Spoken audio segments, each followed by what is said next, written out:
Hello, everyone. I hope your Wednesday is going well, whatever time of Wednesday it is that you have where you are. And I know for some percentage of you, I think it's probably more than half, I'm like an hour off of normal because daylight savings time sort of kicks in or off at various different times around the world. So I think next week it will be back to the time it was before. But if this seems an hour off, that's why. Um, let's see. Do I have anything to plug? We posted on the channel an edited version of Ranks and Jessica and I setting the puzzle streamlined. Uh, so that was like a 4 hour process, and Tristan edited it down to about 2 hours. So if you want to watch the three of us collectively set a puzzle, I think it is a fun watch, and I think it's pretty instructive if you're interested in getting into setting, or if you're a newer setter. I think is a lot of good stuff in there that you could take away as lessons to help you with setting your own puzzles. Alrighty. I think that's the biggest thing. As usual, thank you to all of our subscribers. We're slowly ticking up towards 1,000 subscribers. We'd love to get there, so if you could subscribe, grab your friend's phone when they're in the bathroom or whatever, and subscribe for them. Whatever else you can do, we would appreciate any subscribers we can get. And let's see, and also thank you to all the patrons who we thank on all of our various screens as we go through this. Certainly, you are under no obligation to become a patron, but if you do want to support the channel monetarily, becoming a patron is the easiest / only way to do that. So we greatly appreciate it. If you are interested in that, it's patreon.com/zetamath. Alrighty. So, first up, we have this puzzle Insight by Xenonetix, which is a combination of a couple things. So one of them is 2-cell arrows. So whatever these 4 digits sum to, the total needs to go in this this pill. So if this were 9999, these would be 3 and 6. Now there might be other issues. I'll leave it to you to carefully consider as to why you could not put 9999 here. But that's how these work. You get 2 digits there. These are 1-cell arrows. So here, just if I make those 9 and 9, I'd have to make this 18. I'll let you figure out why that doesn't work as well. More problems. And also, these purple lines are Renban lines, which mean that this is a string of consecutive digits in any order. So that's always the weird part, is the in any order part, but it means I could do, for example, that. That is a perfectly fine way to fill in a length 4 Renban. Again, you can figure out for yourself why this particular combination is never going to work. All right, but that is all the rules for this puzzle, I believe. So we get to get started with various sorts of Renban tricks. So first of all, because this is a Renban, it consists of an odd and an even digit, which means this digit is always odd. So I can go ahead and fill in 3579, 3579 over here. That is fine. Now, this length 4 arrow, actually, you could see, I'll make row 5, column 5 the bet cell. This arrow over here, you could actually see something interesting when I filled this in to start with. Which is, when I filled this in to start with, I just sort of jokingly filled in that. But that actually tells you something very interesting, because this total is 30. And even though the software will let me fill that in, I can't put a 0 in this particular puzzle. And so, as a result, what that tells me is, since the maximum this could ever be is 30, but it's not 30, this starting digit here has to be a 2, has to be a 1 or a 2. Now, if it wanted to be a 1, I guess we could figure out what it would be.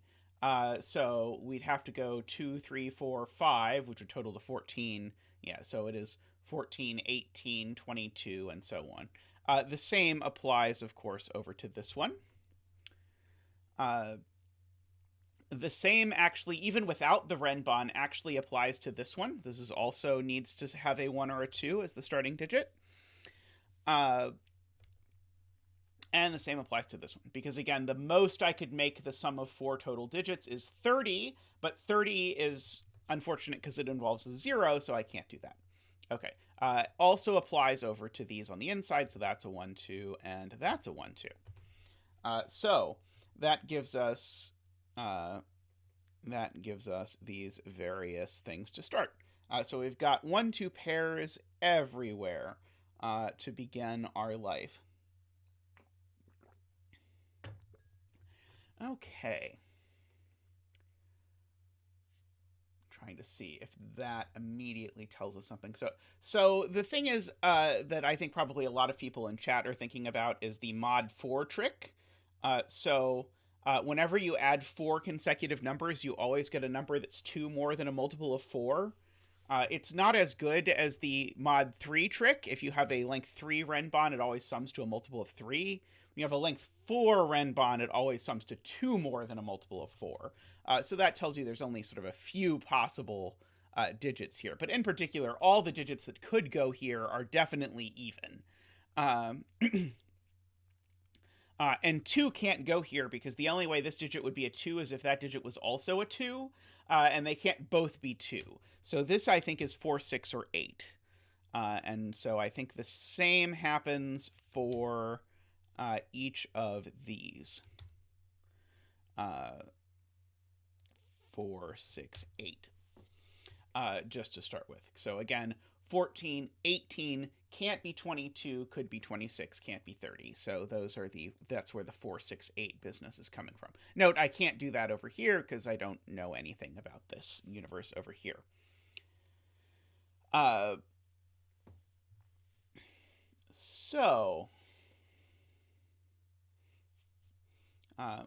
see people in chat noting that these 4-cell Renbans, or at least some of the 4-cell Renbans can't have, so none of the 4-cell Renbans can have a 9 on them, because that would force it to be 9876, which would make it sum to 30, which is not going to work. If they had a 1 on them, that's also going to be precarious for most of them. So that one, because if they had a 1 on them, oh no, they just can never have a 1 on them, because if they had a 1 on them, it's sum to 10, and that's just as bad as summing to 30, for exactly the same reason. Can't use a 0. Hey, Omega. Hey, Directionary. So they come from 2 to 8, and that means they each have a 5. Let's see. How many 5s is that, and is that at all interesting? Okay, so we need to fit 4 5s in the highlighted cells. I don't think that tells us anything yet. I don't think it does. But we can go ahead, and I'll go ahead and put these in green to remind us that we do, in fact, need a 5 on each of these Renban. Okay.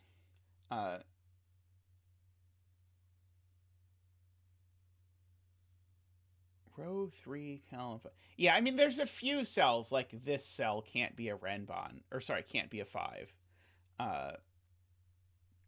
No, sorry. People are being way smarter than I am. This cell can't be a 5, and then that's going to be enough to make it good. Okay, so great point to chat. This cell sees this whole Renban. This Renban needs a 5, so that cell can't be a 5. So that's going to get uncolored. Same with this cell and that Renban, so this is going to get uncolored. And now I have to put 4 5s in these cells, and that's great because these 4 cells are now in 4 boxes. And so that does tell us that, in fact, the 5 in box 4 is definitely in there. The 5 in box 6 is definitely here. But also tells us the 5 in box 2 is here, and the 5 in box 8 is here.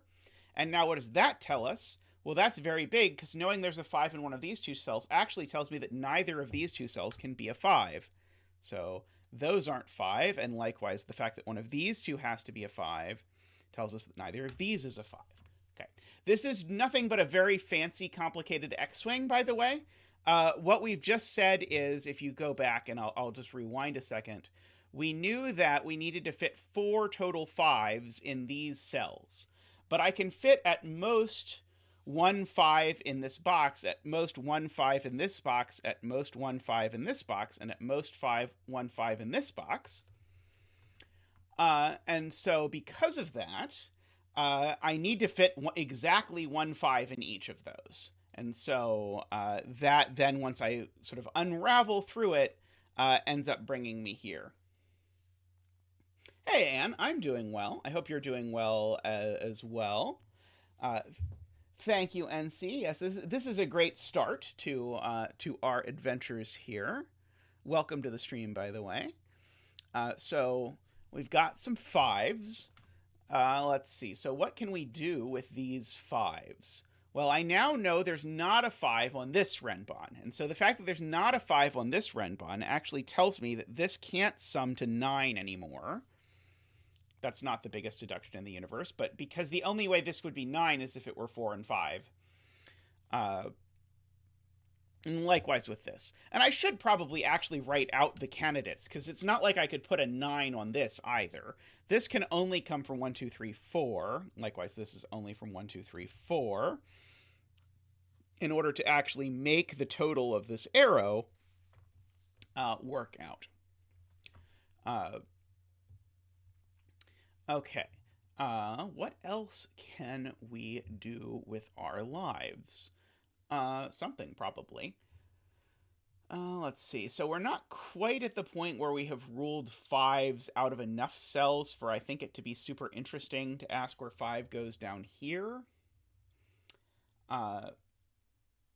We already knew there were never going to be any 5s in the totals of these arrows, so that's not telling us anything. Oh,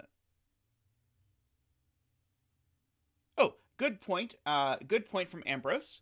I'm reading a book with a character named Ambrose, by the way, which then makes me think of you each night when I'm reading. This can't be a 3, because if this were a 3, the arrow would have to be 1, 2, and that would immediately break that cell. So that's not a 3. Good spot. So this is a 5 or a 7. Let's see, and then Chris also sees that.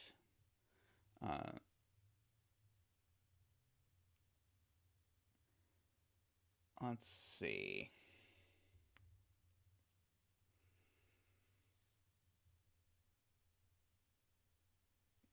So, where is the other 1, 2 in row 7?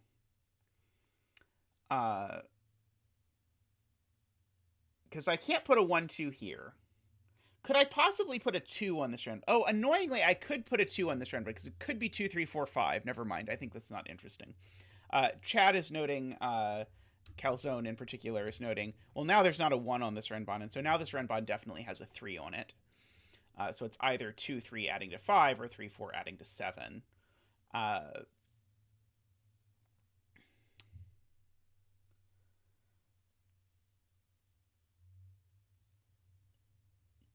Yeah, I'm intrigued, becoming intrigued by cells that definitely can't be 1, or can't be 1 or 2. Because the 1 in this row, for example, can only go in one of these 3 cells. That I see, for example, but I don't know that that's enough to be interesting in and of itself. And I don't yet have enough information to color these 1, 2s. I don't think. I could try and do a bit of math to see if I can say anything about what the total sum of these is, but maybe that's not super exciting unto itself. Oh, let's see. Okay, so Alima is pointing out the 1 in row 5 is actually quite restricted. In fact, the 1 in row 5 can only go one of these 2 places. Yeah, so, and you'd think the same would work with this arrow down here, but it doesn't because there's not a 1, 2 in this box. So actually, this grid, unlike almost every Sudoku grid you will see, uh, is completely symmetrical. And the reason why the grid is completely symmetrical is because it's secretly the asymmetry is hidden away in the fact that the ones digit and the tens digit are in different places. So when I first saw this grid, I was sort of like, well, this just can't possibly have a unique solution because the grid is symmetric, and you can never have a symmetric Sudoku with a unique solution. But it's not symmetric, and that's part of the asymmetry, is the fact that this arrow could be 3, even though that one couldn't because of the difference between the ones digit and the tens digit. No, it was a great question, and it was a great opportunity to mention that sort of intriguing detail of how this grid was set up. Alrighty. So the one in row 5, yeah, I'm going back to Alima's point. The one in row 5 has to go in one of these two cells. I almost assuredly can't know anything better than that, can I? I mean, I'd love to know more, but I don't think I do.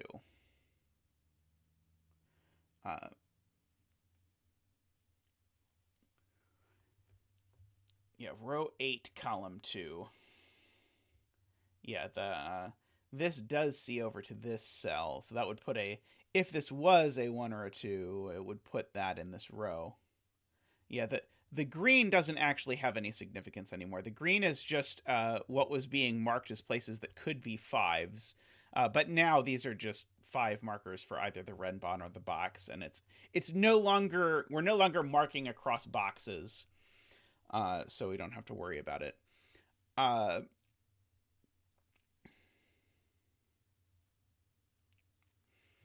nines. Nines are interesting. Because nines can't ever go on these Renban either. So are there any places where we get some sort of like bizarre swordfish or something out of nines? So one of those cells could be a 9. The 9 has to go in one of these cells. The 9 has to go in one of these cells. The 9 up here has to go in one of these cells. The 9 down here has to go in one of these cells. Sadly, none of this is quite none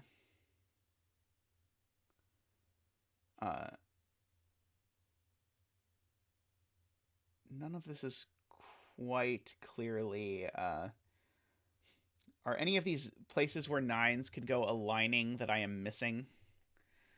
I fear not.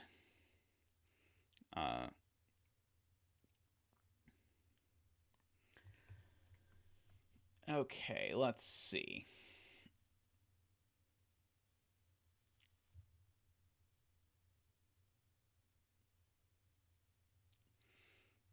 I really want to color 1-2s, but I don't think I can meaningfully color 1-2s as of yet.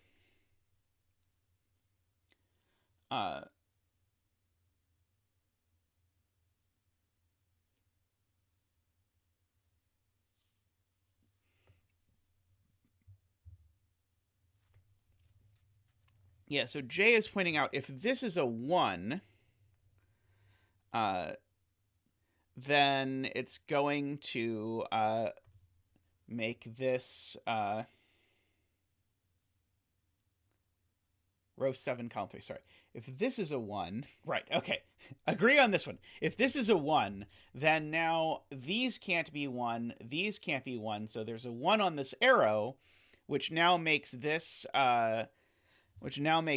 box, which makes this arrow, which needs to get to 2, but with a 1, so that means I have to have 3 cells that summed to at least 20, which is plausible, but tough.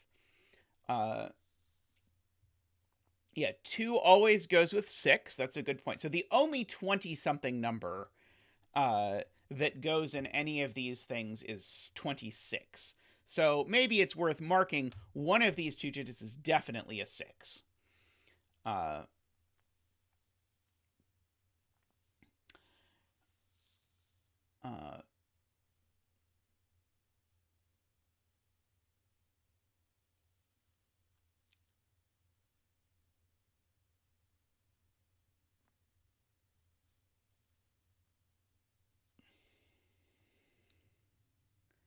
Hey, Servesh, welcome. And welcome, Naverio.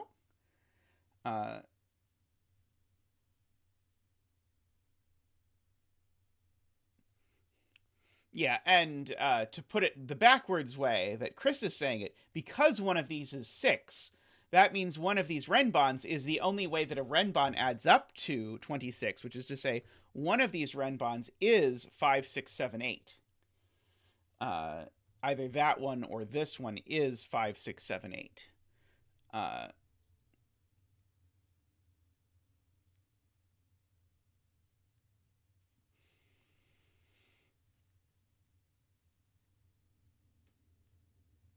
It's not immediately leap off the page to tell me what to do with it.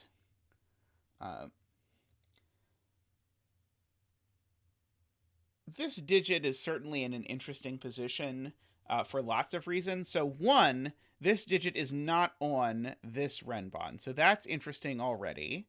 But also, this digit is in one of these cells down here because it's not in column 2. It can only go down here because it can't repeat on the Renban. So there's and this digit's definitely on this arrow, I should also say. So this digit has a few different interesting pressures on it, and the mirrored version of this cell over here. Of course, if I looked at this and I knew this is 5, 6, 7, 8, then that would put even more pressure on what this digit could be. But I do not know that as of yet.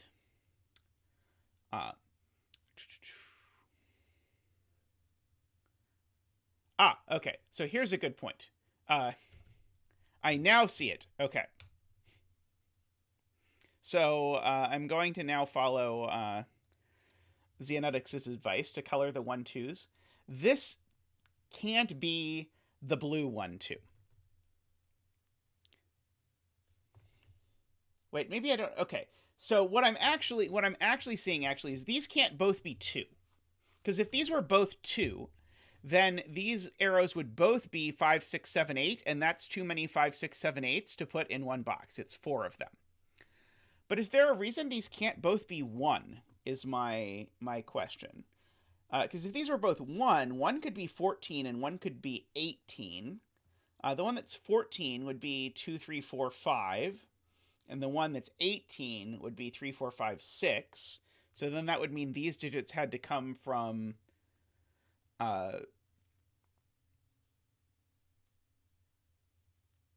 so then these digits would have to come from 2, 3, 4, 5, 6. But this one would have to be not on here. So I'm just trying to mentally imagine what happens if these are both 1. And so let's just imagine this is the one that's 2, 3, 4, 5. So in that case, that one's a 6. And this is a 3, 4, 5. And so if that were 3, 4, 5, yeah, then this would die. Okay. Yes. So now, okay, so I think I can prove this. I don't love this proof. I think there's probably a good way to prove this, and this is not the good way to prove this. But I can prove to you, and this is a very natural question to ask, can these both be 1? And the answer is no, and here's why. If these are both 1, they share 3 digits in common. And so these are the 5 total digits that are allowed to appear. Okay, this is a much better way to say this. Okay, these are the 5 total digits. That is, these are a 2, 3, 4, 5, 6 quintuple. But this cell sees all of them, and so it can't be any of the things. Okay, and so what that means is this cell is yellow. And by a symmetrical argument, this cell is blue. Yeah, so that's a good proof. I like the proof that this becomes a quintuple, and now this cell has lost all of its life in the world.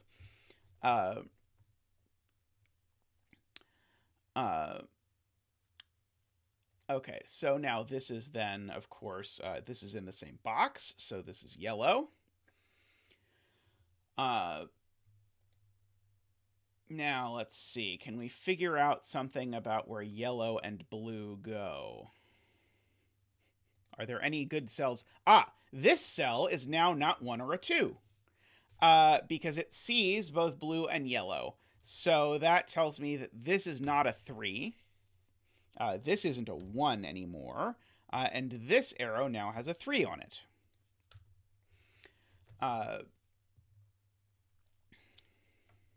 So again, totals to 5 or 7.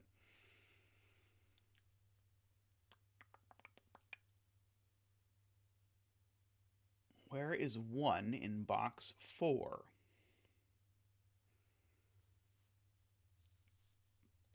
It's not here. Okay, so 1 in box 4, because I can't put a 1 on any of the Renbans, and because I can't put a 1 here now because it sees a 1-2 pair, the 1 in box 4 lives on this line, which is, I think, where we always thought it was going to go.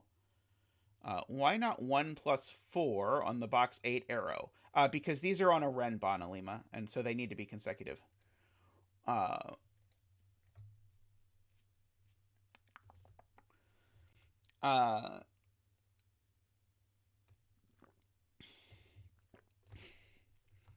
Let's see. Trying to look for any other spots where knowing that something is not a 1 or a 2 is useful. The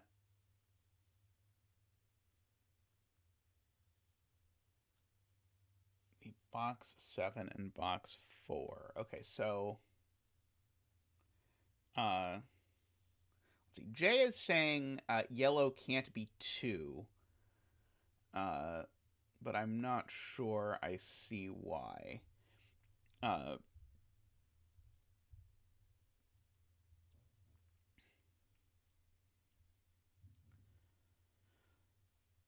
don't think there's any way I can color this cell yet, is there?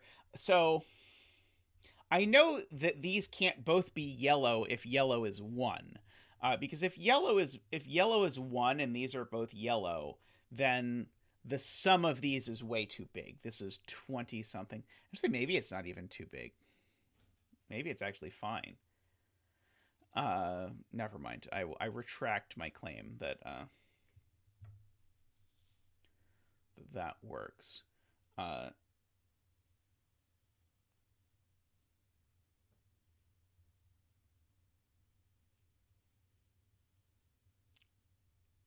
see. Barbie asks if yellow is 2. Where is 2 in box 4? So immediately not those places. Could I get a 1 and a 2 on an arrow that added to 20 something? And so the answer is no, because I could put a 1 and a 2 and a 9 and an 8. Actually, no, could I put a 1 and a 2 and a 9 and a 9? No, that still only gets me to 21, and I can't. This arrow does not add to 21 because there's a 1 and a 2 in the box. Okay, so if yellow is 2, then there's a 2 not over here, as we just argued, so the 2 would have to be on this Renban, except now that's a problem because now this arrow sums to 14. Okay, so yeah, so Barbie is right. Yellow is not 2, yellow is 1. So blue is 2. Now, when blue is 2, it always goes with, we said, 26. And so we now know what these digits are. No, I'm highlighting the wrong Renban. Let's highlight the right Renban. These are always 5, 6, 7, 8. And so let's carefully update our pencil marks because we've got a lot of pencil marks to do, as well as a digit dance to do. We can't forget about the digit dance. The digits won't dance themselves until the next update for Sven's app. Then the digits will dance for themselves, which will be very, very appreciated. Okay, so now let's also note these aren't 5. These cells are not 5, 6, 7, 8, or 2. So I want to write in what they are. They are either 1, except none of them are actually 1, because these aren't 1 because they're on a Renban. This isn't 1 because it sees a 1. Not 2, could be 3 or 4. Not 5, 6, 7, 8, and it could be 9.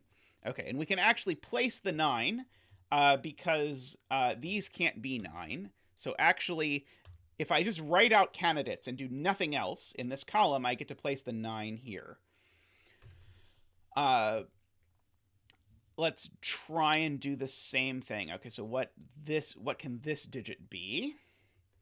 This digit is Not 5, 6, 7, 8, because it sees all the 5, 6, 7, 8 business. So it could, and it can't be a 1, it can't be a 2, could be a 3 or a 4, can't be 5, 6, 7, 8, and it can't be 9. So this digit is a 3 or a 4.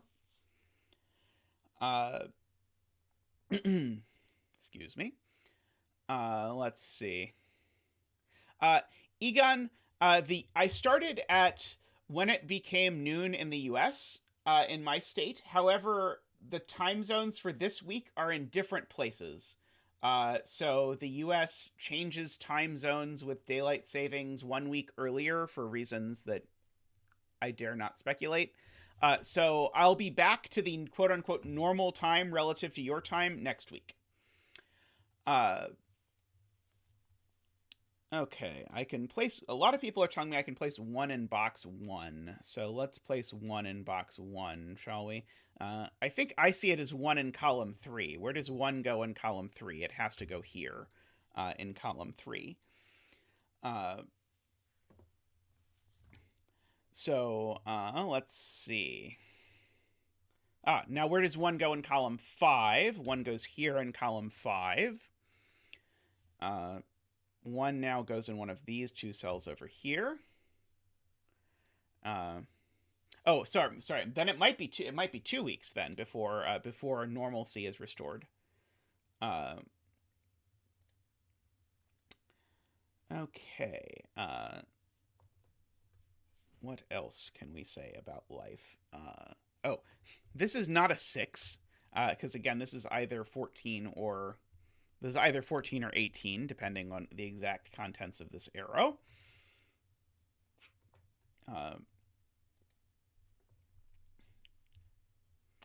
Okay, so what's left? Because I actually know exactly what these digits are now, don't I? Oh, I don't quite know what these arrows are. I know that these arrows do include... They do include a 1 and a 2, though. They include a 1 and a 2 and a single 5, 6, 7, or 8, for whatever that's worth. Let's see. And Sarvesh says row 2, column 5 can't be a 2, because it would give a 3-4 pair in the column.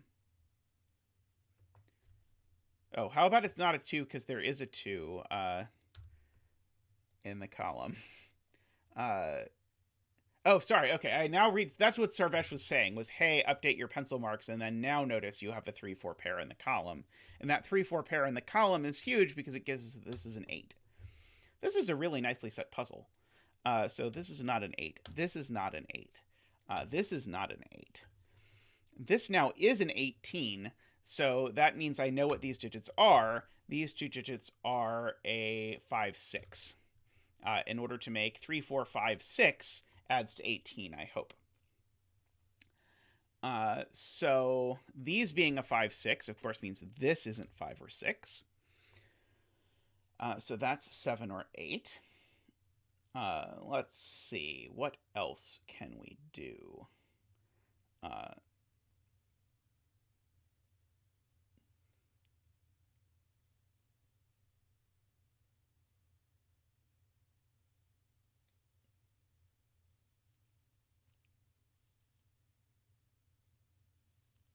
Six in column 4 looks up. Oh, yes, the 6 in column 4 does look up.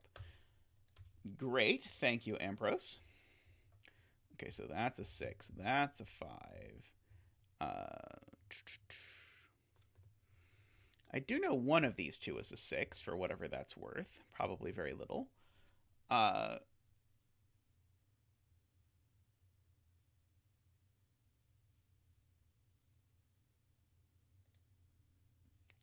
I do know by previous observation, this digit does show up on this arrow.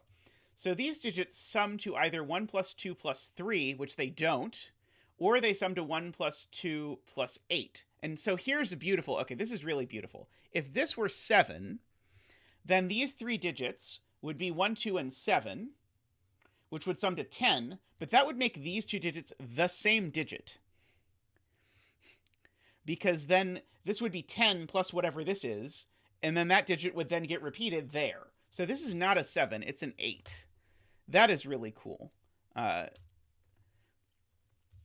That 8 looks over and sees that's a 4. I see chat was seeing that exactly as I was explaining it as well. So chat also gets props for that, which means that this is a 2, 3, 4, 5 arrow because it's now a 14. So this is 2, 3, 4, 5. Okay, so these digits over here are a 1, 2, and an 8. And so now this digit is 1 greater than this digit. So we can actually fill in some candidates here. So just by Sudoku alone, what can this digit possibly be? It can't be 1, 2, 3, 4. Could be 5, 6, 7. Can't be 8 or 9. So this is 5, 6, or a 7. And it's 1 greater than this digit. So this digit can't be a 7, because if this were a 7, it would put a 6 there, and that would break. So this is not a 7. This digit actually can't be a 6 either, because if it were a 6, it would put a 5 there, which would look at this 5. So that's not that either. This is a 5. That's a 4. This 5 looks up and sees that that's a 7. So now this is a 3, 4 pair up here. Let's see. This 4 looks over and makes that a 3. Makes none of these 3. So that's a 2, 4, 5 triple. Let's see. Yeah, this is a really cool puzzle. Especially after I said how double-headed arrow or pill arrows are a terrible mechanic earlier. This is a good pill arrow puzzle though. But please do not try and make more pill arrow puzzles. It will not go well. 3, 4, 5, 6, 7, 8, 9. This is not a 9. These aren't 5. Let's see. 6 in column 3. Yeah, column 3 is only missing 1 digit. So that's that. Yeah, this would go very well on CTC. I think they would enjoy this puzzle, is my belief. Oh, this 5 looks over and sees that that's a 7. So this isn't a 2 either. So this is a 6 and this is an 8, just by the column. So this is a 5, 7 pair for the row.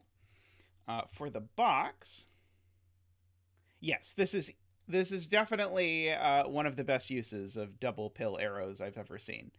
2, 3, 4, 5, 6, 7, 8, 9. Okay, let's see. These 4 digits are 3, 4, 5, 6, 7, 8, 9. That one's not a 7. These aren't, neither of those are 7 either because of the column. So this is a 7. These are 3, 8, 9. That one's not a 3. Sorry, is not a 3 owing to that digit right there. So this row is missing a 1, 8, and 9, it looks like. Just for that. This column is missing 1, 2. We've got a 3, 4. We need a 5. We've got a 6, 7, 8, and we need a 9. Yep, we're missing 1, 2, 5, and 9. This one's not a 1 for so many reasons. This one's not a 2 or a 5 because there's a 2, 4, 5 triple there, but I don't know which one it is immediately. This one's not a 1, but that might be the end of what I need or what I know immediately. Let's see. Alima points out I have a 1, 2, 8 triple looking at this cell, so this cell's not an 8. Let's see. What about these cells? These cells are a 1, 2, 3, 4, 5, 6, 7, 8, and 9. So those are not a 1 or a 9. They are a 3 and a 7. Sorry, a 3 or a 7, I should say. Does that somehow help my life? It does not look like it.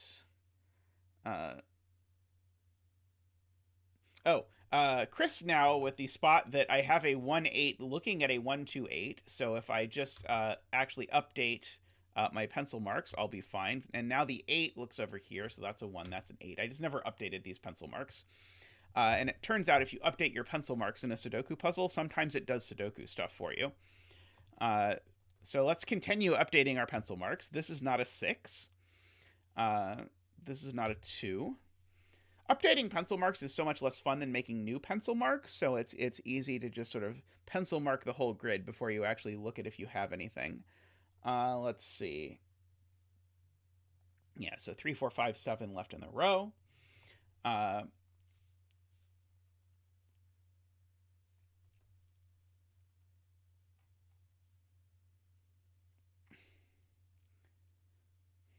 What did you submit to Tristan Grockles? I was trying to find out, trying to follow chat while also trying to do Sudoku is sometimes an adventure. Okay, this is not a 1 because there's a 1 in the row already. Let's see. Good question about row 5 from Tom, which is where does 2 go? And 2 can only go here, actually. Also, that's not a 2. Oh, there's a missing 5-less puzzle that I did not do. Good to know. Let's see. Okay, so there's a 2 and an 8. Let's see. That 8 did not really do anything. This 2 doesn't immediately do anything.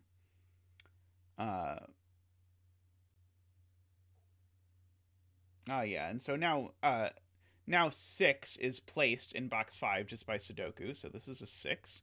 Oh, also there's a 5-7 pair, which gives me a 6, whichever way you want to see it.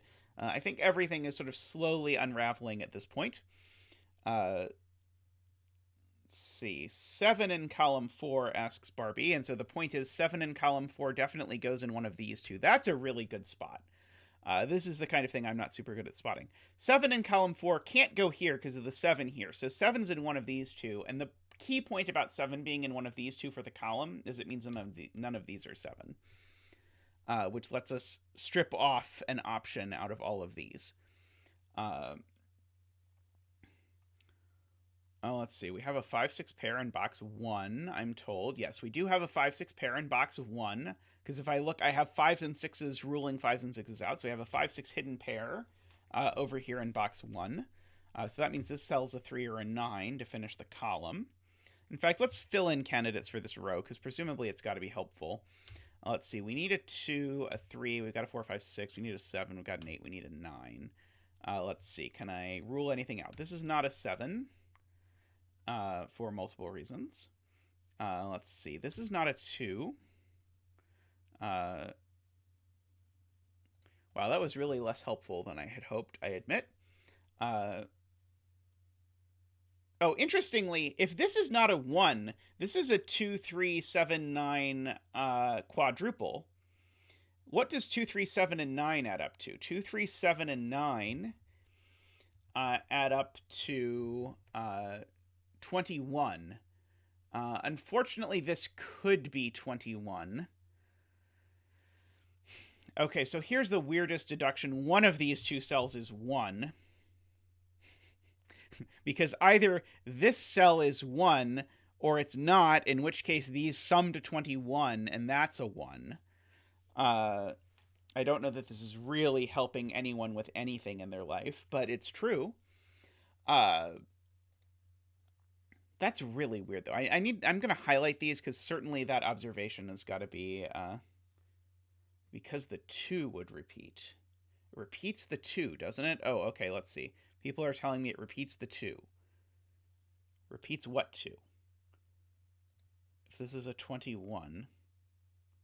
Oh, the 2 goes here. Right. Sorry, I was noticing that this would be a 2, 3, 7, 9 quad, but the 2 would go here. Okay, so if this is not a 1... then this is a 2, and this is a 21, and that breaks. So the moral of the story is this is a 1, so that's a 9. So that's not a 9. So these, in fact, sum to 11. So that means that because these sum to 11, this can only be a 1. It can't be a 2 anymore. And as before, this digit is 1 more than this digit, so this digit can't be a 9. So this digit is, just by that, it's either a 3, a 4, or an 8.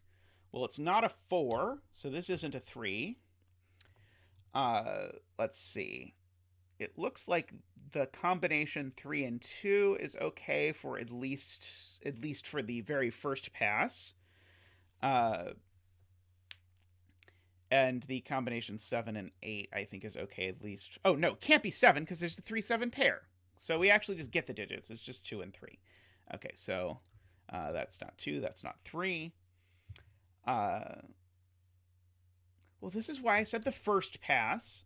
So now I get a 3-9 pair, and so this is a 7.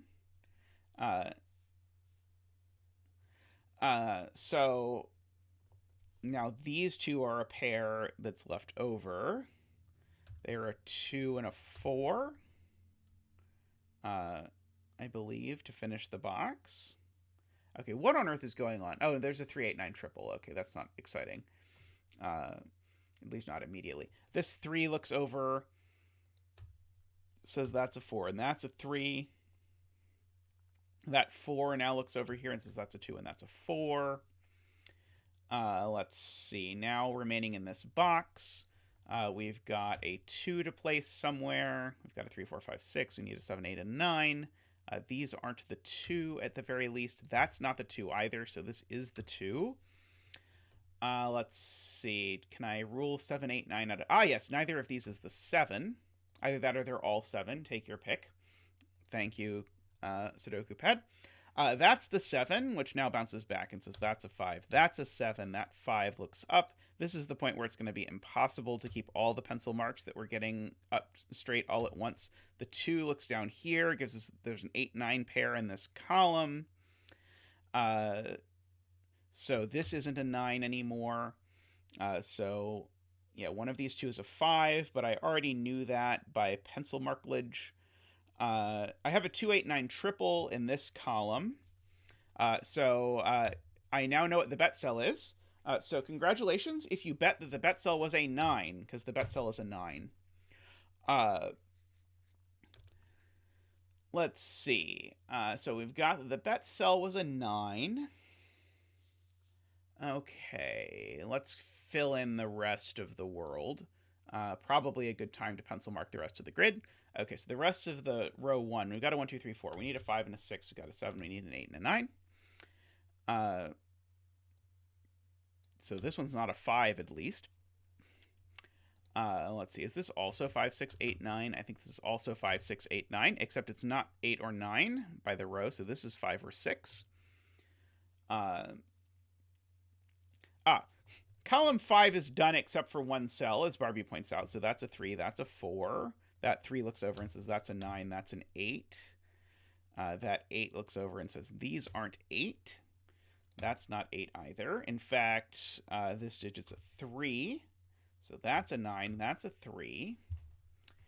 Let's see. Okay, that row's done. I've just got just a 5, 6 pair over here. I'm being told rumors about column 7 being done, if I squint at it correctly. This cell's not a 9 because there's a 1-9 pair in the box. So I can do at least that much with it. So this is a 2 or a 5. Oh, there's a 9 here. Never mind. There is a 9 here. This 9 looks up here. So that's a 5. That's a 2. The 5 over here, that's a 6. That's a 5. That's a 6. Oh, glad you're watching the Caterpillar streams. Are you enjoying this? I wasn't sure if the 16-hour puzzle format would be enjoyable or not. Did people overall enjoy the Caterpillar stream? If you watched it, let's see. That is an 8 or a 9. I'm curious for feedback about these adventures. That's an 8-9 pair, so that's a 2. Something is missing. No. What do I have? There's a 3 in this column already. So this is a 4-7 pair. These aren't 4. For that. Okay, so these are 4, 6, 8. Oh, there's a 9 in the row. Okay, my scanning is already bad, and it only gets worse over the course of these streams. 2, and okay, we've got a 3, 4, 5, 6, 7, 8. Okay, 5 and 8. Okay, and the 5 here in this pair looks down, so that's an 8, that's a 5. Let's see. Yeah, solving it also takes a lot of time, as it would happen. So yeah, not too surprising. If you want to solve it all, that will take a while. That 6 looks down. See, that's a 4. That's a 6. Yes, this is not a scanning stream. We'll go with that. Okay, there's an 8 there. It looks up. That's an 8. That's a 9. That's an 8. Let's see now. Is there any more scanning to do? There's a 3, 5, 7 triple in this row, so that's a 4 and that's a 5. That's probably not the easiest way at this point, but that's what I saw. That 5 looks over. That's a 7. That's a 4. That's a 3. Hey, Nicholas, welcome. The 3 there, that's a 4. That's a 7. That's a 3. That's a 7. That's a 5. That's a 3. That's a 5. Woohoo! Nice puzzle, Xenonetix. Again, I think the most beautiful thing about this puzzle, I mean, there's a lot of really neat logic in here, but for me, the most beautiful thing about the puzzle is the fact that you have a grid that's completely symmetric, which is something you're not supposed to be able to do, and you've sort of hidden the asymmetry away in this genius way behind the fact that the first and second digits are different. And so actually an upside down pill looks the same as a right side up pill, but it's not the same. So awesome execution.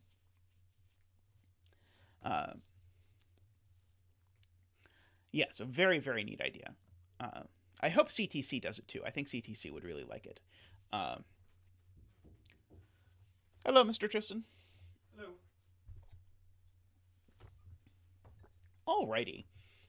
So I'm going to take a real quick break and talk to Tristan. I'll be right back.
Alrighty, welcome back. I'm also curious, by the way, what people thought of the whole 5-list challenge, and if people enjoyed watching the stuff people came up with. I thought people came up with some really cool stuff, but I'm yes, we're now going to do the puzzle Insight by Xenonetix, and we're going to begin a whole Groundhog's Day thing. No, actually, after how well the scanning went in that puzzle, we're going to try the puzzle that I think will be the biggest nightmare to scan of any puzzle I have ever done in my entire life. I could be wrong. But we're going to try it because, well, I guess we have to, question mark, question mark. And by the way, it does turn out that we do have one more 5-list puzzle from Grockles that sort of missed the various ways of me being aware of it. So we will get to Grockles' 5-list puzzle, although probably not today. This is probably going to be the rest of today, if I'm guessing correctly.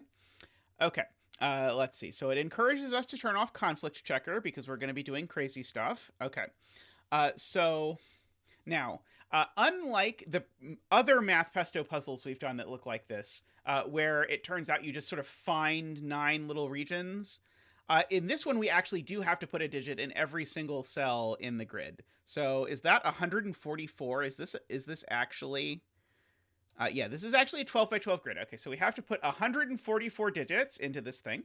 All of them are digits 1 through 9. And in every row and every column and every region, every digit 1 through 9 shows up at least once and at most twice. The regions must be determined. Oh, I can't count. It's only 11 by 11. Yes, it appears to be correct. You do know the size of your own puzzle. It's only 11 by 11. Okay. So that means that in every row and column there are 2 repeat digits. So after how much fun we had with the Cogito's puzzle, where there was 1 repeat digit in every row and column, this one has 2 repeat digits in every row and column. Regions must be determined. The gray circle contains an odd digit. Digit cannot... Okay, and so this is a very important rule that I'm going to completely forget by the time we get a digit, which is that a digit can never touch itself orthogonally or diagonally. So if this is a 9, none of these cells are 9. So we have an anti-king restriction, I guess, is the way this would normally be phrased. But it's funny because normally when someone says anti-king, really anti-king only tells you, well, if this cell's a 5, these cells can't be 5 because, well, you already knew these cells couldn't be 5. But here we have a genuinely full anti-king because normally 2 cells could be the thing. Yeah, so all right, great. And so digits along an arrow sum to the digit in the arrow circle. Thumbs up. Okay, and so then we have a note.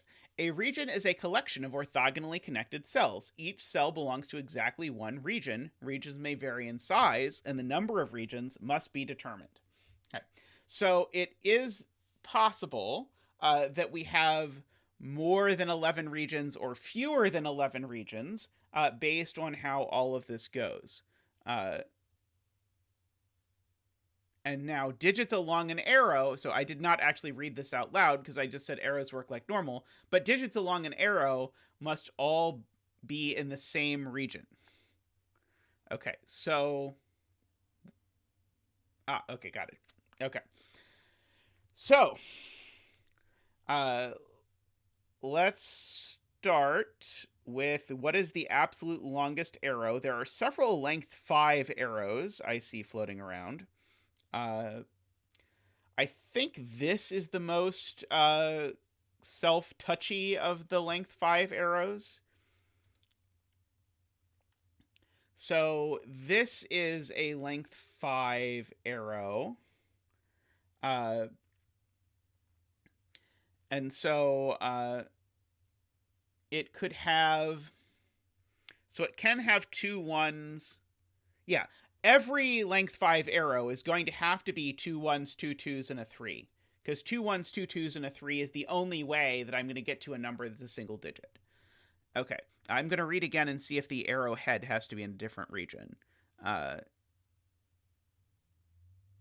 and the circle's always a separate region. Okay, so this is not yellow for whatever that's worth. Okay, but this is 2 1s, 2 2s, and a 3. Sadly, I can't pencil mark that, but these are all from 1, 2, 3.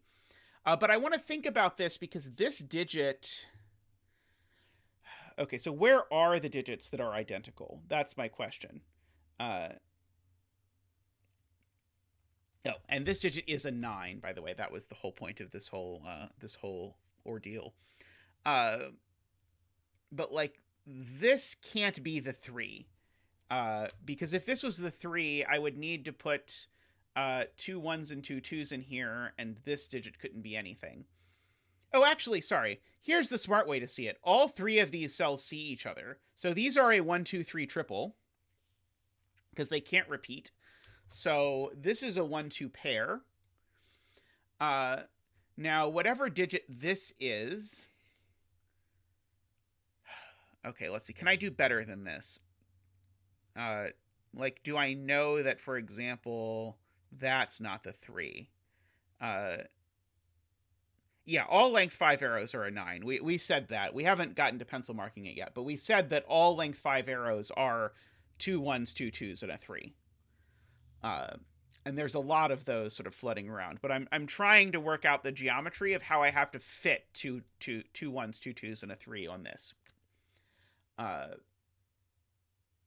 But no, I think any of these could be a 3. I don't think I know which one is a 3.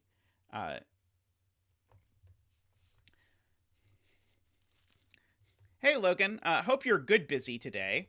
Okay, and not bad busy. Okay, so this is, these are a 1, 2, 3.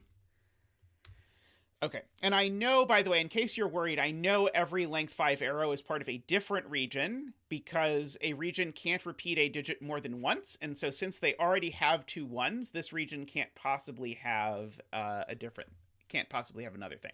Okay, now this arrow. This arrow now, oh wait, before I say that, maybe I'm wrong. I was going to say this arrow can't be yellow. Yeah, this arrow can't be yellow, because if this arrow were yellow, it could not use 1s or 2s. So I could do something like 3, 4, 3, but I'm already too big. So this is a different region than yellow, whatever it is. Let's see. Are there any other places where our arrows touch different arrows? Yeah, this arrow, again, can't be blue. So it's got to be a different color as well. I think. Oh no, thermodynamics homework sounds not ideal. Okay, I'm just going to put a bar here on the region.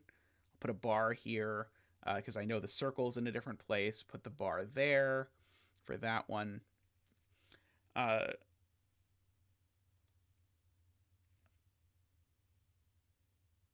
Okay.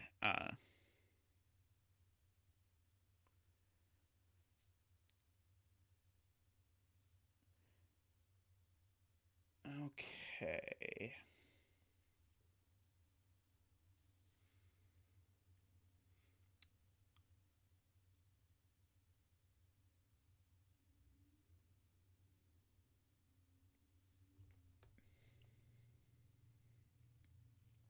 Oh, well, I suppose I know I already said orange, red's not yellow, so I can go ahead and fill that in. Okay, so I think I'm supposed to ask a geometry question here. I know that this thing either is yellow. Let's see. Do I know whether this is yellow or not? Maybe I don't know whether this is a yellow or not. Regions have a minimum size of 9, Alima, because every region has to have the digits 1 through 9 in it at least once.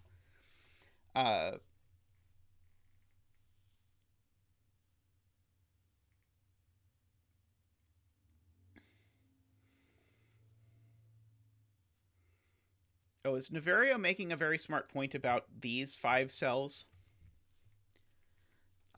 Is that what's happening here? Because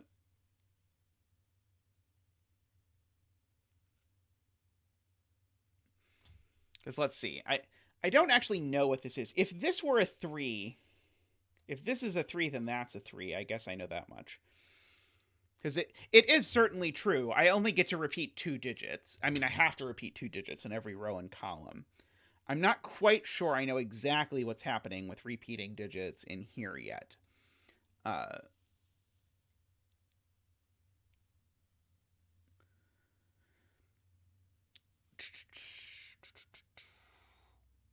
I'm trying to be very, very careful here with to not accidentally do anything that's wrong. This arrow can't be green because it would be minimum 3, 4, 3. So there is a boundary there. Oh, and there is a boundary there as well. Just because of that. In fact, actually, while I'm trying to appear to look busy, let me go ahead and draw in boundaries between all of the arrows and circles where that is a possible thing to do, just to remind me that they're all in different places. See if anything stands out. It won't, but I will get to look busy for at least a little bit while I do that.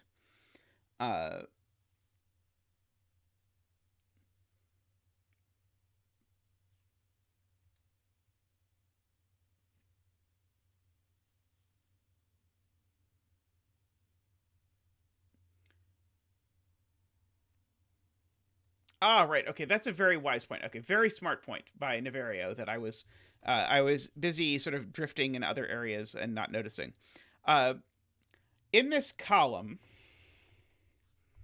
I have I have two ones, two twos, and a three so far. Uh, well, I guess maybe more to the point. In these 5 cells, I only have the digits 1 through 3. So in these 1, 2, 3, 4, 5, 6 cells, I have to fit the digits 4, 5, 6, 7, 8 once each. 4, 5, 6, 7, 8, 9 once each. Well, the point is that means I can't use any 1, 2, 3s, and I can't repeat anything else. And so the place where that's particularly relevant is it means that this is a 4-5 pair and this is a 9. So now the remainder of this column is now actually 6, 7, 8, 9 to finish the column. That is a very cool observation.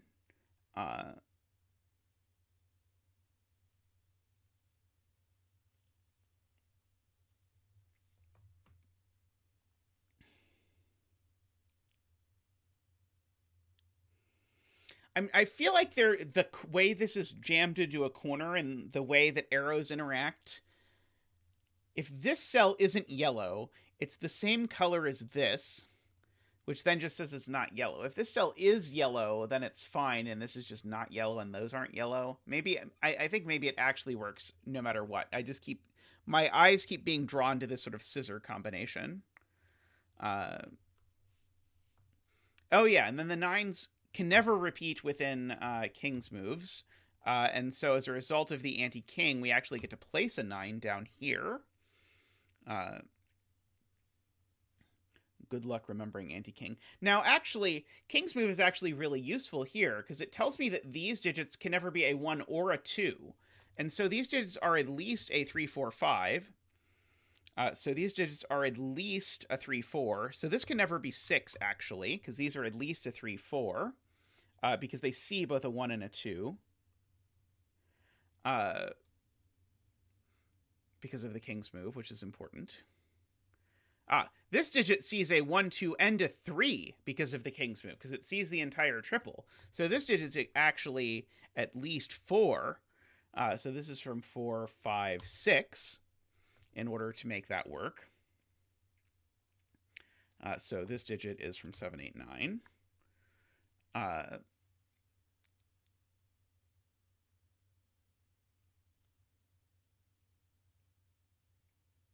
Row 2, column 2 can't be a yellow as it can't repeat a 3.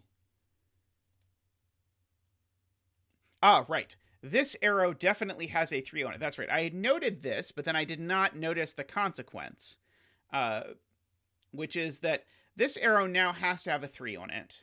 And because the arrow has to have a 3 on it, it can't be yellow anymore. Because if it was yellow, then I would be repeating 3 pairs of digits, which would then not leave me enough space in order to... Wait, no, that's not true for regions. Regions can repeat as many things as they want. A region could have size 18 and have 2 of every digit. Actually, I believe in these rules, because we don't know, unlike in a regular Sudoku, we don't actually know that a region, the number of regions is equal to the number of rows and columns. Okay.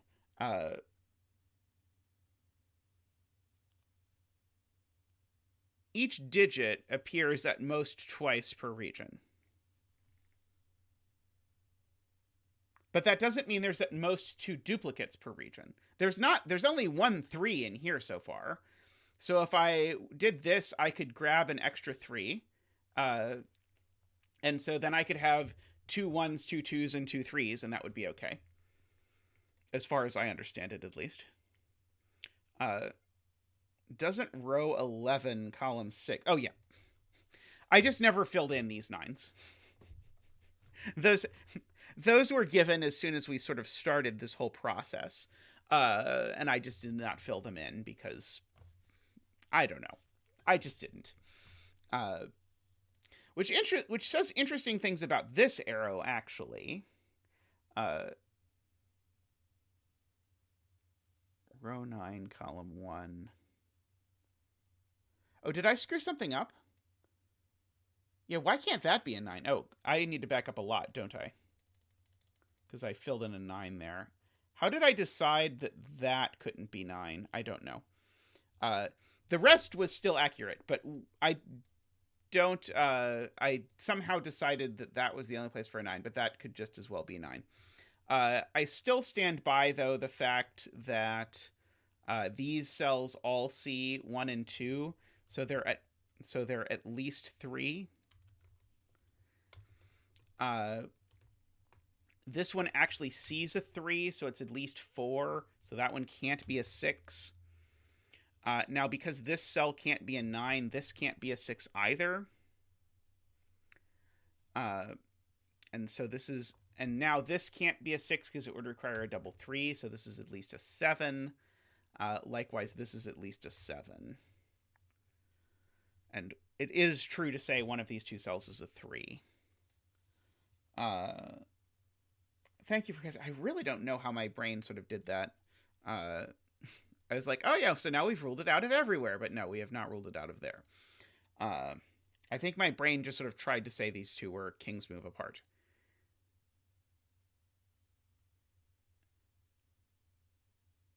This can't ever be a 2 because one of these two cells is a 2.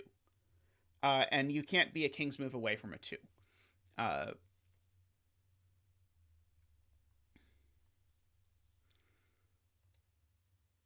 Row 4, column 2 is not a 6.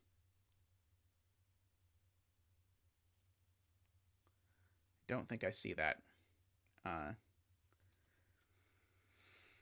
That claim.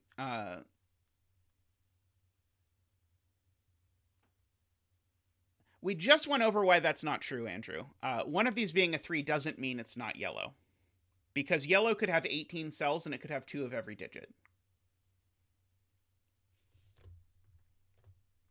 It's tempting, but regions have nothing to do with rows and columns, which is a really interesting thing about this puzzle, is that there's not the kind of parity between, oh, row and column logic is just mirrored again in region logic. Oh, I should, by the way, fill in my 9s again. These are 9s. Okay.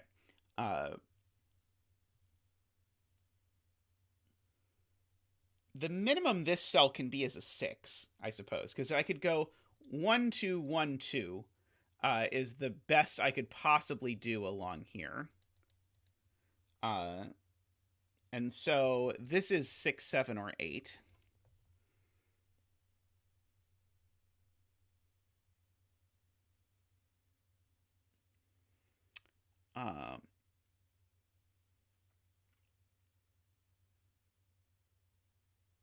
Now, is it possible that there's not both a 1 and a 2 in these 3 cells?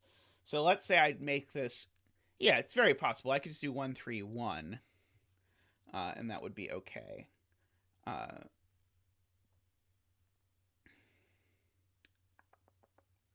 see. Row 11, column 8. Nicholas is looking at...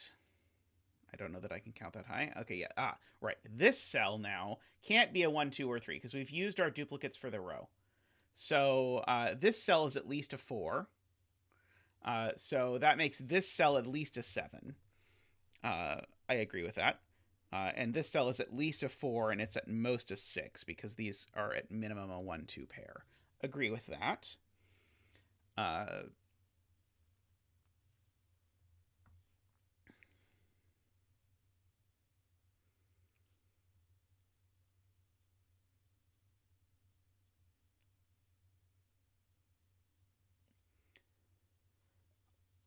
Let's see. I'm trying to figure out if there's other places I know that can't be 1, 2, or 3, because they definitely see a 1, 2, 3 triple. And like this string, it's a little hard on my brain to figure out exactly what could happen. But like this could go 1, 2, 1, 2, 3, and then this could still be a 3, for example.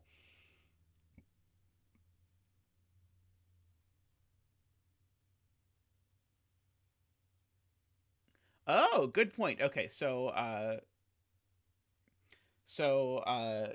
Russ has a good point, which is that this digit can't be 9 because remember, we've already used our 2 duplicates for this row, as well as a 9.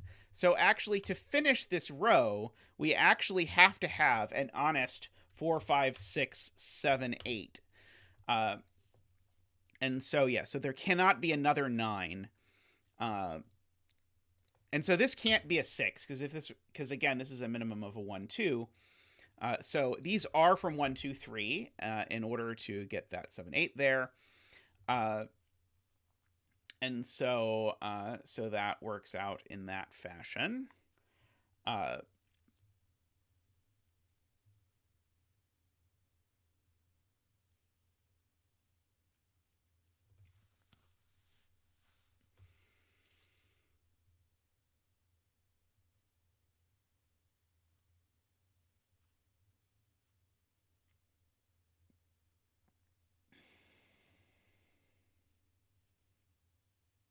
So that's not blue. Yes, this is not blue. I agree. Ah, okay, interesting. Okay, so Calzone has a really smart point, which is that blue needs to get a lot bigger, and blue currently only has 2 outs, because these are not blue. We already know. Blue could go up here, and for all we know, it very well could. But blue can never take. No, blue can take this cell. Oh, but blue can't take both of these cells. And blue, as soon as blue takes one, remember an arrow is monochromatic. So blue can't actually take both of these because it would then have 7 1, 2, 3s, which is too many 1, 2, 3s. Okay, so that means no matter what happens, blue has to grow up like that. Because blue needs to get to at least 9 cells. And so blue has to grow up again like that. So we know blue is doing at least that much in order to work its way towards finishing.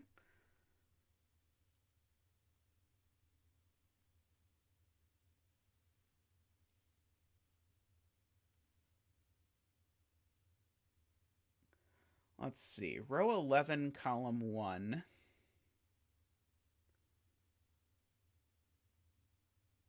Ah, right. Okay. So good point to Chris. I have to absolutely avoid the possibility that both a 1 and a 2 appear. Wait, I have to avoid the possibility that there's no 3 in these digits. Because let's imagine there's no 3 in these digits. If there's no 3 in these digits, then every cell on this arrow sees both a 1 and a 2 by King's move. And so then these would have to be at least 3, 4, 3, which is 10, which is too many. So remember, this arrow has 1 3 in it. That 3 has to go in the middle piece. That is Chris's point, and it is a good point. Why is blue known to be 11 cells large, Naverio?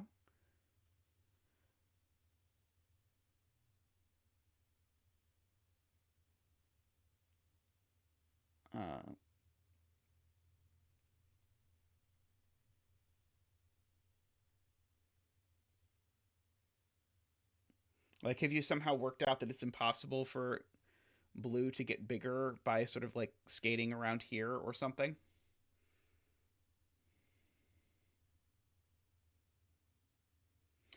Blue does not contain 2 repeats. There is no statement about the number of repeats that regions contain. Regions can contain any number of repeats. I really like that rule, but I get that chat is not having the easiest time keeping track of the fact that the number of regions is not the same as the number of rows and columns. Yeah, we know blue already has 2 repeats, but there could be regions with no repeats, for all we know. There probably are regions with no repeats. Who knows? These three are all in one region, for whatever that's worth. And that region could probably be red if it really wanted to be. Let's see.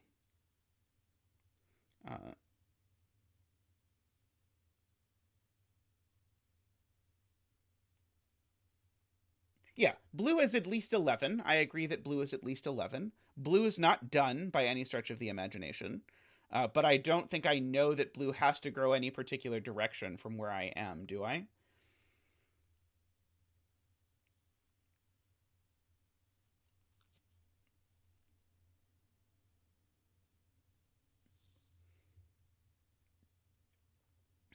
So if this goes 2, 3, 2, so let's think about. This is going to be complicated. What is the smallest total I could put on this arrow? One of these is a 3, so this digit can't be 3, but it almost certainly has to be 1 or 2. But I don't know that it has to be. But no matter which of these is a 3, I think we can argue one of these, one of these two ends sees a 1, 2, 3 triple. Because if neither end saw a 1, 2, 3 triple, that would be saying that the remaining two digits were the same.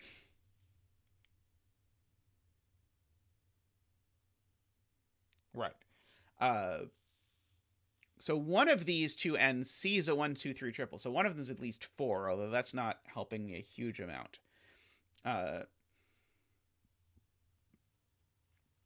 But one does have to be very careful with what digits go on this arrow, because they could absolutely break the ever-living daylights out of this this arrow.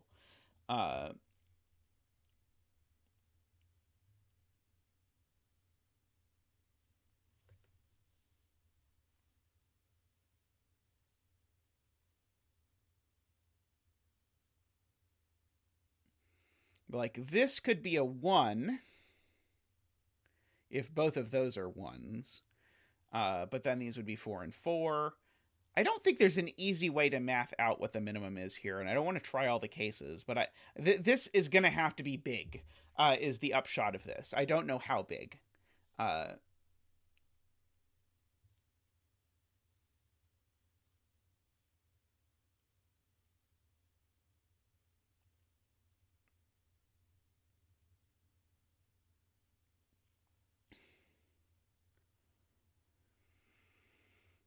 Good point to Calzone. If I look at this 1, 2, 3 quintuple, the 1, 2, 3 quintuple has to have a 3 in it, because otherwise it's a 1, 2 quintuple. And a 1, 2 quintuple is too many 1, 2s per the rules. So one of these two is a 3, so this isn't a 3. That's a good point, Calzone. So one of these two is a 3. I'm eyeing if this can be a 3, because it would mean none of those were 3, but I think that's okay.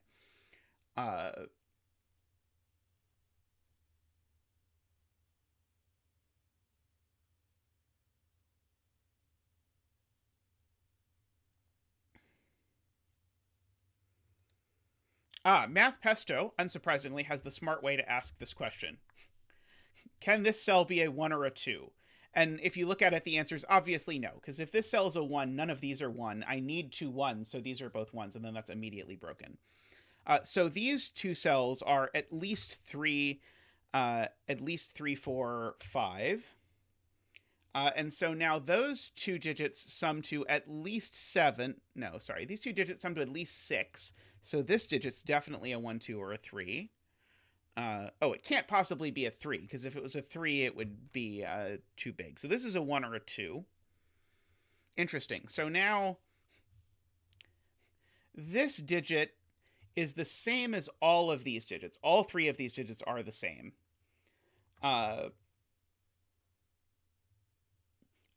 Right. Jay has a genius point. These can't both be 3. One of them sees a 3. And so because these can't both be 3, they're actually a minimum of 3, 4, which I apologize to Sarvesh. I think Sarvesh tried to explain earlier, and I didn't get it at the time, because I was not framing this question correctly. So yeah, these are in fact at least a 3 and a 4, but they could be a 4 and a 4 with a 1 in the middle. That would be okay. Why couldn't it be 3, 1, 4? I am going to go up to, so I now am at least convinced that this arrow has to be an 8 or a 9. I'm at least that far along in my my journey towards understanding this. Yep, arrows 8, 9, I agree.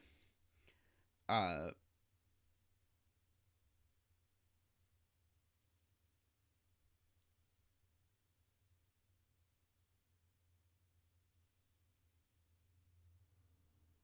there's no way it involves a 5. Because if it involved a 5... Wait. No, 5. It could be 5, 3, 1. 5, 3, 1 is okay. I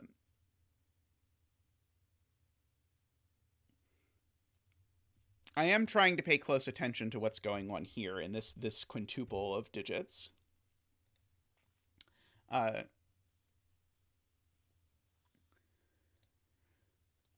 Just to see if anything is happening. This column is getting tight as well.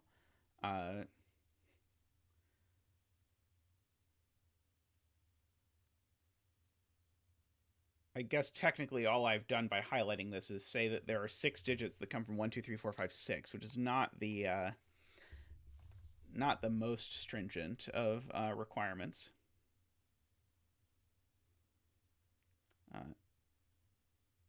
You put a 3 in the row 10 arrow, it breaks row 10, column 3. If you put a 3 in the row 10 arrow, it breaks this cell.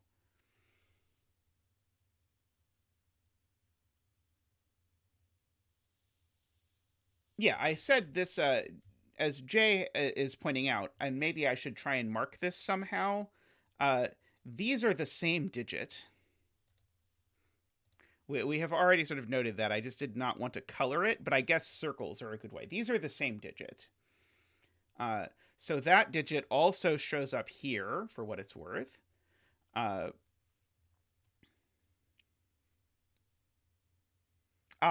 So the point is these 2 digits are the other 1, 2.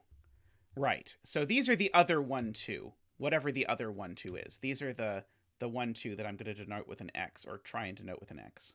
These are the other 1, 2. Because I need to fit the other 1, 2 twice. And so this is the 3.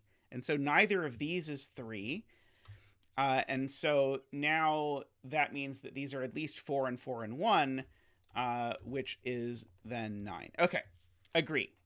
We got there. Okay. So these are 2 and 2 and 1 and 1. Okay. And that's a 1. Yeah, good team effort on that one. Lots of great points from chat throughout that. It was difficult for me to parse out. I kept wanting to look at the central cell of this 3-cell arrow, but that was wrong. I was supposed to be looking at the 2 border cells of this 3 arrow. And then I saw, oh, okay, so these 3 digits are the same, but I did not see the corollary of these 3 digits being the same, which is that these 2 digits were also the same. And so life is now good. So now, okay, so that's a 1. Okay, I can uncircle that. I no longer need to keep track of that. These aren't 1 anymore, though. I can fix that. These are a 2, 3 pair. Let's see. And as now being pointed out, placing a 1 here does a huge amount of damage to this column. Because now the absolute minimum I could put is 2, 3, 2 on here. And so the absolute minimum I could do is 2, 3, 2, and a 1. But you'll notice the maximum this arrow can sum to is 8, and that's already 8. So this is forced to be minimized. That's 8, 2, 3, 2, 1. we get to fill in.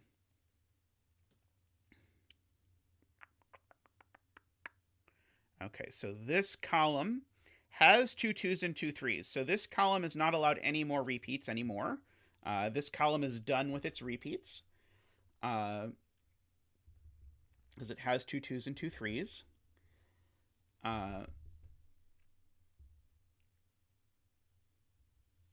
Okay, this 8 by king's move doesn't go here.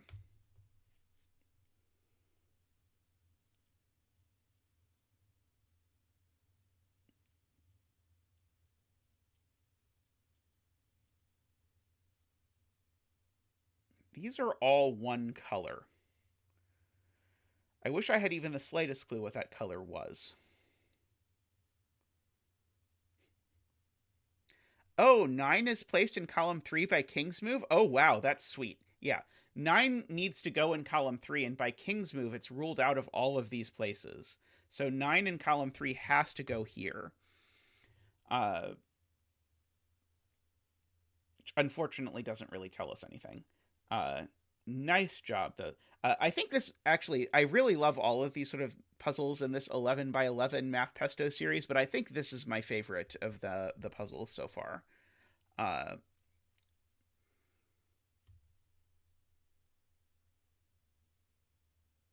so we've repeated 9 in this column already. We're probably going to repeat a 4, but we might be able to just barely avoid repeating a 4.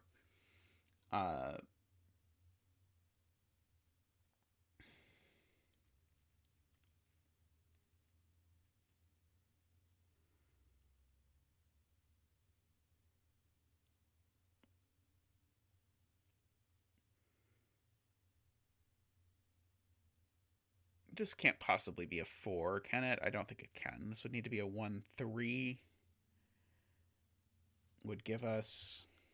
Yeah. This can't be a 4, because if this were a 4, we'd get our 1, 2, 3 quintuple, which would mean we'd repeated 2 of them, but then we've also repeated the 4, so this can't be a 4. Same thing if this were a 5, actually. I would have a 2, 3 here, which would give me a 1, 2, 3 quintuple, which would mean I'd repeated 2 of them, but I've also repeated the 4. So this is 6, 7, or 8. I can at least get that high.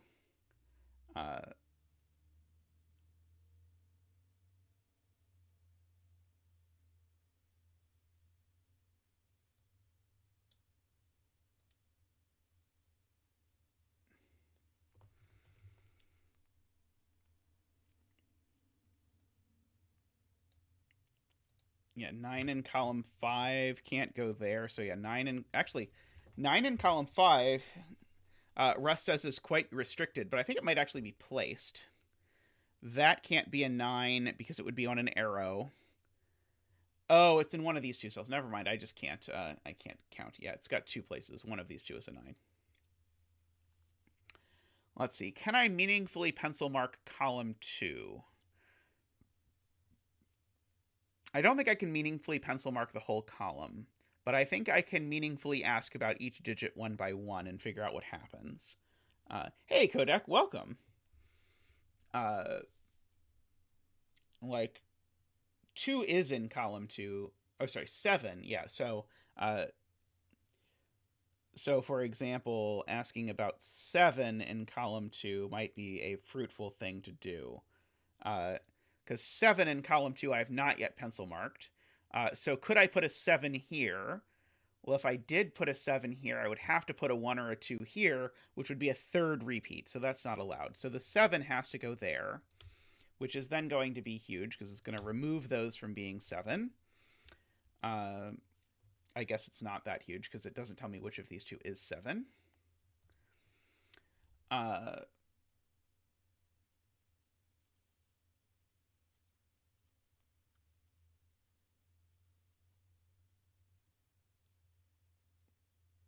Row 12, column 10 is not 6 either. Look at what happens to the other arrow, says Barbie. Okay, if this were 6, this would have to be 1, 5, which would make this 2, 3.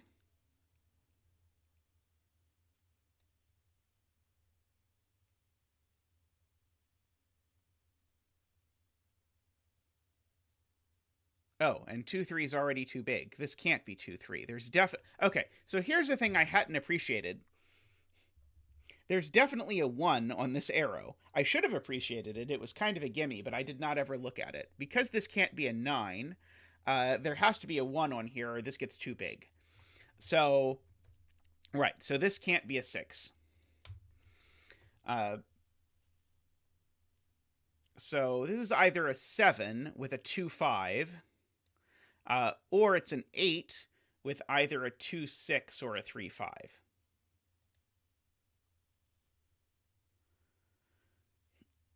Okay.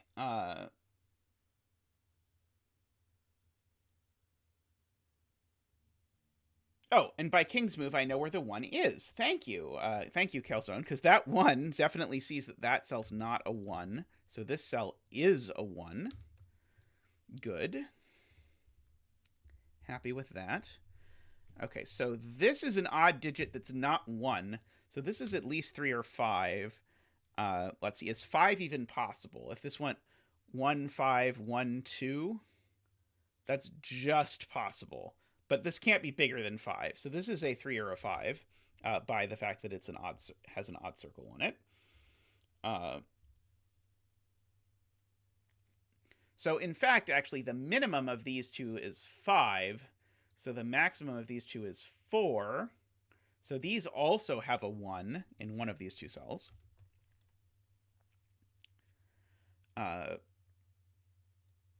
Sarvesh has a good point, which is that in row 11, we've now grown our own 7, 8 pair because, remember, we have used all the duplicates in row 11. So this is not 7, 8. Oops. I did that badly. This is not 7, 8, and that's not 7, 8. Thank you. Good catch. Hey, SBQ.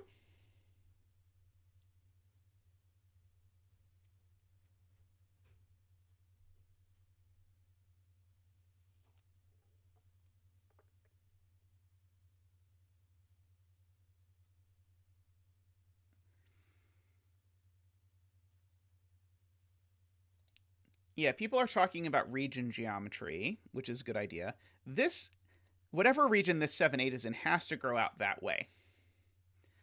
So it has to go up.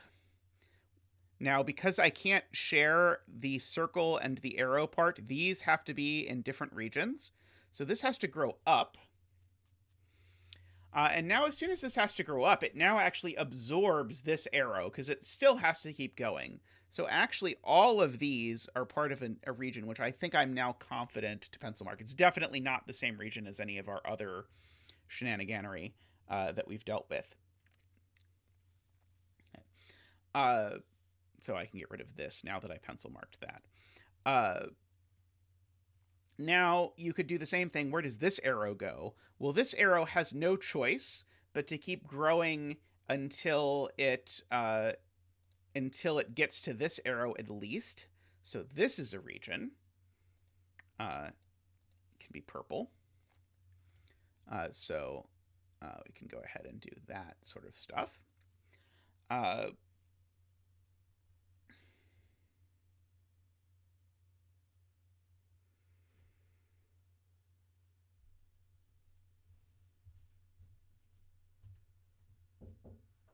Hello. Can I get you some tea? Yes, please. Let's see.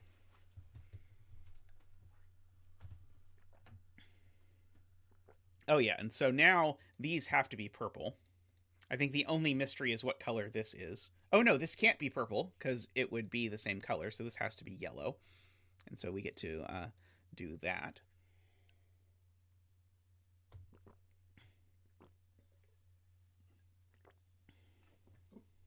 I got it.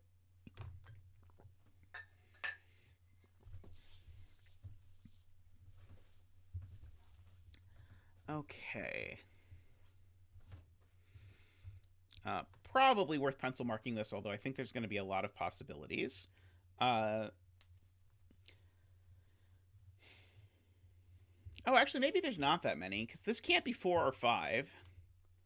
So actually, The 5 in column 2 is interesting because this cell sees both a 4 and a 5. So there is a 5 up here somewhere. I don't know where yet, but there is a 5 up here. So what can this cell be? I think it can be 1. I think it could be 2. Because I don't have my 2 duplicates for this column yet. I don't know exactly what the duplicates are in this column.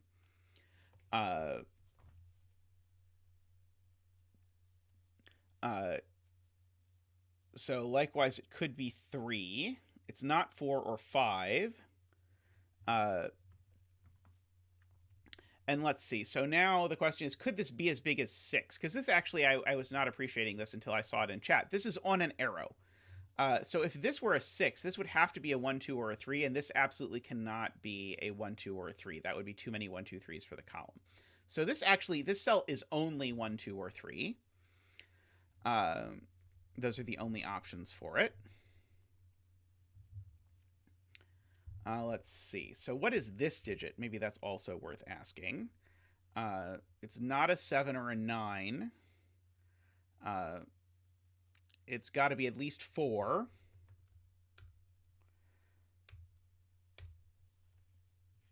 We've got a whole lot of options as far as I can tell, but I bet we can rule some of those out. Yeah, it can't be a 4, because if it were a 4, I would need to put a 6th 1, 2, 3, and I can't put a 6th 1, 2, 3. If this were a 5, I would need to put a 4 here and a 1 here. Is there something wrong with a 4 here and a 1 here? I don't think so.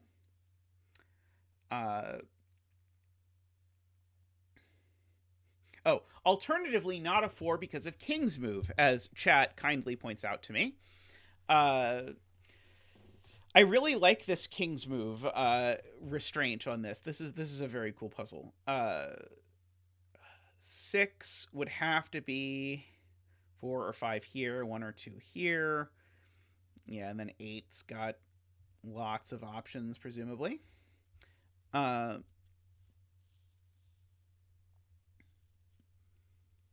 Let's see.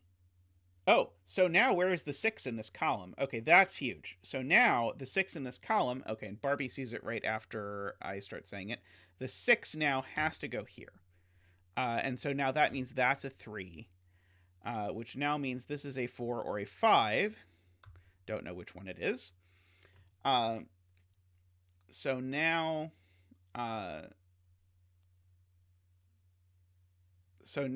now we ask where's the 5 in column 2, as Servesh says. So that's a 5, and so that totals 8. These aren't 8. This 6-9 pair sees up because we already have all the duplicates in this column, so sees up and says that's a 7. So all of that suddenly fell into place, and now we have our duplicated 9, and we could duplicate literally any of 1, 2, and 3 here, and it won't matter. It will work out. Okay. So that 3 sees this digit by Knight's move. So that's a 2. So that's a 1. That's a 2. That's a 3, just from the sort of Knight's move unraveling over there. Let's see.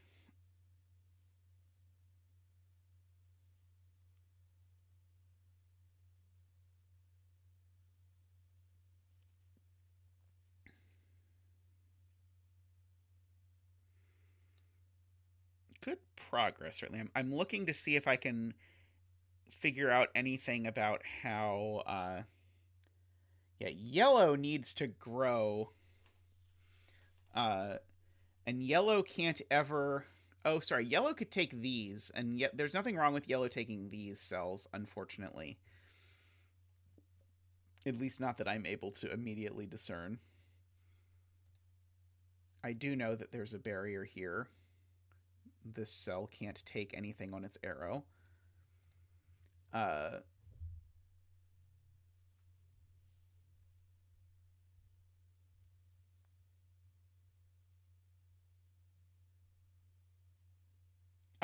Now, Good spot, Alima. In row 5, there's already 2 3s, so I can't have a third 3. That would just be ridiculous. So this is a 1 or a 2.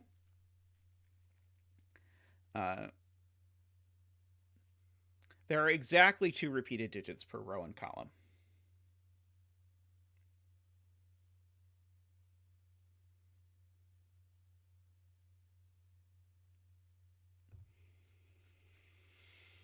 Okay, yeah.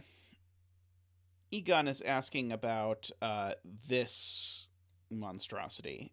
So this could be 2 5 if it's summing to 7. In fact, if it's summing to 7, it is 2 5.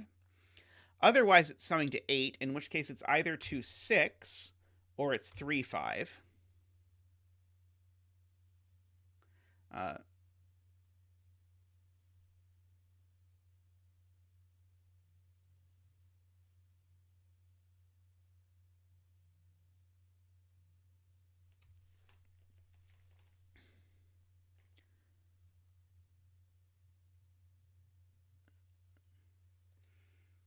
Yeah, I agree with that, Chris. How did I do this wrong before? Or maybe when I did this before, I didn't quite know. Because this is at least 1, 2. And this is at least 2. So that's at least 5. So this is a 3. I agree. I feel like I should have seen that before, but I missed something somehow. Anyway, that means this digit is an 8 or a 9. Which has been available for at least some amount of time. Which reaches over and says this isn't a 3 at least. 9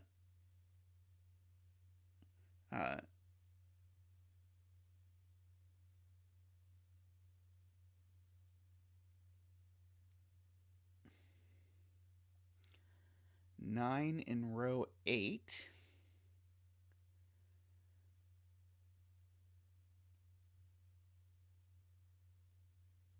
Which one is row 8? 11, 10, 9, 8.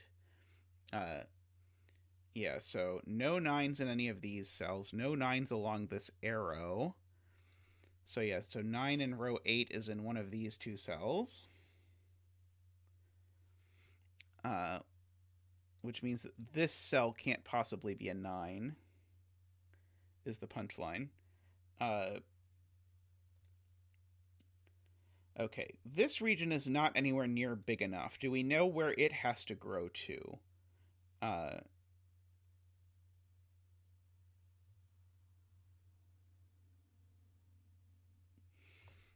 don't think so, although it's getting awfully tight. You can't have more than 2 1s in a region. Row 9, column 7. 11, 10, 9, column 7. Has to be a 2. If it weren't a 2, it would have to be at least a 4, and then that's too big. Okay, great spot, Alima. If I try and make this digit bigger than 2, because it can't be 1 or 3, it then has to be at least 4, in which case these totals will at least 7, and then I have to somehow make these 2 totals to at most 2. So this is a 2, which is great because it tells me that this is a 3. And now because this is a 3, I actually know that that's a 4, that's an 8, and that's a 7. Which I then remember told me that this had to be a 2 5 in order to make it work. Which now means that these have to be a 1 3, and I know the order. And now, because of that, that's a 9.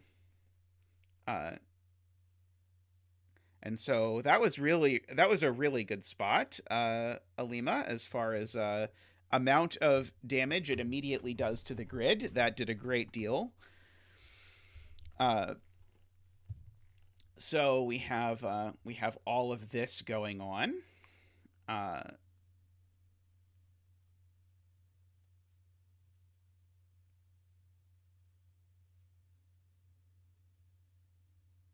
Okay. And so now this row row 9 is now done with its repeats because we've repeated the 3 and we've repeated the 9. And so this is a 6, this is a 9. To continue. Now we've got our repeats all done, so this can't be a 6 anymore. And the remaining things in the row are, we've got our 1, 2, 3, we need a 4, we've got, we need a 5, we've got our 6 and a 7, and we need an 8.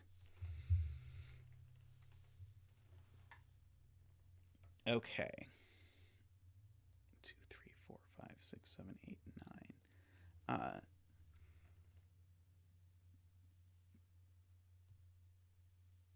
Is there any universe where yellow could take this arrow?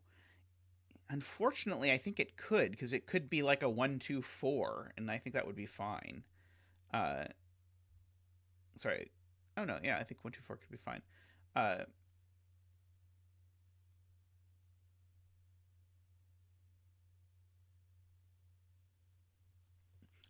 Good point, Calzone. Once this became a 4, we lost the ability for this arrow to ever join this region. So now this region still needs to get at least... technically, this region only needs one more cell, unfortunately.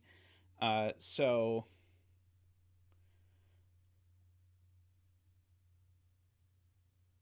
this... I fear that purple could take this cell and be done. Because purple might not have any repeats.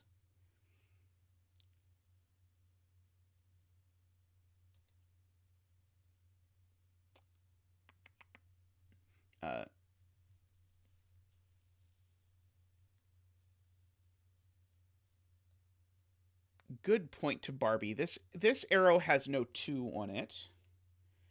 So it's at least summing to 5. And actually, this digit is actually at least a 4. So it's actually at least much bigger than that. This is at least a 4. So this is 4, 5. And it can't even be as big as 6 because I can't put a 1 or a 2 over here. Sorry, I can't put a 2 over here. So this is a 4 or a 5. Those are the only possibilities. Now these are at minimum 1, 3. But they could maybe sneak a 4 in them. And so that means that since these are at minimum 1, 3 plus 4, this is an 8 or a 9. Like all good arrows. Now because of that 3, this isn't a 3. This can't actually ever be a 4, because if this cell was a 4, it would make that a 5, which would break the arrow. So this cell actually is a 1, which then actually removes the 1s from here, making that a 2, 3 pair, meaning that's not a 1.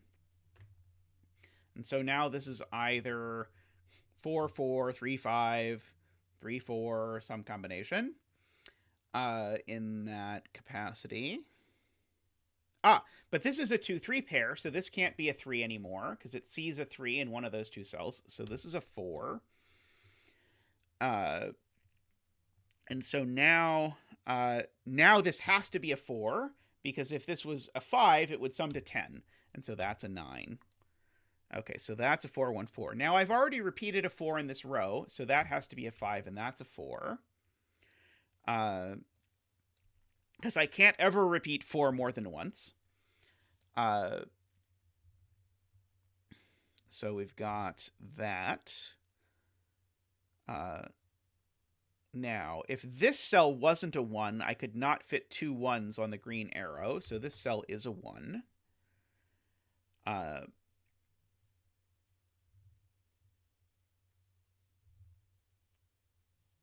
And now there's only 1 3 on this arrow, so the 3 is over here, so there's not a 3 there.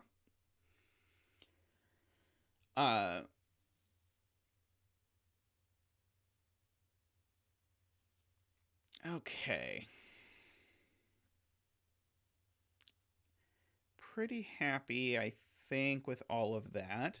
This cell's not a 4, which is, I think, going to make Nicholas happy. So this is a 5, 8 pair, because we do have our duplicates in this row already, right? Well, I need a 4 in this row regardless. The only place I can put a 4 in this row is here. I think I do have my duplicates, but I can't. Oh, yeah. It's no, it's 3 and 3. Oh, and 9 and 9. Okay, yeah. So these are a 5-8 pair. This can't be an 8, because if this were an 8, I would need a third one in the column, and I can't have that. So that's a 5. That's an 8. So this cell is at least a 7. So this is a 7, 8, or a 9, which makes that a 2, a 3, or a 4. Well, it's not a 4 because it sees a 4 by king's move. So that's not a 9. So this is a 7 or an 8. That's a 2 or a 3.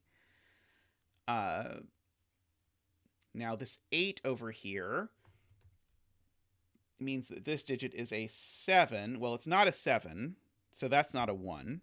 This could be a 6 with a 2, or a 5 with a 3. And I think both of those seem plausible, as far as I am able to tell. Oh, this column... No, this column is not done yet. I remember now what's going on with this column.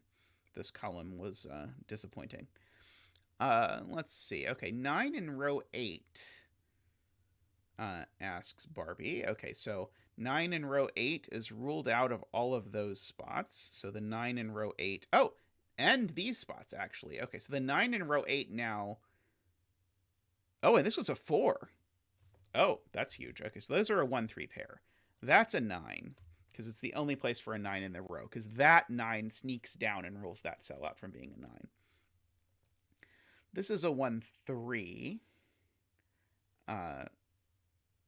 So this is my last repeat for this row, because somewhere in here I have repeated a digit. I don't know which digit it is that I have repeated, but because I've definitely finished repeating my digits, this can't also be a repeat. So that has to be a 6, which means that's a 2. Now... this being a 2, unfortunately, does not mean that's a 3, I don't think, as far as I am able to tell.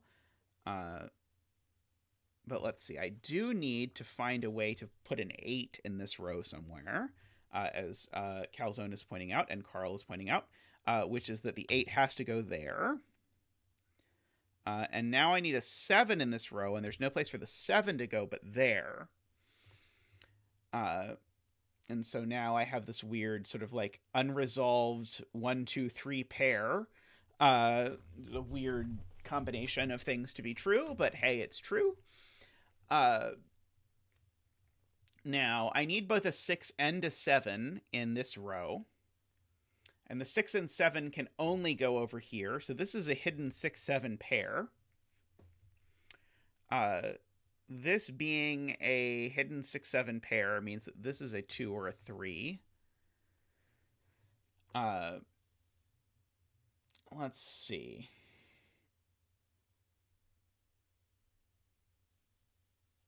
Oh, good point, chat. This 1-3 sees that 3. So this is a 1. That's a 3.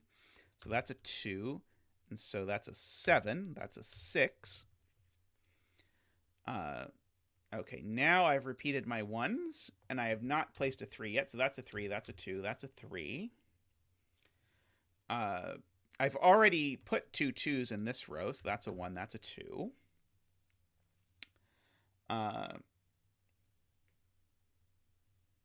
Okay, I'm now making a 6 without using a 2, because there's already 2 2s in the row. So this is a 1 5, and I know the order.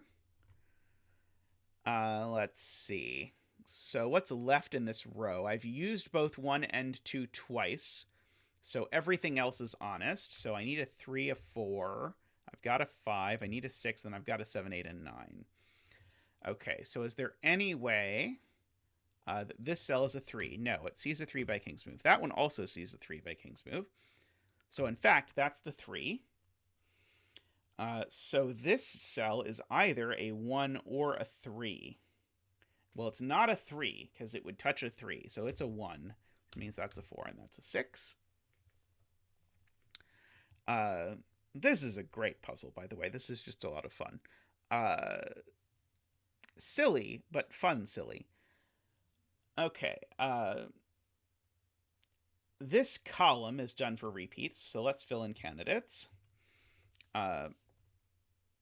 We've used a 1, we've used 2 2s, we've used 2 3s. We need a 4 still. We need a 5 still. We've got a 6. We need a 7. We've got an 8 and a 9. Okay. Well, these are both not 5, so that is 5. I don't think we can resolve this 4 7 yet, but now this row should be, well, maybe done. Okay, it's got 2 9s and 2 3s. So what is it missing? It's got 1 2 3 4 5 6 7. It needs an 8. So that digit's an 8. Let's see. Could also probably start making more careful thinking about regions. Like yellow. Okay, so let's think about regions for a bit. So yellow can't possibly take this 4 1 4 because it's already got a 4. So it can't take 2 more 4s. Yellow is not done because it's got 9 cells, but it has 2 3s. So yellow has at least 1 digit that it's missing.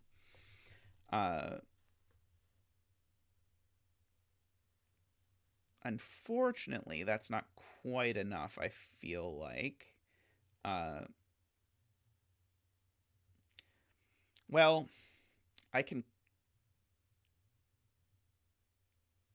Yeah, okay. So I can color this. This 414 is, again, not purple. So let's give it its own color.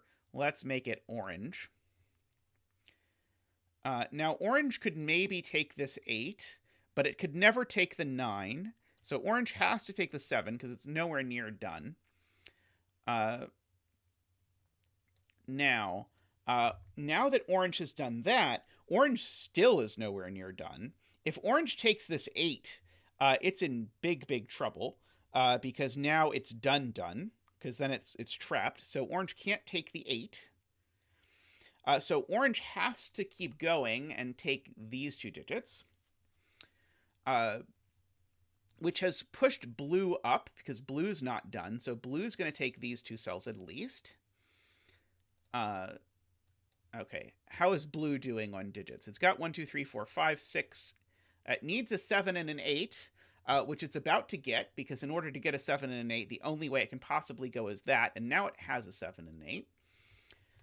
And so now blue can finish or not whenever it feels like it, because... Oh, no, sorry, blue now has to be finished. Blue doesn't have a choice. Blue could take a 9, but it can't take that 9, and so blue has no optionality. Uh-oh, Math Pesto says I broke it.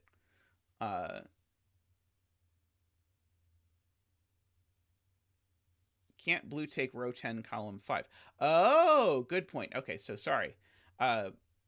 So what we actually know, sorry, is that blue needs to take this cell, because blue could take this cell, but blue needs to take this cell because it's got 2 more things to take. But good point, good point. One of these 2 is the blue 8. But I don't know which of those 2 is the blue 8. Okay. We have another region coming out of here, but I don't know if it might be this purple down here, or both, right, or both. It could take both. So I don't think I quite know what exactly is happening. Okay, so column 4 pencil marking is being encouraged. We have 2 1s and 2 9s, so I don't have to worry about that anymore. I still need a 3. I've got a 4. I need a 5 and a 6, and we've got a 7, 8, and 9. So I believe that is correct. We've got a 1 and 2. We need a 3. We've got a 4. We need a 5 and a 6. And then we've got a 7, 8, 9. Okay. This is not a 3 by King's Move.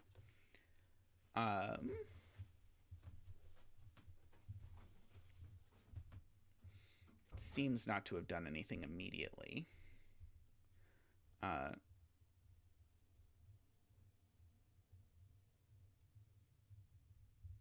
Why not row 7? Oh, sorry.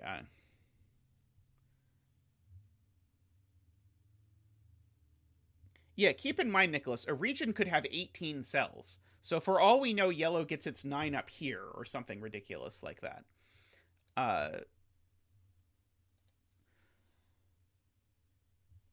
Which is a very cool aspect of this puzzle. Row 9, column 3.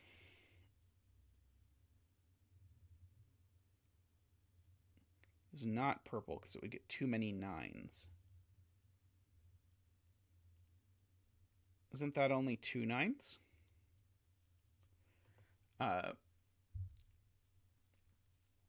Row 10, column 5 is an 8. Oh, yes.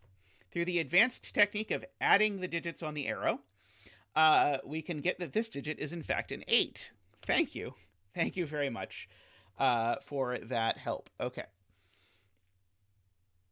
So this is an 8.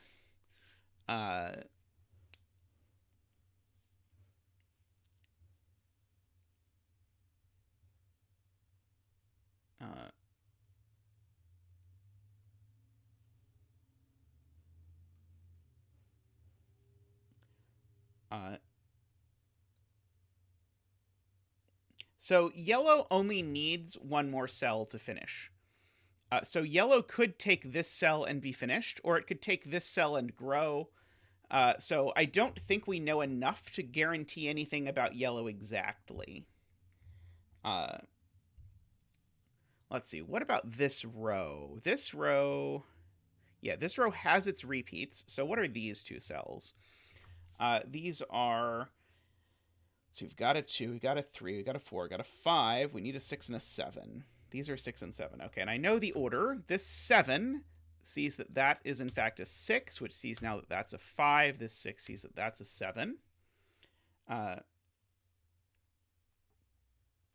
Okay. Yellow has a 5. So yellow's good. Yeah, so all yellow needs in the world is a 9, but yellow could take a whole lot if it wants. This row should maybe possibly be done, is it? Yes, this row is done on repeats because it's got both the 1s and the 2s repeated, so that cell's a 6. Oh,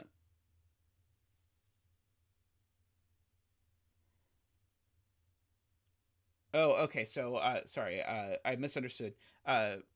Jay is asking the opposite question, which is, if this cell is not yellow, where does it get its bunch of cells? I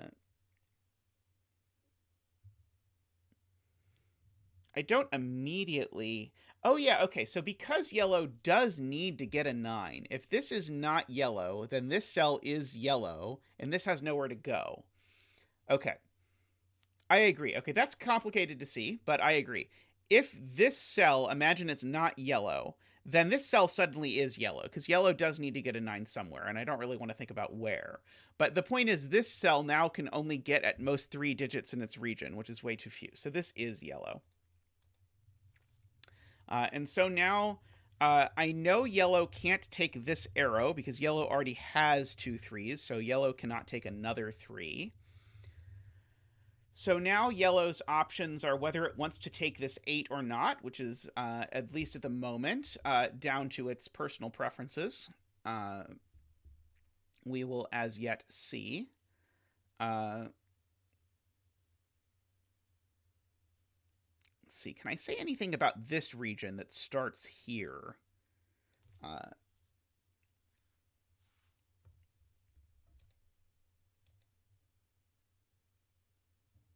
Maybe not. I know one of these two is a 3. That doesn't look immediately useful. This column actually has its duplicates because it has 2 3s and 2 1s. So we can pencil mark this, which is going to seem gratuitous and probably be gratuitous, but we're going to do it anyway. We've got a 3, we need a 4, we've got a 5, we need a 6 and a 7, we've got an 8, and we need a 9. Okay, so spoiler, this is not a 2. This can't be a 4 because it would need to be a 3 1, and it can't be. So this is a 6, 7, 8, or 9. This one I know is not a 9 or a 4 just by King's move. This one's not a 9 by the fact that it's on an arrow. Yeah, man, I don't know a whole lot about these cells, do I? This is not a 2 because there's already 2 2s in the row. So this cell's at least a 4. So this is never a 6 because if it were a 6, I'd need to go 4 2, and there's 2 2s in the row. Let's see. If this were a 7, this would want to be 4 and 3, or 6 and 1. And if this were a 9... Oh, so this cell's never 7, because it would only be 7 if this were a 9 and that were a 2, which isn't going to work. So if this were a 9, this would be a 4 and a 5, or a 6 and a 3. Okay, does any of that clash with what's already happening in this column? We already have 2 repeats in this column, which means that this is never a 3. So this is only a 1 or a 5. So this is either a 1 and a 6, or it is a 5 and a 4.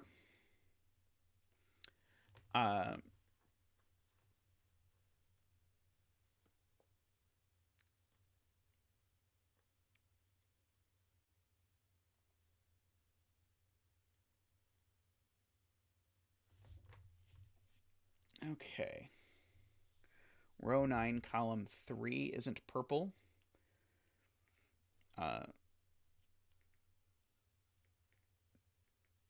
Sorry, that's not 11. No, that is 9.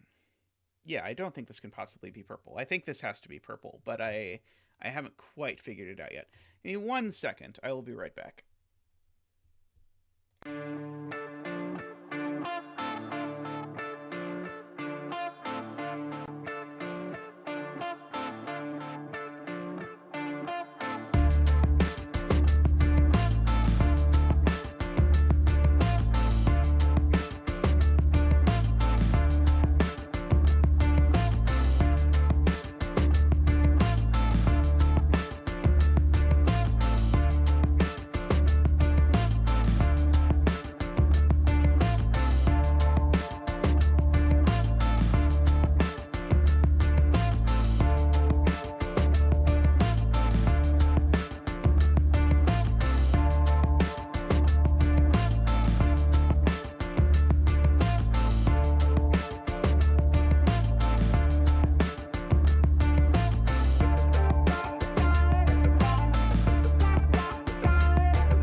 Alrighty, let's try to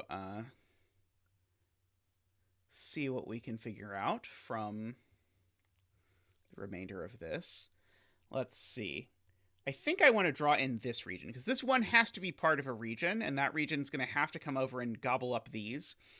And there's no way that region is green. There's no way that region's yellow, so I think this region can't possibly be a region we already have colored. I think even though regions can be huge, I don't think this region can be this orange over here. So we're going to give this a color. We'll let this be another blue region.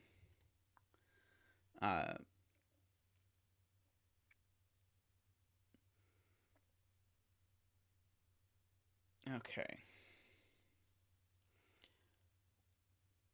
Oh, let's see. There is a 5 looking at row 10, column 11. Isn't that row 10, column 11? I'm guessing I'm being told that one of these two sees a 5.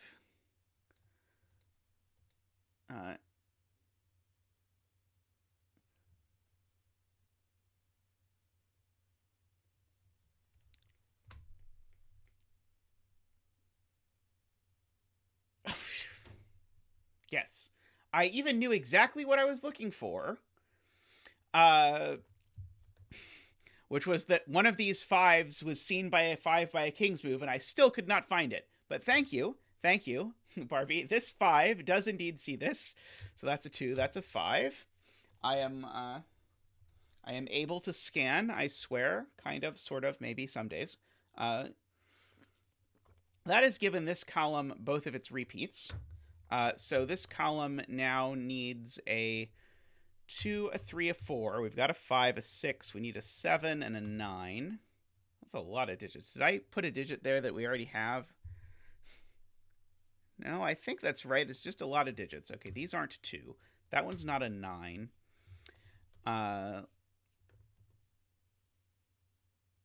Yeah, that might be it. That might be all I can say. Oh, I know this one's not a 7, because for this to be a 7, both of these would have to be 1, and that would break Knight's move. So this is a 2, 3, or a 4, at least I know. Yeah, not a lot of information came out of that. Column 6 has both of its repeats as well. Column 6 is over down here, so we've got 2 9s, 2 4s. Yeah, let's fill this one in. So we have... we still need a 1, actually. That's probably going to be helpful. We've got a 2, a 3, a 4. We need a 5, a 6, and a 7, and an 8. That's a lot of options. Okay. Well, this one's not a 1 for oh so many reasons.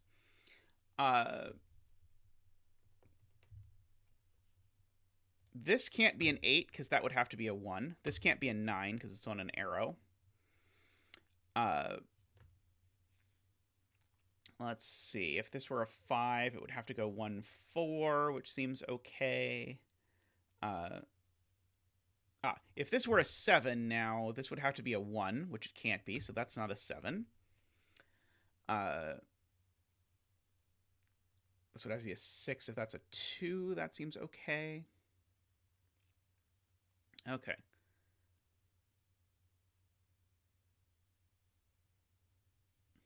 Or are you the one who's always heckling Simon and making him sad?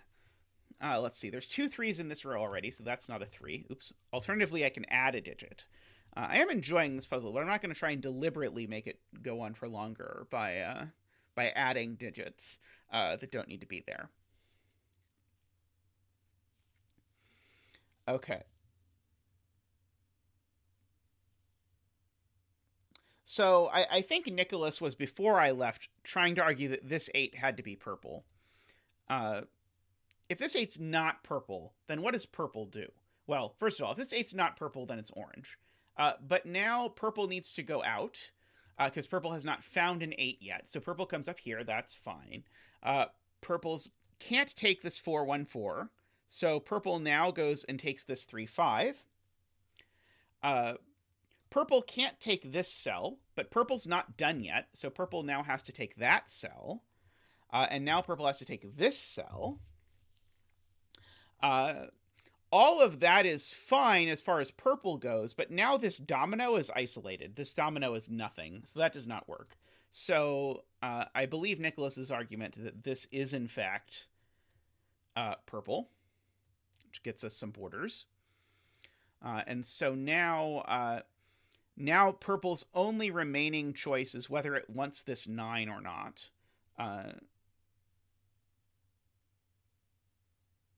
Yeah, purple can have this 9 or not. Those are its only options.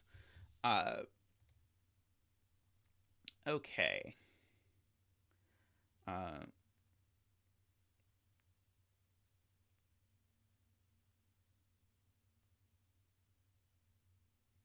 So... oh no, annoyingly, this could connect back up with this blue. And now as soon as that 8 got grabbed, now this blue is not done. So this blue has to grow the only direction it can. So blue comes over and takes that. Blue can't take this arrow by rules, so blue is done.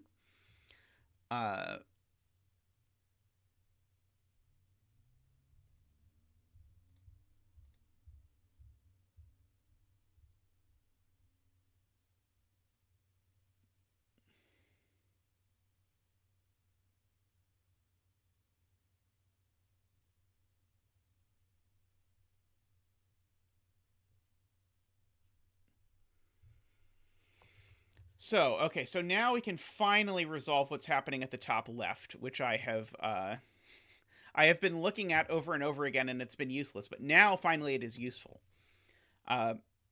So we could ask, can yellow possibly take this cell? And the answer now is no. Yellow cannot take this cell, because if yellow takes this cell, yellow is done, and yellow is very far from done. So the only other thing for yellow to do is to take these cells. So these are a new region up here. I mean, I guess I don't know it's a new region. It might be an old region, but these are a region. And yellow's not done, so yellow has to take this cell. Whatever these are, it has to certainly get out over the head of yellow. Yellow is not allowed to take this 9, so this 9 has become red. Yellow still can't possibly be done, so this is yellow. Whatever this region is, still has to get out over the top.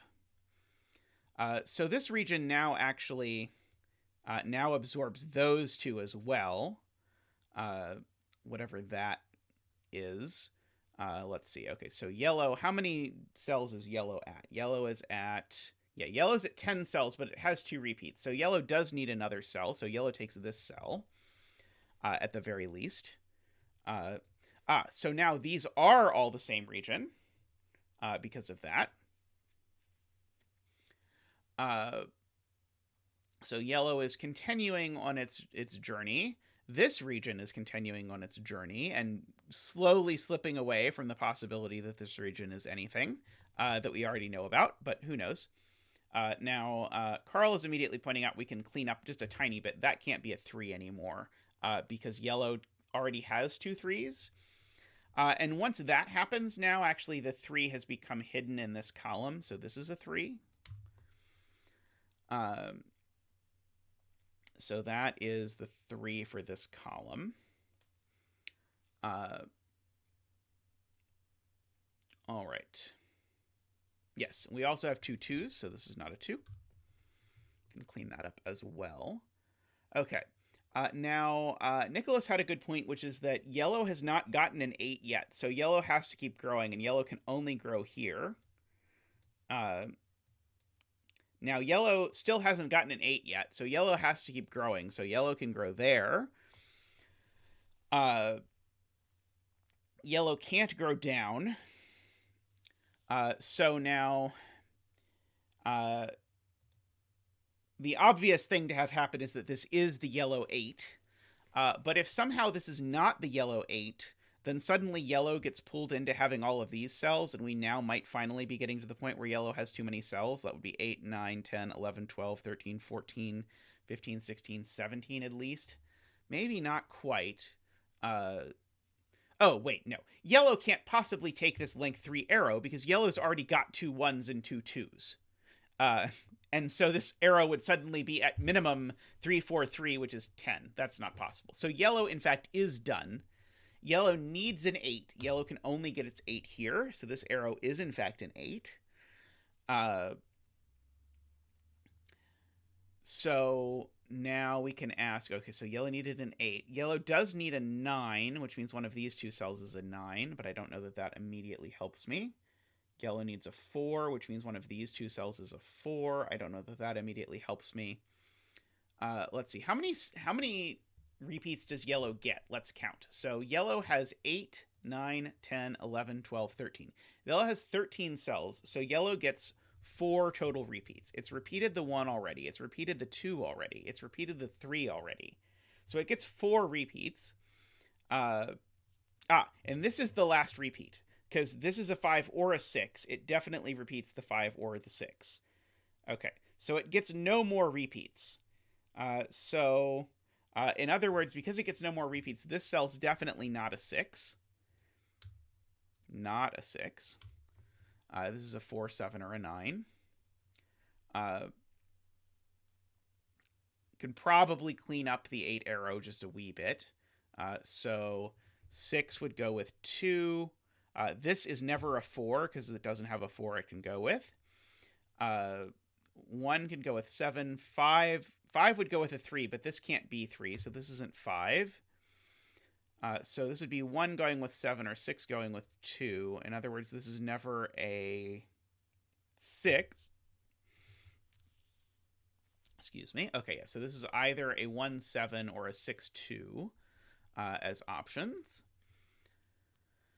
Let's see.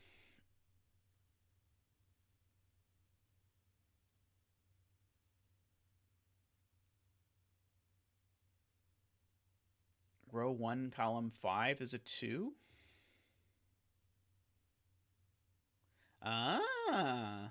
Wait. Do we know that? Only place in column 5 for a 2. Let's see. Yes, this row already has 2 repeats, so that's not a 2. And so now I agree with Alima. This is really nice. 2 now only has 1 place to go once I make that observation. And so that is the 2. That's the 6. This is, of course, now not a 6.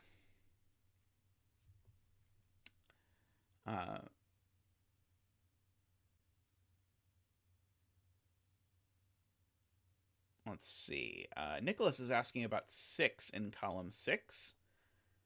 Oh, so we could have done it as a hidden single the other way? Is that the point? We also could have found this 6 as the hidden single and then gotten the 2, so it actually worked either way. Row 4, column 4, says Jay, sees a 6 in column 5. Yes, the 6 in column 5 is in one of these 2 cells, which is important because this sees both of them, so that's a 5. That's smart. Now I look for repeats in this column. I've got... Oh, well, I don't have a 6 in this column, so I need to put a 6 in this column, so the only place I can put a 6 in this column is here. That must mean I already have 2 repeats. I have 2 9s and 2 1s. Yep, okay. So that's a 6. This is an honest 4-7-9 triple.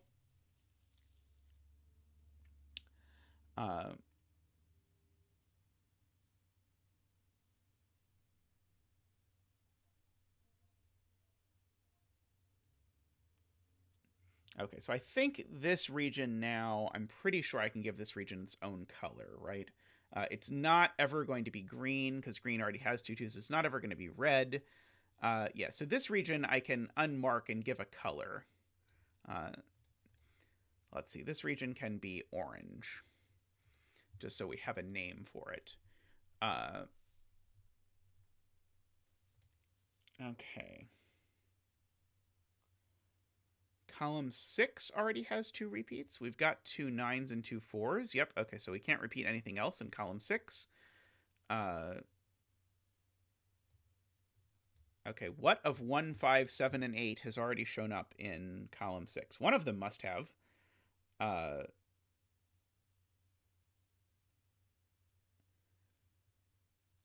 really don't see it. 1, 5, 7, and 8. 8. There's already an 8. There we go. So no more 8s in the column. There we go. 1, 5, 7. That's an honest 1, 5, 7 triple. Hey, Ken, welcome. Let's see. I was encouraged to look at repeats in row 5. I already have my repeats in row 5, so I can't make that a 1. At the very least. Let's fill in this column, because this column has 2 6s and 2 1s. So it's not 1, 2, 3. Could be 4, 5. Not 6. Could be 7, 8, 9. I know none of these are 8. I know that one's not a 9.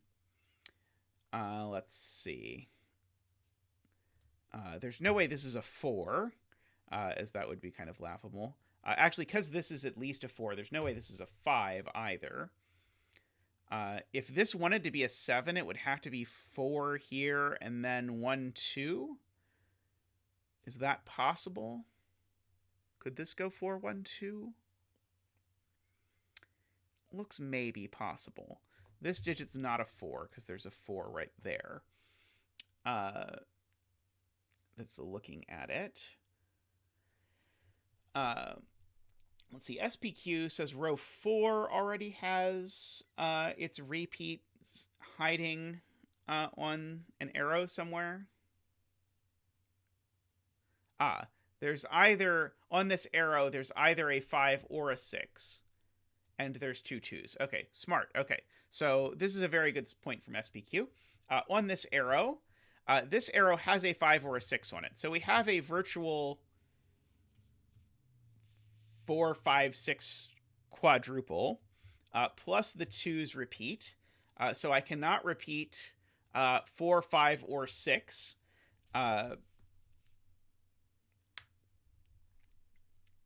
No, sorry, I cannot repeat 5 or 6 anymore in this row, or 2. Does that actually eliminate anything? Let's see, row 5, column 5 is not a 7. Let's see, what would happen if this was 7? Let's see, this being a 7 breaks. This is a 7, that's a 9. This is a 7, that's a 6, and a 4. I don't see it. Oh, I'm counting wrong. That might explain why. That one being a 7, I see. If this is a 7, what happens? Okay, if this is a 7, then that's a 9, that's a 4, this is a 6, and this has no value. Okay, that's hard to see. But it's true. If this is a 7, it makes this arrow a 9. But how am I making 9? I'm making 9 as 4, 5.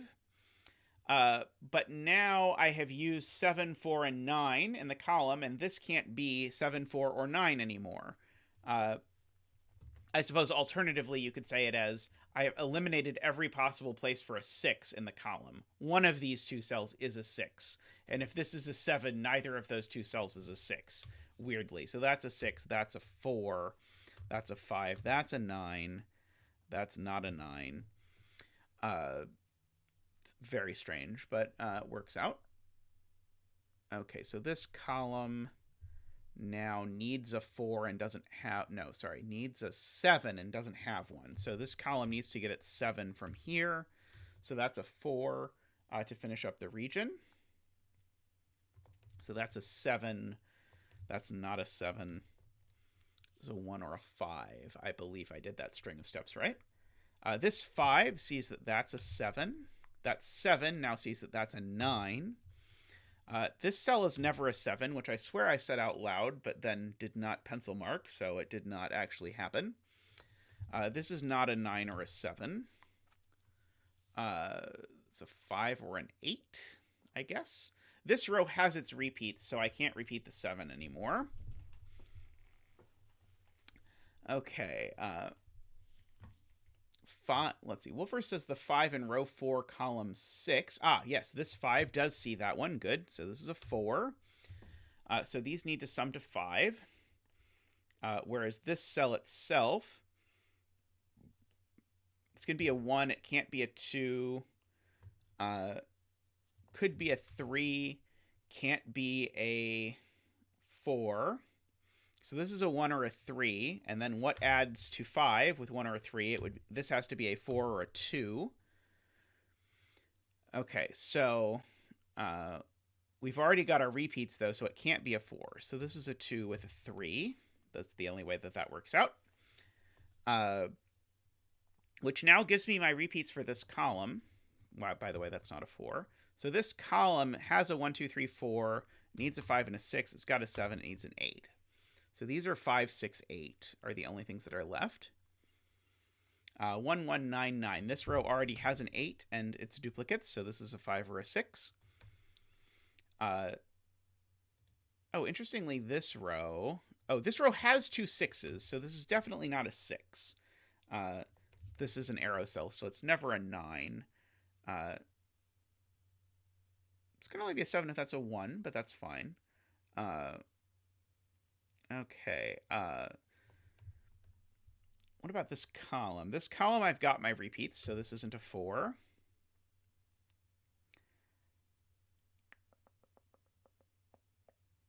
This column, I've got my repeats, so neither of these is a 9. So this is a 5, 7, 8.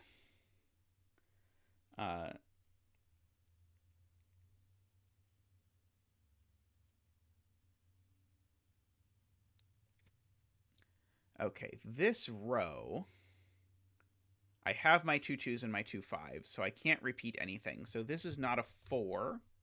It's not a 9. It's a 3 or a 7. This column, do I have my repeats yet? I've got 2 5s. Oh, I've got 2 5s and 2 8s. So this column doesn't have any more repeats either. So neither of those is a 2. I strangely enough don't have a 9 in this column yet.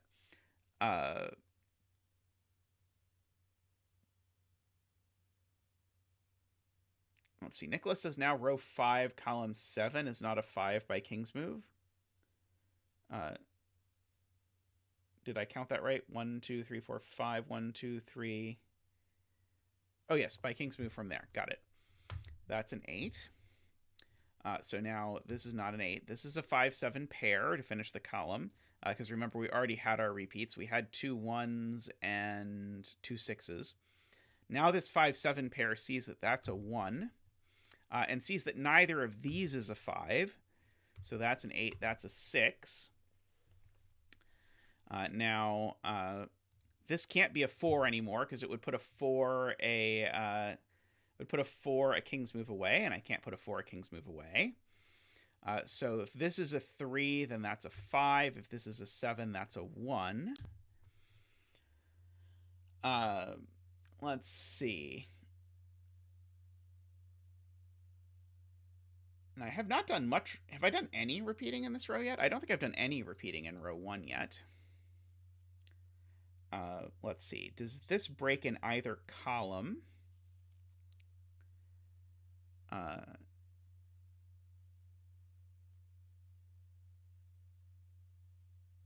Row 3, I have my repeats. Yes, I agree. So yeah, so we can pencil mark the rest of this row.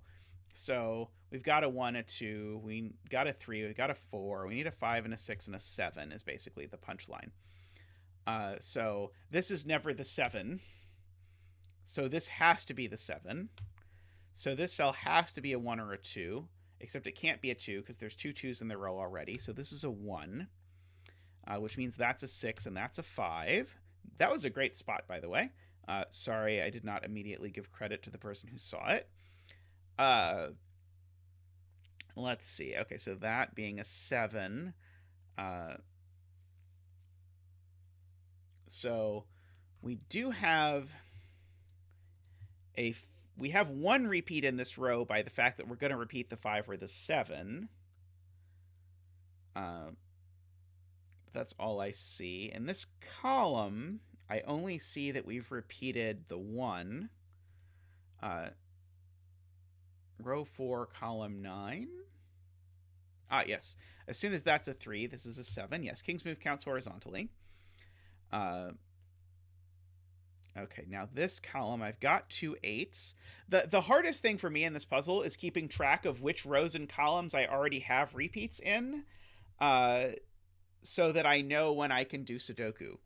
And I don't think I have my repeats in column 9 yet, but Chad is saying I do. Oh, 2 5s. I have 2 5s and 2 8s. Okay. So therefore that's a 3. And this is neither a 3 nor a 7. Oops. Neither a 3 nor a 7. It's a 4 or a 9. Okay, so this is a 4-9 pair to finish up the column. Let's see. Row 5, I have my repeats right away, right out of the gate. So we've got 1, 2, 3. We need a 4, 5. We've got a 6. We've got a 7 and an 8. We need a 9. That one's never going to be a 9. So this can't be a 9 either because of how the arrow works. And so the arrow actually tells us that's a 5, that's a 4, that's a 9. So that 9 tells us that's a 4.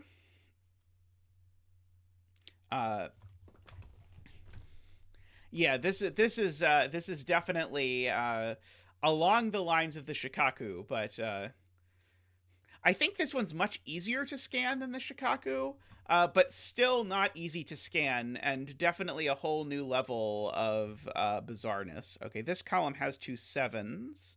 Does it have 2 of anything else? Not that I seem to be able to see. Okay, what about over here? This column has 2 1s and 2 5s. Okay, so these 2 digits need to be from Let's see. These need to be an 8 and a 9. That's the only possibility. Okay, so them being an 8 and a 9 means I've got a repeat in this row with the 8 and the 9. And I've got a repeat in this row with... Oh, crap, I don't know, do I? I know one of these two is a 5, but I don't know which. Okay, row 4 is looking awfully generously filled in. Let's see, we've got 2 2s, and we've got 2 5s, so this is a write-in. I don't know what it is yet. It's not a 1, 2, 3, 4, 5, 6, 7. It is an 8. That sells an 8. Okay, what is going on in this column? We've got 1, 2, 3, 4. Let's see. We need a 5 in the column. We don't have one yet, so one of these two is a 5. And then we've got 6, 7, 8, 9. Yeah, so all I know is one of these two is a 5. Oh, however, we filled in one of the digits on this arrow. We filled in all but one of the digits on this arrow, so that's the 5. And then, unfortunately, this could be literally anything. But now this row... Nope, now this row I don't know anything about. Let's see. What about row 2? We know I have one repeat from the 5 and the 7. So here's an observation. I do need a 9 in this row, and the 9 in this row needs to go in one of these two cells. And because the 9 goes in one of these two cells, this cell can't be a 9. It's an 8, which means that the cell is a 9. That still doesn't tell me what's going on in this row. Does it tell me what's going on in this row now? Let's see. 5 sees 5, 7 by King's move in row 2. Got it. Okay, this 5, Barbie points out, sees that. So that's a 7. That's a 5. This row, I don't think we're done repeats yet, if I'm correct. Oh, no, this row needs a 1, so we better be done repeats, because it doesn't have a 1 yet. What are the repeats in this row? We've got, 2 6s and 2 7s. They're sort of hiding like that. Let's see. And now we filled in all the digits. Now we just have to finish the regions. Okay. So, regions. Yeah, regions.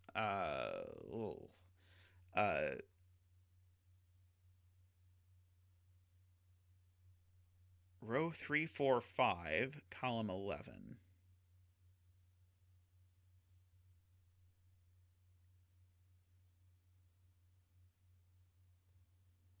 Yeah, because whatever this is, it can't connect to either of those, so it's going to have to balloon out like that. But that's not immediately clear what to do with that.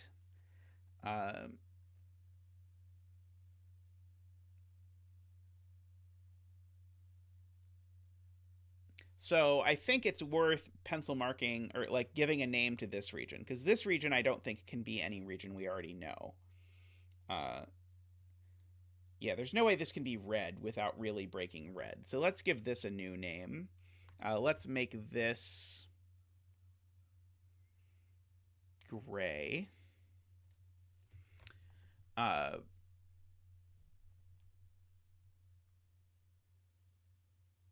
Could be blue. Oh, it could be blue. You're right. Never mind. Completely right. Yeah, that could be blue.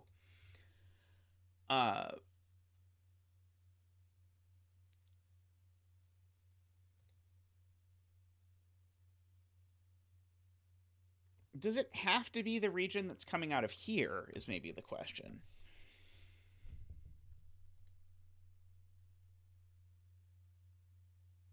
I don't know. Let's see, Carl says row 9, column 3 has to be green because row 9, column 3 needs a 2.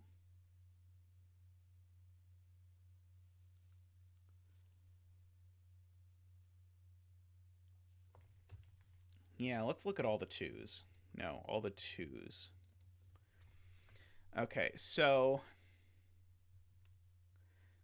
in the entire grid, and this is genius of Carl, in the entire grid, there is one uncolored 2. And that one uncolored 2 is up here. So there is at most one region that we have not yet colored. And whatever region, if there is a region we've not yet colored, it includes these cells. Is there any way these cells connect to another region? Unfortunately, I think there's lots of ways that could happen. But I definitely agree that this cell needs to connect to a 2. Wait, I forgot what we're talking about. We're talking about row 9, column 3. Sorry, we're talking about this cell. So this has to connect to a 2 somehow. And the claim is the only place it can possibly get a 2. It can't be orange. It can't connect to yellow. And this can't possibly... Could this get over to red? No. This can't possibly get over to red. It sure looks like it's going to have to be green to me.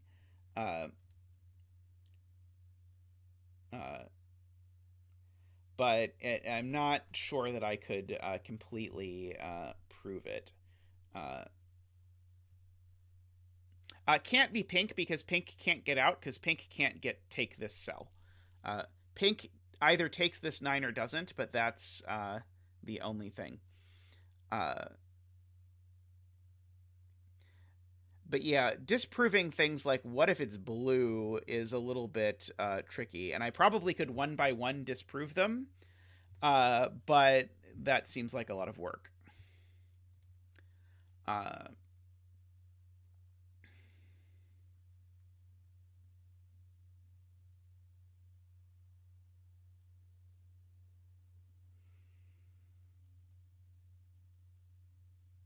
Now, I do know these are in a region. I don't know what that region is, but they're definitely in a region together. Okay, let's look at other digits. What about 1s? I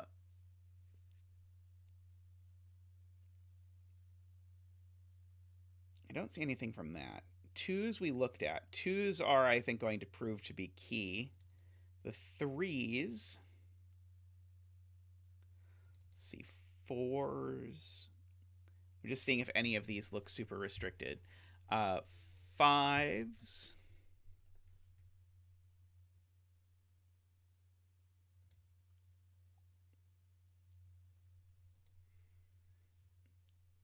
Yes.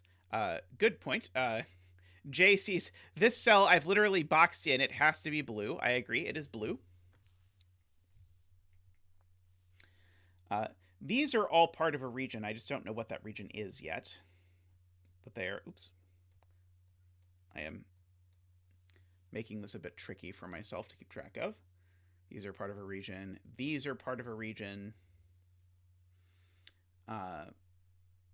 Oh, there's no way for this to get out without taking this arrow. So, in fact, because of this, because I know that this does not join these cells, this has to take that arrow, which means all of this is part of a region. This cell's also part of that region.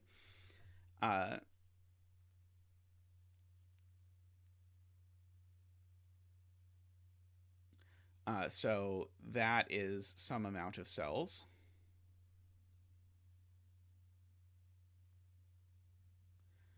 Let's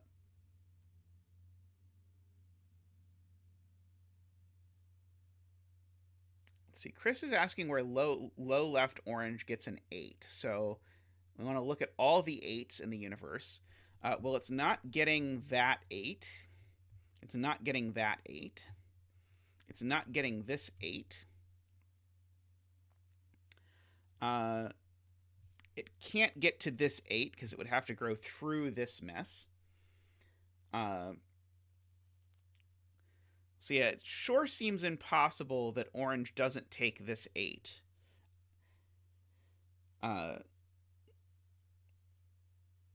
Because orange can't possibly not expand out to at least here, I think. Because orange can never take this 414. So orange... And orange can't actually take this 3-5 either. Because if orange takes this 3-5, I'm starting to create this domino that is going to cause problems where it's going to become isolated. So I think I can agree orange always has to take this 8 as part of its expansion path. Orange, I think, could take the 7 and the 8, though. I think that would be okay. Or the 5 and the 8. I think both of those are at least... Well, let's see. If it took the 5, it would also have to take the 9. And I'm not sure. Okay, I'm just going to fill in that that's I believe that's orange. Now, because this 3-5 arrow can't join orange, as we just showed, that means it has to join this 8-9. So, in fact, all of that is part of a region. Now, whatever this region is... Oh, no, sorry. I discounted the possibility that it was green. It could be green still. Sorry, I have to be very careful. I don't know if there's an uncolored region or not. I have not yet proven that there is an uncolored region. I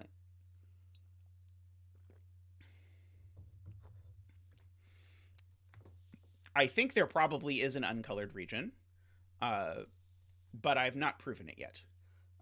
There either is or isn't another region. That is what I am able to confidently say at this point.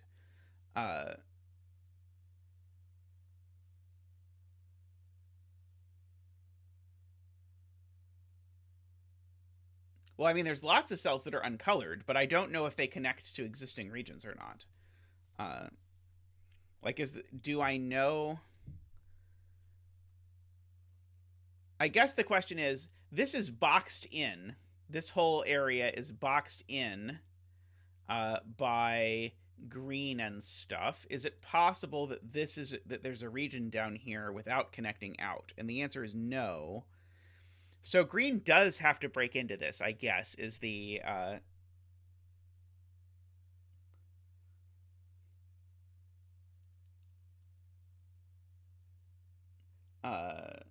I think is the point. So now, the way the world works, if we assume that this cell is not green, what happens? Well, then it has to grow. It's never orange, we know that, and it's going to keep growing up to here and maybe to there, but no matter what, it never gets a 2.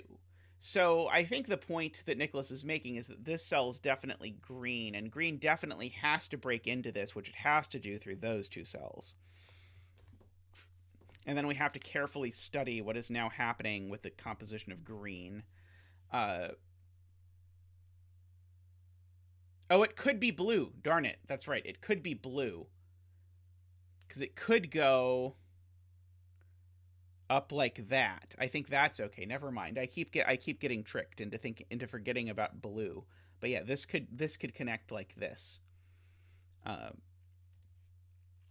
But I think the point is there's no new regions down here. Everything down here is part of an existing region.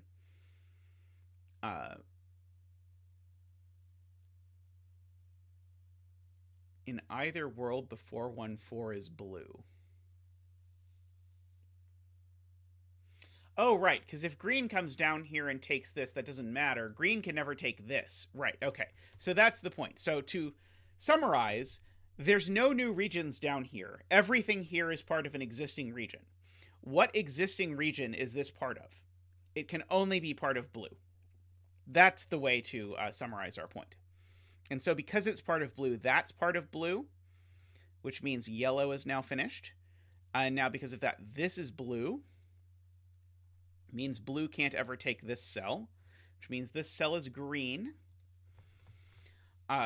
Now blue has 2 1s, so blue can't take this cell.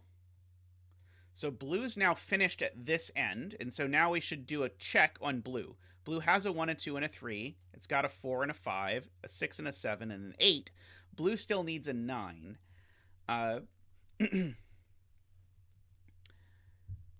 Unfortunately, let's see. Unfortunately, blue, I think, could still conceivably take, like, all of this, as far as I can currently see. But blue does need to take a9 down here, somehow. So now someone needs to take this 1. I should have noted a long time ago, green can never take these cells, because green already has 2 1s. I would love to know that whatever this thing is, that it has to take that. But I don't think I know that yet.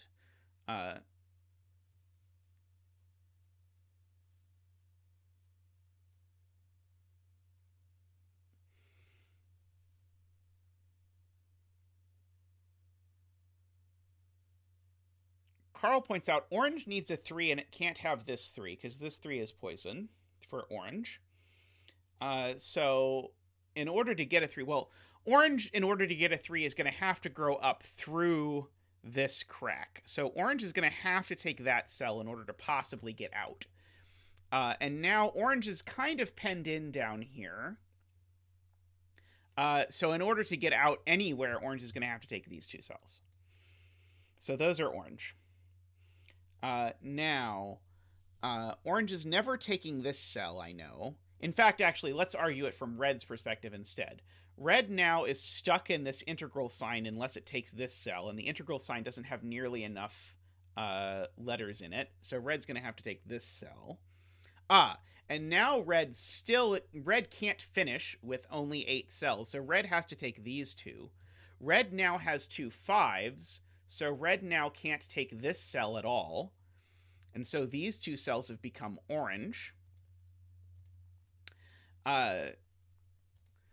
Okay, so so now orange is looking like this. Okay, so orange does not yet have 2 7s, but orange does have a 1, a 2, a 3, a 4, a 5, a 6, a 7, an 8, and a 9. So orange can finish anytime at once. Red has a 1, 2, 3, 4, 5, but red has none of 6, 7, and 8. So red needs a 6, at least one. Let's see. Cephosciente says if row 6, I bet it's Cephosciente, but you can let me know. Says row 6, column 10.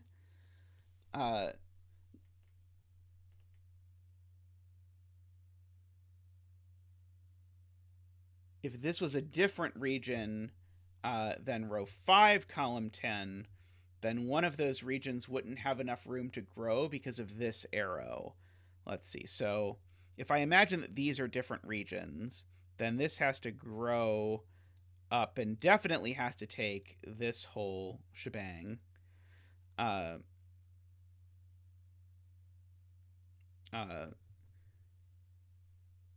now, because this is a different thing from this region, we definitely break. Okay, I agree. We isolate too few cells over here for this region. So this is part of that. Good job, Cephosciente. Cephosciente. I act like I'm pronouncing that correctly. That's just in my head how I think it's pronounced. Let's see. Okay.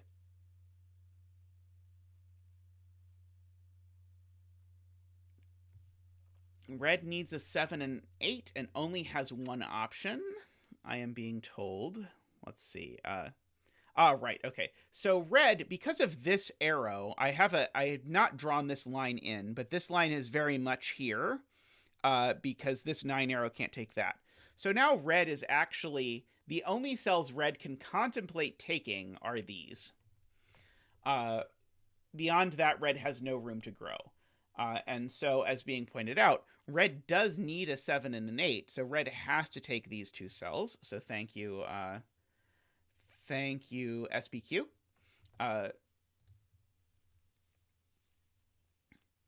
And I think that Carl was just alerting me to this border that I had never drawn in from the start of the puzzle, even though I should have. Okay, so green still needs a lot of stuff. Do I have any way of guesstimating something green has to do?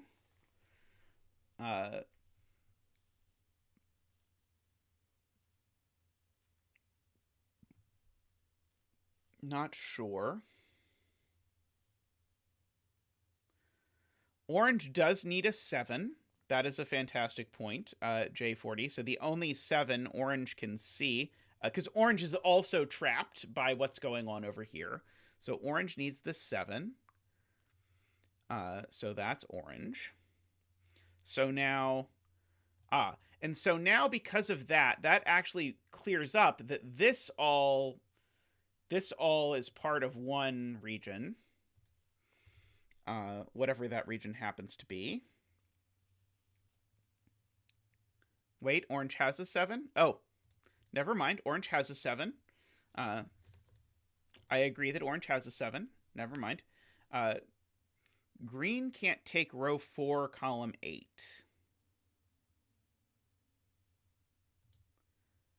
Did I count that correctly? No, that's row 4, column 8. Yes. Green cannot take row 4, column 8 ever. Green is not red, so those are different.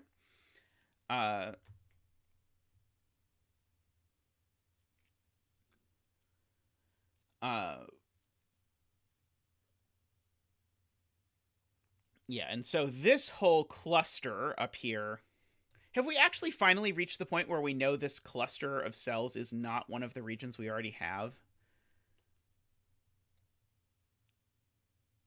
Unfortunately, I think it could still be orange. Okay. What about 6s, though? Nicholas raised the point about 6s. Let's look about 6s. Okay. Green does need a 6. What are green's options for places it could get a 6? I think the only place green plausibly gets a 6 is here, unless it makes it all the way to row 1. Can green possibly make it all the way to row 1? I'm not sure. Okay, let's see. Afraid Not is talking about 4s and asking about where green is getting a 4 from. We know green's not getting that 4. We know green's not getting this 4. Oh, green. Okay, right. There is a wall that green can't pass, made up by these cells. Green can't ever touch this arrow or this sort of region. So green's actually hemmed in to taking at most these cells. So highlighted now is every cell green can possibly ever take. And Afraid Not is correct in pointing out that of every cell green could possibly ever take, there's only one 4, which is that one. Okay. Now, once I make that observation that green can't actually break through any of these, that there's a separate wall for green around this arrow and this, I now believe Nicholas's point that if I highlight every cell that green could ever take, only one of them is a 6, and so that cell is green. Okay, so let's highlight them again. Because now Chad is saying there's only one 5 in all of these cells, and I agree. There's only one 5, and there's also only one 8. So these are green and these are green as well. Okay. Great. We're making good progress.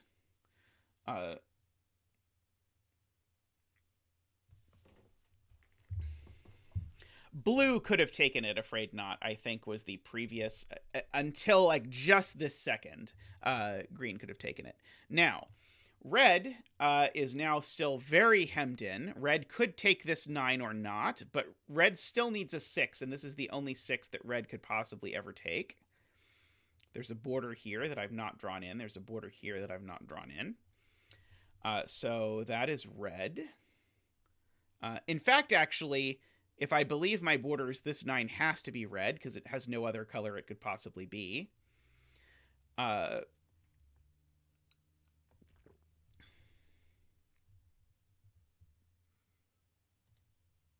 Green already has 2 9s, so green can't take another 9. So because green can't take another 9, actually green is cut off here. And once green is cut off here, green still needs a 7 and can only get that one there. So now the fact that green ended up taking this 8 actually forced it to take this 9, which then was a second 9, which made green unable to get up here. Now this cell we know has to be purple, or pink as chat usually calls it. Purplish, pinkish purple. Pinkish, purplish, pink, whatever. That is that. Okay. So we now have that done. Wait, how did this region finish? Is it really done? 1, 2, 3, 4, 5, 6, 7, 8. No. What did I screw? Oh, back up. Oh, it's blue. Sorry. Sorry. Blue is actually... Sorry, I did not notice this. Blue is sneaking in here. This cell needs to be blue, actually. Right,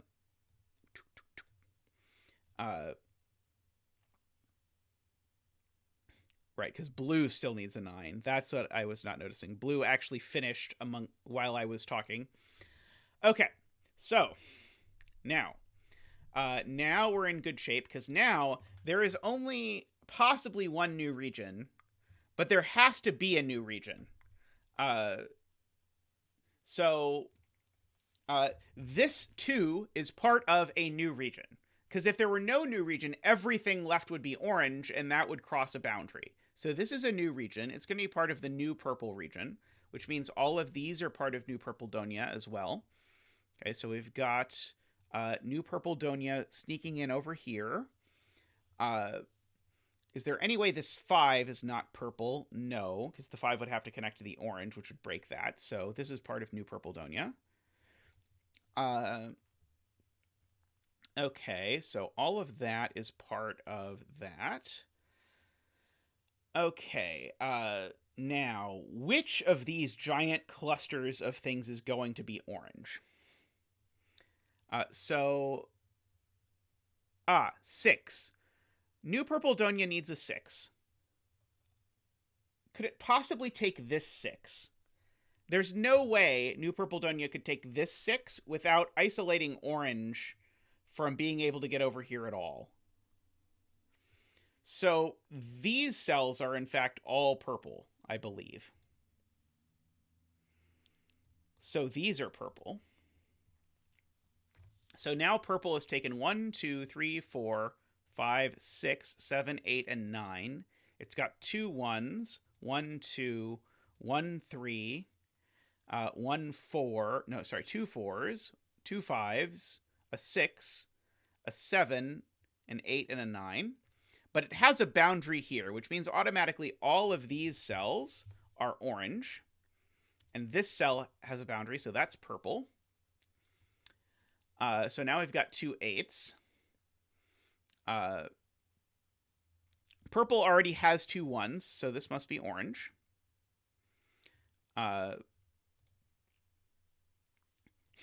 Orange has to get out, so these have to be orange. In fact, that also has to be orange. Let's see. Orange has 2 7s, so this has to be purple. And now we have to do a quick check to see if this actually worked. Let's see. So does orange, although orange is gigantic, what does orange actually have? Orange has 2 1s, A2, 2 3s, A4. Looks okay. That was a great puzzle. I really enjoyed that one. I really, really, really enjoy the fact that there's fewer regions than there are rows and columns. I think that's very cool because there ended up being 1, 2, 3, 4, 5, 6, 7, 8, 9, 10 regions. There ended up being 10 regions, which is very nifty. This would be a hard puzzle to set without a solver that could handle this for you, I imagine. But very, very cool. I like that. That I think is my favorite of the 11 by 11s. It only looks almost carousel length because the timer at the top that says it's at 200 some odd minutes was actually running the entire time I solved the previous puzzle. So I think it was actually only like 90 minutes, but I could be wrong. Alrighty, I'm going to take a quick break, and I'll be right back with more puzzles.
Alrighty, welcome back. Next up, we have a collab by tallcat and twototenth, which is exciting as both of them are favorites around the channel. Hey, Alex, welcome. Got here just in time to see us start a new puzzle. So the rules for this puzzle involve X's, V's, and lockout lines. I mean, it's by tallcat and twototenth. Of course it's awesome.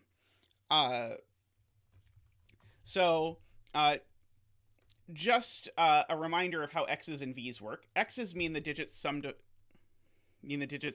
to... That was really weird. Means the digits sum to 10. So they could be 3 and 7, for example. 5 and 5 won't work because you can't put 5 on a lockout line. V's mean they sum to 5. These are just Roman numerals, by the way. I know a lot of people don't think about Roman numerals anymore, but anyway, X is just the way to say 10. V means 5, much like the sort of Spock symbol, whatever you want. There is no negative constraint on X's and V's in this puzzle. Right. Next, we have lockout lines. Lockout lines have two bulbs on the end, and they work almost exactly like between lines, but backwards. So with a lockout line, what we're saying is we can't put any digits between 5 and 9 inclusive on the line. So the only digits I could put here would be 1, 2, 3, 4. Now, there is an additional rule, which I think is not going to matter at all in this puzzle, if I look at it correctly. But the additional rule is that you need to make sure these digits are at least 4 apart. So you cannot... oh, I guess it does matter. Never mind. Sorry, I was doing that in my head backwards. I cannot just fill these with an 8 and 9 and then make these whatever I want. I can't do that. I need to make these digits at least far apart. So the thing that stops lockout lines from being exactly just an isomorphism of between lines is that at least 4 apart rule. Okay, so that's actually all of the rules for this puzzle. So let's get started. Oh yeah, I imagine legitimate businessmen, trying to chisel into a tablet with Roman numerals to fill out a Sudoku would probably not have been a popular pastime.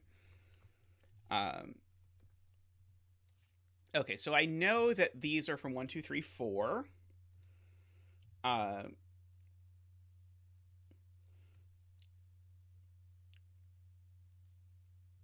Let's see. Now, an interesting thing about these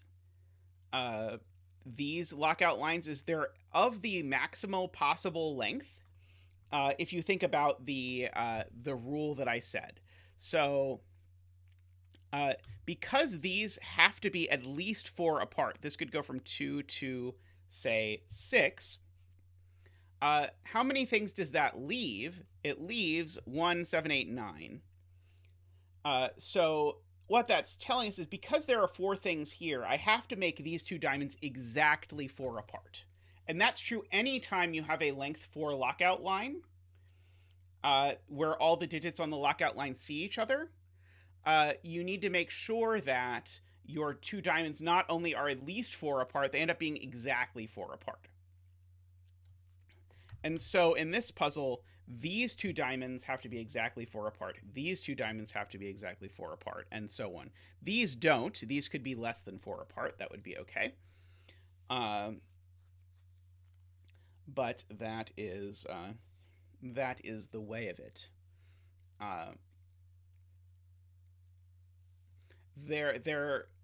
Well, twototenth's name is on the puzzle, so coloring is almost certainly going to be a part of our lives. And the coloring is only going to eventually get resolved by this V at the very middle, which we're going to have to work our way towards, is my prediction here, as to how this is going to go. Now, one thing that is true is you can never put a 5 on a lockout line. So there are lots of places in this puzzle where you can't put 5s. I should clarify. You can put a 5 in the bulb of a lockout line, but you can never put a 5 on the line itself. And so if I look at where 5s can go, I can sort of fantasize that maybe I'm going to get a swordfish or something. I don't think I actually do, though. This row, let's see, this row. Am I going to get a jellyfish? Is that where this is going? I don't think so. It sure looks like I'm trying to get a jellyfish or something, but I don't see it. Maybe chat will tell me.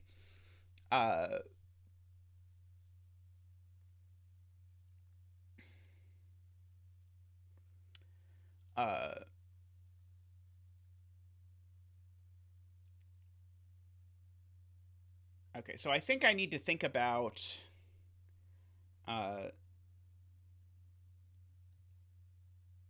something like, where do these 3 digits go in row 3? Okay, so I think that's not a silly question. If I make these 3 digits purple, where do those 3 digits go in row 3?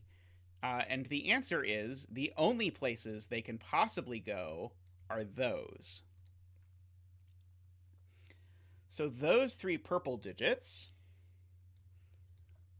are these 3 digits. Now, you might ask completely correctly, does that do me any good whatsoever? Yes, it does. It gets me a digit. Woohoo! We have a digit. Because these 3 purple digits in row 3 can only go Oh, crap. It could go here, you're right. It can't go there. So sorry, these 3 digits go in 4 places. Damn you. Uh, Darn it. Well, that ungets us a digit. Well, I was very excited about it until chat had to go and ruin it for me by making sure I don't break the puzzle immediately. Uh, it was way more exciting the other way. Uh,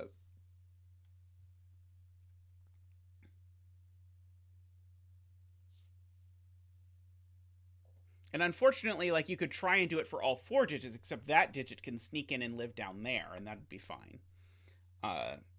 Yes, digit undance, as they say, the saddest of. Okay, so let's maybe look at it like this. Let me turn letter tool on. Let's go ahead and make, if this, sorry, I don't know why I thought I would get an X if I did that. If this is X, then this is either X plus 4 or X minus 4. I don't think I can type X plus 4 onto this thing apparently. Okay, this is definitely an algebra thing, because this is, so this digit, if this is X, I just picked X because it's an algebra problem, not because there's X's in the puzzle. This is either X plus 4 or X minus 4. Let's just make it X plus 4 for now. Sorry, I'm going to have to write this down.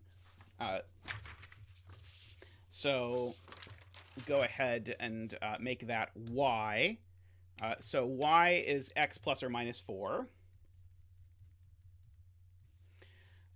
So now this is 10 minus Y.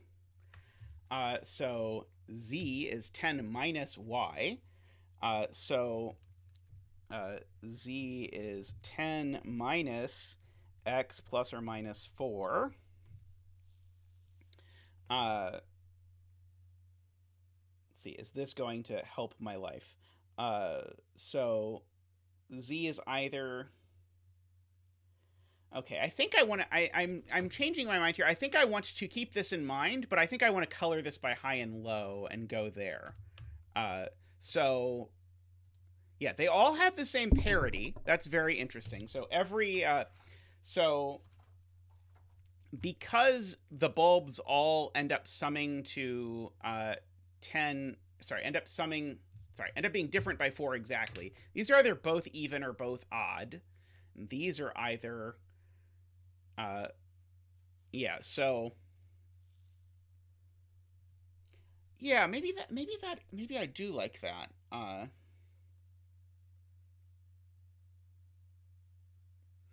Yeah, because of being exactly 4 apart. So maybe the point is, okay, these are exactly 4 apart, so they have the same parity. So let's make that parity yellow. Sorry. Technically, the way I'm going to do this logic is that one's yellow. Now, these two add to 10, so they have the same parity, so that's yellow. Now, because these are on a lockout line with 4 digits, that's now yellow. Oh, this did not percolate as well as I had hoped it would. Because I now, this X, that and that digit have the same parity, but I don't know if that parity is yellow or not. So I was thinking maybe high and low. So I know across an X, you always flip high-lowity. So we'll make purple stand for one of high and low. That is 6, 7, 8, 9, and this will be the other one. This will be 1, 2, 3, 4. And let's try and figure out if we can do anything with that, because now this is going to be the opposite high-lowity. This is going to be the opposite high-lowity. And so now these are 4 apart. I keep going back to the fact that these are 4 apart and these two add to 10 and trying to figure out what that tells me, because it's got to tell me something.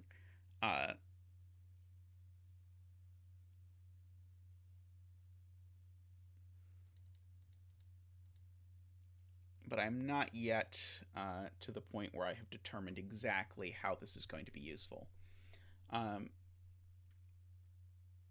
Let's see. Garion says if this x was 1, 9 or 2, 8, it would break box 4.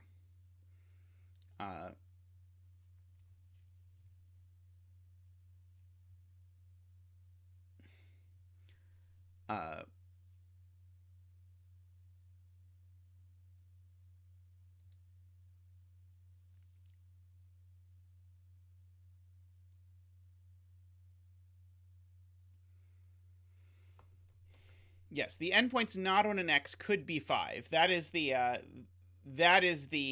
wrinkle that I am currently trying to figure out how to deal with, because you are allowed to put a 5 with a 1 or a 9. Now, Garion is saying this can't ever be a 1 or a 9, but I'm not sure I see why yet. Because if this is a 1 or a 9, well, in fact, in general, these two cells are over here in this box.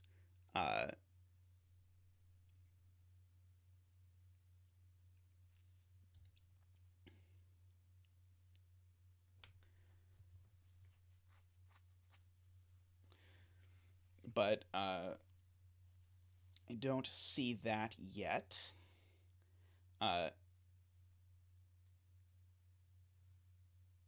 Okay, so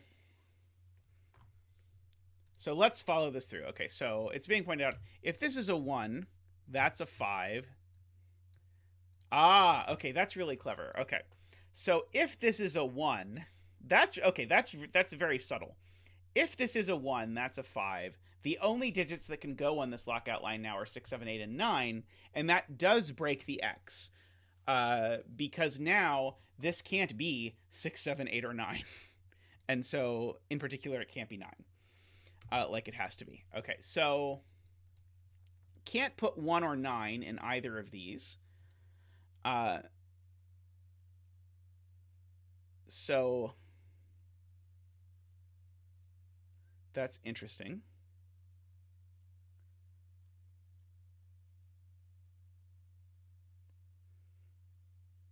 It's funny, subtle is not really the word I think of when I think of either 2-10th or tallcat puzzles, but apparently together you have reached subtle. Okay, so Chad is also claiming if this is a 2 that this isn't going to work, because if this is a 2, now this is a 6, and now this combo is a 1, 7, 8, 9, which does not work because now there's an 8 here. Okay, so this can't be a 2 either. Okay, so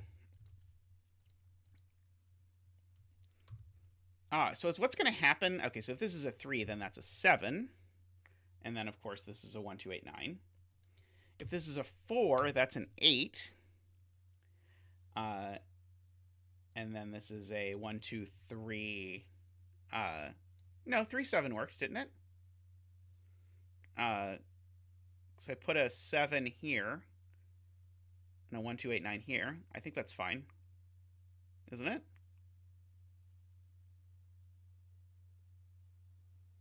Yeah, I've still got room for 7 in here. So can't be 3, 7 because of row 3, column 7.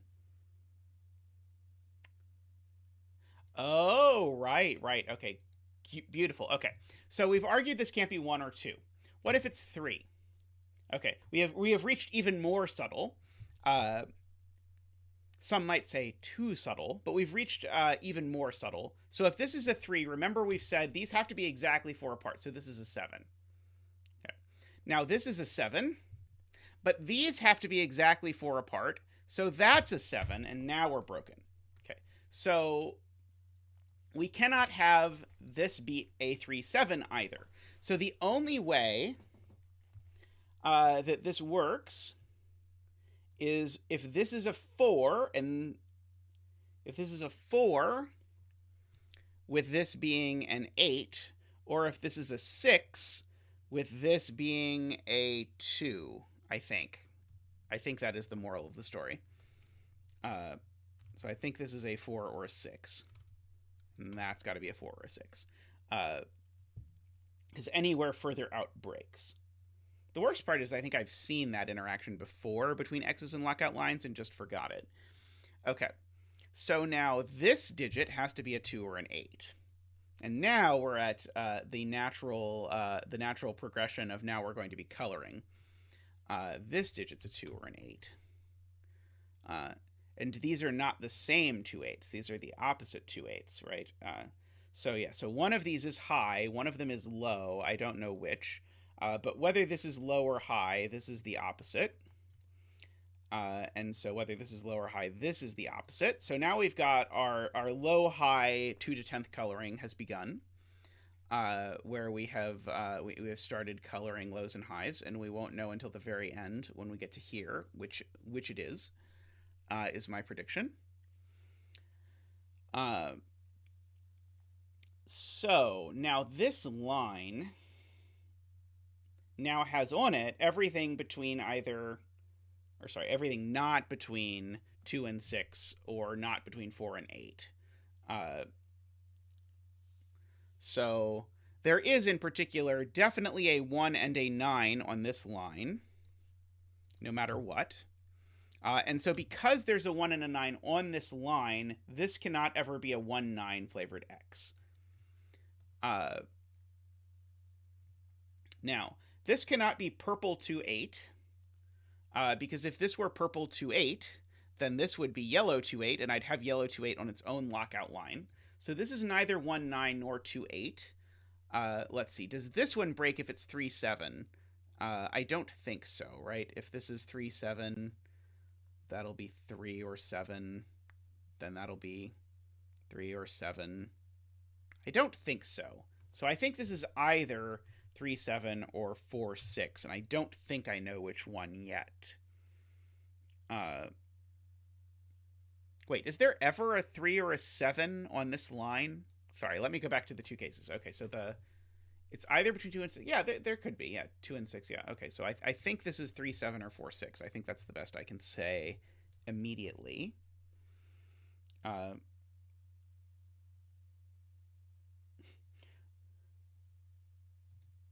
trying to decide if this being 3-7 is a problem. If this is 3-7, it's 1, 2, 8, 9. That means those two cells are the same.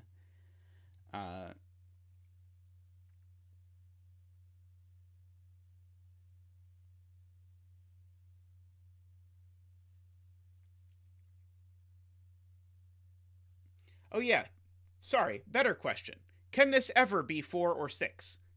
Sorry, I was thinking about could this be 3 or 7, but could this ever be 4 or 6? This cell can never be 4 or 6. Because again, we've removed everything between either 2 and 6, which includes both 4 and 6, or 4 and 8, which includes both 4 and 6. So this cell's never a 4-6, so this cell's never a 4-6. So this is a 3-7. Okay, so that's a 3 or a 7. Okay, and we know what color if we think very hard. What color of 3-7 is not between yellow 2-8 and purple 4-6? It's the purple 3-7. Okay, the yellow 3-7 is immediately after the yellow 2-8, on the way towards this. So that's purple, that's yellow. So that's purple.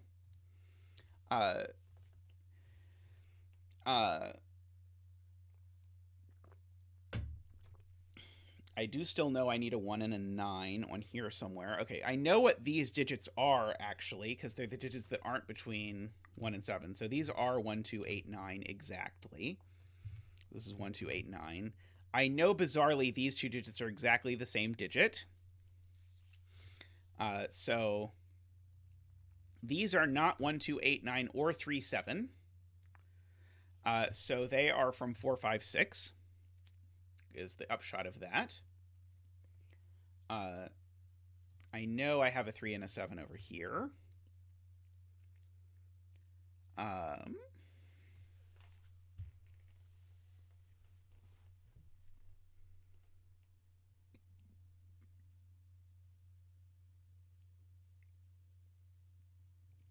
So now this X, Darian is suggesting I look at, it's not 3-7, it's not 2-8.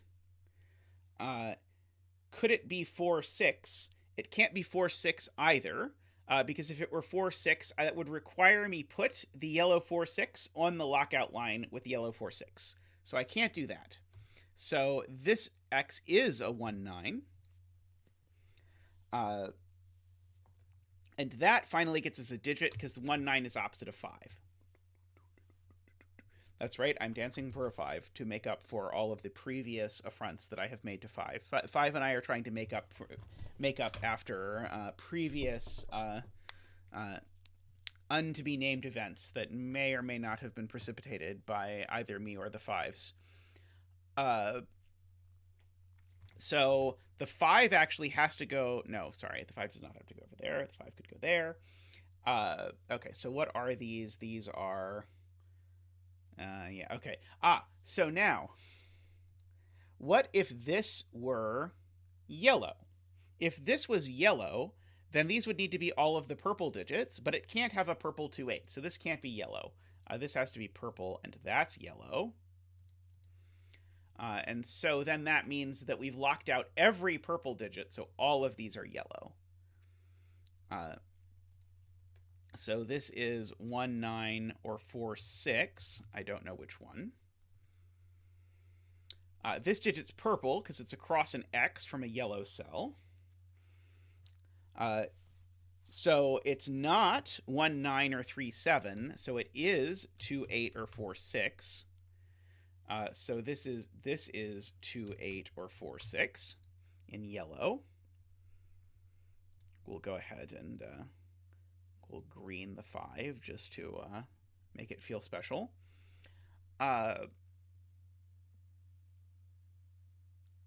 Let's see. Okay, so this is not purple 1, 9. One of these two is purple 1, 9.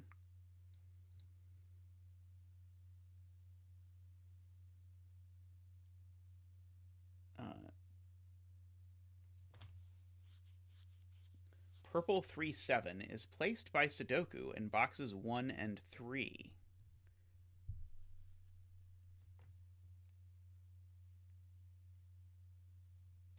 There is a purple 3, 7 on here. So I don't think I see it.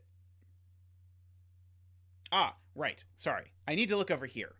I have my 3, 7s marked. So where is purple 3, 7? It's not in these cells because there's a 3, 7 in the column. It's not in these because there's a 3, 7 in the row. These 3 and 7 look up, and also 3 and 7 is not 1, 2, 8, 9. So this is the purple 3, 7. And now the purple 3, 7 gets pushed over here.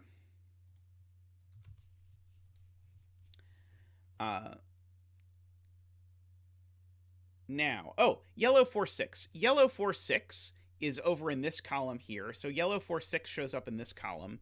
But literally every yellow shows up here. So in this row already. So this is not yellow 4, 6. This is yellow 4, 6. Speaking of, by the way, these cells see 5 and every yellow. So these cells are purple. So one of these two cells is a 5, whichever it may be.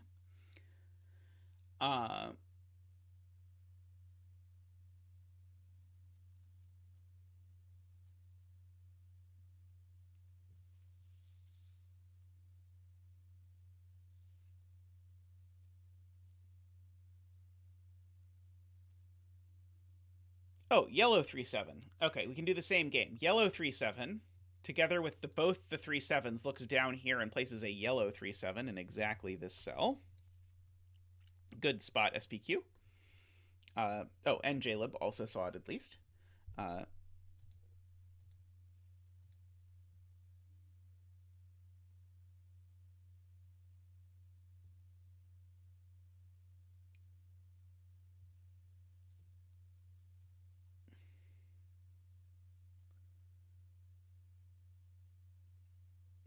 And we know exactly what these are. Good point. They see purple 3, 7 and purple 2, 8. So these are purple 1, 2, 8, 9. No. We broke the puzzle. Because I can't correctly figure things out. It's not 2, 8 or 3, 7. So it's 1, 9 or 4, 6. But it's not 1, 9 because we have a 1, 2, 8, 9 quadruple in the puzzle, or in the column. So this is purple 4-6. This is purple 1-9. So now what's left in this column for this cell? Because this is 2 purples and 2 yellows. So we've got all the purples. So this must be a yellow. And it's not yellow 1-9. So this is yellow 4-6. In order to make that all work out.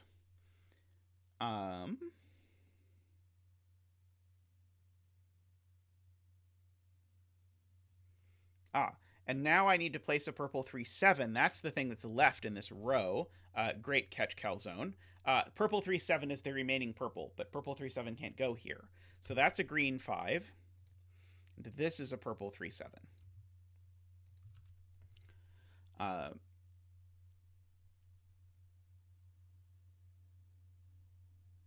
So one of these two is purple 3-7.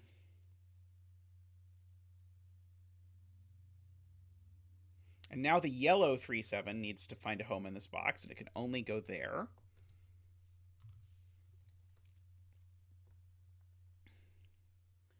And now I need a purple 4-6 and a yellow 2-8 to finish up this box, and I don't know where those are going to go as of yet.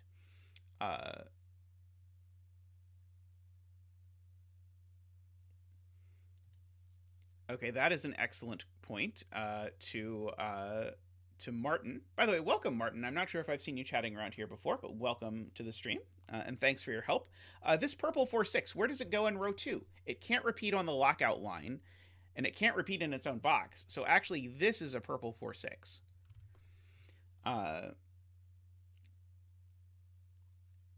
Just almost for free.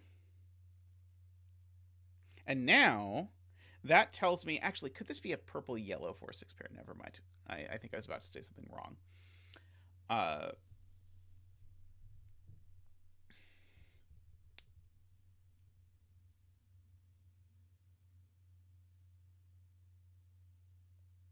Yeah, I know the purple 1-9's along here somewhere, because purple 1-9 is not between these two.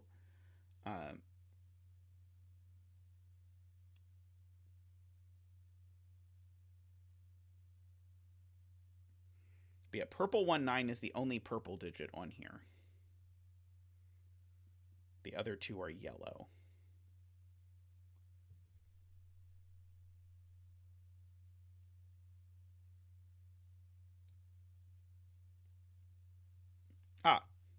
Tom with the easy to process spot.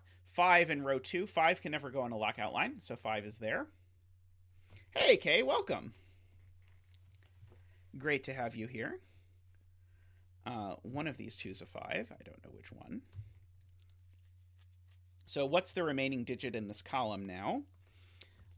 So we've got all our yellow digits in this column, because we've got 2 more yellows on here. Purple 2-8. Purple 2-8 is the thing that is missing in this column. So this is a purple 2-8.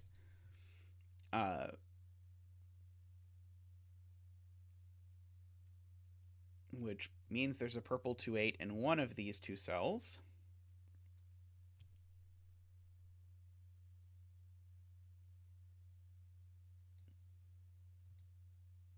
Can I do anything with the fact I know that these two cells are the same yet?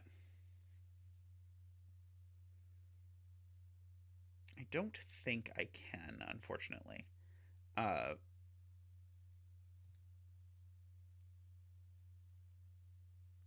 I'm going to have to eventually use the fact that there's an X here together with the fact that these two are the same in some way to figure out what's going on, but I have not yet figured out how I'm going to do that. Okay, I know what this cell is, if I think about it carefully. Because there are 3 purples in this row and 1 yellow. The 1 yellow in here is the yellow 1-9. So this is a yellow 2-8, is the only thing left in the row.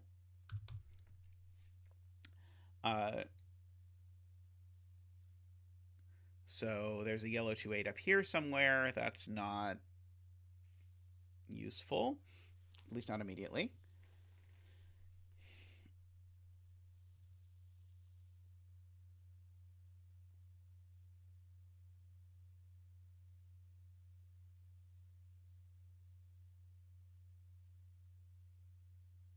Okay, so couldn't I have a 5? Couldn't I have a 5 here? We're looking at 5s, and we know there's no 5s in here. So I do have to have a 5 in this row somewhere. But I think the 5 in this row could go here, as far as I can tell. Oh, yeah, purple 1, 9. Where is purple 1, 9? Purple in box 1. Purple 1, 9 in box 1 is there. Which means these two cells are yellow. And we know that this is actually the yellow 1, 9. And so this is the yellow 3, 7.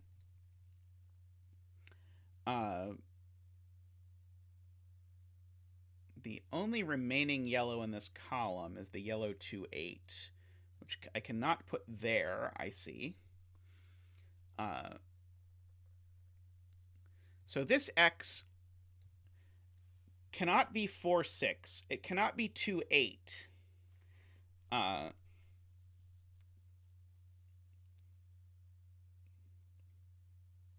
And it can't be 1, 9. Okay, so it's not 1, 9 because it sees both yellow 1, 9s. It's not 2, 8 because it sees both purple 2, 8s. It could be 3, 7, and it's not 4, 6 because it sees both yellow 4, 6s. So it is 3, 7, and we know the order. That's purple. That's yellow. And so that cell over here is not a 3 or a 7, which means that these two cells are a 3, 7 pair. I don't think I know the order yet, but I could very well be mistaken. Let's see. I do need a yellow 2, 8. Yeah, that's not super helpful.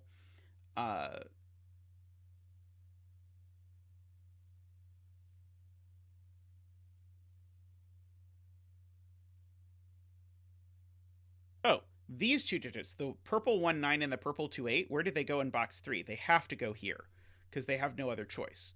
So these two cells are purple, and they are the 1, 9 and the 2, 8. So that's all the purples for the box. Oh, and I know the order. This 1, 9 looks up here and says that that is a 2, 8. So this is a 1, 9. This, remember, is the same digit as that. Okay, that was not as hard to use as I had feared it would be. I thought that was going to be something really monstrous, but it was not. Okay, so this is a 2, 8, and that's a 2, 8 of some direction. This is a 4, 5, or 6. So it is either the yellow 4, 6, or it is a 5. Okay, box 7 we can finish, I am being told. There is a yellow 2, 8 to place. This is the yellow 2, 8. Thank you, Ambrose. So then that makes this the purple 4, 6. So purple 4, 6. Yeah, it goes in one of these two. I guess that's not super helpful.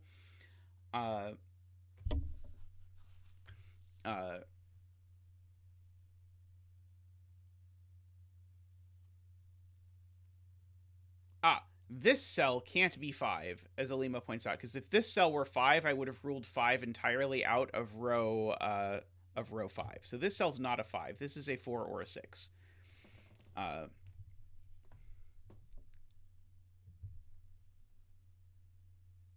Yellow 2, 8 has been placed in box 9 now. A good catch, Safosciente. Sciente. That's a 2, 8. Of yellows.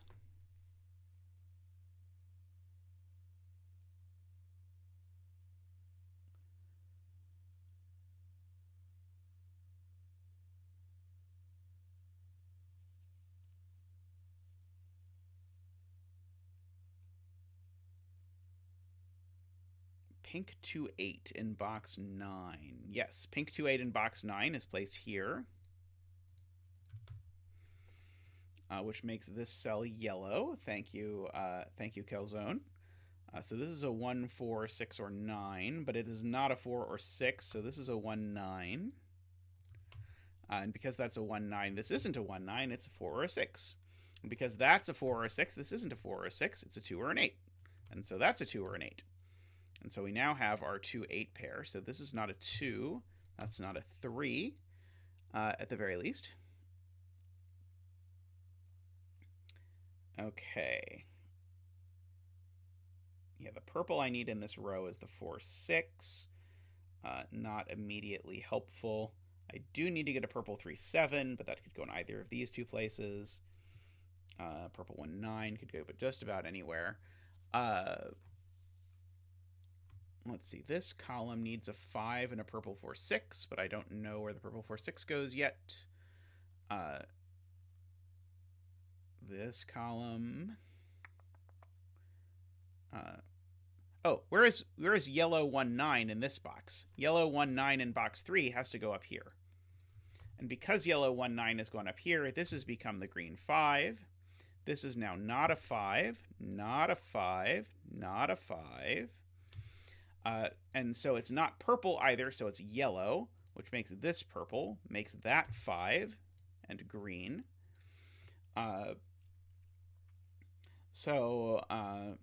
These are a 2, 8 of some description. Let's see. Now that felt useful. Did it help?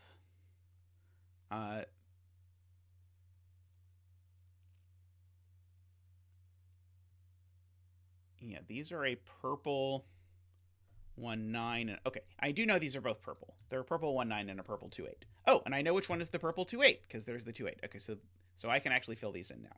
Okay, so these are purple, and the purple 2, 8 is one of them. It's that one, so this is the purple 1, 9 to finish the row. Okay, so that was good.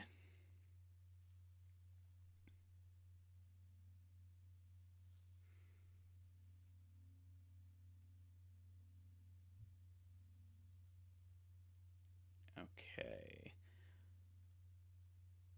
This column is missing a yellow 2, 8 and a purple 1, 9. Ah, the purple 1, 9 in this column, I know where it goes. It goes here.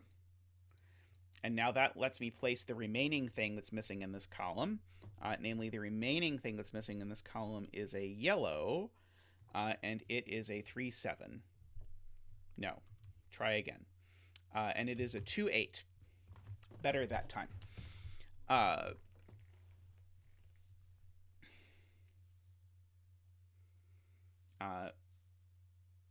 The thing that's missing in this column, other than a 5, is a purple 4, 6. So this cell's a purple 4, 6.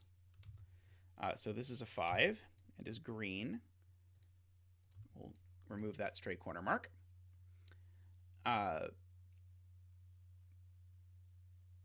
So we get that one of these two cells is a 5 now. Well, I guess technically this cell could be a 5. If this was a 1 or a 9, which I guess it could be, technically, for the moment. Yellow 2, 8 goes in one of these two cells. Yeah, one of these two is yellow 1, 9. Okay.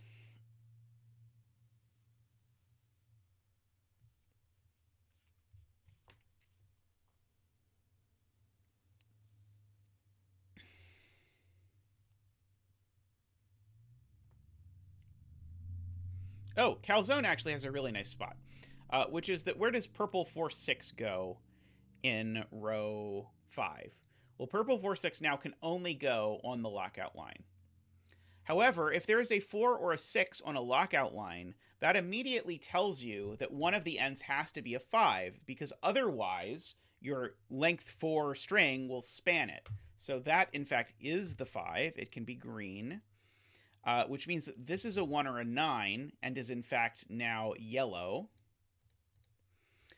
Which means these are not yellow, they're all purple. See, that was a great spot. And now that has finally disambiguated which is high and which is low, because now these two cells both have to be yellow. Because they can't both be high, and they are either both high or both low. So we get that. Okay. Let's see now.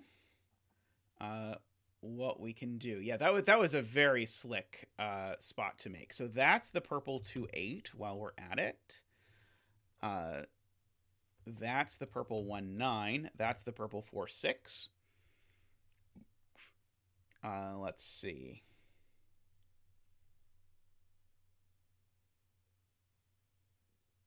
Okay, that being the purple 2-8 means this is the yellow 2-8. So that's the purple 2-8.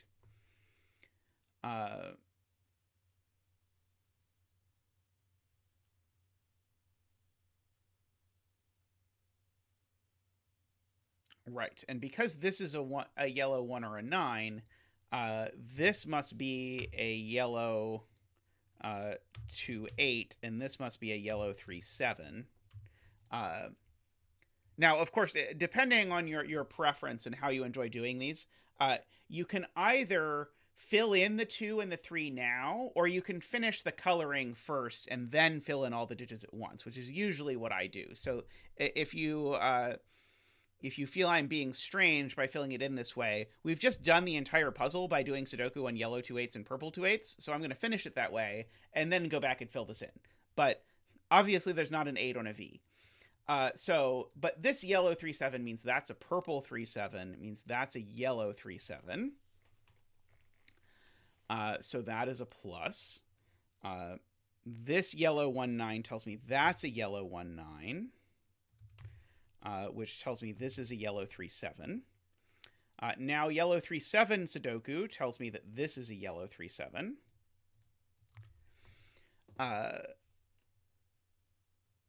I would have originally assumed everyone did it this way until I started streaming and then realized that not everyone does it this way.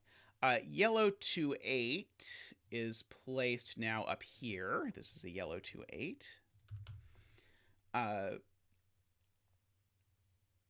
Let's see. Okay, we need a purple 4-6 in this row. Maybe I don't quite know where that is yet. This cell is not yellow because it sees 4 yellows and it's not 5. So this cell is a purple something. What something is it? Well, it's not 1-9-2-8 or 4-6. So this is a purple 3-7. So that is helpful. I need a yellow 4-6 in one of these two columns. I don't know which one it is yet. Let's see. Okay, purple 3-7 is not in either of those places. Where is the purple 3-7 in column 5? The purple 3-7 in column 5 is right here. It's not up here. There's already a 3-7 in the box. Yeah, just by Sudoku, this is a purple 3-7. So this is yellow. And therefore, by virtue of being yellow, it's a 4-6. This is all the yellows for this row, so there's only one purple left, so this is a purple. It's a purple 2 or 8. Okay, just out of curiosity, poll of chat. Do you finish the coloring first when you do this kind of puzzle? I'm curious. I don't think I have a fancy... Oh, I do have a button that says create a poll. Let's see. Let me try and use a fancy feature. Do you finish the coloring first when you do this kind of puzzle? Question mark. Ask. Okay, we are attempting a very fancy poll. I have no idea if the puzzle actually has shown up, but I'm just curious. I'm curious if I am alone in the world. I'm certain I am not alone in the world. But do this. Okay, let's see. So this is a 1-9. This is a 4-6. Over here. All right. We still need a purple. We still need a purple 1-9 in this row. It can only go here.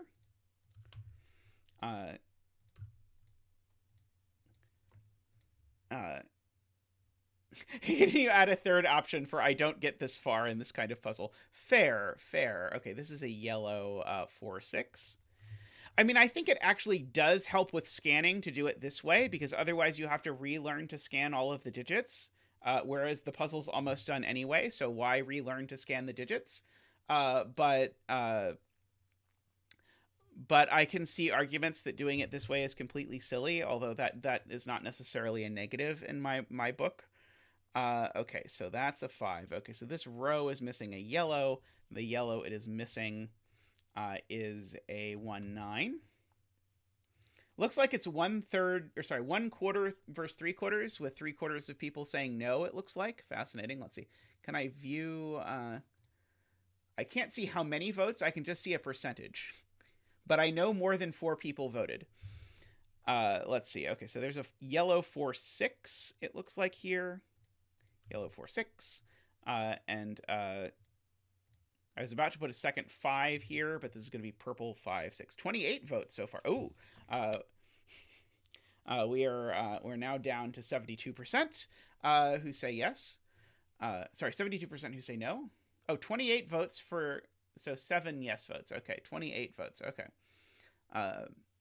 Exciting. All right, and so now we have finished the coloring, and so now we can, of course, go back and finish the actual puzzle. So now all the yellow 2/8s we have to select. All of the yellow 2/8s are 2s.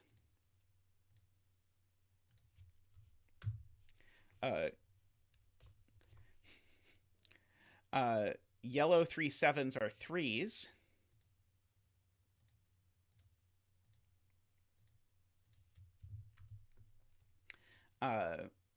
I enjoy Kodak's answer, which is either I don't finish the coloring, or either I don't finish the puzzle, or I just get rid of the coloring. I'm not even convinced this is slower than doing it the other way, but I mean it could be, but it's less satisfying, I feel like. Okay, so yellow 1/9s are 1s. You're afraid that zeta poles are going to become a thing? That seems to require a lot of technology. We really pushed the very precipice of my ability by me typing that into the thing. Let's see. Okay, those are 4s. Okay. I'm missing a 3 in box 2. Okay. 4, 4, 4. No, not 4. Sorry. These are going to be 6s at the end of the day, aren't they? They're going to be 6s. 6, 6, 6. 6, 6. Yes, this puzzle was a lot of fun. I might not do this if the puzzle was not as much fun, but because the puzzle is fun, this is it's very deserving of this this finale sort of treatment, where we get to do this. So we'll go 2, 8, 2, 8, 2, 8, 2, 8, 2, 8, 2, 8, 2, 8, 2, 8, 2, 8. So those are 8s. And we've got some 7s to fill in. 7s. And I must have missed this 9. Yeah, that was that was very nice. The opening was very subtle, but then as soon as the opening was over, everything just sort of flowed, and there was this nice symmetry. The grid, by the way, is very beautiful, both when it is finished and at the beginning. The symmetry with the X's and whatnot. That was a really nice puzzle. I enjoyed that one a lot.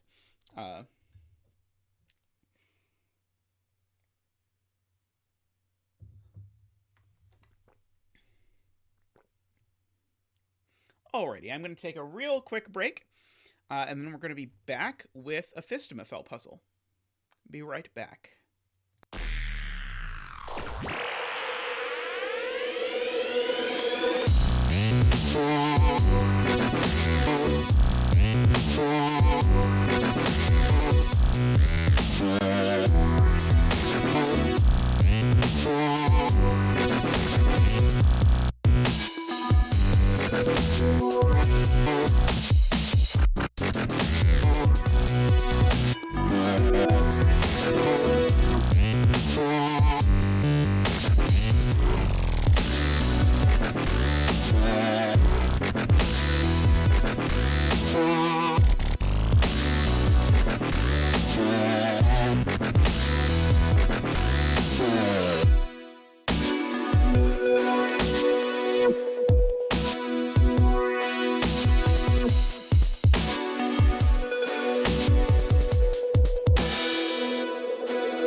Hello again.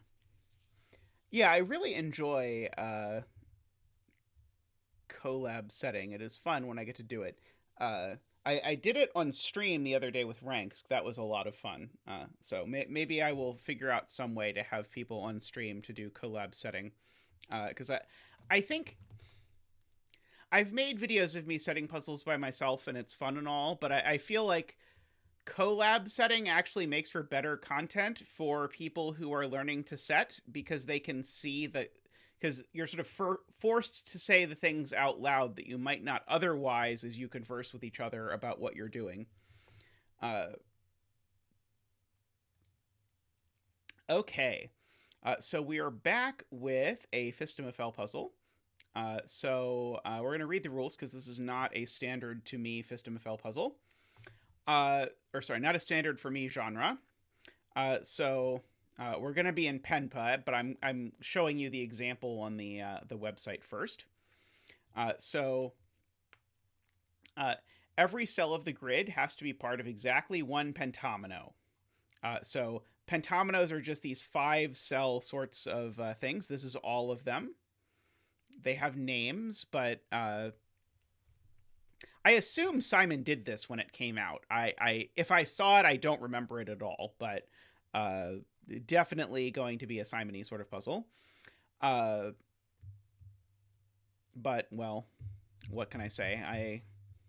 Almost all of my taste as a setter and a solver was inspired by watching Simon solve puzzles, and so definitely Simon and Phistomefel have really played very heavily into my what makes me tick as a solver and a setter.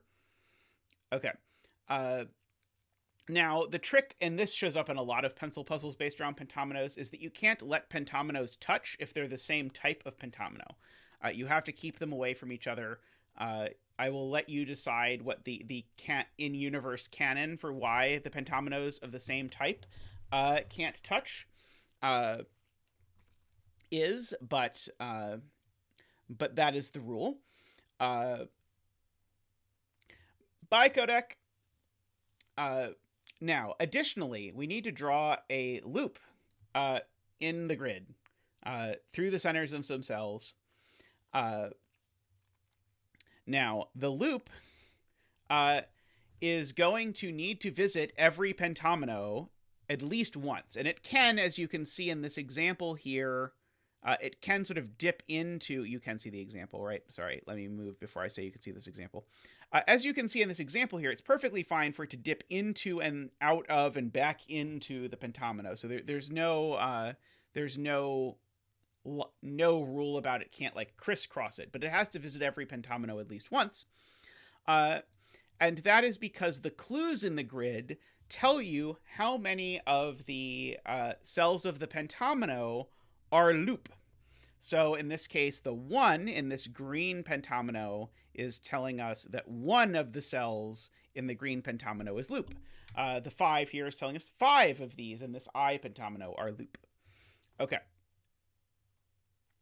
We have this very pretty graphic of what all of the pentominos look like and what their names are. And very fortunately, we don't need it, I think, for this puzzle because unlike a lot of these puzzles, we do not need the names of the pentominos.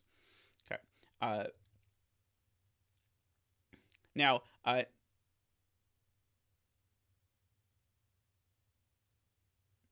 also note every pentomino contains at most one clue. Sorry, when I read this before to warm up for it, I read that opposite. Every pentomino contains at most one clue. There can be unclued pentominos, but a pentomino without a clue still has to be visited at least once. Okay, and so what this is saying is I cannot merge these two 2's, for example. Sorry, I'm again going to need to move the zeta into an appropriate zeta place. I can't merge these two 2's in the actual puzzle.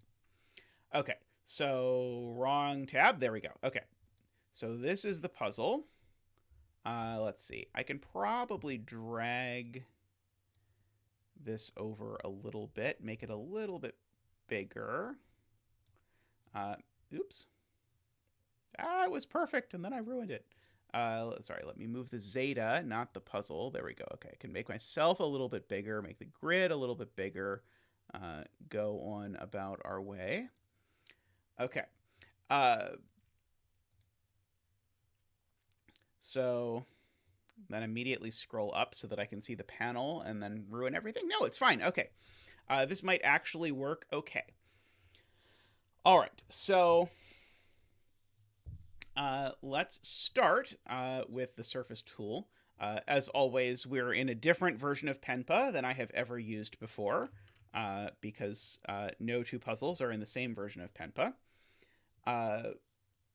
But we can say for sure whatever this is going to have to, whatever this one is going to have to get out at least like this. Phistomefel speaks German, I believe is correct. Okay, this one I'm going to pull out like this, because it has to get out at least, which now means the green one has to get out, like that. Now the green one has to finish, because remember, I can't have two clues inside the same pentomino. So the green one here is a W. I can go start this 2 is going to come down like this. This one's going to come down like that at least. That's going to force red to go down like that. Oh, Phistomefel is German. I did not know if that... I had thought that was true, but I did not know if that was like official canon or not. Blue has to continue out like that. Which has begun to force this one out that way. Now, because I can't have two W's next to each other, blue now can't come down. So blue has to go over here, which means that yellow now comes to this. So blue is, I think this is called an N for some reason. Okay.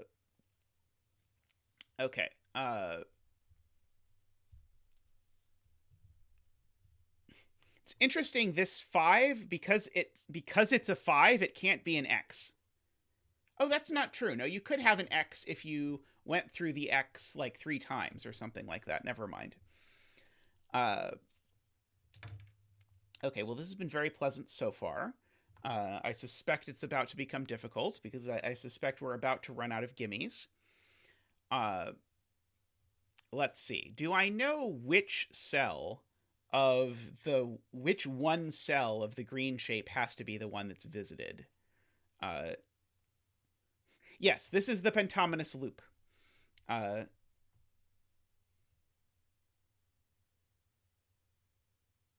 Yes, the yellow. Okay, I agree. The yellow might take this cell, but even if it does, it needs to take that cell.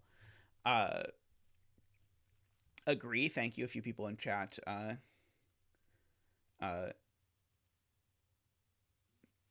Saw that.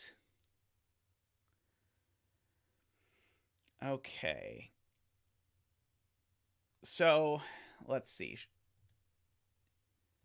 I think, let's see. I can use this. I'm trying to think, is there a way that I can put dots in the center of cells? Because I would like to start putting dots in the centers of cells that I know can't be loop. But I don't know if there is a way for me to put dots in the center of cells in Penpa. I can put X's in cells that I know can't be, like I know there's not, I can say I know there's not a loop here, but that seems gratuitous.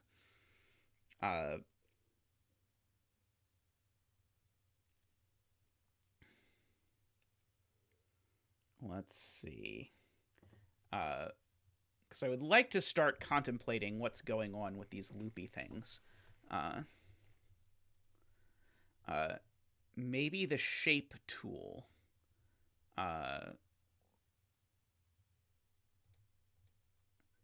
That may be more. Let's see. Oh, let's see. In the composite, there is a loop. Let's see. Line or X? No. Line or OX? No. Edge X in or out? Oops. No. We want this to be blue still.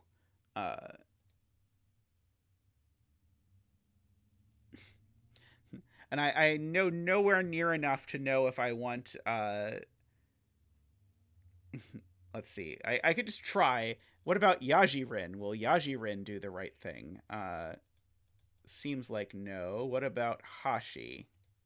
Seems like no. So yeah, I can get line or X, but I can't, I think, put dots in the cells that I know are not.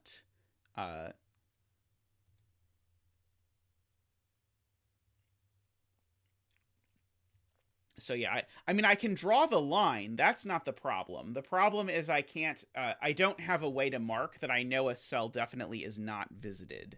I don't think, other than putting a thing in it. Line or OX? Oh, I guess I could do that. That's very noisy, but it'll do. Okay. What does dotted do? Where do you see dotted? I think X will suffice. Because I see this cell can't be visited. Because if it was visited by the loop, I would visit a second green cell immediately. Helper X is what puts X's on the boundaries, which is useful, but is not what I'm currently looking for.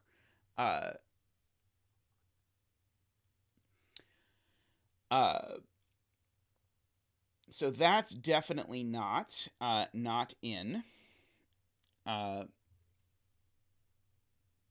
This cell also can't be in the loop. Sorry, I've gone back to, I think I need to be in there, in line or OX. This can't be in the loop because, again, it would need to connect to another green cell, and it can't connect to another green cell. This cell seemingly would be fine, except if you figure out if I went in this cell, I'd have to connect to those two cells. But now blue is broken, so this is not part of the loop.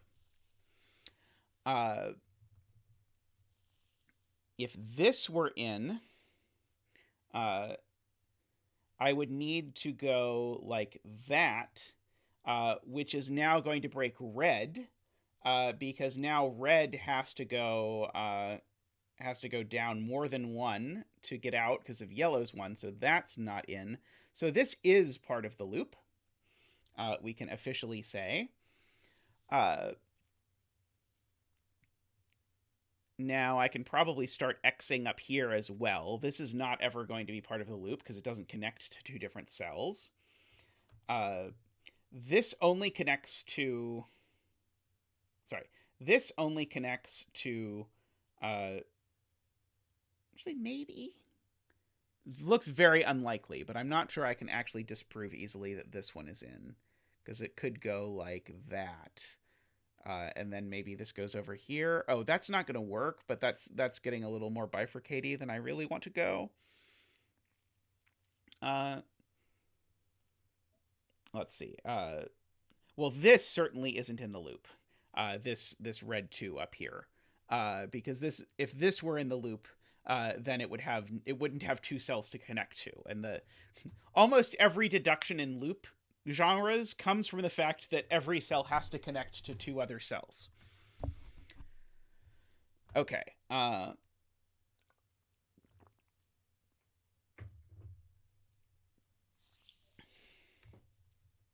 see. Do I maybe want to try and think about this one?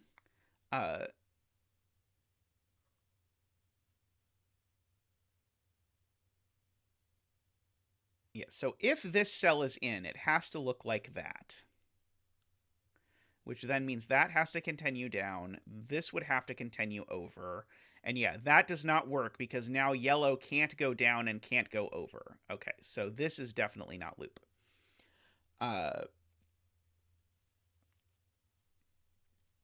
So yeah, so that will not work. Okay, so that means this cell always is loop. Because if it wasn't, this cell... Actually, sorry, maybe I don't... Oh, yeah. Okay, yes. This cell always is loop, because if this cell isn't loop, then this cell isn't loop. And that would mean that blue now can't possibly get to 2. So this cell is always in the loop.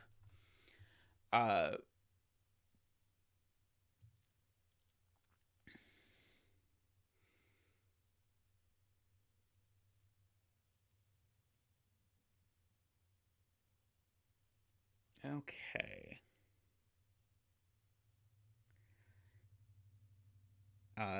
This cell can't be loop, because if this cell was loop, I would need to go like that, which would then force that. But because of the little bit we know about yellow, that actually breaks. So this cell's also not loop, which then means this cell's not loop either.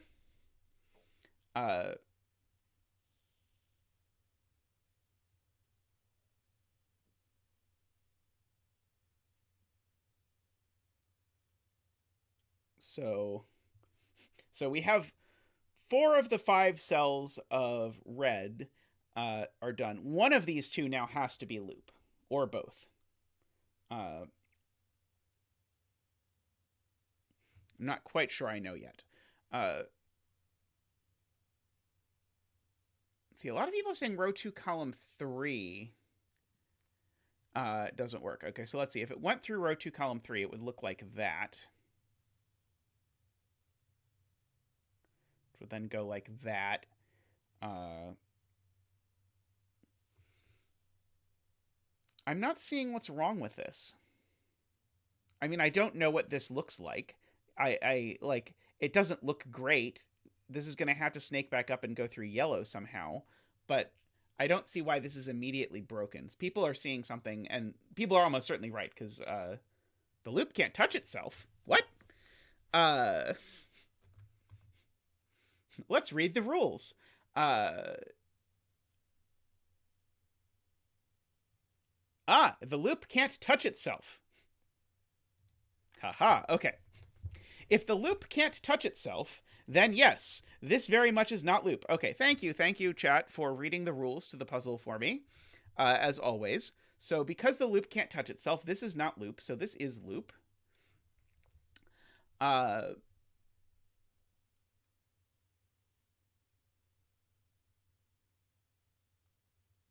So this needs to go like that. Now the loop would be touching itself. Wait, does it? No, yeah, sorry. This is not what the loop can't touch itself means, because the example specifically shows the loop doing, I think, the thing that people are going with. So I think I don't think we can just prove that this cell is not loop.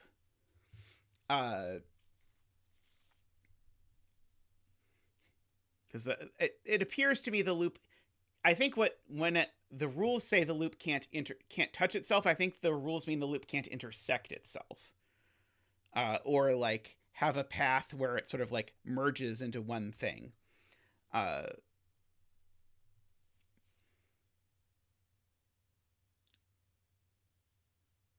Okay. So I don't think we can rule out the possibility that this is a loop. I think is the moral at the end of the day. But I do know one of these two has to be loop, if not both.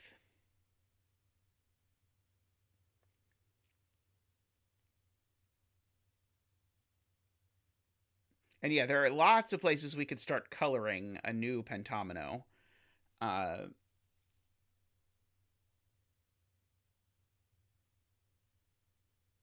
yeah, this 2 at the top is, I want to say, is going to be almost forced to be that kind of U, but I'm not 100% sure.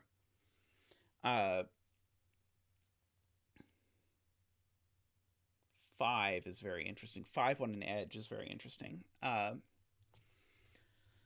Let's see. So these two are definitely in.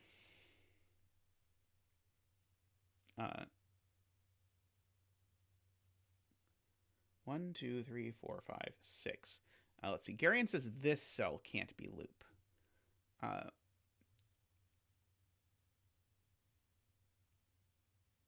Oh, sorry. Says this cell has to be loop. For the same reason we argued this cell has to be loop. If this cell isn't in the loop, that cell's not either, and then this can't finish. Great spot, Garion. This cell's definitely in the loop. Okay, I like that a lot. That is very nice.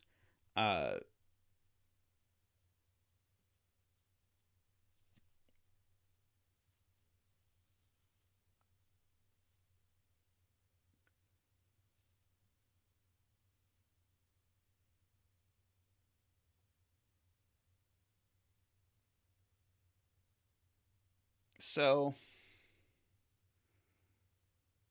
I wish I knew anything about what this shape looked like, but I do not.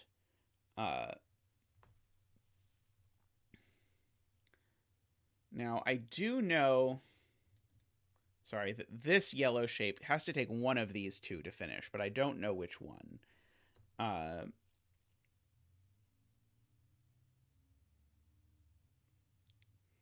And I know that this looks like a U doing that, or a U doing that. And this is so close to breaking just with the 1, but I don't know what the 1 does. It's possible the 1 could worm its way out of that being a problem.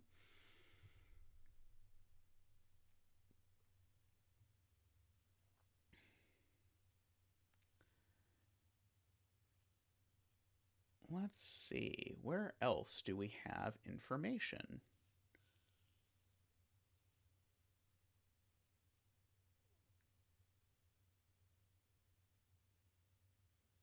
Yeah, every clue is a different color. So yeah, all 3 of these are different regions. I agree. I usually only color something if I can get something out of it. And I don't think I can get anything out of just like assigning these colors. which is just why I have not. But every single clue, I mean, technically I could put a color on every clue. That's true. Every 5 in the grid is loop. That is not necessarily a silly thing to point out. That seems very reasonable to look at. So that gets us a whole bunch more points that the loop definitely visits. That's true. So the loop does have to get here. And here.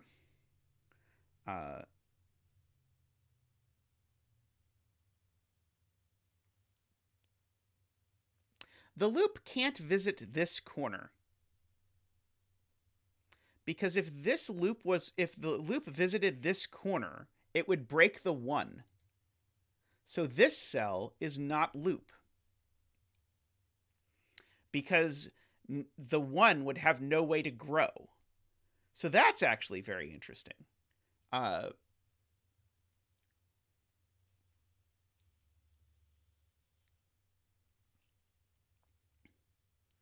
So that seems very deliberate. Is that telling me something useful about the shape of the 5? Not that I immediately see, unfortunately.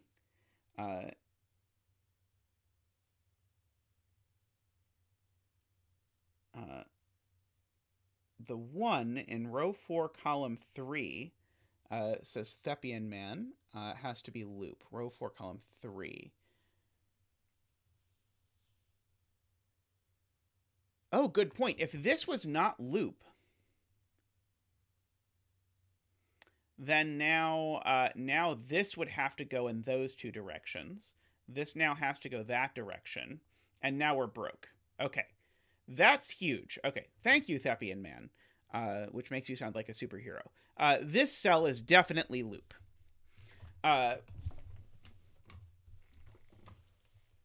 For that reason. If this was not loop, it would force a loop up here, which would in fact force 3 blue loop cells. Okay, so we can give this the joy of having a color.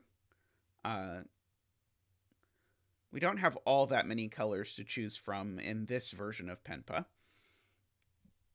We'll go with a red. No, I think blue is fine. We'll go with blue. Row 2, column 3 was accidentally looped. Oh, thank you. I was never going to notice that I did that.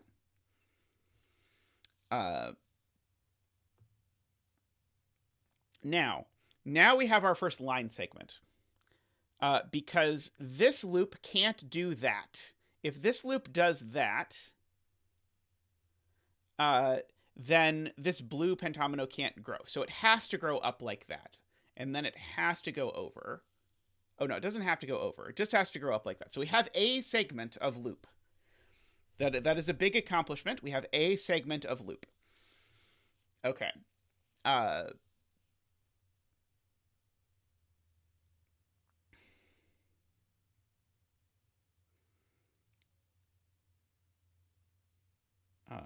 Yes, loop segment dance, as Jessica says. We have our first loop segment. We are very happy about the segment of loop that we have successfully looped.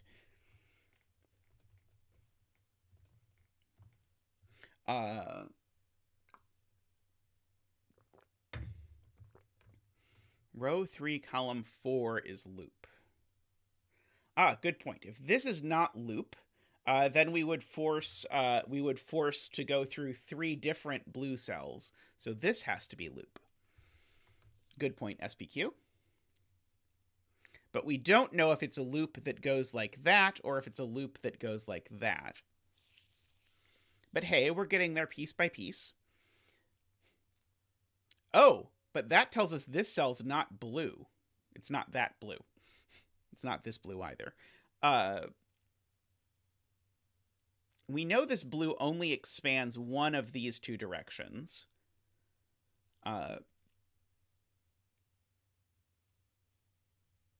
It's not quite enough. It's very close to enough.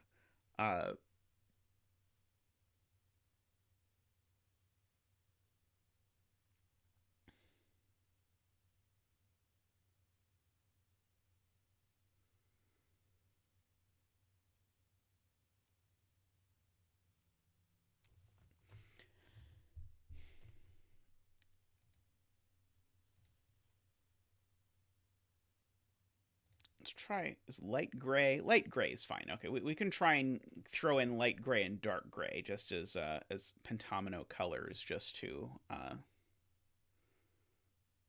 do our best here.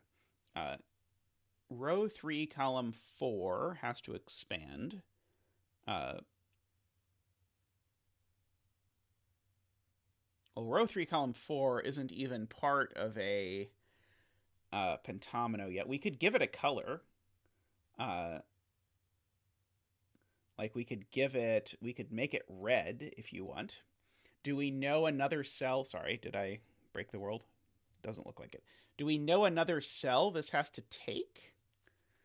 I don't think we do.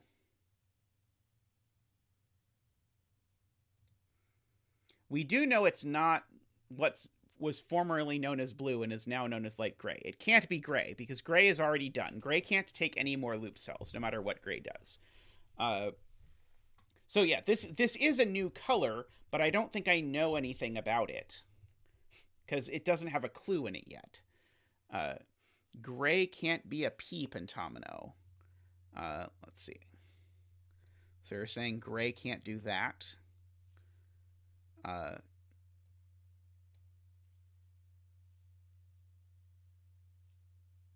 Yeah, gray. Yeah, gray. We know only takes one of these two cells.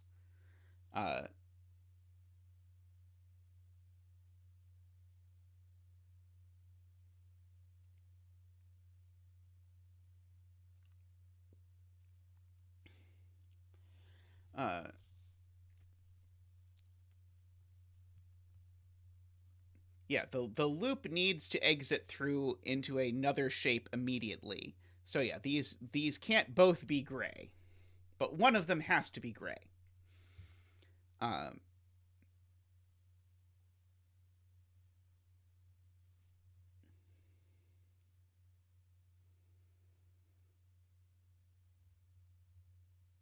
Let's see. Garion was saying that if this red continued here, that's probably going to break one of these various one segments that are all clustering around it, because it's going to be really hard for it to take exactly two cells out of this. So it'd take that one, but we could have like an unmarked region in here that it could do, so that it could take one cell poking out of this and then run into there. I think it can. I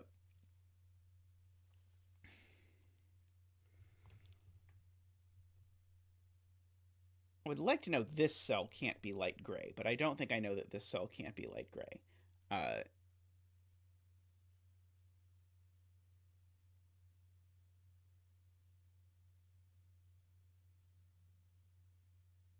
If gray goes right, it's forced. Okay, so if gray goes right, some people in chat are noting that if gray goes right, we actually know almost exactly what happens to it. Because if gray goes right, remember, it can't ever go down if it goes right. So it would do that, and then it would have to do that. And now it's not a W, so it would have to do that. So gray would end up doing this if gray went right. And chat is claiming that's broken. It would force the line to go down and down.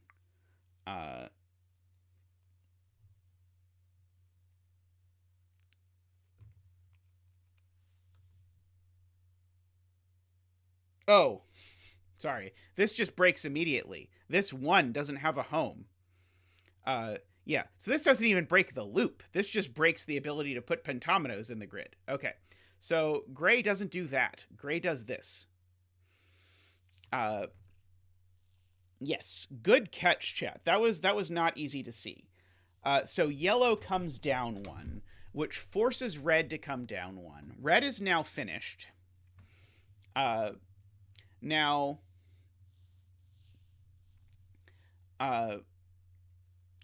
Now, one thing you can note is that red has to do this. because if red doesn't do that from this loop cell, then it goes up and down, which are both red, which would immediately break the 2. So this is the one loop cell out of yellow, so this is not loop. And if that's not loop, that means this isn't loop. So this is loop. I probably don't need the circles in those cells that actually have a loop piece in them. At least not. Maybe I'll keep it in the ends of the loop. So we've got more loop now.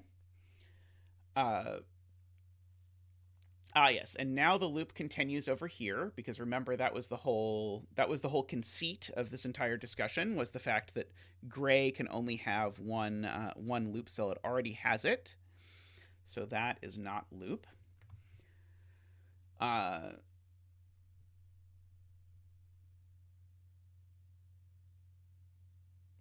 Let's see. Is it a problem if gray now goes right? Not immediately sure.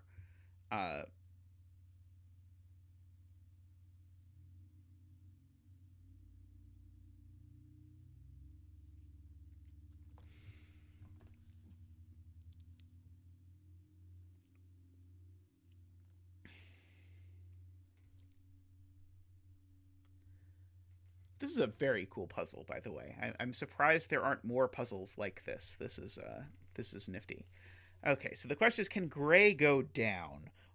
And so I think if gray goes down, it's going to end up forming like a T.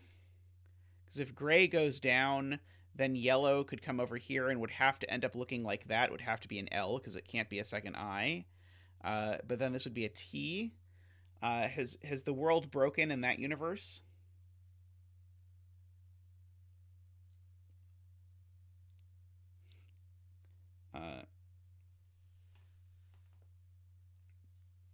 Okay. J is claiming, that the loop can't go up from here. So J is claiming, there's an X here. If the loop did go up from here, it would force this side up, which would force that over, which would force it down. That would make a circle. That's not going to work.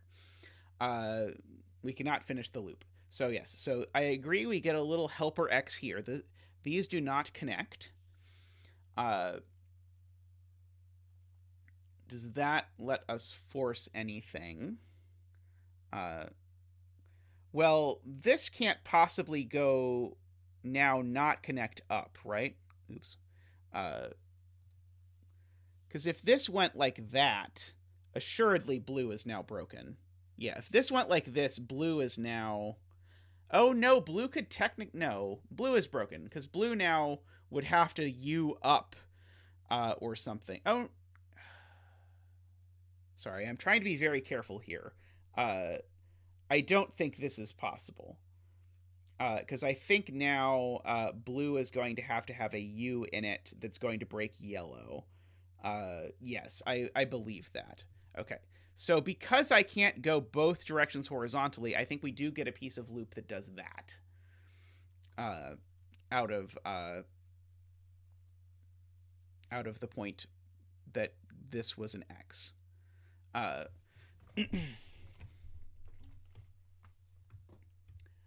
Okay, so that is something that's very useful.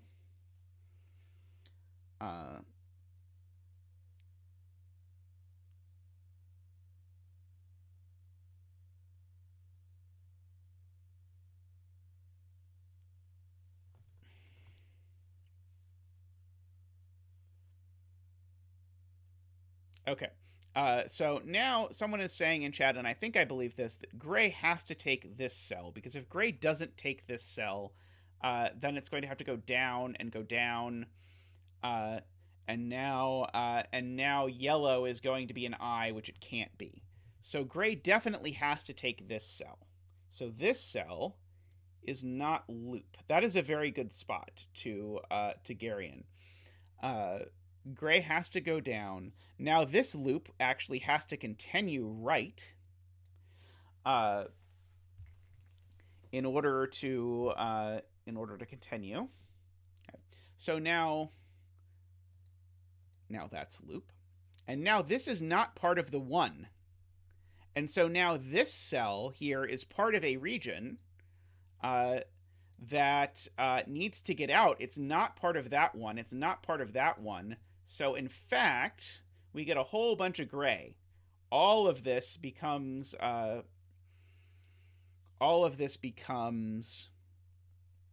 we're going to call it red. It's part of the 5. Which now means, because it's part of the 5, it now means that this is loop and this is loop.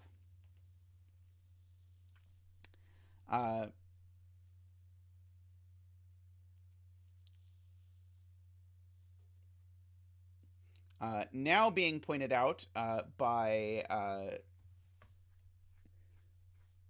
someone in chat, gray can't even now do that, because if gray does even that, it still breaks yellow. So gray has to take at least one more cell in this direction. Now, once gray does that, we should go ahead and give this a color, which is going to go ahead and do that. Sorry for the fact that the colors in this version of Penpa are not the most colorblind friendly.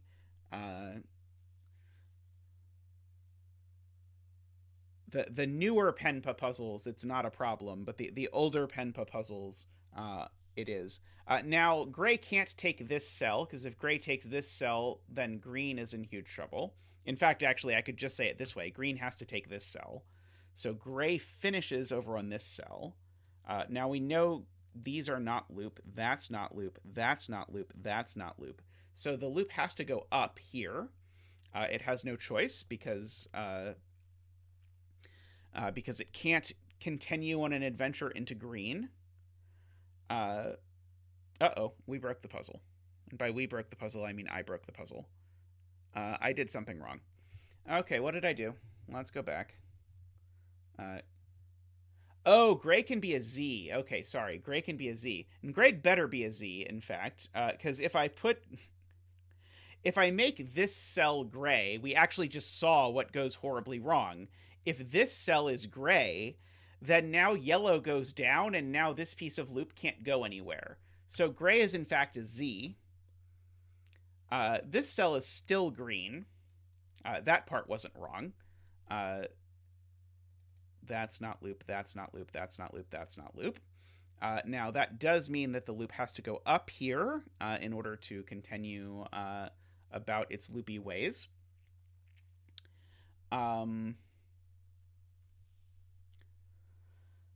Okay. This looks much less broken, which is good. We aspire for less broken.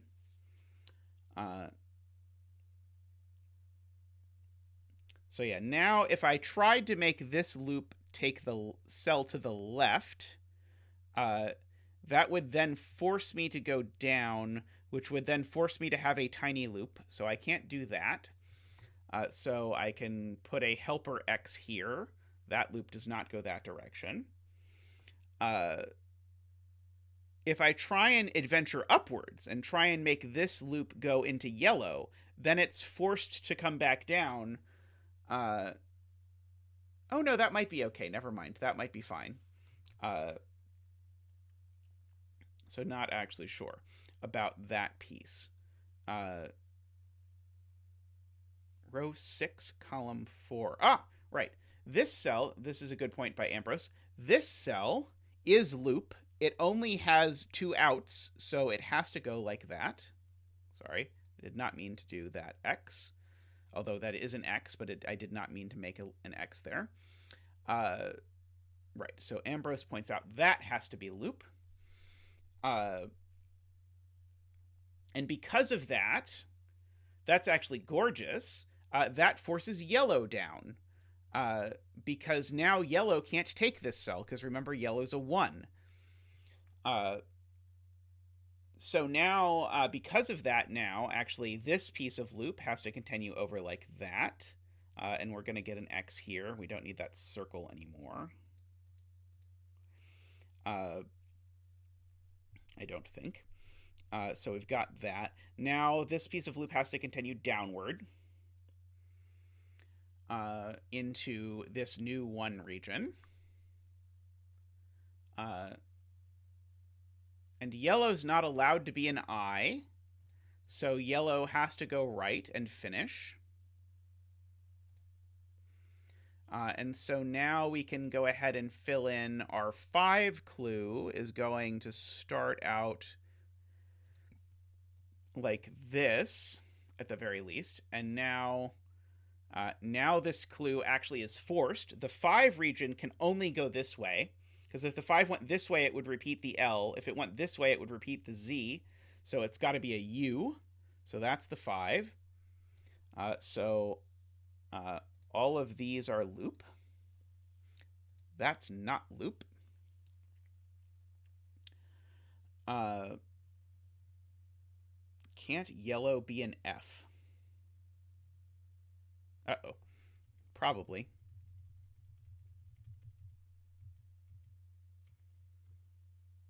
No. Yellow cannot be an F, because if... Wait. An F. Do you mean a Y?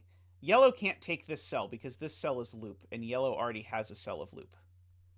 So yellow only had this cell to take when we were here. Surface. So blue has to go there. Composite, that is an X. These are O's.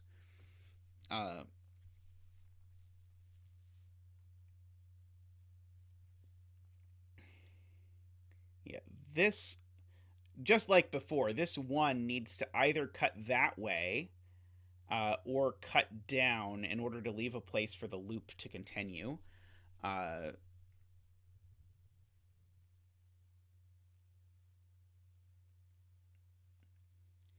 Yeah, no problem with the names. I'm just trying to actually make sure I actually finally internalize the names, because I am not very good at internalizing these names. I will fully admit.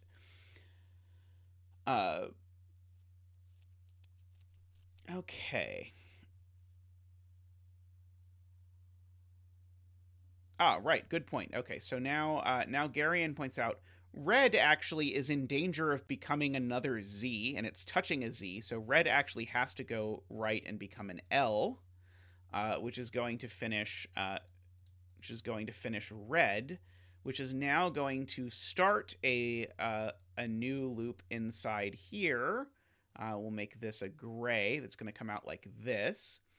That's going to force yellow. Yellow is now an I. To do something of that sort. Does anyone actually know if Simon did this on the channel? I really don't remember it. Oh,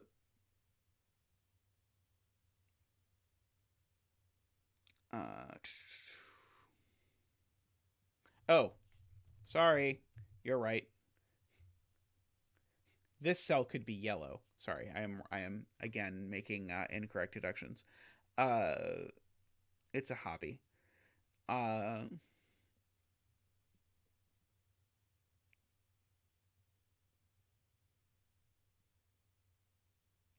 this cell can't be loop anymore.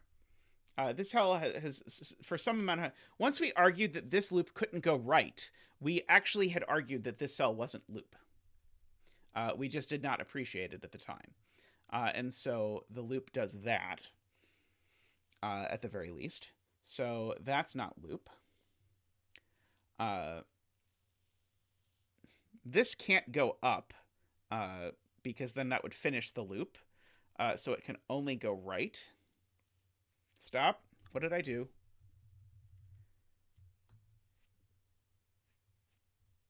I can still extend row 2, column 7 to the right. Are we arguing that this X is wrong?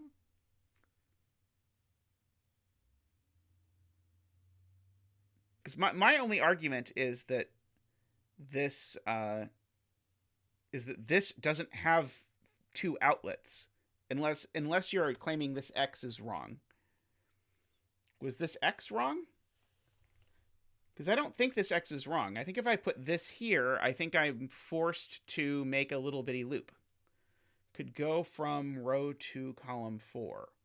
But we have an x here that we argued. Do we not believe this x?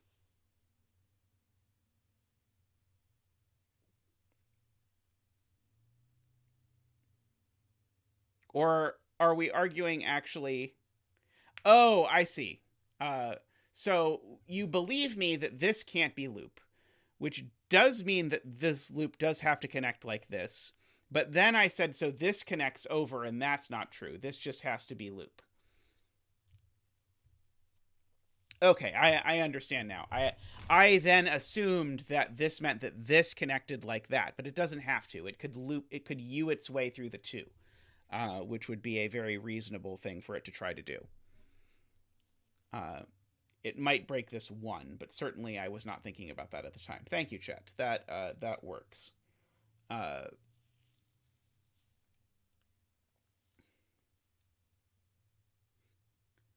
Okay. Whatever this one is, okay, I'm not going to do that color. That color I do not like. Whatever this one is, it definitely takes those cells. I do not know which exactly, but it definitely takes these two.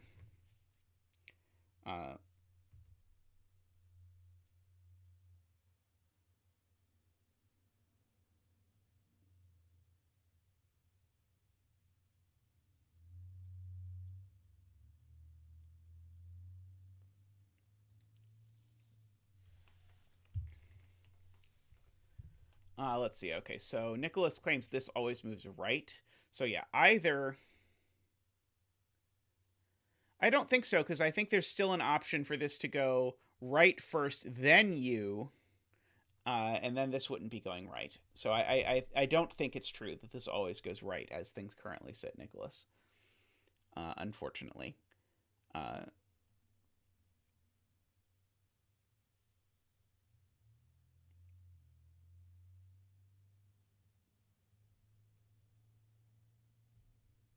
Row 3, not row 2.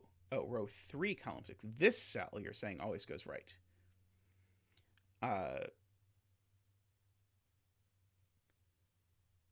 So basically, you're saying it can't go up, because if it goes up, then we're forcing the loop to finish. Right. Okay. So oops. So right. The argument being made, and it's correct, is that this line can't go up, because if this line goes up, and then suddenly we've now finished the loop, and we should not finish the loop. And so this needs to come that direction. That is the argument being made.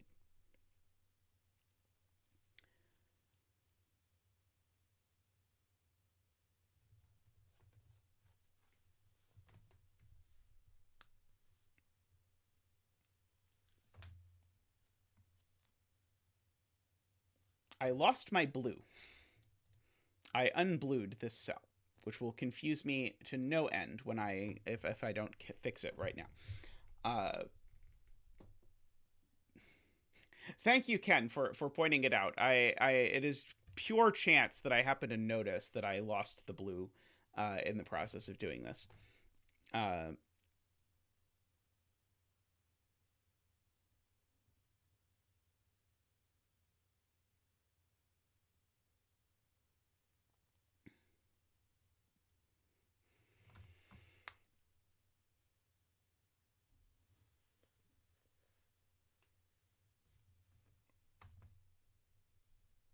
Okay.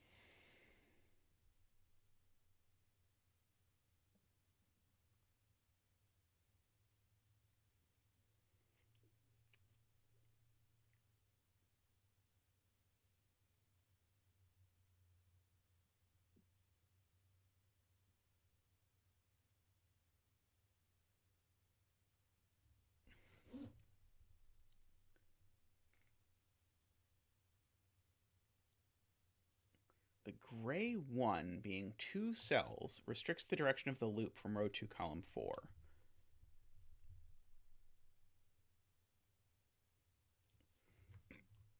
Oh, right. So I think actually is what we're claiming. This cell is never loop, because this cell is either yellow or gray. Those are the only options. And yellow's two things. The only way that yellow ever gets handled, unless I'm really missing something, is for yellow to U and for the loop to sort of U into and out of yellow in row 1. So if this is yellow, it's definitely not loop. And if this is gray, then if this were loop, it would be the only gray cell that was loop. So all of these would be not loop. And that sounds bad, although I'm not completely convinced. Yeah, Ambrose is asking if it's possible the loop goes down from here, which is something I was sort of suspicious of, but I'm not 100% convinced that it's not possible. Because I think this could be just B and N. Oh, no. Okay, I see why it doesn't work. Okay, so yes. So here's Ambrose's point, which is a good point, which is if I try and make this loop go right, then it forces wait, sorry, I think I did that completely wrong in my head. Sorry, I think I confused myself, which is very easy to do with this puzzle. Sorry, it's if this loop goes down, what happens? If this loop goes down now, what happens? So if this segment of loop goes down, then what does that look like? That forces gray to do that. Now keep in mind there's a loop segment here. That loop has to get out, and it's going to have to get out this direction. So gray is going to be forced to do that. Except what's just happened is we've created an L pentomino with a 3 in it that has 5 cells in it that are loop. So that does not work. And so the upshot of that is that the loop does not go down. The loop turns right.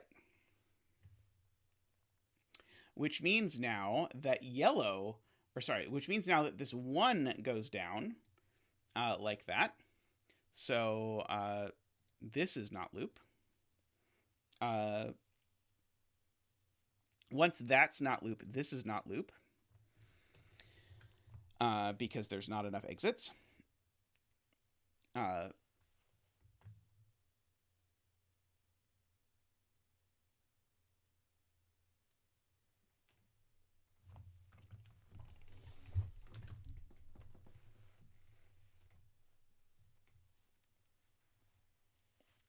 Okay.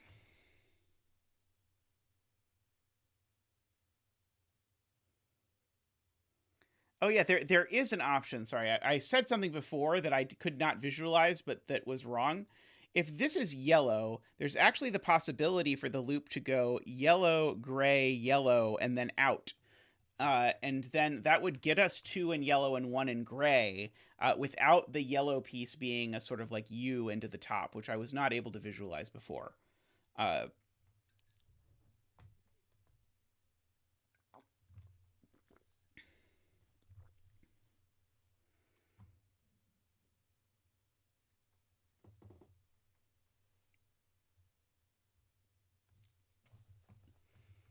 Okay, I'm going to go ahead and put a helper X there, just to remind me that no loop ever crosses this line, no matter what happens.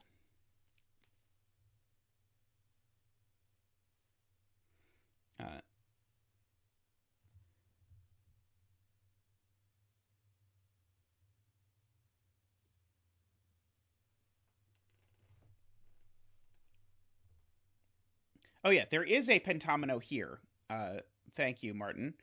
There is a pentomino here. What does it do with its life? Well, it starts here like that, which now means that green is going to have to do that, which now means gray has to come out. And then gray's only choices in life are to become an L or a Z, which I think are both valid choices that we should support. Neither of these is an X. Actually, Oh no, it can't be an L. Sorry, yellow or sorry, yellow is an L. Yellow is a yell. Whatever. Sorry, it does have to be a Z. It actually is forced. It does have to be a Z. Excellent. Okay. And so we need to get 3 of the cells in this mess to be loop.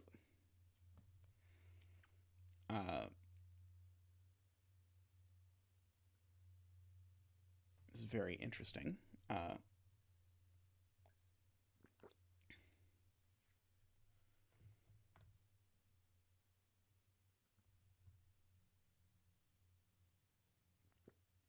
What do you mean by row 9 column 2 is a 4 or a 5? I feel like we switched puzzle genres.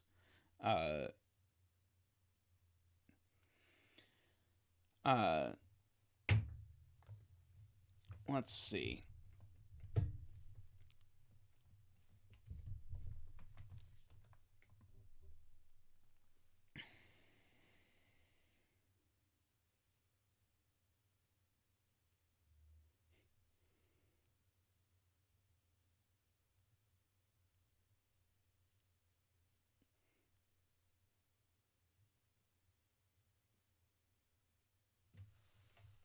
I'm trying to figure out if this green can be anything but an F. And sorry, it can be an N, at least.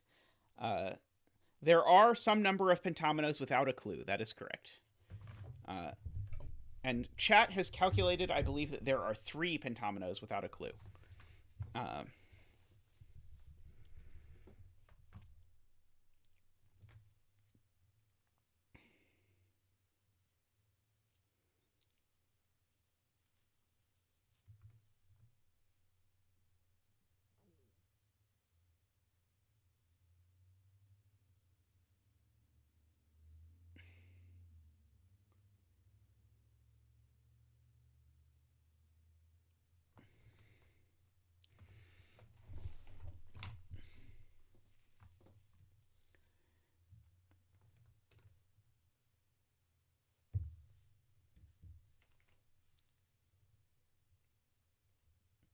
Okay, that's a good way to put it.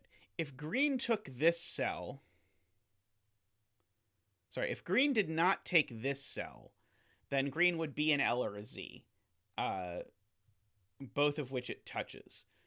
So that is a great point, Sarvesh. So green always takes this cell, which means that we can go ahead and color these 2 are a color.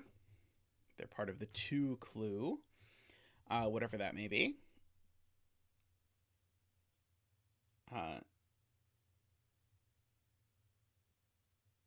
Okay, so this is either going to be an N or a W or an F, all of which seem plausible at the moment.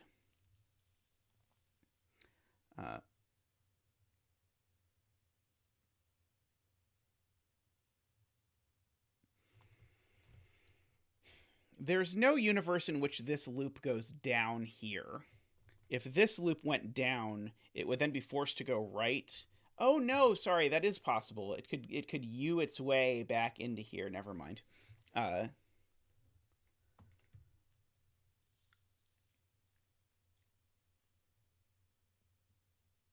was saying something nonsensical, as so often happens.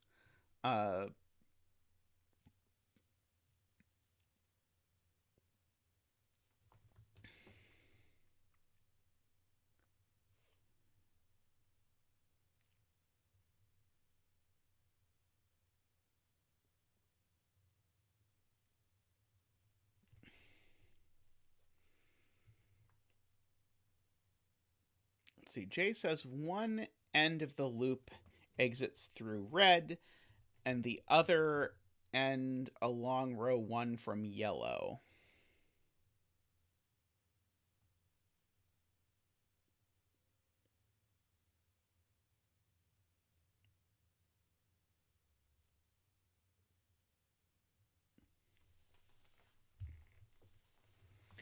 Yeah, that is actually... This cell can't possibly go up, right? If this tries to go up, then it's going to immediately loop back and then it's not going to be able to get out. So this cell, in fact, has ceased being able to be loop. Which does force this to go right.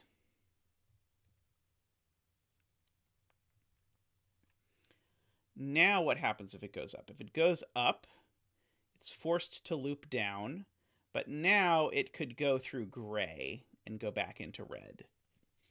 So I don't think we can rule out that it goes up here at this point.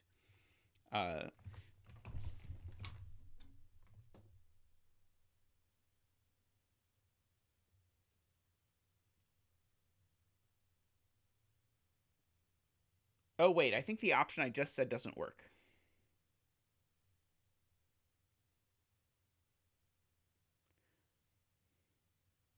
Oh, it's because of this X. It's because of this X and because of the fact that this cell is yellow or gray.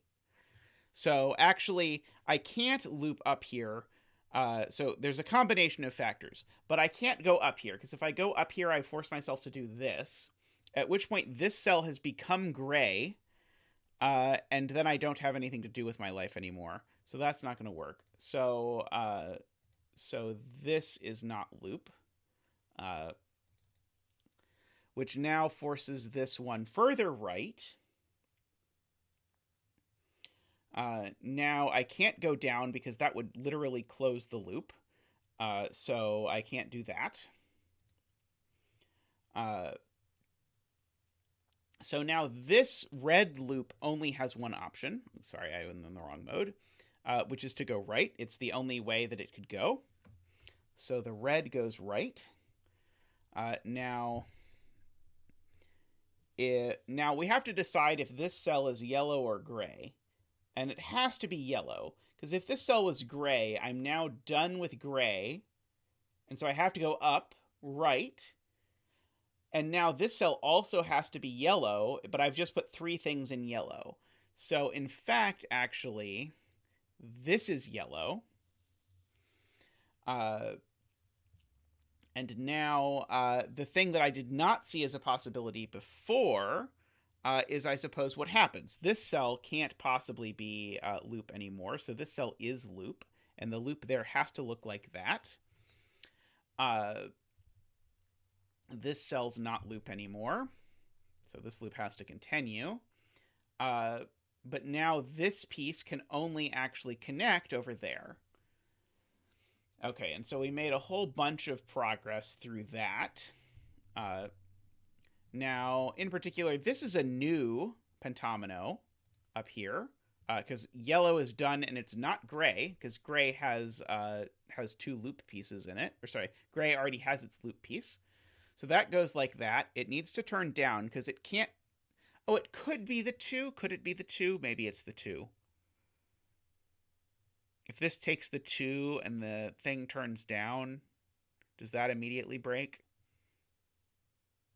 Maybe it could take the 2 and this could turn down and over, and somehow this all works out. That's maybe possible. It would be very tight.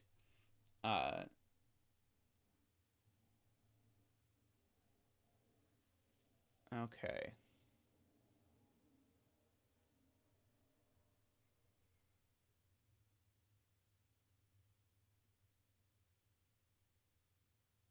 Well, I'm imagining something where gray goes through, like, gray does this loop loops above it, gray gets pushed down,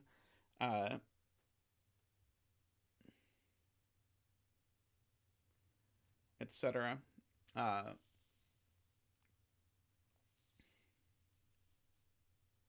Yeah, new green can't take both of these cells. Because if new green takes both of these cells, is what Nicholas is saying. If new green takes both of these cells, then it's broken, because then I need to take a third loop cell and I can't take a third loop cell. So either the 2 is green or this cell is green, but not both. Okay, row 5, column 7 is not poop. Got it. Thank you. Autocorrect, we love you.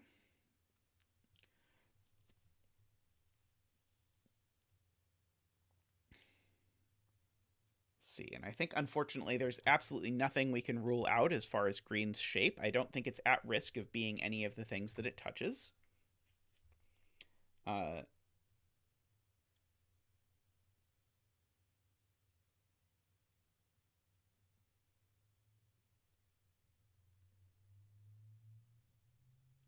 Let's see. Okay, so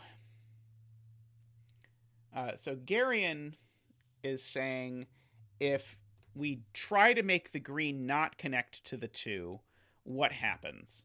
And so I'm going to draw it just to make sure that as I'm explaining this, I believe it. If I try and make the green not touch the 2, then the green has to do that. Because the 2 still, remember, has to get out somehow. But now what shape is the gray? Now the gray is also that shape, and so that does not work. And so I believe that argument by Garion, that green in fact does take that. And now that means that the loop has to continue downward, which now means that gray has to go down. And now gray has to get out, which now means that the loop has to do that.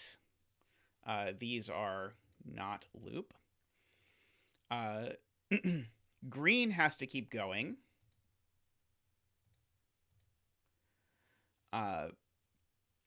This is part of a new endeavor because green, remember, its loops are done. So whatever this is a new pentomino. And gray now only has one way to finish. Because gray can't take the 2 clue. So that's an X, which now forces the loop one more step, which now forces green one more step. So green is done. Now the 5 is forced, because the 5 is visited, but it doesn't visit that. So those are forced. That's forced, because that's not visited. So we get a whole heap of stuff all forced over here. We can start coloring whatever my pentomino is that comes out this way. It's never going to find a clue. There is no clue that this can find, I don't think. Oops. What did I do? I somehow started going backwards. Sorry about that.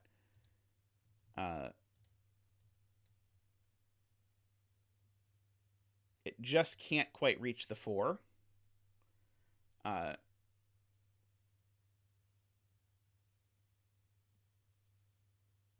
Can't green in row 1 take a loop digit? Green already has all of its loops. Green has 2 loop cells already. So green can't take any more loop.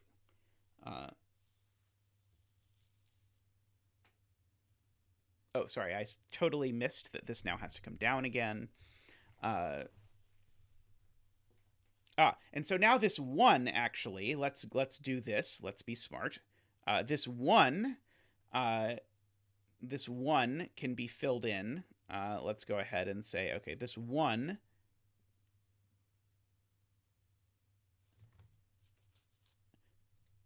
It could grow 1 right, but even if it does, it always comes down here. And again, it could grow 1 right, but even if it does, it always comes down here. And it could grow 1 right, but even if it does, it always comes down here. All of that is 1 pentomino.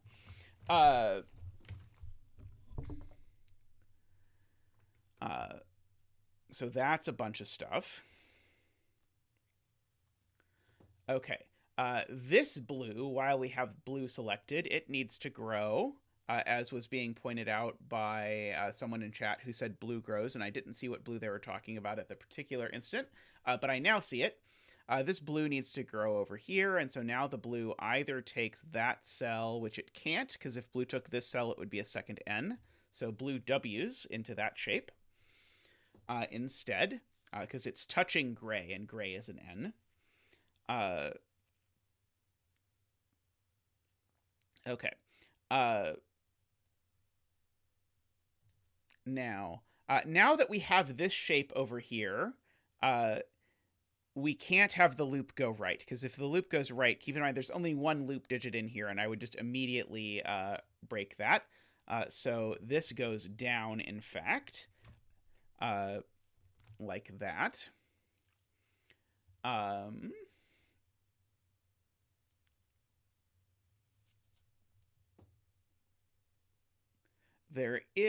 I can go ahead and make a shape here that's starting to form that's going to do that. The loop in the blue W is done.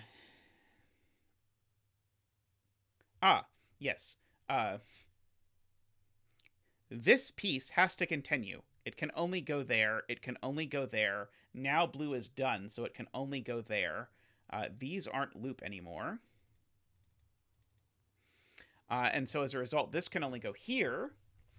And so now we have to be extra careful, because this yellow is done with loop.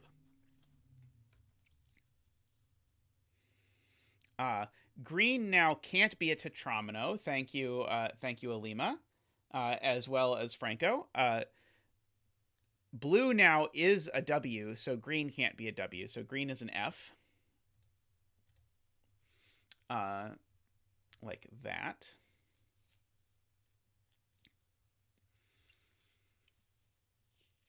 Okay, now... oh, never mind. I was going to say something dumb. Don't listen to me.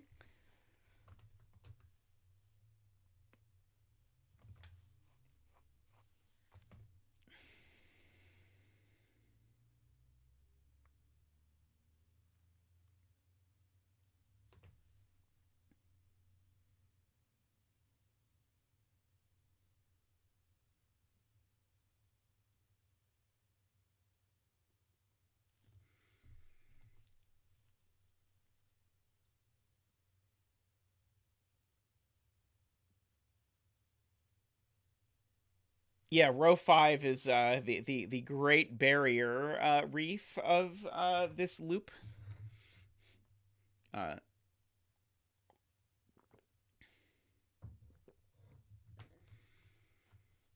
Column 15 can be fully x'd, saying we can't put anything over here.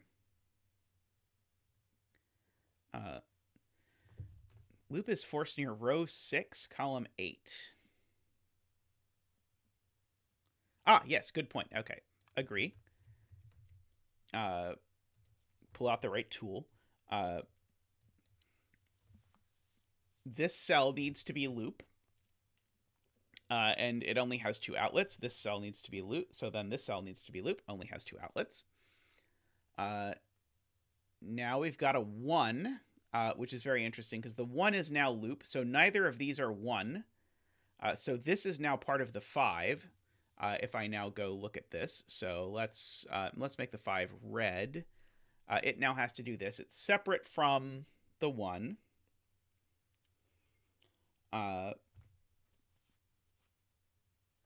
Again, the 1 can't split here. The 1 either takes that cell or that cell, but not both.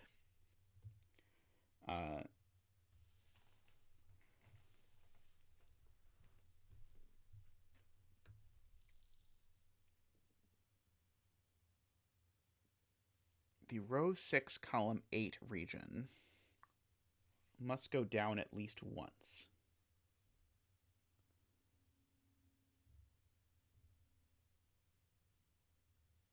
Let's see. Okay, if it did not go down, it would go this way, and then that way, and it would be an N. Is this touching an N? I don't see that it's not touching an N. Or sorry, I don't see that it's touching an N. That prevents that.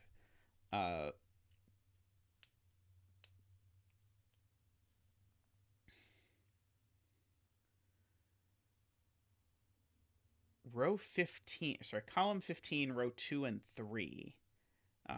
Yeah, this is not loop. This is not loop. I agree. Because both of those, if they were loop, would force blue to have more cells visited.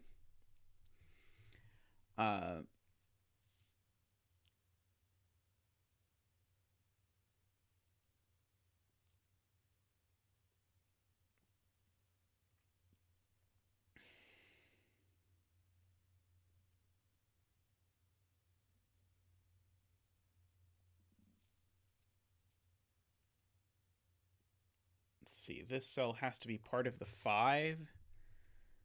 Yeah, if this cell is not part of the 5, wait, why can't this cell be part of the 1? Because this 1 could just be an L, right? And just finish. Row 15, column 4. Sorry, row 4, column 15 also can't be loop.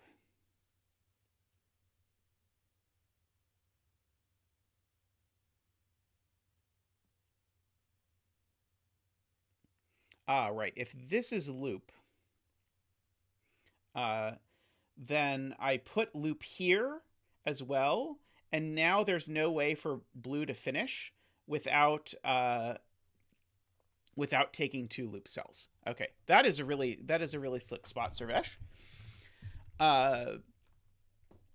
So yeah, so blue is just going to grab either one of those 2 cells or this cell, and then call itself done. We don't know which. Let's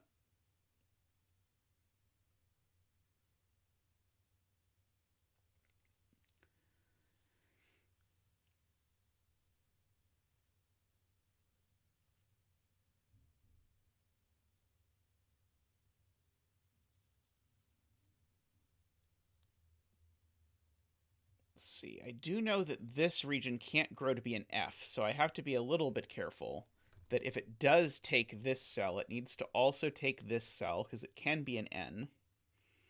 Or if it takes this cell and not that cell, then it ends up being an L or a U, both of which are okay, I suppose.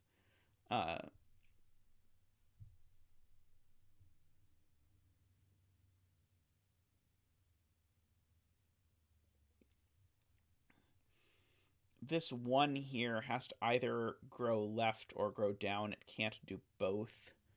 If it grows left, does that create problems?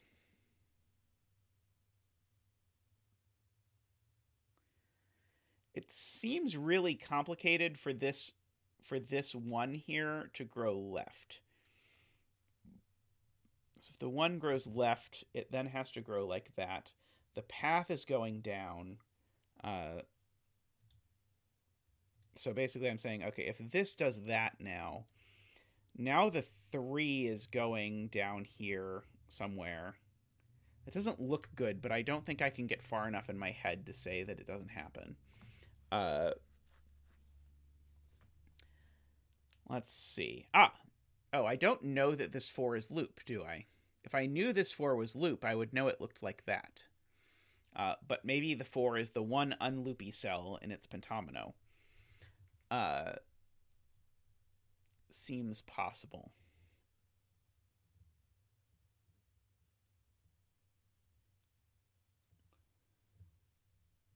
This cell...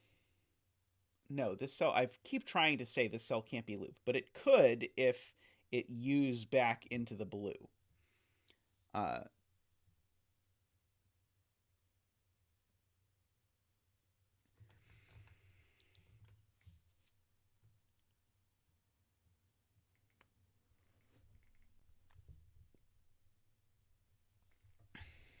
But there are a couple different ways that I think that could end up happening.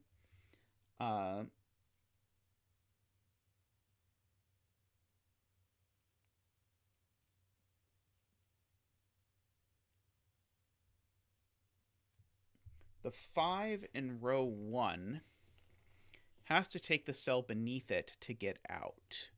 Let's see. Yes, if the 5 doesn't take this cell, then it can't get out. I agree with that. Okay, so these are the same region. They're both part of the 5 region.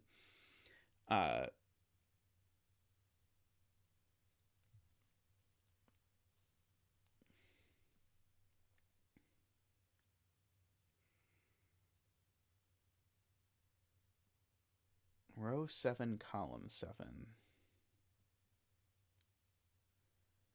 Can't go down because of that. Bye, Nicholas. Hope you sleep well. Let's see. Okay, so if this goes down,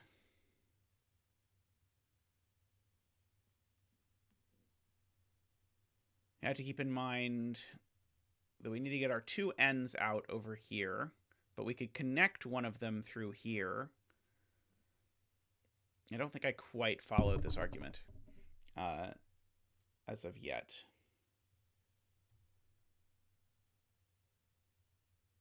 Oh, maybe it has to do with what happens with the shape. Okay, so we're saying, okay, if the loop goes down here, then this shape ends up doing that. The 3 has to get out. No, I still don't quite see it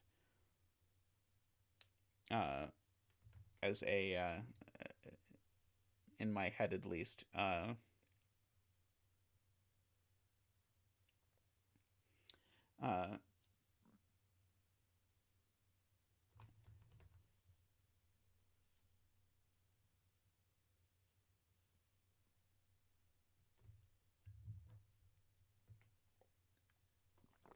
Okay.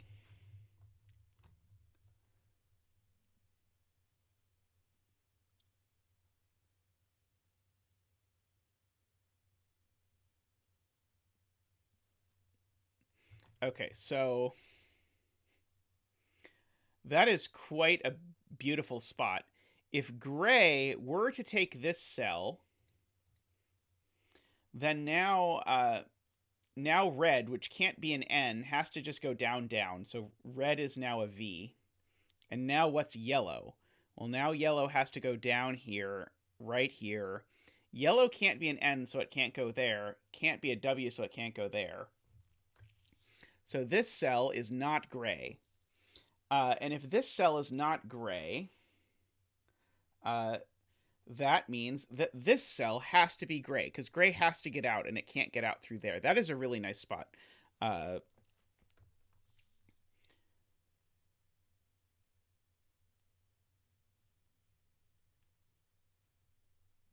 so this is loop.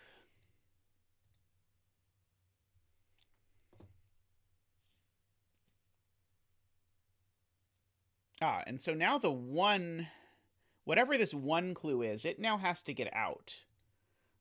So let's make it green. No matter, oh yeah, the green in fact has to go down and can't go up at all. So this 1 now has to go down.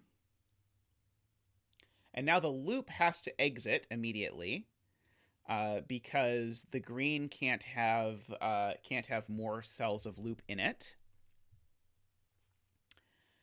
So this piece of loop now only has that direction to go.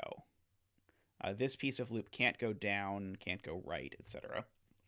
So we get that pattern.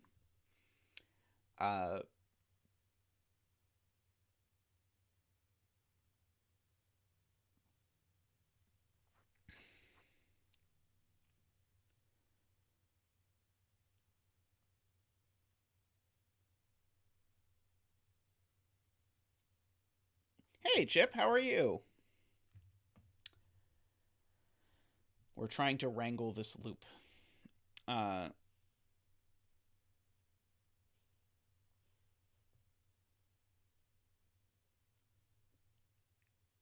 this green is going to be a giant pain, because wherever this green goes, we have just a giant piece of stuff we can't make loop.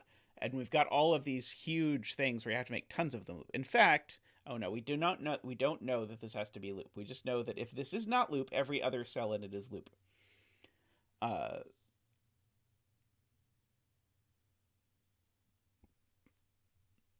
Okay.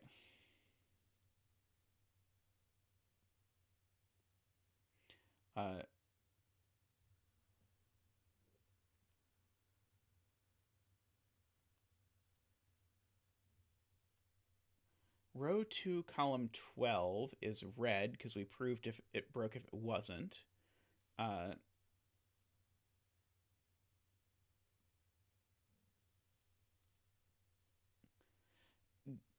Oh, right. We did. Okay, yes, I agree. Thank you. We did literally just prove that.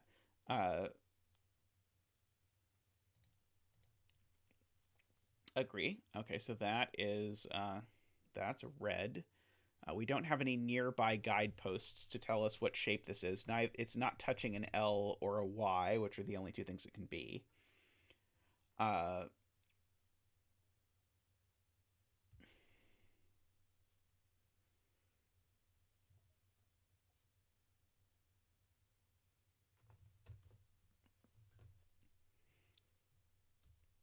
Okay, Alima is saying they don't believe that this one pentomino can go all the way to the bottom. So if this one pentomino reaches the bottom, then that's saying that well,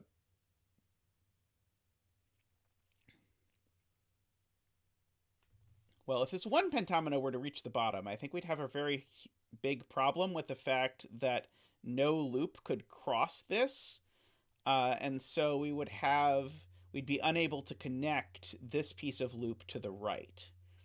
So I agree this one can't go as far down as the bottom row.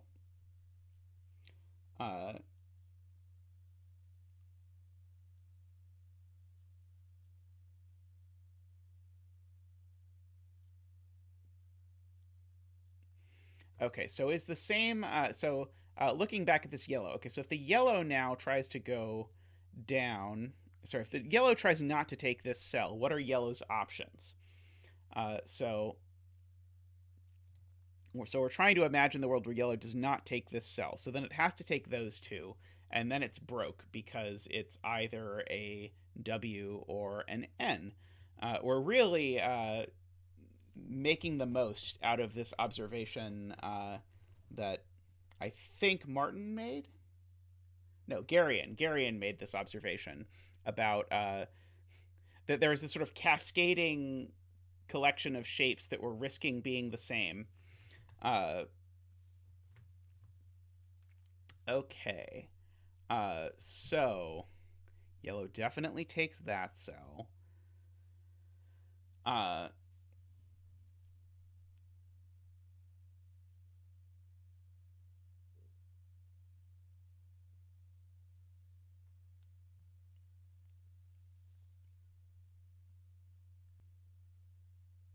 Okay, it says it reconnected. Let me know if anything untoward happened with the stream, but hopefully not.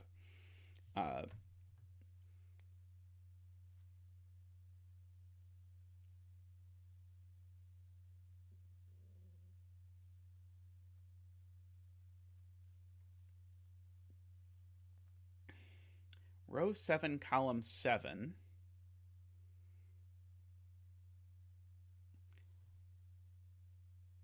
Has to take at least one column 9 cell. I can handle a brief drop. I can accept this.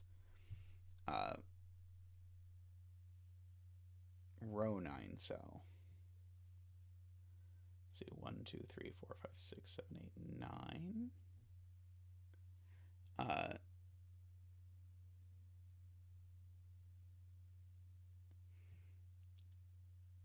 It's row 6, column 7. Well, isn't it the same region? 1, 2, 3, 4, 5, 6, 7. Oh, this one. Sorry, this one is what we're talking about. Is that row 7, column 7?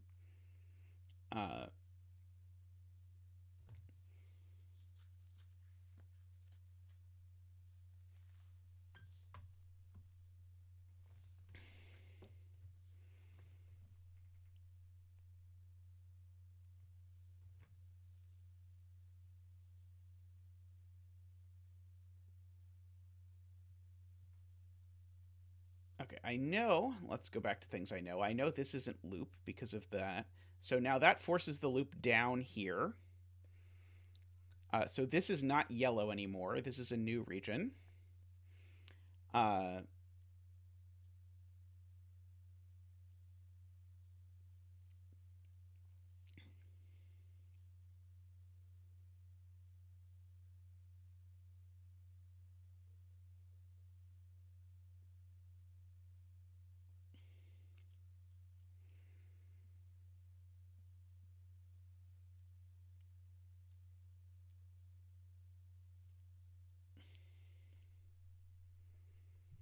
Let's see. Okay, the yellow can't take this cell.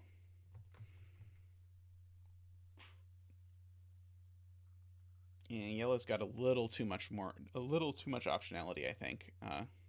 Oh, no, sorry. There is a commonality there, which Jay is just pointing out, which is that yellow can't take both of these cells up here, because then it would be an N. So yellow has to take at least one cell down.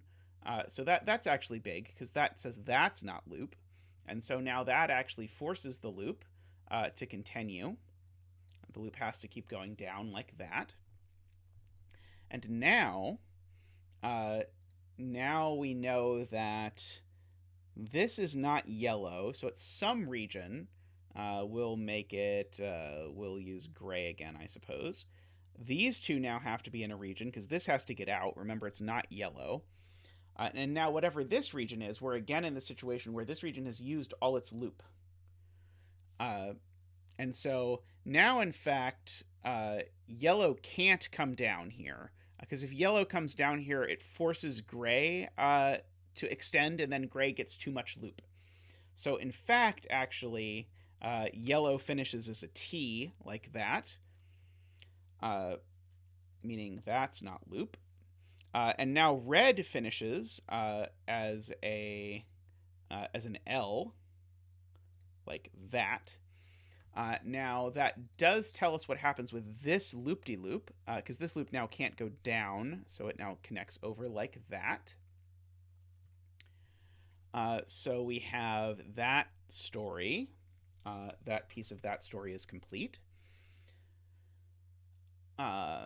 Again, this forks in this somewhat uncomfortable way. Gray now takes... I guess, could gray... No, gray can't take both of these cells. One of these cells is blue. And so because one of those cells is blue, gray needs to go down at least one cell. In fact, gray needs to go down exactly one cell, because one of these is blue and one of them is gray. Now, we actually know which one is gray, because now red is an L. So if gray took this, it would be an L. So that's gray. That's blue. To make that work. Okay, so that means that's also loop. And our 4, we can start growing at least a little tiny bit. So 4 is going to be... hard to guess what color this isn't going to come up across. We'll make it dark gray this time. That looks terrible. I'm sorry. I have regrets. We'll do blue, and we'll change it if we have to. These are both blue.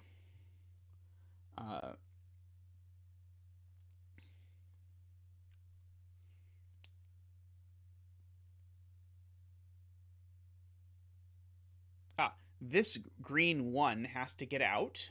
I don't know how I didn't see that before. This has to get out, so that's not loop.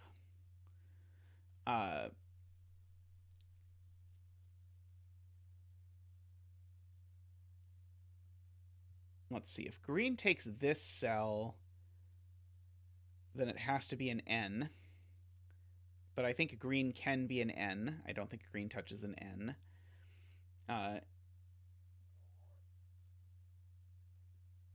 Oh, but if green just comes straight down, that's going to force the 4 straight down as well. I actually know now this 4, we're going to make this 4 red, it has to come out, and we actually know that this cell isn't loop, because it doesn't have any places in the loop it could connect to, which means this is loop, which means it does that, because there's only 2 ways, which means this cell's not green, which means that this cell is green, which means this cell is green, and means that these are both not loop, which now means the loop goes down here. Now, red is now trapped. It might take that cell, but even if it takes that cell, it's not done. So red's always going to take that cell and that cell. Red can never take this cell because it would make it an L. But red can be either a Y, I think, or an I. I think both of those are possible. This needs to come down because this needs to grow. I do know that this cell is loop. Let's see.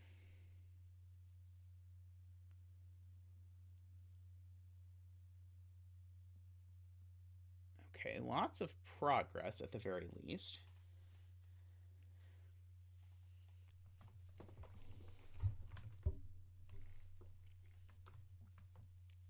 Yes, the loop certainly has to continue down because the only other option is to make a very, very small loop. So we can't do that. So the loop has to continue down. Good point. Row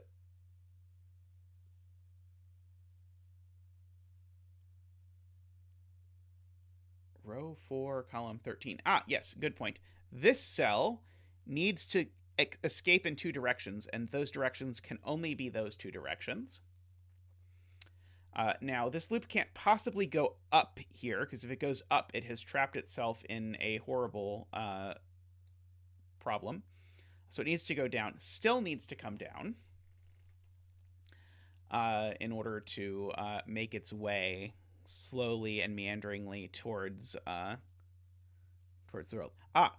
Now, this loop, this 4, it can never take this cell, because if it takes this cell... Oh, no, it could be an I. Oh, darn it. I thought I could argue that this couldn't work, but it could be an I. Never mind. I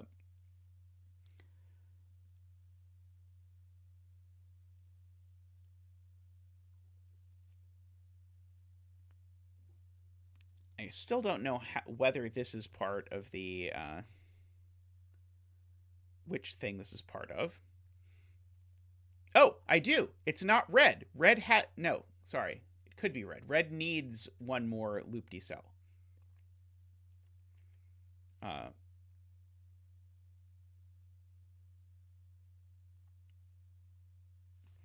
Oh, does this 4 have to be an I? Because if this 4 comes here, it's going to have to go down and become an N. Does this 4 touch an N? This 4 does touch an N. Right, okay. I think this 4 absolutely has to be an I. If the 4 comes here... Now it's either a Y or an N, and both of those it touches. So the 4 comes here, but now it still can't be a Y or an N. It also can't be an L. So in fact, the 4 has to be an I. That is a good observation that I came kind of close to making and then dropped the ball on. But Sarvesh was there to... Sarvesh and Jay were there to catch me and point that out. That was definitely going to be an I. Okay, so that's an I.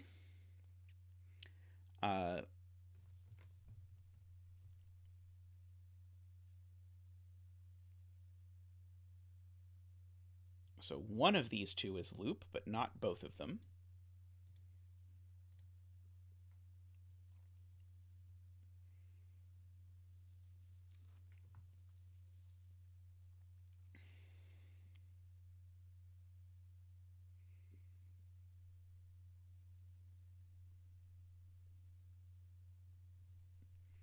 Okay, are we to the point where we can say anything meaningful about this 2?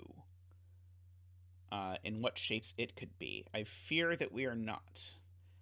Do remember, though, the loop has to go out the opposite direction of the 2.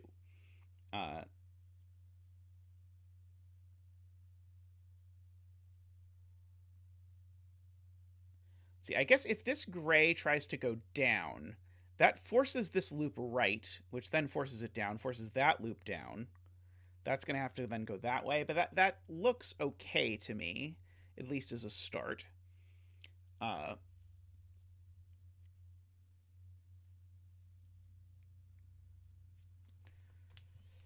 Let's see. We're slowly progressing towards the area of the puzzle where the people who are experienced loop puzzle doers see things that I do not understand about what has to happen to this one omino.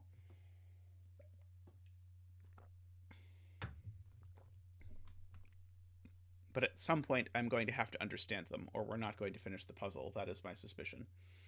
Uh,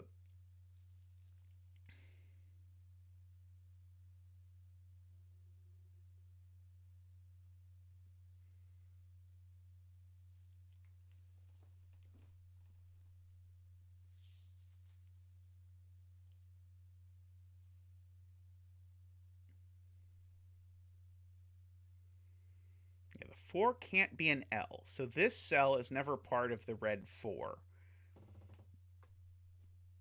But I don't think that makes it necessarily part of the 3.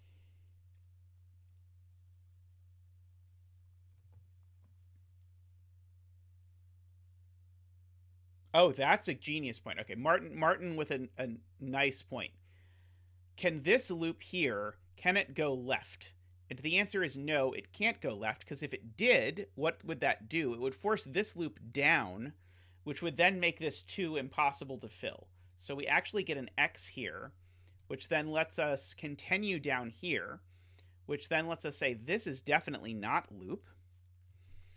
So this loop now has to turn either left or right at this point.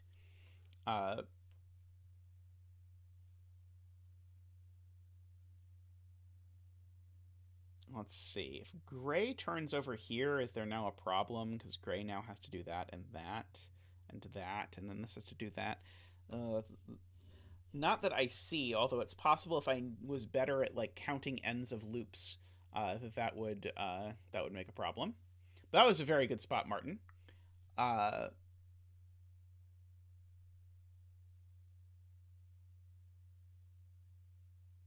Squint, squint, squint.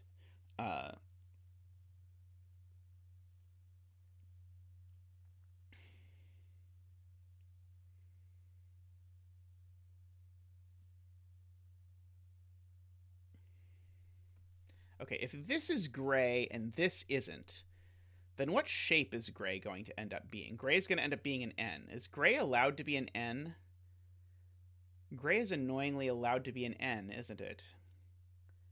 Dang it. Of all the N's in this puzzle, somehow this gray is not seeing an N.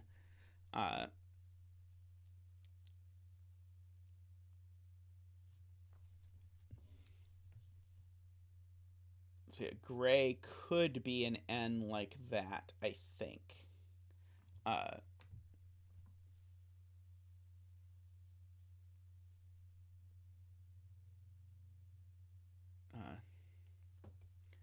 Can it turn left?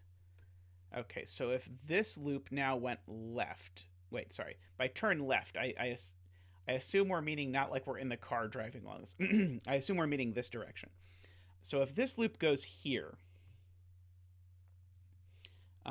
now, that means that gray can't grow this direction. So gray would have to grow down, the loop would go that way, and this loop would be forced to close. Okay, so if this loop connects over here, now gray has problems no matter what happens. So if this loop comes over here, gray now either goes down, in which case this loop comes over and joins this, or the other way, and that's also a problem. So I think there is a... I don't think this loop can turn this way, so it turns the other way.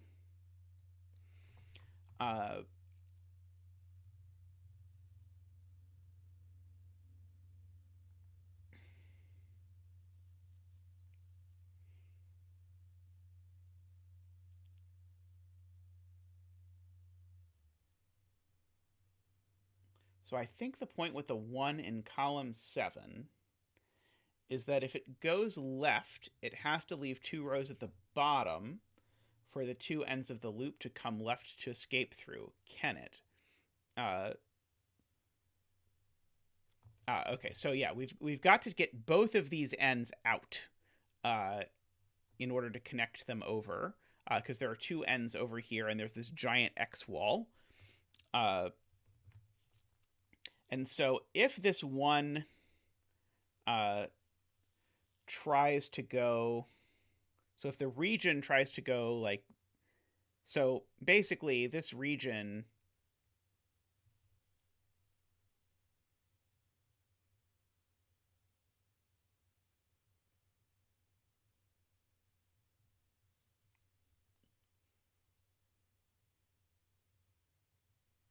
I'm trying to visualize how this one could possibly let two loop ends go through. Uh,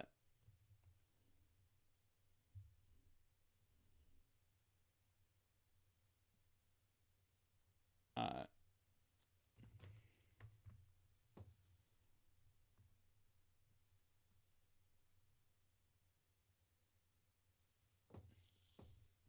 Because basically, I think what people are saying is this one can't grow into the bottom two rows, but I'm not seeing how the one can ever finish if it doesn't grow into the bottom two rows.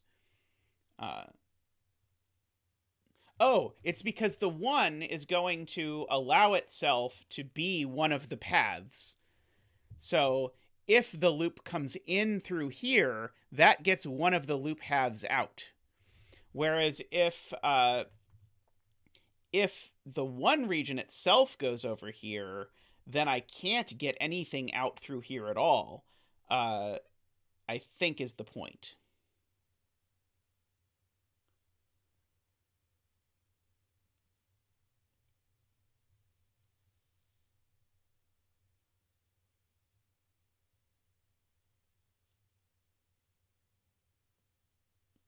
Uh,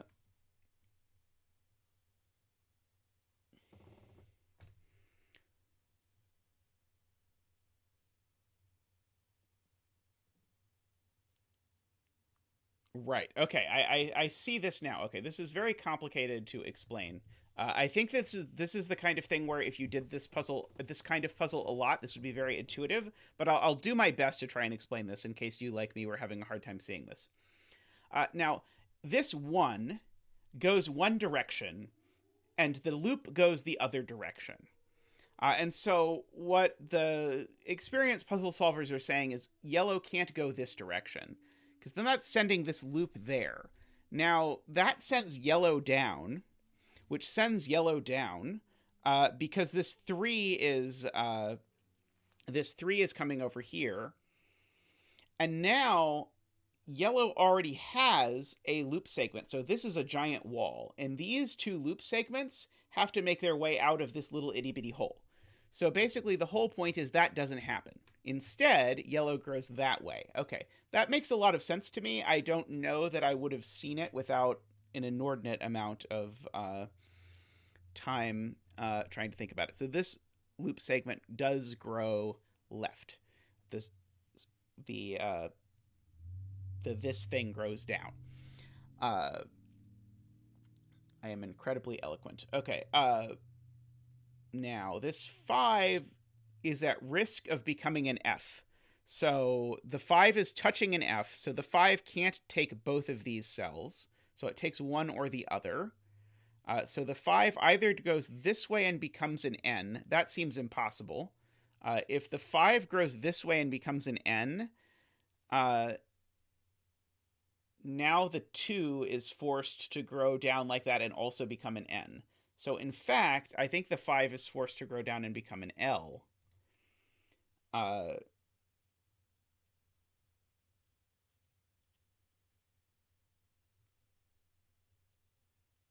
Because it couldn't be an F, and if it tried to make its way over here to become an N, it literally forced the 2 to be an N as well. Okay, so these are loop in some capacity.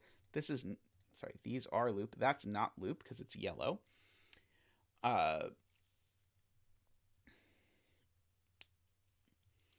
So yellow's never allowed to go all the way to the bottom row, because if yellow goes all the way to the bottom row, then that's going to create all the sorts of problems that we have been talking about.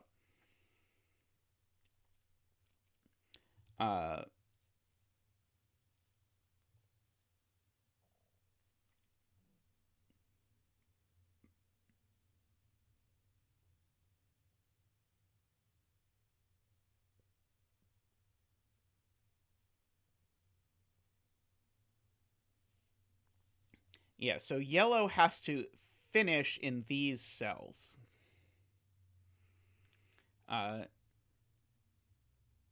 could yellow possibly... Yeah, and yellow can't make it all the way over to column... yellow can't make it to column 5, because if yellow makes it to column 5, yellow is making this 3 unfillable. The 3 needs to be able to get out. So I think the only cells that yellow could possibly take are these cells.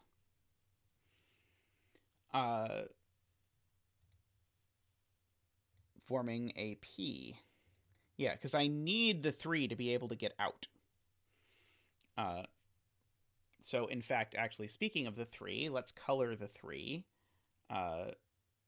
Red will have to do.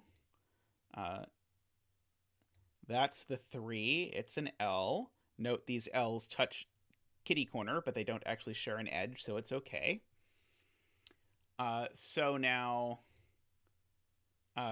this now has to grow out like this. In fact, it has to be an I, because if it turned, it would be an L. So this is an unmarked region, but it is an I to go down there. And so maybe now we can make some progress with figuring out how these 3s work. I'm not sure. Let's see. Okay, well, this loop has to continue here at least, because if it didn't, we would be in big, big trouble.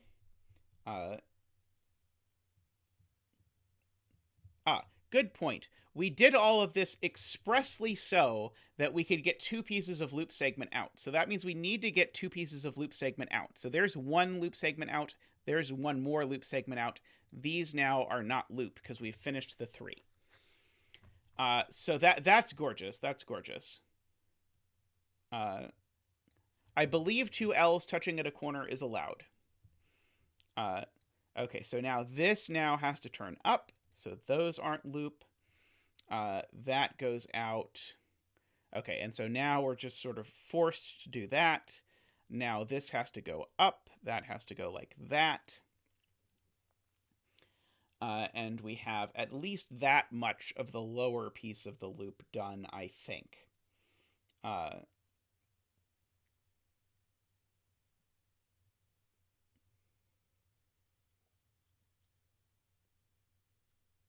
Okay. We probably have to figure out what happens with this gray 2 now.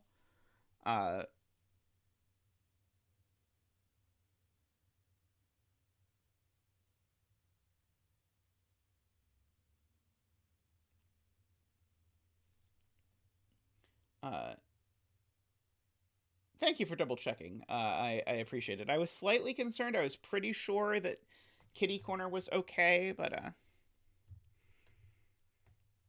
like, I think the original reason for this rule about pentominoes of the same type not touching is actually that you were supposed to fill in the letter for the pentomino into a grid by hand back when people did puzzles by hand. And so it would be unclear where the boundary was if you had 2 with the same letter. And so you would just have a grid of paper in front of you that would have like L, L, L, L, L, and then you'd know where the boundary was because it was next to things that weren't L.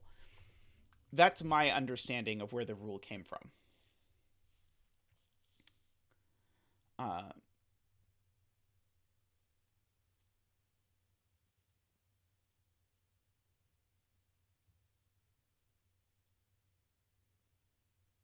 Okay, so the gray 2 can't go all the way straight down for a bunch of reasons. So the gray has to at least take some cells off the beaten path. Although I don't quite see yet, I guess, exactly what that's going to look like.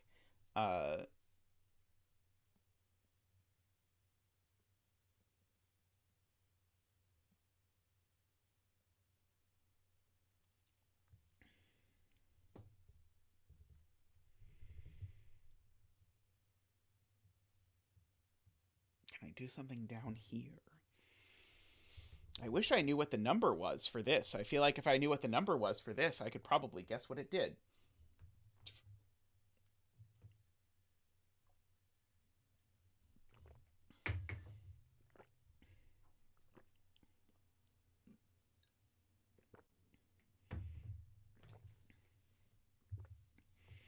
I guess we could do a fancy trick of counting over here.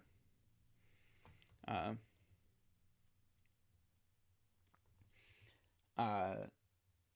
seeing if we need things to cross this threshold or not, because this is going to have 5 cells, that's going to have 5 cells. This has 1 more cell, whereas over here there are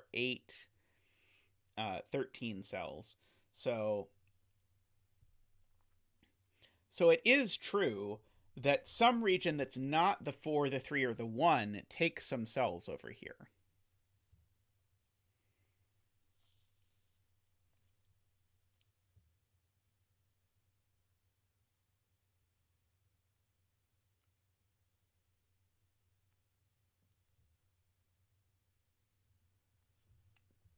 Okay, is there a reason this 2 can't be an n?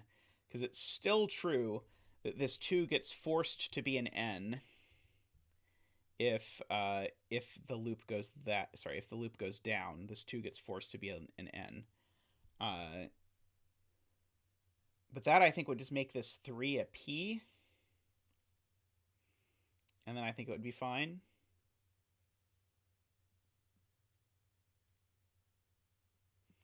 Would that then make this an n? That seems way more look ahead than I would expect. But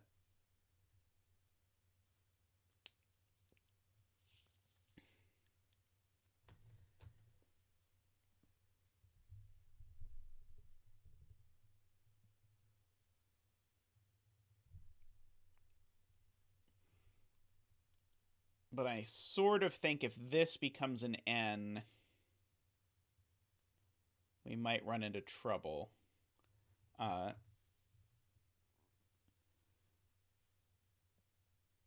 Only one region can get out via row 14, column 11. Let's see.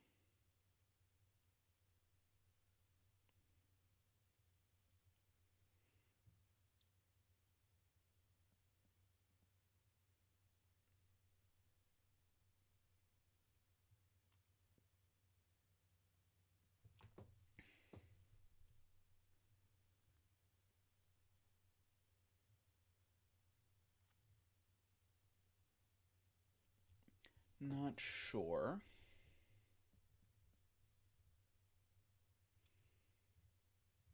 Let's see. I'm going to get 1 loop through these 2 cells. So the 1 can't take both of these, but the 1 can take 1 of them.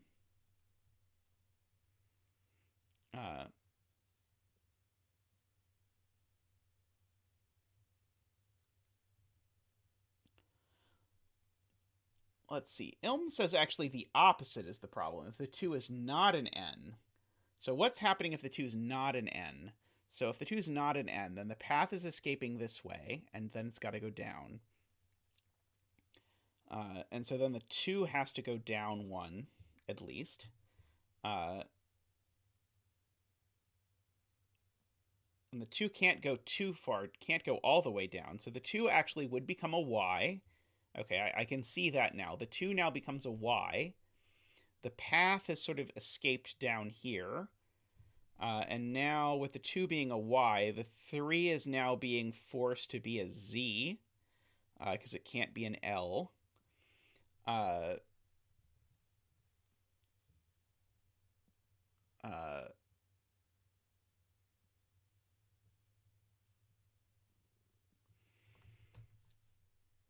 Oh, right. And now we have these cells aren't part of anything. Oh boy. Okay, so I will try to draw this to the best of my ability just to make sure that I see it. Okay. So let's imagine, so the thing I've been trying to prove can't happen the whole time is what's going to happen. That's, I think, the punchline. But Ilm has this, and Ilm saw this. Okay, so, by the way, welcome, Ilm. The 2 could either go this way or this way. What if it goes this way? Well, if the 2 is going this way, the loop is now escaping in this direction, because 2 doesn't get any more loop cells. So now the 2 only actually has 2 more cells it can take, which are these 2. The 2 can't come down here for myriad reasons. It would break the 3. It would do all sorts of things that are bad.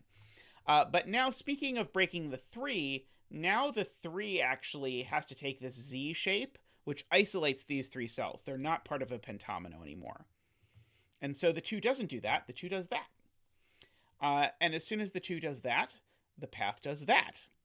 And as soon as the path does that, the 2 now does that and that.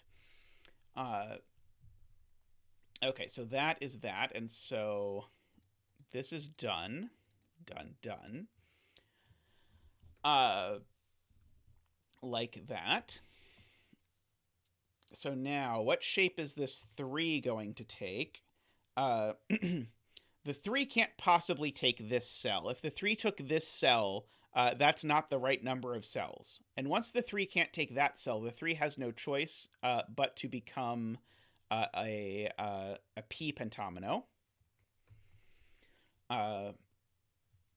So this 3 is a p pentomino. So the red needs to come out like that at least, whatever this is going to be. So now we can ask ourselves what this 3 is going to look like exactly. We've already used 1.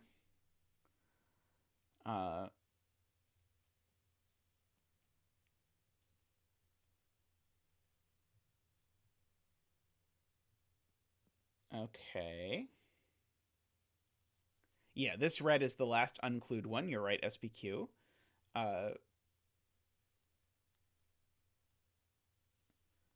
Only 1 loop segment, I think, is escaping here, right? Because 2 of these are going to join, and I'm going to get 1 loop segment that's going to go through one of these 2 cells.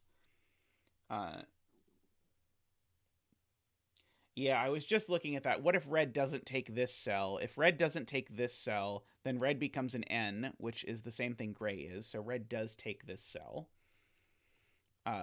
Now, red can't take this cell, because if red takes this cell, it becomes a P, which it can't. So red has to take yet another cell. So red now takes this cell. Now, red can't be an I, so red has to be an L. And it can't be this L, because that would isolate something. So red takes that cell and becomes an L, which seems okay.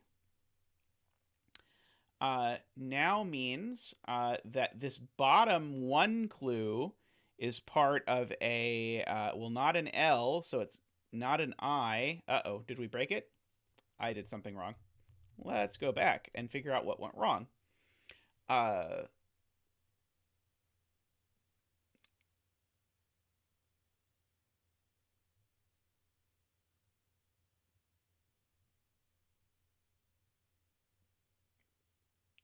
Couldn't red be a Y? Oh, it could be a Y the other way. Sorry, I didn't see that. Okay. All right. Still the case that red can't take this cell without being that. So red has to take that over there. So I said now red has to be an L, but red doesn't have to be an L. Red could be a Y by taking this cell. Yes, so red could take this cell. And so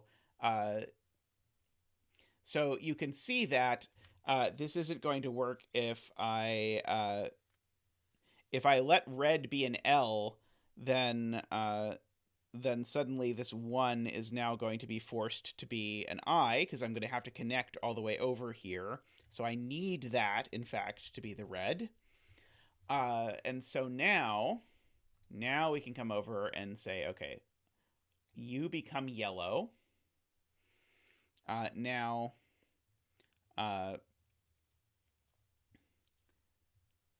if I look closely at what's going to happen to yellow, if yellow takes this cell, oh, maybe that's okay. Never mind. I think yellow can take the cell, because this 4 still needs 1 more cell. Let's keep in mind the 4 still needs a cell.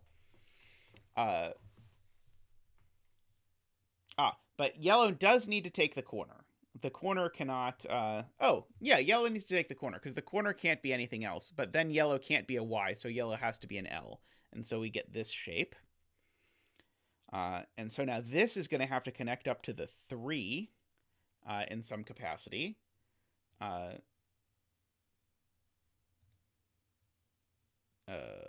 Gray.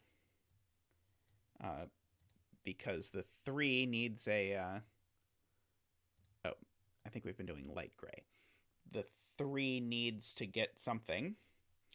Now, the only way for this to actually finish, once we've done that, is for gray to be a P and red to be a Y over here. And so I think we now have finished our coloring. And now we have to be very careful. So now,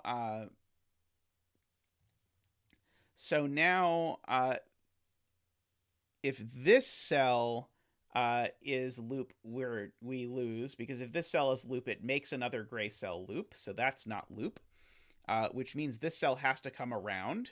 Now there's no more loop to be had in yellow, which means this has to turn this way. This is now passing through a corridor. Now gray has its appropriate number of cells. This is now passing through a corridor, so it goes over there. This is now forced to continue, forced to continue.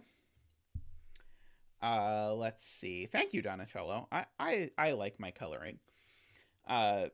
Now we have to figure out what we're supposed to do with this 3. This is sort of the last hurrah of the puzzle. Is what's going to happen with this pentomino. Let's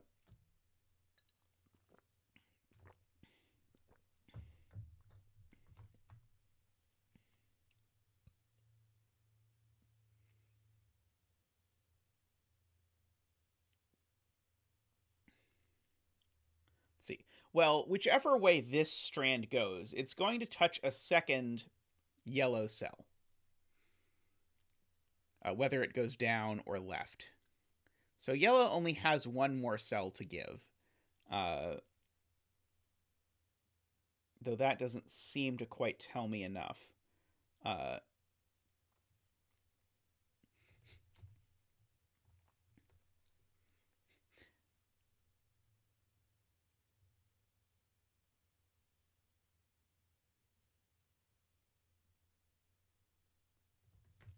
Okay, so Ambrose says if the 3 itself is not loop, then there is a problem.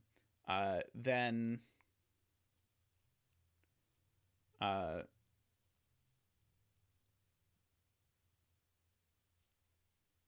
we create a corridor over here.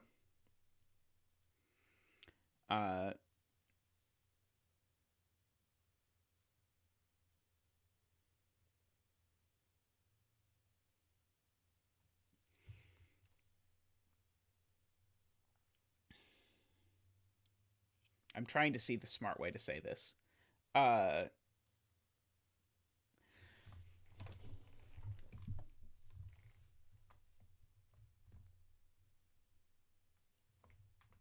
Corridor above the 3. Well, what if this isn't loop then? So what if these two aren't loop?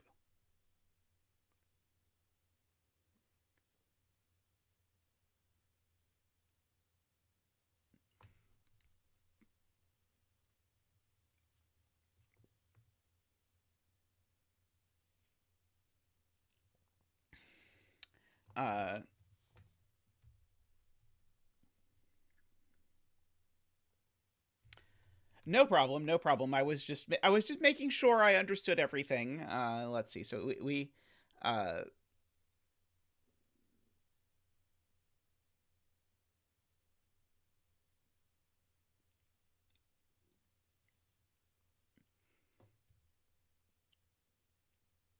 a number of people have found a solution. I want to see if we can prove that the solution is unique.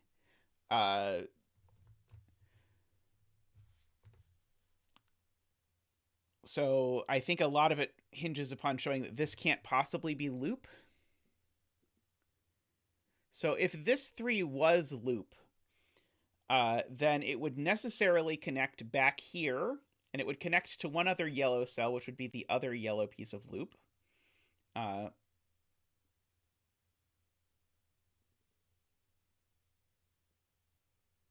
don't see it.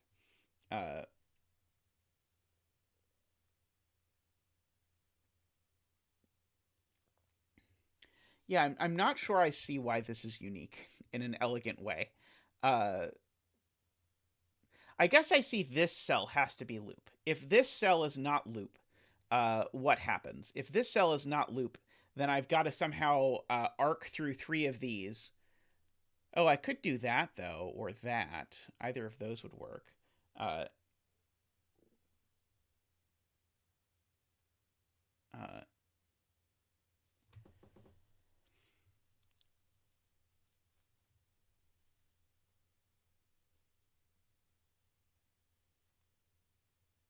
and we have visited every Pentomino, so there's no I don't think there's any additional rules that we need to worry about.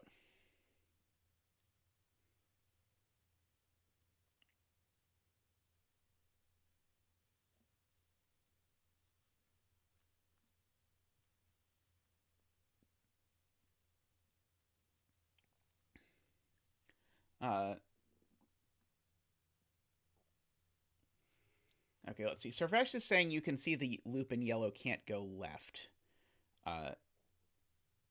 The loop goes left. It's either going to connect across. Uh,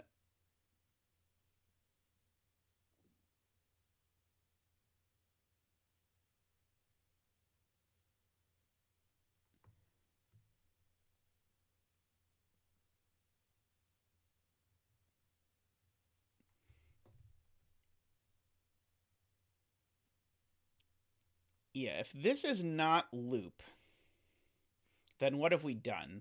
We have, if this is not loop, we've got to get 2 loop pieces to connect around it.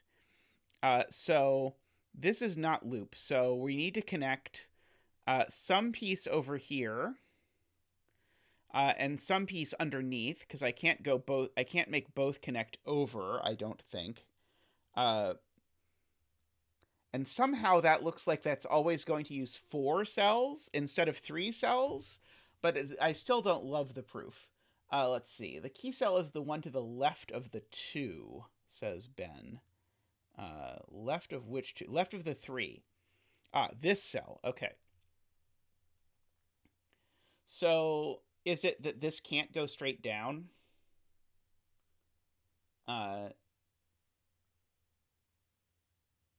Let's see. This needs to make 2 connections. So we just need to disprove one of them.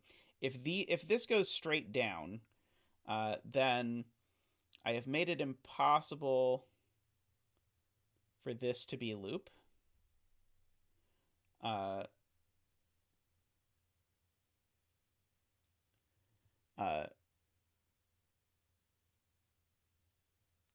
Okay, so the claim is this connection is impossible. That's what we have to manage to convince ourselves that this connection is impossible.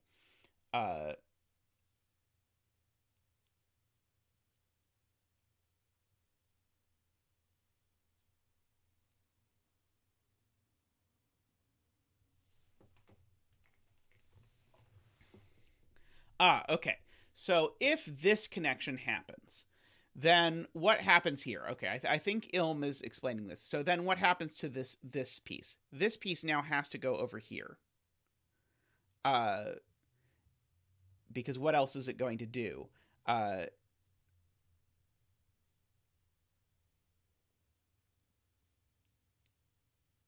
couldn't it do that? Only because of this one cell that doesn't work. This has become difficult for me to see. So if the yellow 3 is loop, we know one below it is not loop. Yeah, so if this was loop, this would be not loop. Okay,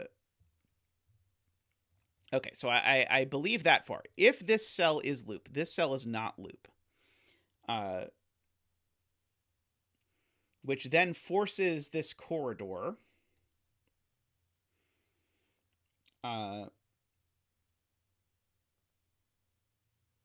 Which now forces that. Which forces that. And now we're broken because somehow this has to get back down there and it can't.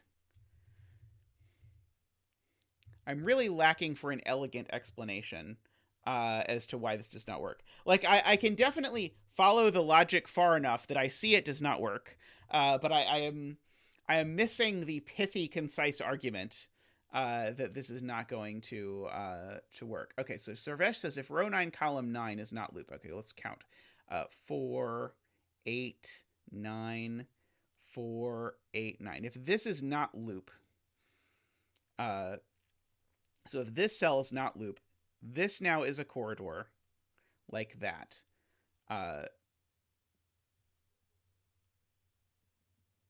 And now this has to come out here, which I guess you can see pretty easily breaks. I don't have an elegant explanation as to why, but it definitely does. So the upshot is this is loop. And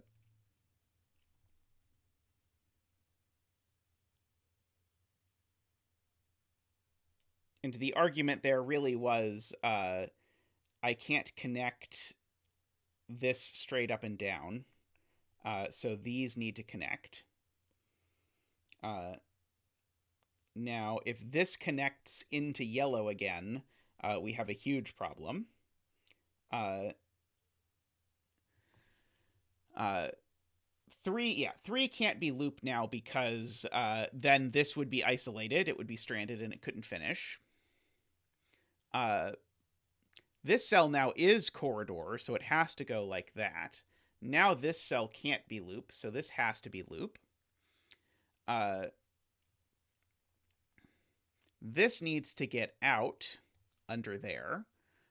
So now this needs to come down. If it connected that direction, it would create a bad loop, so we connect over like that, and that is our loop. Okay, aside from that one little step at the end, which seemed fiddly, and I mean, it's a small enough number of things going on that you could just force it, so it's not too bad, but did I do it wrong?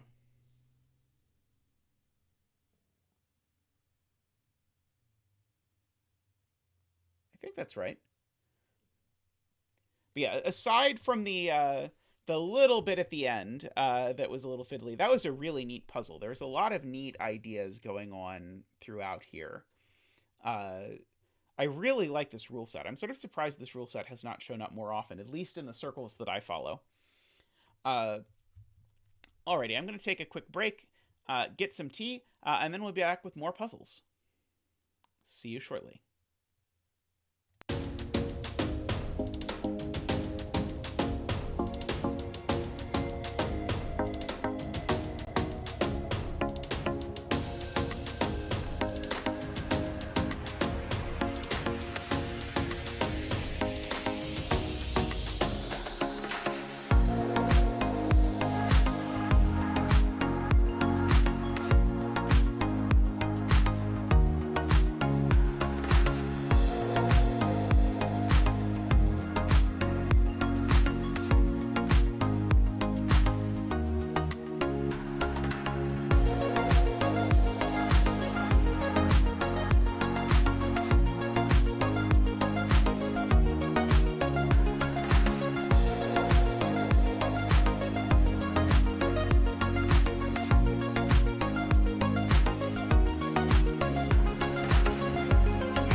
Alrighty, welcome back. Next up, we seem to have this XeonRisq puzzle, where we have an irregular grid with some Kropke dots and some odd even circles. So just a reminder of what all of these things mean. The circles mean the digits in them are odd. The squares mean the digits in them are even.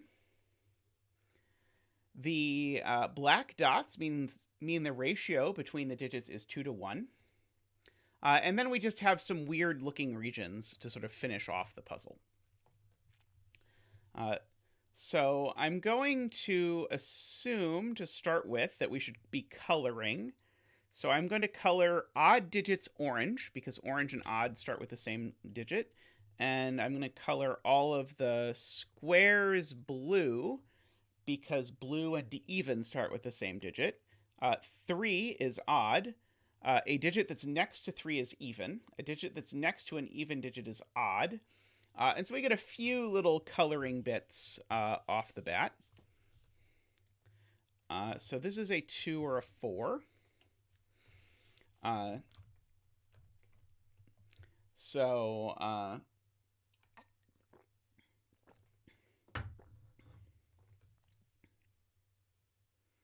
Oh, also, there's a knight's move constraint, which presumably I would have at some point remembered, but would have been a while. So thank you, Changeable, for a reminder of this. There is such a thing as a finned X-Wing.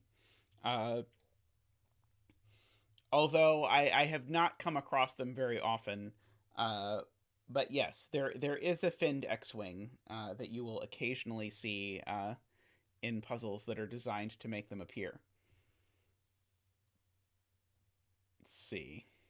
So there's an odd and odd. Yeah, that's not quite enough. I was hoping to be able to like count my way to a parity of a digit. This row. The last even in this row is on this dot, because every dot needs an even. So this digit's odd. Let's see. I do know from the given 3 that one of these cells is a 3. I'm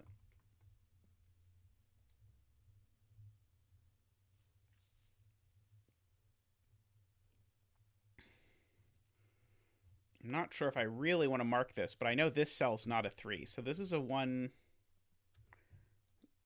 Sorry, so this is a 1, 5, 7, or 9 by virtue of the anti-knight.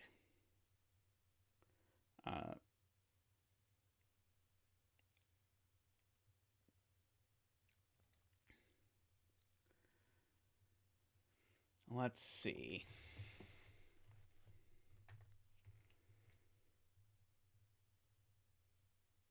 Of course, these two could be the same digit, which is always irksome. I guess I know there's not a 3 anywhere on this Kropke dot, so this is always a 2 or a 4. Oh, sorry, I don't know that. What I do know is that these are from 1, 2, 4, 8. Because if a Kropke dot doesn't have a 3 on it, it is from 1, 2, 4, 8. That much I know.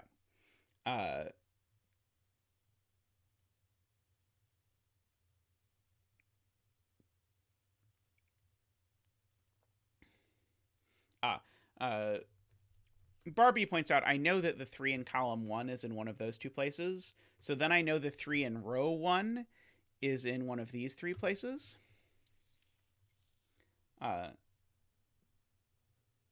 Yes, and this is not a 1, because 1 is not even. Well, I hope you had a good night out. We could all use a nice night out at this this stage in our lives. This 2 or 4 can't be either of these digits. So this 2 or 4, either it doesn't appear on this Kropke dot at all, or it appears there.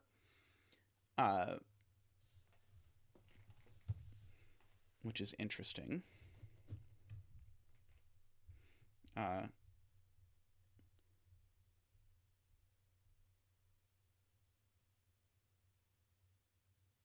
Oh, wow. Sarvesh with a sweet spot. I'm going to make this black-orange.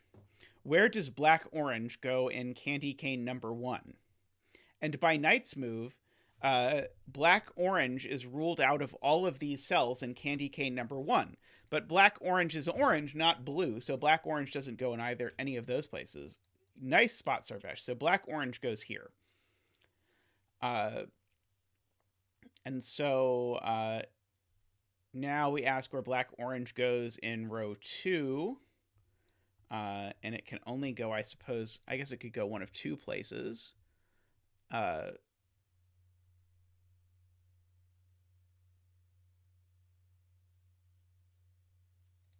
Yes, black-orange is not blue.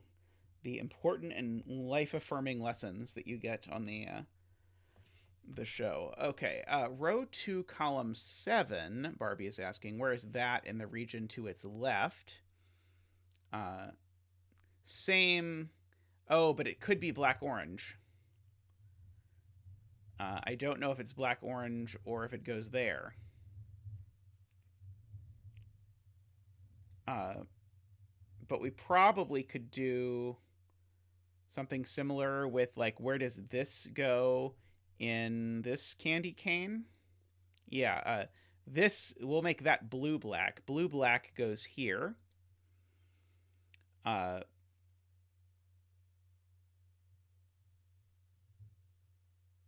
Good night, Franco. Thanks for coming by.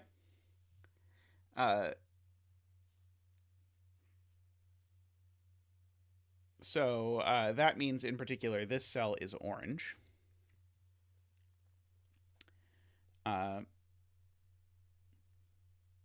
Which means this cell is blue because it's across a Kropke dot, so this cell's not orange. Now, this cell, where does it go in this region? It only goes here, so this cell is blue. And these two are the same digit, and they're not black-blue, so they can be yellow-blue.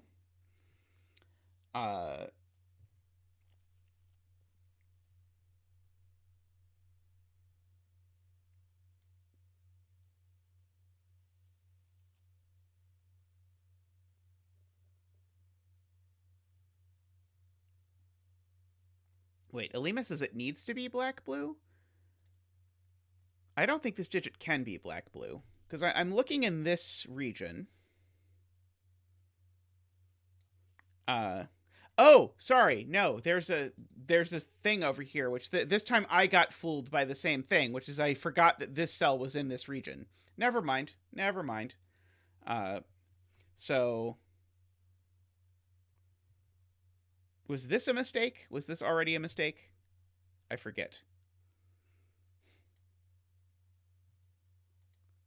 How did I get this being orange? Which orange was it supposed to be? It was supposed to be I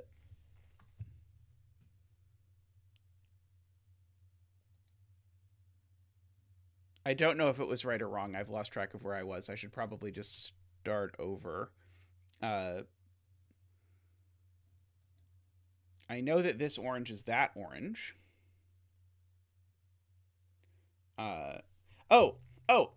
White dot. Yes. Blue, black. Got us, that was orange. Got us, this was blue. In particular, blue's not 3. Okay.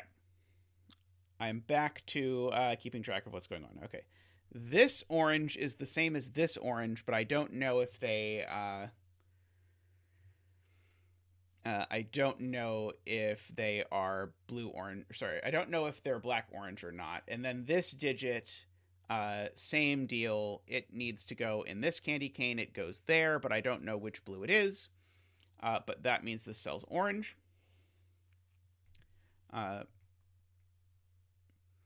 This cell now goes in one of those 2 places in this region.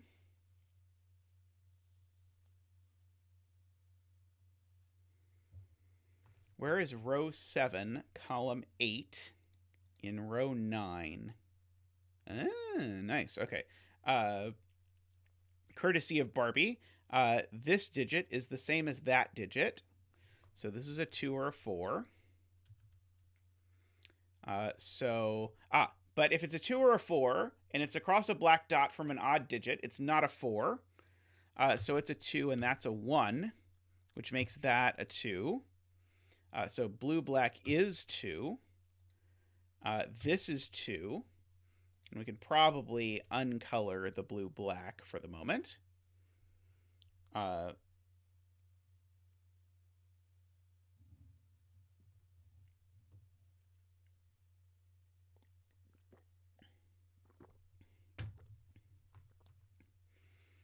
So that was a sweet series of moves. I do need to fit a 2 into this this region somewhere, I suppose. Into this row somewhere, maybe, is the correct question. Maybe not. So this 2, not either of these two places. This can't be a 1 anymore. So this is a 4-8 pair, and that's blue. So this is a 2, 4, or 8, and is blue as well. So yeah, now almost the rest of this entire row is odd.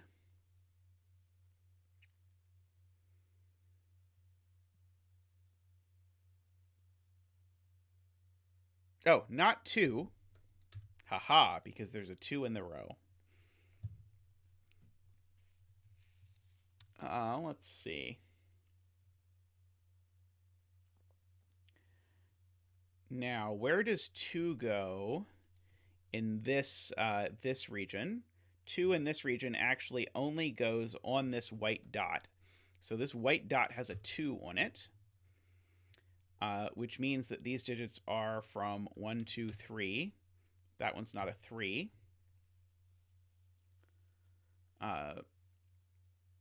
Row 7, column 3 is equal to row 4, column 1.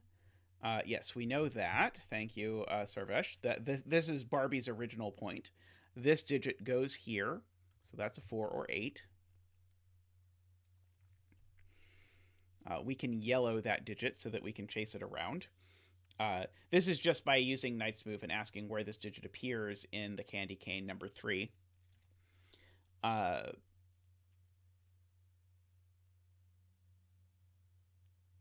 Where does this digit appear in candy cane number 3, actually? This digit in candy cane number 3, it goes here, I believe. So I think this is blue, and I think it's the same as that blue, which is the same as that blue.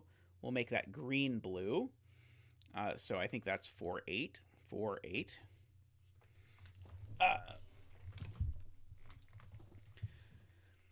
Hey, Casey, welcome.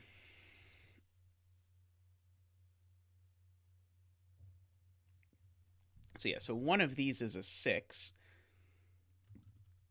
So this is from 5, 6, 7.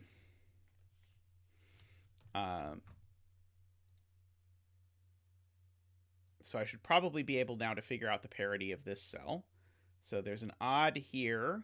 Yeah, we're still missing an odd in this column. We've got all the evens, though. In fact, we actually know this is a 2 now. And this is odd. Because we know where the 4, 8, and the 6 are in this column. So that's the 2.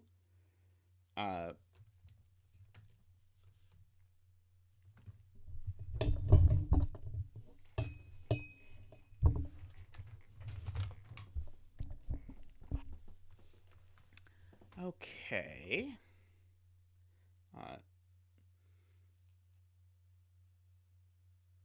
Okay, let's see. Sarvesh asks where 2 is in the plus.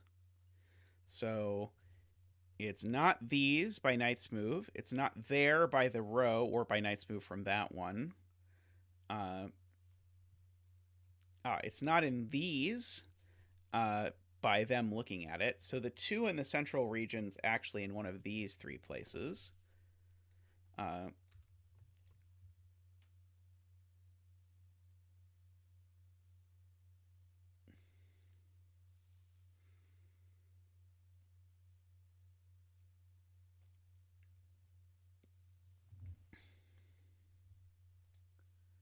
Okay.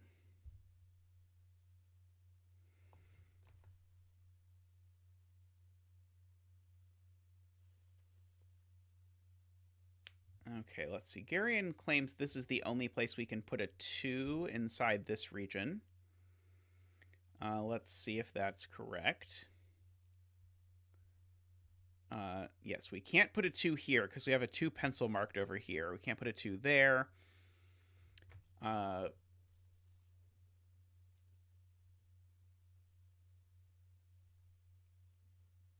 not sure I see why we can't get a 2 in either of these two. At least immediately.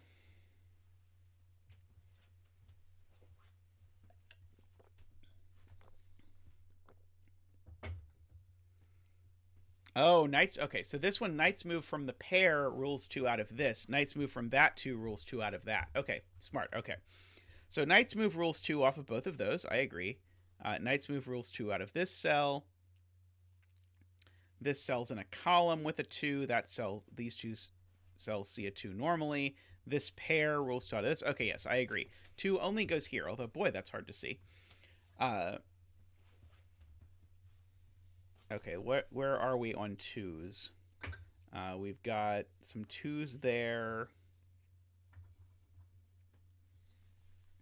Where are our 2s in row 8, then? Do we know? Maybe we don't know. I guess I know none of those are 2. Whatever.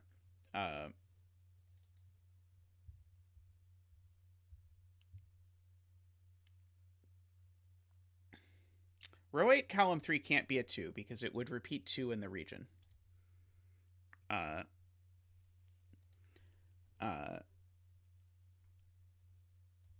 So yeah, this region, where does the 2 go? So I am being told if I really hunt this down, I will find it. Those 2 2s see those 2 cells. That's 2 seen by Knight's Move. Yep.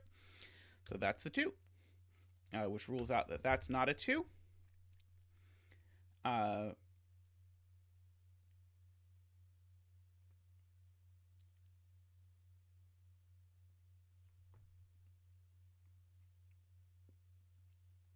2 is even.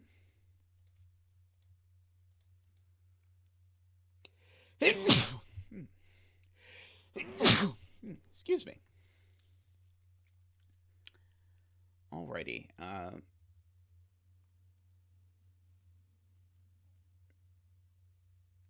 2s are blue. I got there eventually, SPQ. I remembered about the evenness of 2.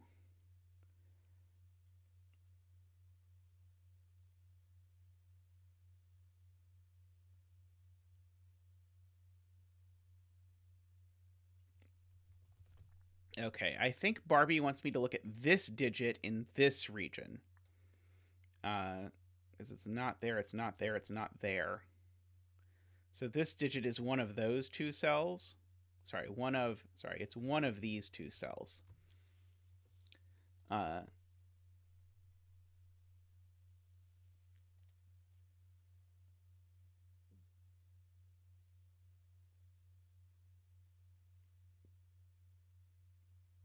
Doesn't seem to immediately help that I'm able to see.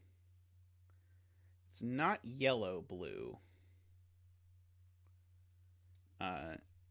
It's not yellow-blue because it sees yellow-blue by Knight's Move. Wow, okay, yeah, so this cell, whatever it is, it needs to go exactly there. So this cell is a 1, 2, or 3.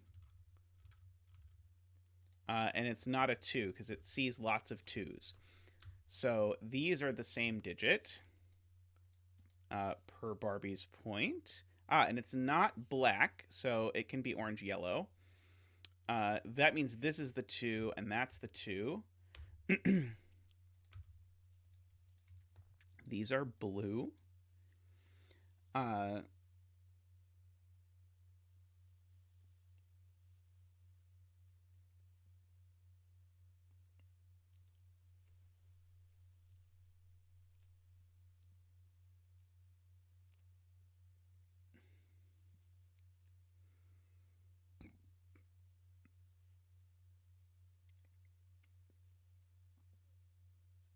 Yeah, that was quite advanced scanning there. Uh,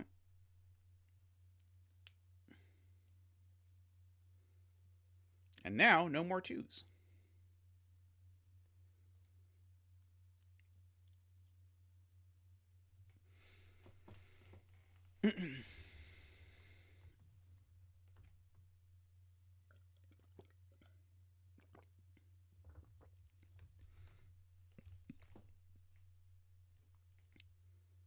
Does it work symmetrically around the grid? I would have thought we were using the fact that this saw this digit that went there in order for us to do that.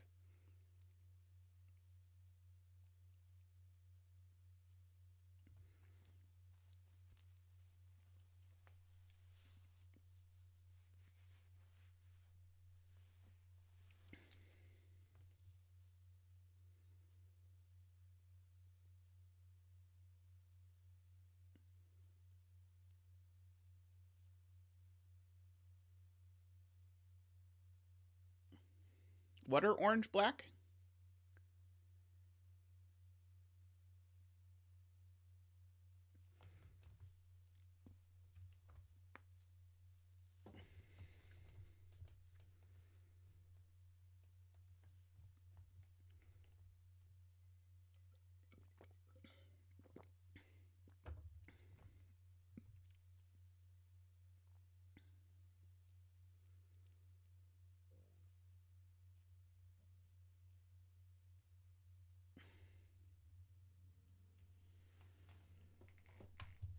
So let's see. So Survesh is row 2, column 8 equals row 4, column 6.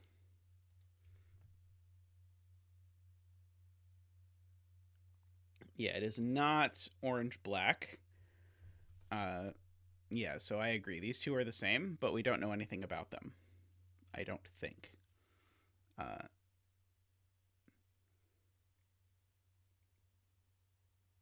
Excellent, Panthera. Happy to hear you made it.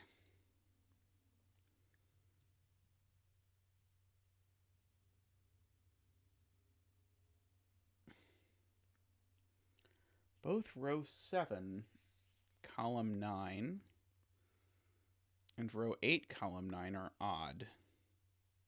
Right, because we've got 3 evens in this candy cane already, candy cane number 4, but there's always an even on a white dot, so that's all of the evens, so these are odd. Good spot. So yeah, so these are orange.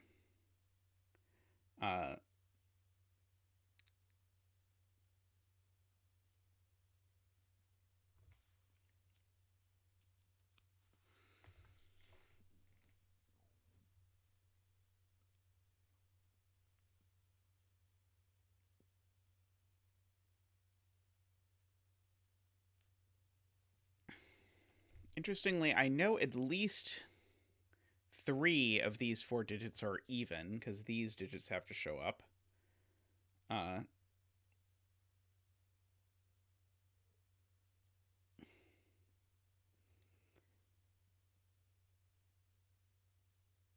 Oh yeah, the last even in column 5 is here. Good catch. Okay, the last even in column 5 is here, so all of these cells are odd.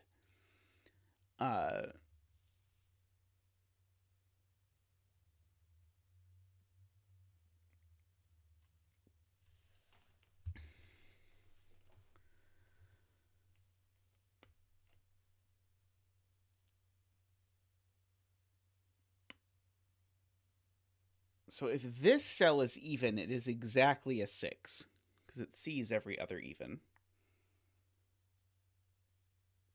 Which would be very interesting.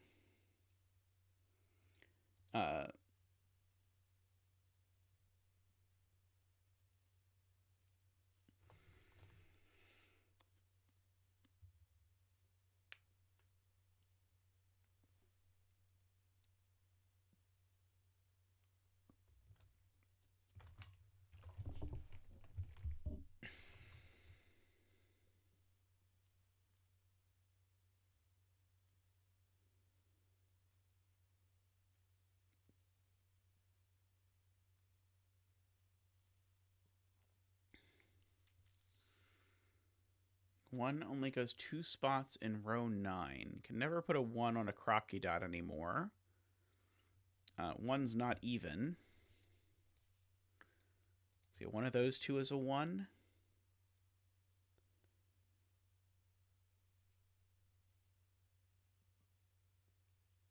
Agree.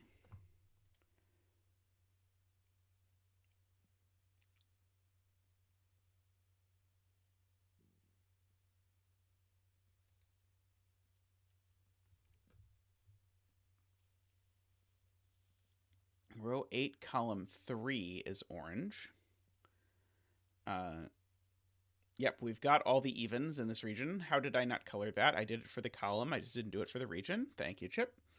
So that's orange. By the region has all of its evens. Even down to the fact that we have them all pencil marked.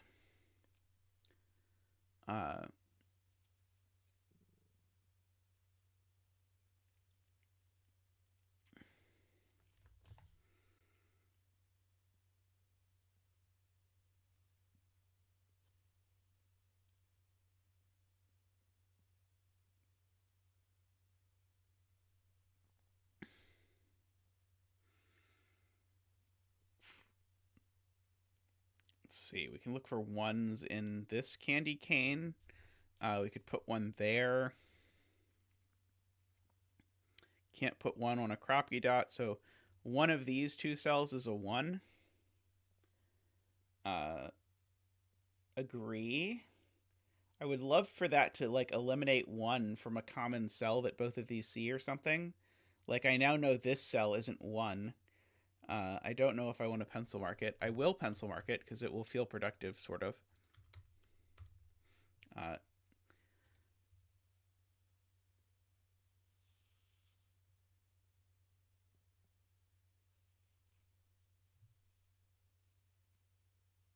If row 9, column 4 is a 1,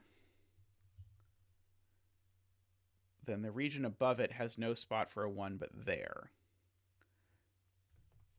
Agree.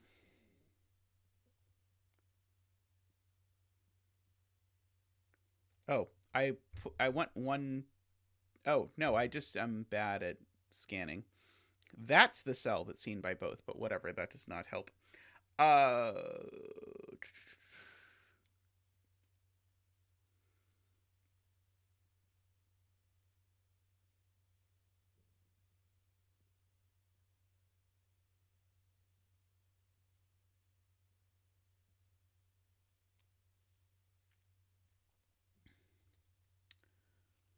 Let's see.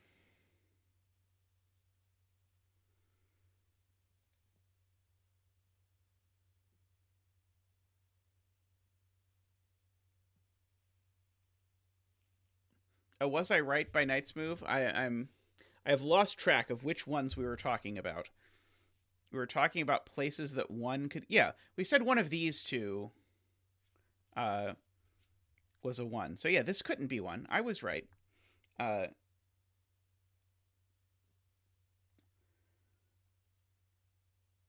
Let's see. I am told if yellow-orange is 1, you can't place 1 in the bottom right region at all. See, if yellow-orange is 1, that can't be 1. Those aren't 1. So that would have to be 1. How does yellow-orange being 1 tell me that this cell isn't 1, Carl? I believe it. I just don't see it yet.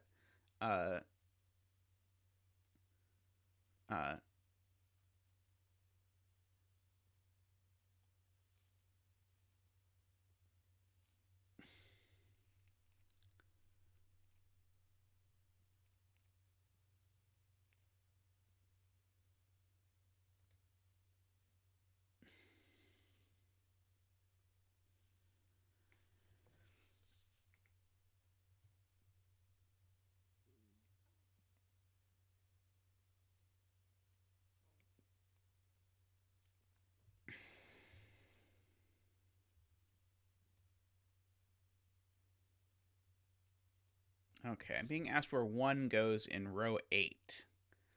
And 1 goes in one of these 3 cells in row 8, I believe.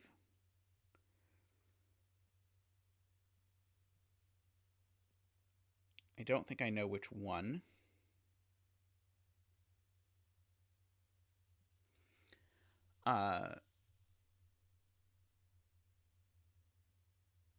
In row 7, maybe only 2 spots for 1. These aren't 1. That could be 1, I think. That could be 1, and then that can't be 1, but that could be 1, and that could be 1.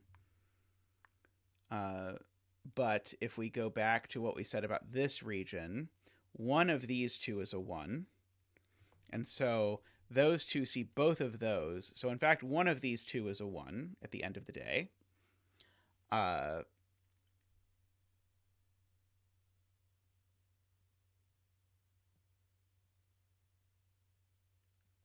Don't know that that helps.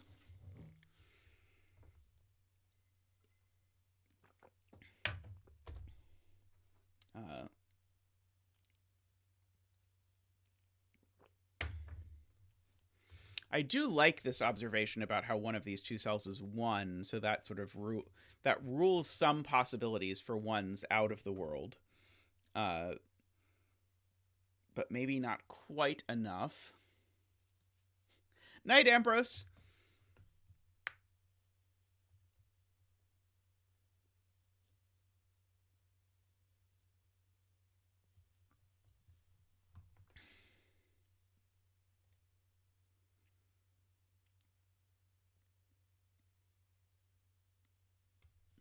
If yellow-orange is 1, where does 1 go in the top region? Due to row 8.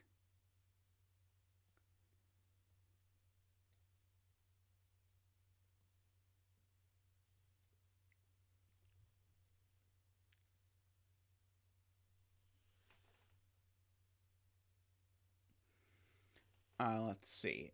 What does Donatello say? Row 3, column 2 sees every cell except yellow-blue in the region below.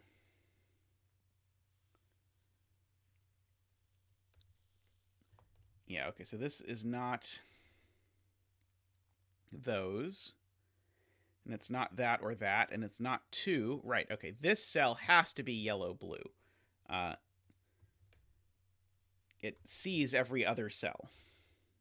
That is a good spot.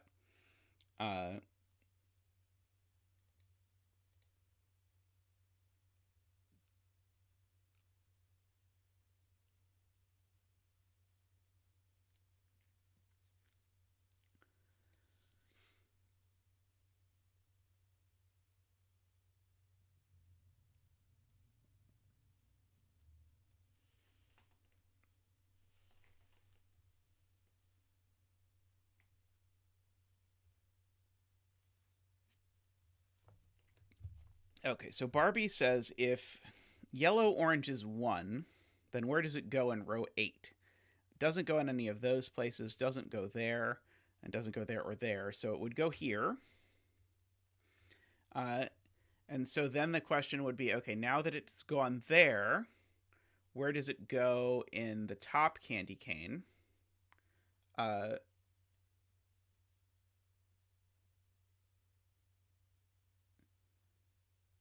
Oh, no, not the top candy cane. This top candy cane, because now...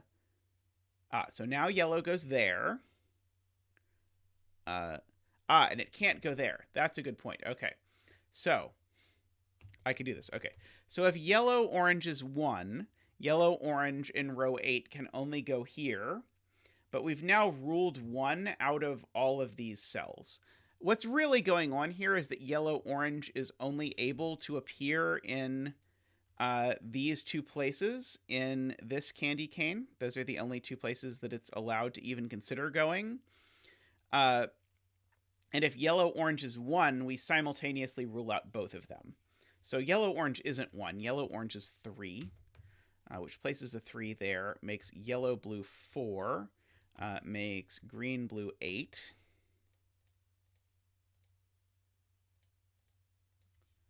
Let's get rid of yellow and green. That's not a 3 anymore. Uh,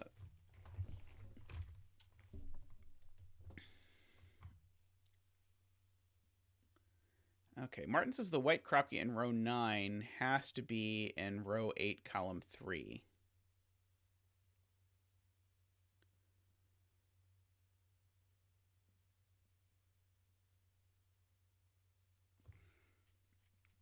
I'm not sure what you mean exactly.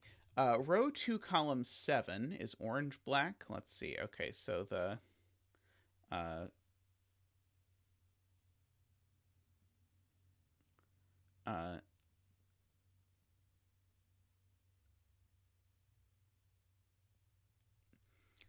so how are we getting that this is orange-black now? We're probably looking at the row. We knew one of these two was orange-black.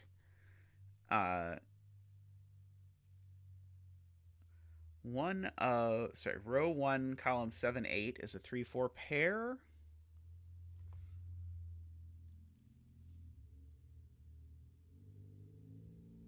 Yes. Wait. I know one of these two is a 4. Because I need to put a 4 in row 1, and I don't have any other choices because that is a 4. I know this is a 6 or an 8. Why do I know the 3 is something? Oh, there's a 3 down here. How did I leave this here? I had a 3 down here this whole time looking at this, so this hasn't been able to be a 3, even though I had it pencil marked that way. We live and learn, I suppose. I don't know why I pencil marked this to be a 3, because I'm pretty sure the way I even got my 3 pencil marks was by having this 3 pencil mark. Whatever. Okay, so those are a 3-4 pair.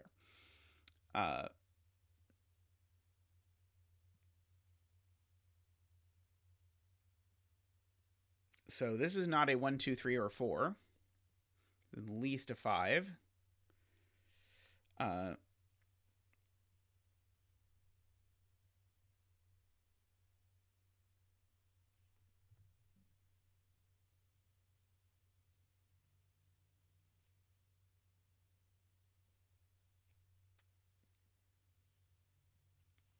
Let's see. Have 8's gotten any more appealing? Well, I know one of these two is 8, for whatever that's worth. Let's see. Matthew says row 7, column 9 is a 3. Because... Nope, I don't see it. I see that 3 in this region is not in any of these cells. Oh, yeah, okay. So 3 is not in any of these cells. 3 also can't be in this cell because this cell would rule 3 out of these entirely. So 3, and this is a good spot, Matthew. 3 in this snail region is in one of these 3 cells. And so because one of these is a 3, that's not 3. So this is 3. So that's not 3. And so one of these two is a 3. Okay.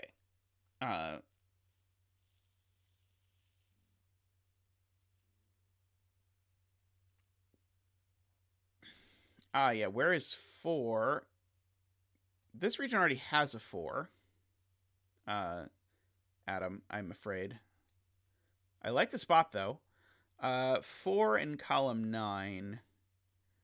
I am being encouraged to look at. I wish it were right. Okay, 4 in column 9 is a good point because there's a 3-4 pair here, so there's no 4 anywhere in the candy cane, so the 4 can only go there, which makes this cell a 3 or a 5, and it's not a 3. And so you can either see it's not a 3 because there's a given 3, or if you're feeling spicy, you can see it's not a 3 because it sees both of the pencil-marked 3s by Knight's Move. So this is a 5.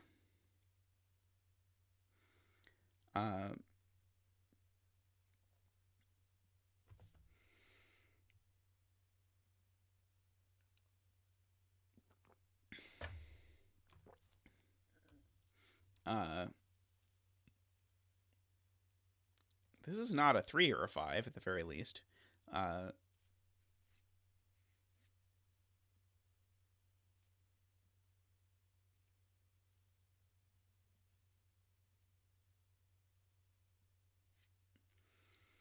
see, this is 6 or 8. So the 4 in this column is on this Kropke dot.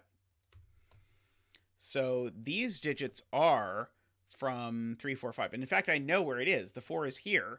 Can't be there. So blue there, orange here, orange here. And so this is not a 3, it's a 5. And this is not a 3, it's a 5.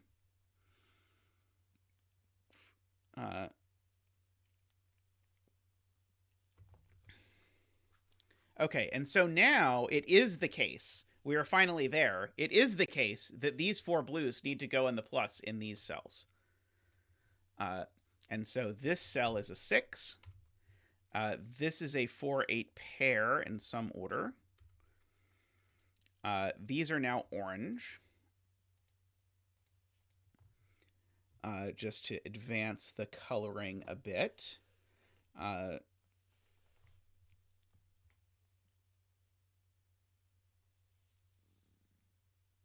The 4 in row 2. The 4 in row 2 sees these. Good point, Carl. That's a 3. That's a 4. So I can color orange and blue. Okay, these two need to have an even that's either a 6 or an 8. I don't know which yet. Column 3. Column 3 is done being colored, so those are orange because there's all the evens are already in the column.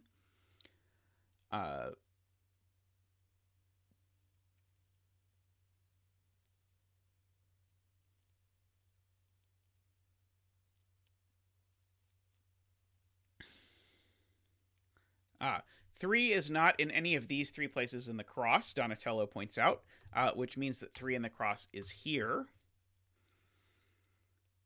Good catch. So these are a 1, 7, and 9 in some order. 3 in column 8. Well, 3 is not on this dot in column 8. 3 is not here in column 8. 3 is not here in column 8. So 3 in column 8 is here. Good catch, Barbie. So this is a 3. It is orange. Is that our last 3? That's probably our last 3. I'm in the wrong mode. Is that our last 3? It is not our last 3. Our last 3 is here. It looks like. If I am counting correctly. Yep, that looks like our last 3. That's an orange.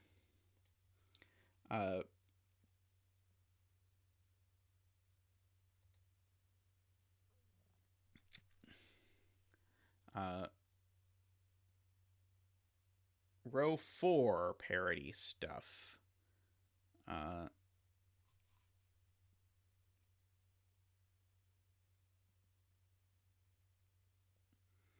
I know I have 1 even here, but I still seem to be short. Row 2 column 8 is even. Let's see. I know this cell's odd. How about this? I need 2 more evens in this column. So the 6 and 8 are over here. But that's then all the evens for this candy cane. So that's odd. So then those 2 are even. I think I saw that differently than people in chat who were saying it. But I think that way worked. So that's a 6-8 pair. And so now the 6-8 in column 9 needs to go here because this 6-8 sees that cell by knight's move, so it can only go there. So this is a 6 or an 8. And now this is orange.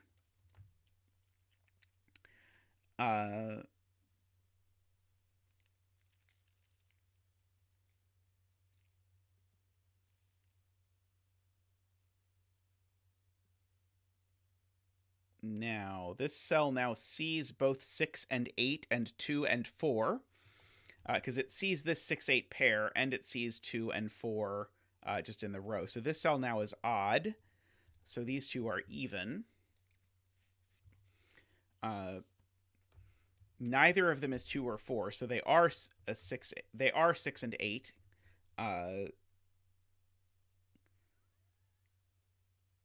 Yeah, and they're the same 6, 8. So I can color 6 8s real quick, so just so that we can keep track of it. Those are green. These are yellow. Now, when we've now got a 6, we now got 6 8s and 4 8s going on, so that's that is exciting. Okay, we've got all our evens in row 3 now, so those are orange. We've now got all the oranges in the upside down snail, so this is even, and in fact, it's the green 6 8. Now we've got all the evens in row 4, so that's orange.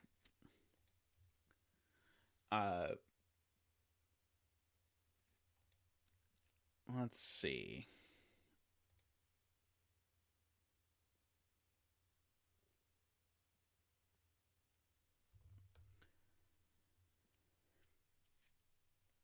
This cell sees 2, 4, 6, and 8. The 6 by knight's move. So this cell is odd for sure. Let's see, are there any more cells like that? This cell literally sees a 6 by knight's move, so it is odd. So this is a 6, and 6 is even.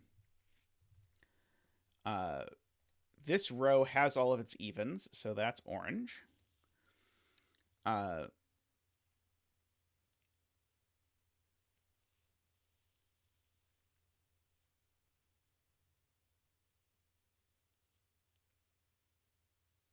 Oh, column 4 is missing a lot of even digits. Column 4, every remaining digit is even. Thank you, Garion.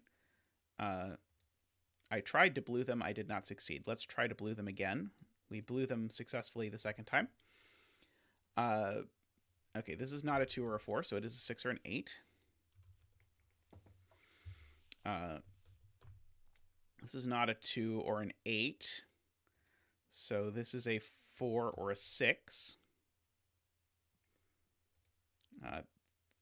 This is not a 2 or an 8, so it is a 4 or a 6. There we go. That's helpful. So both of these see both 2 and 8. So they are a 4, 6 pair, which makes that an 8 and that a 6. Which then pops down and makes that an 8. So this Kropke dot has a 6 on it. So in fact, it's a 6, 7 pair, I know, because it's got a 6 on it and not a 5. And so the question is this cell, well, it is not a 5, so it is a 6, 7, or an 8, but it's not an 8 either, so this is a 6 or a 7. So that's a 6, 7 pair, which looks up and sees that green is 8, and so yellow is 6. So that's a 4, that's an 8. So we can decolor these. All right.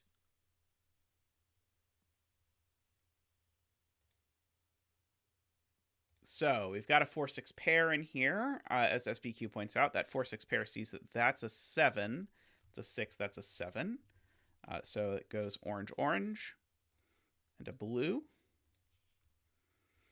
That 6 now sees that 4 by knight's move, sees that's a 6. This region has all of its blues, so this cell is orange. This column has all of its oranges, so that cell's blue. This row has all of its blues, so that cell's orange. This row has all of its blues, so that cell is orange. This column has all of its oranges, so that cell's blue. And we've now colored, and we can fill in some more digits. This is a 4. It's the only even left in the row. This cell is a 6. It's the only even left in the row. And now the evens are all completely done. Where is 7 going in row 7? 7 in row 7 only can possibly go here. by a combination of knight's move and region nonsense. So that is a 7. Let's see. Okay, so these two digits, to finish this up, they are a 1 and a 9. Oh, I actually know the order, I'm being told by the error checker and by the fact that I'm in the wrong mode. That's a 9, that's a 1. Let's see. So this is a 5 or a 7.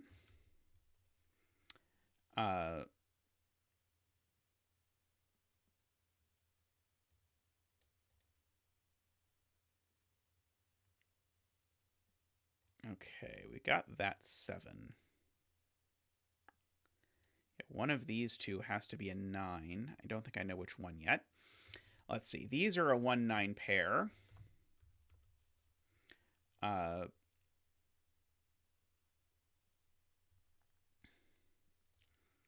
This is also a 1 or a 9, just by virtue of things.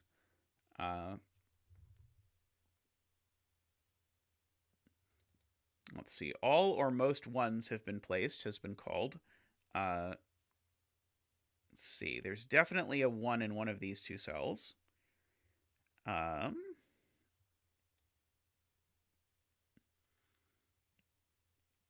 So 1 in one of these two cells. This 1 here. This 1 sees that by knight's move. So that's the 9. And so that 9 bounces over and says that's a 1 and that's a 9. Okay, so we got some traction on the 1s there. Okay, so these are a 1, 5, 7 to finish off the column. Let's see. That one's not a 5 because it sees a 5 over there.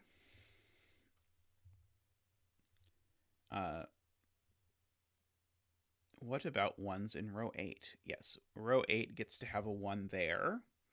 So that sells a 5. Now, that 1 bounces up and places a 1 up there because I need a 1 in the column. Let's see. Now I need a 1 in this sideways snail, and the 1 in the sideways snail can only now go here. So these are not 1. This cell is only a 7 or a 9. This cell is only a 5 or a 7, and it's not a 5, so it is a 7. So that's a 9. That's not a 9 anymore. Let's see. We've got 1, 3. We need a 5 and a 9 for this row. We need a 5 and a 9 for the row, and this one can't be a 9. So that's a 5, and that's a 9. So that being a 5 makes that a 7, and that a 5, and that a 7, and that a 5. Let's see. So that's a 7 up there. Can continue. This digit is a 7 or a 9. I don't know which. This digit is not a 7, so it is a 9, and that's a 7. This column is missing a 1. This row needs a 5, and it can only go there. So that's a 9. 3, 5. That's a 7. This column is missing stuff. Let's see. This column means that's a 1. This is not a 1, 3, or a 7. So this is a 5 or a 9, I guess. Let's see. What about this one? This is not a 3, 5, or a 7. So this is a 1 or a 9.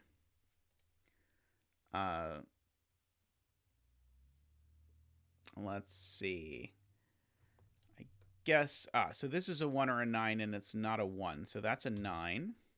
So that's a 9. That's an 8. Uh-oh.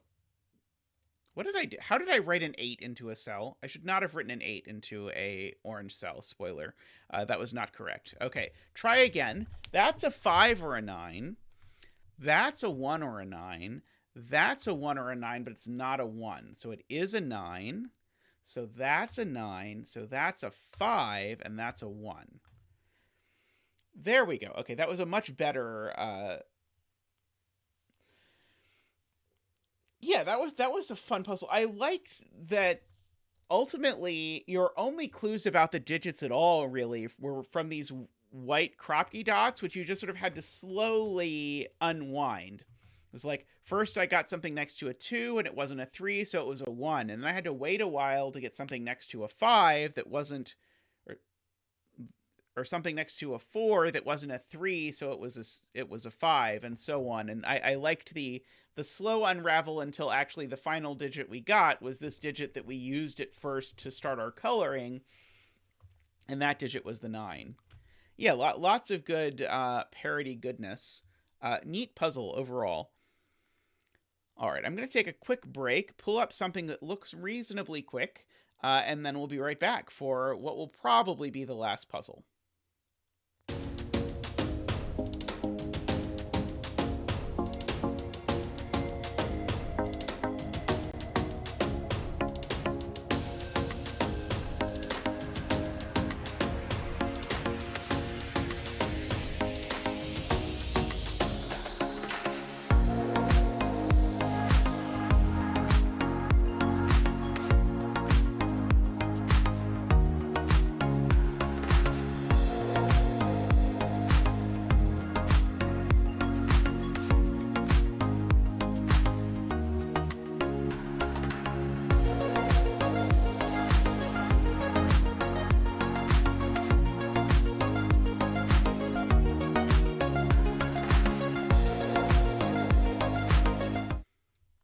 All right, we are back with Worm Party,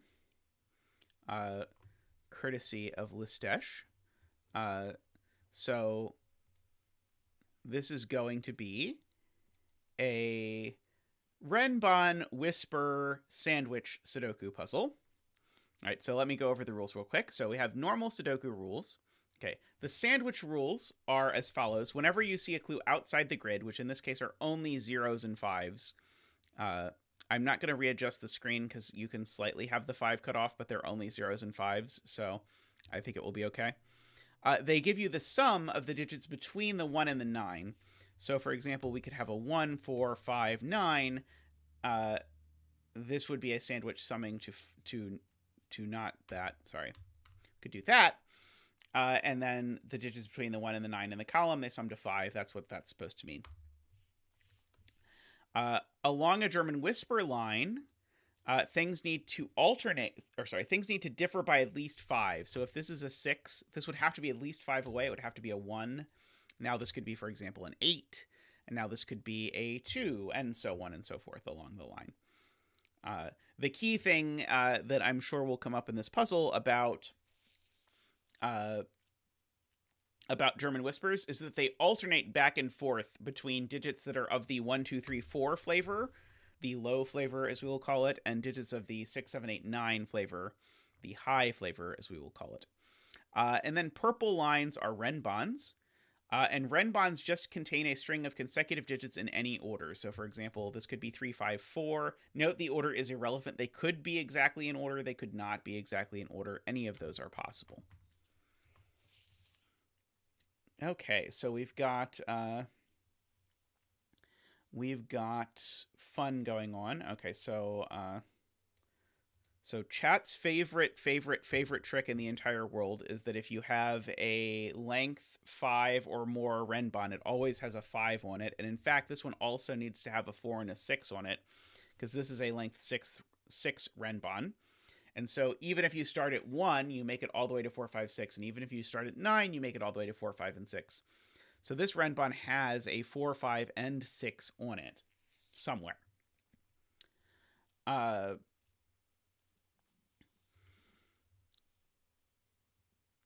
Which is interesting. I'm not sure what I'm going to do with it immediately. Let's see.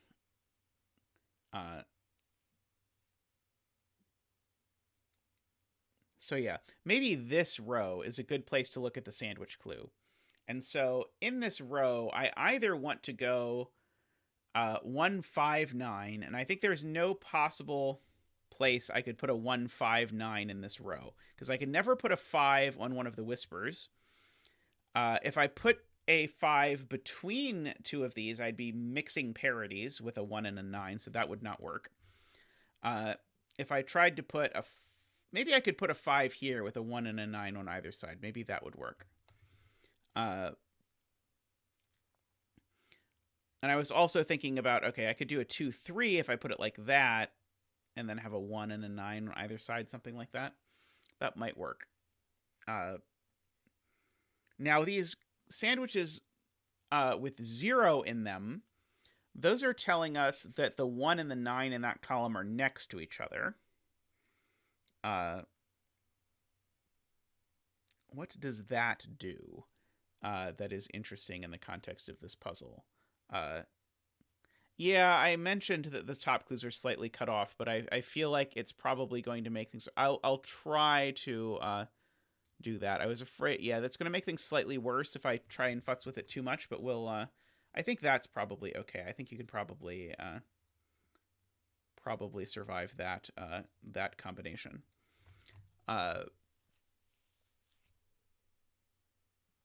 Okay. Yeah, we can start by, as we often will do when we have no better ideas, we can alternate the coloring of this whisper line just to say, yes, this has 3 of one high-lowity, this has 3 of one high-lowity in it. So that is interesting. Okay, so there are... So it's not the case that both of these digits are yellow. It's not the case that both of these digits are purple. So our length 4 Renban actually has a 5 on it. Because if our length 4 Renban didn't have a 5 on it, it would either all be yellow or all be purple, and it's not. So there is a 5 somewhere on this Renban.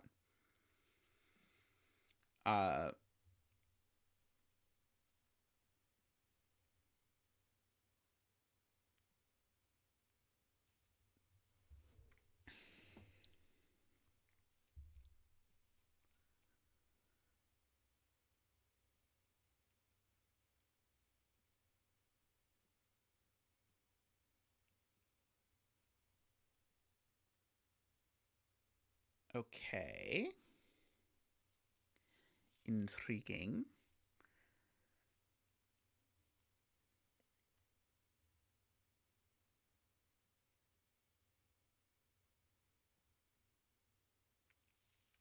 So how am I making 5 with the sandwich in this row, I guess is the question. I don't know. Let's see. Carl thinks that in row 6, column 2 and column 4 are a 1-9 pair.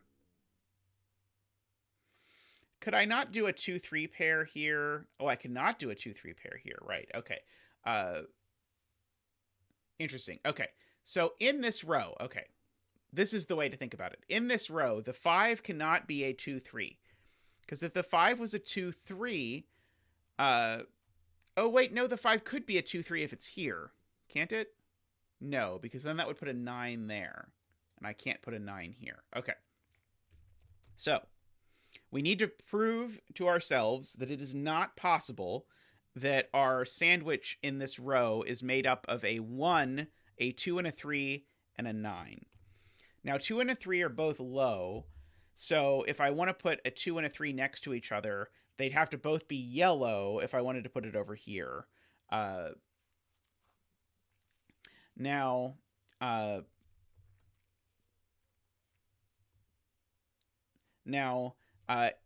can't make these two yellows. Actually, wait, no, maybe that one I can. The thing is, I absolutely can't make either of these sandwich crusts. In fact, actually, maybe I should sort of mix my coloring and sort of green in. These are not sandwich crusts. These are not 1 or 9.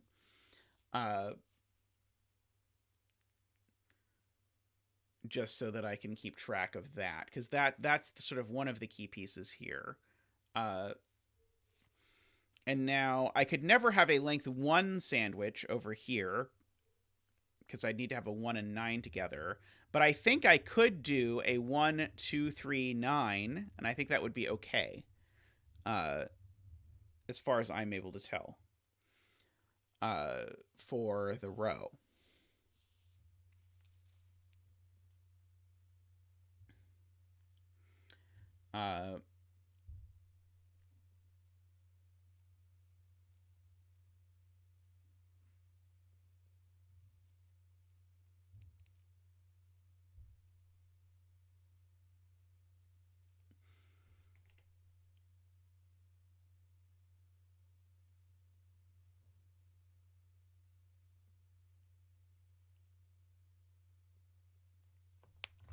Well, it would have to be a specific way, yes, but I don't think we can prove. I don't think we want to examine every possible orientation, but it is a good question to ask. If I do want to make a 1, 2, 3 sandwich in this row, where does the 4 go?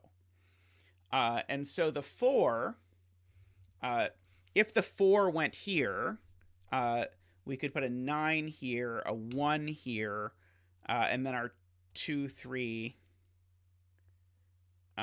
No, that doesn't work. Okay.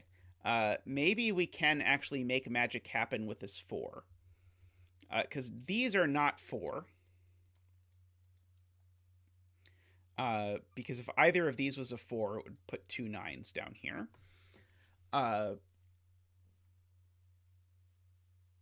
So...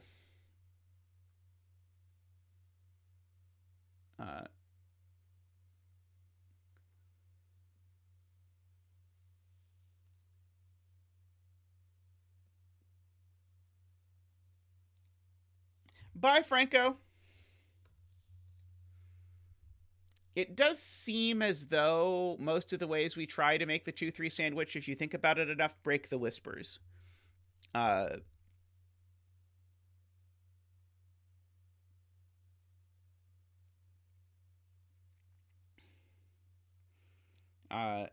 it ultimately comes down to the 4. The only one of these 3 I could make a 4 is this one. And if I make that a 4, then that's a 9 right away. So I can't make this a sandwich clue, or I can't make this a crust, because then I'll have... No, I need to make the crust actually one of these. So I'd have to do something like 4, 1, 3, 2, 9, something like that. Now that does not have the immediate problem with the 1s and 9s, or sorry, with the 4s that people were concerned about. It probably breaks for some reason, but I think it's more complicated than people are making it out to be.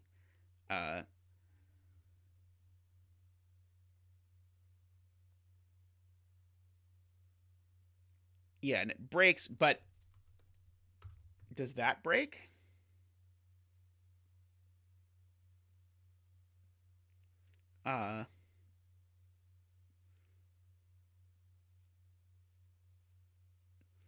It broke with the 3 there, because these had to be an 8-9 pair, and this is already a 9. But these can now be a 7-8 pair, as far as I'm able to tell. Yeah, I don't think the goal of this puzzle is to exhaust over every possible permutation of all of this.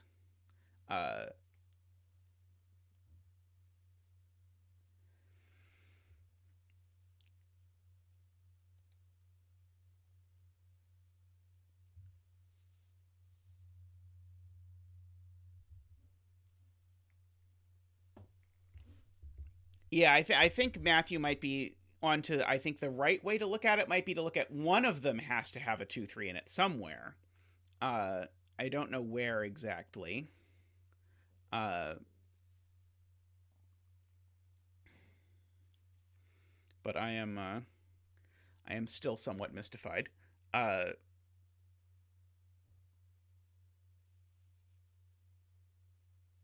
I am noticing that there's a purple on this Whispers, so this box only has one more purple to give in all of its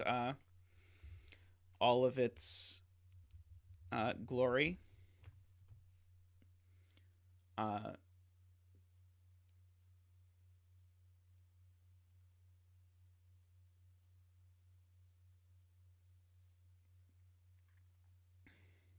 yeah, I do know none of these are sandwich digits. None of these are 1 or 9.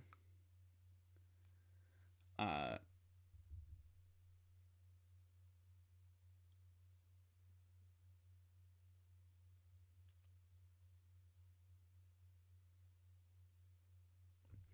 do I know anything about these vertical Renban?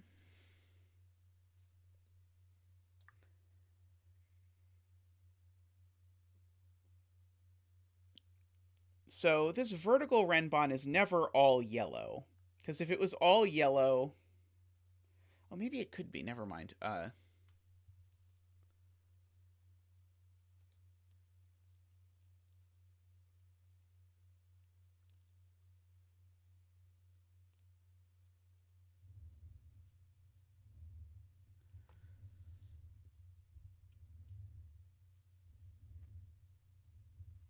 Let's see. I do know that these digits only go from 3, 4, 5, 6, 7. It's not like the strongest deduction ever, but uh,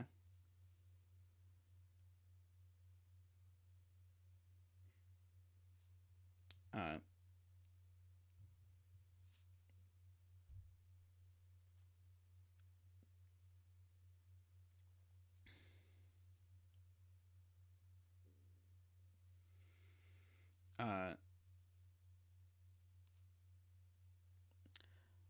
2 8 is too far away because I can't have 3 yellow digits on this. Oh wait, I could have 3 yellow digits on this, can't I? Because if I could, never mind.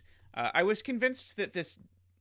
I thought I had proven that this digit had both a yellow and a purple on it, but it doesn't have to have both a yellow and a purple on it. It just has to have at least a 5 on it. Uh,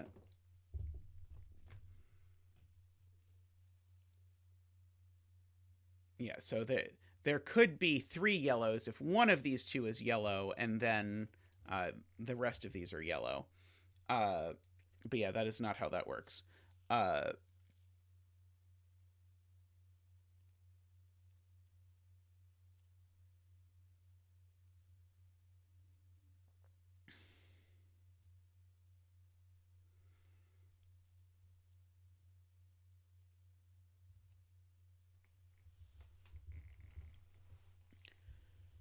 okay.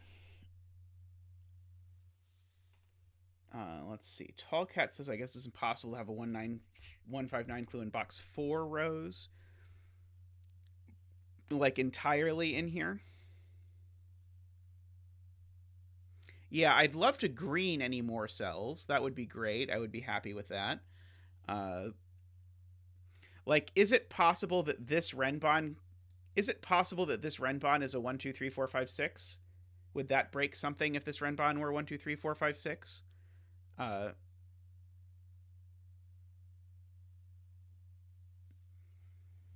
Uh, like, would it break this Whispers somehow? I don't think so. Uh, this cell sees uh, this cell sees all but one cell of the Renban, but all but one cell it could even be over there if it wants to be. Uh, row 5, column 1 is green, says Tallcat. Uh, would the world's tallest cat care to elaborate?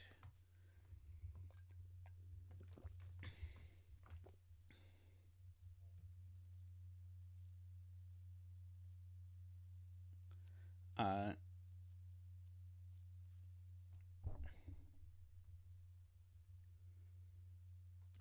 uh,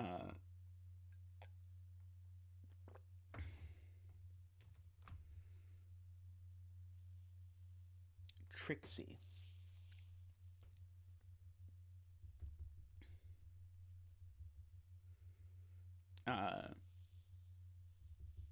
So Barbie wants to combine thinking about this row and this column. I'm not sure exactly how that's going to go. Uh, let's see. Okay, so are we saying this cell, the sort of the intersection of the cross, can't be a 1 or a 9?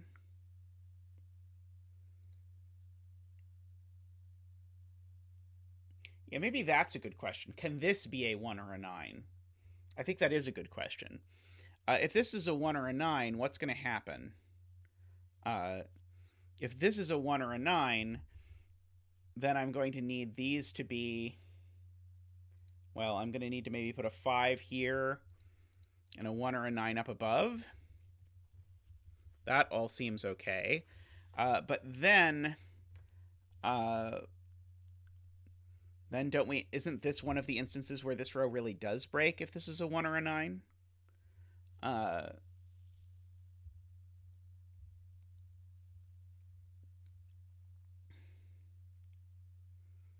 Because none of these are 5s. So yeah, maybe that's the question, is where can I put a 1 or a 9?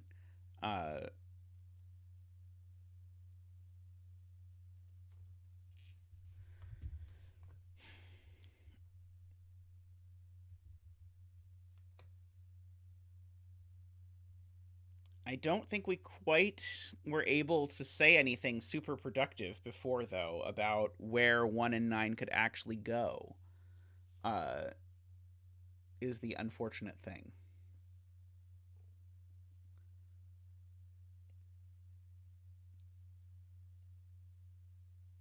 Let's see. Maybe the zeros.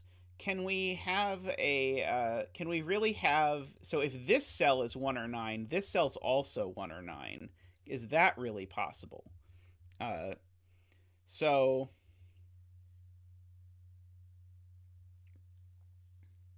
I don't think that works. So if this cell is 1 or 9, this cell is 1 or 9.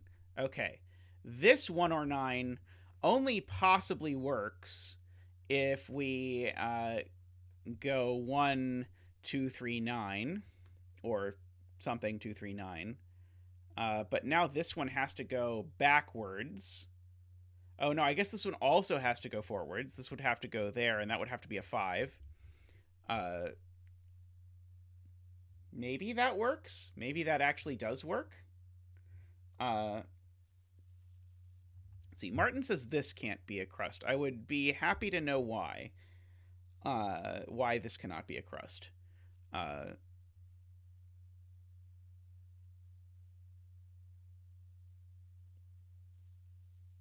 see. Carl, if row 6 has a 2-3 sandwich, it makes row 6 column 6 a 4. And row 7 column 5 a 9. And that breaks the column 5 sandwich? Okay. Let's try that. Okay, so I need, if I want to make a 2-3 sandwich in this row, I can't let this be the 1 for reasons, because if I let this be the 1, then this would go 2, 3, and 9, and that didn't work for some reason. Because that made that a 4, right? Right. The other yellow, the yellow that's off the line has to be a 2 or a 3, so one of these has to be a 4, so that's a 4. Okay, so if I make a 2-3 sandwich in this row, this is always a 4, which means this is always a 9. Now, the 9 sandwich could never go down, because that would require making this a 5. So this 9 sandwich would have to go up. This would be a 9. That would be a 1. This would be a 5. Is there a reason why that doesn't work?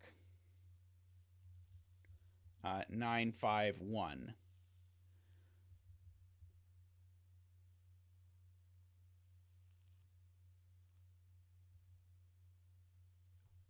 So we're investigating this world.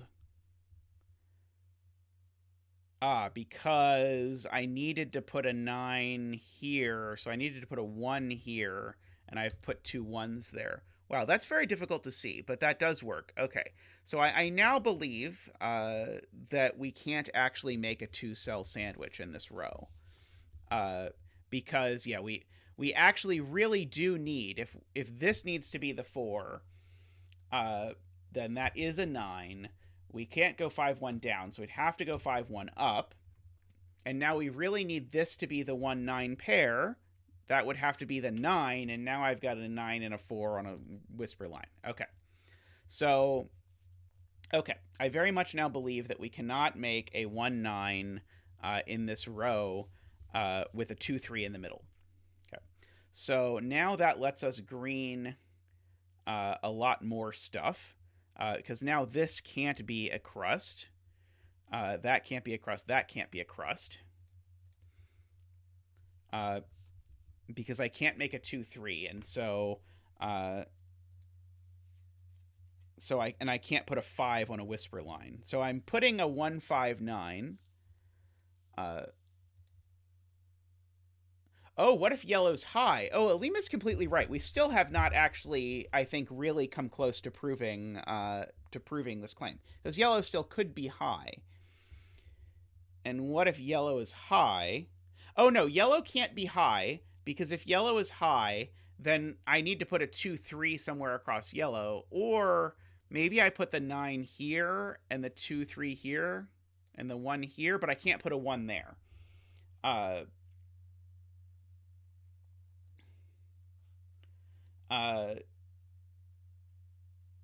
Yeah, I think if I let 9 be high, I can't involve any yellow digits in my sandwich, because then it's not going to sum to 5.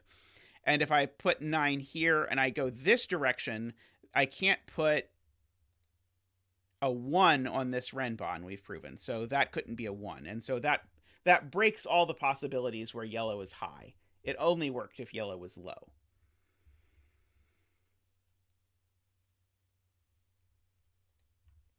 Okay, so there are no 1s or 9s here. So there is a 1 or a 9 somewhere along here with a 5 in the middle. And it can't be here, because I would need to put a 5 on either side. So this cell's green. Can't be here. I would need to put a 5 on one side or the other, and I can't. Now, it could be that this is the 1 or a 9, and that's the 5, I think. No, that would not work either. Because if this was a 1 or a 9 and that was the 5, this would need to be the other 1 or 9, and I can't put both 1 and 9 on yellow. So, in fact, that's not crust. This one now has the same problem. If this wants to be 1 or 9... Now that has to be 1 or 9, and that's not going to work either. This can't be 1 or 9, because now that would have to be 1 or 9. That's not going to work. Now this can, I think, be 1 or 9.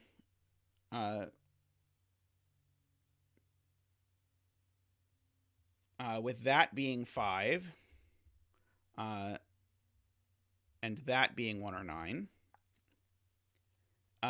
Yeah, and then these can't be. So I think the only place actually that can be is these two.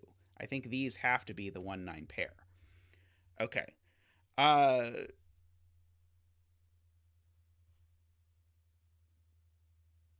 So I think that's where our crusts go.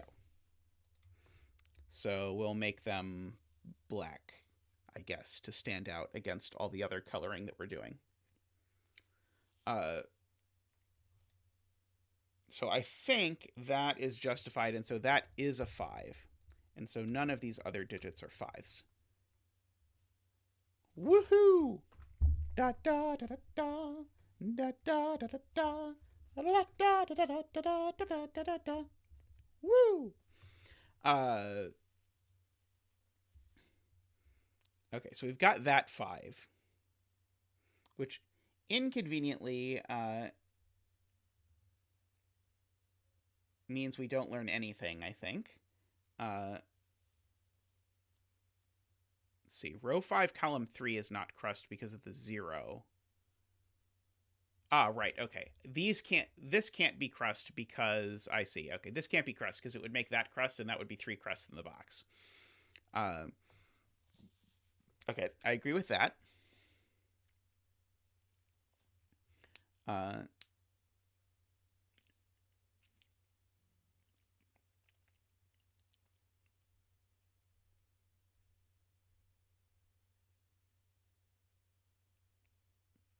See, Racemaster Dave says box 5 can only be 1, otherwise you need another 9 in box 5.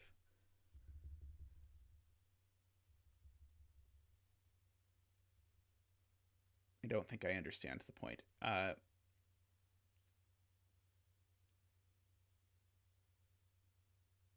And if it's a 9, then there's no 4 on purple. I don't understand. I'm missing something.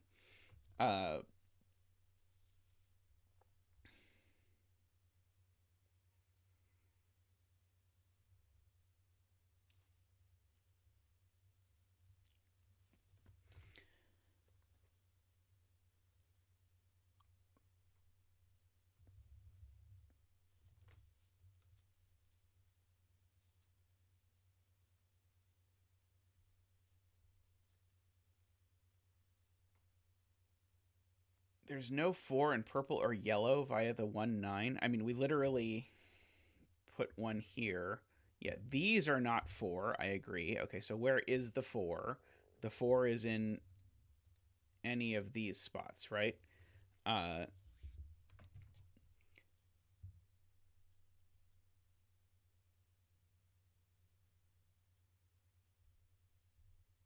I mean, just as well as there's no 4, there's no 6 either in this row. I don't think we have anything breaking the symmetry between high and low at this particular moment. The thing that's going to break the symmetry is that one sandwich clue is going to have to be a 2-3, and that's going to tell us which is which.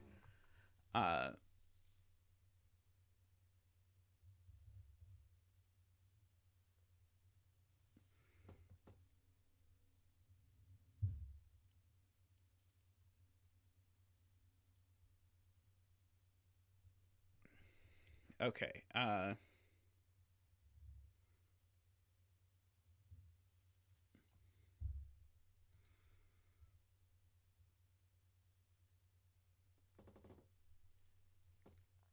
Trying to decide if I can rule out any of these cells being crusts based on the fact that there is only one that there's only one crust left in both of these, but I don't think I quite can.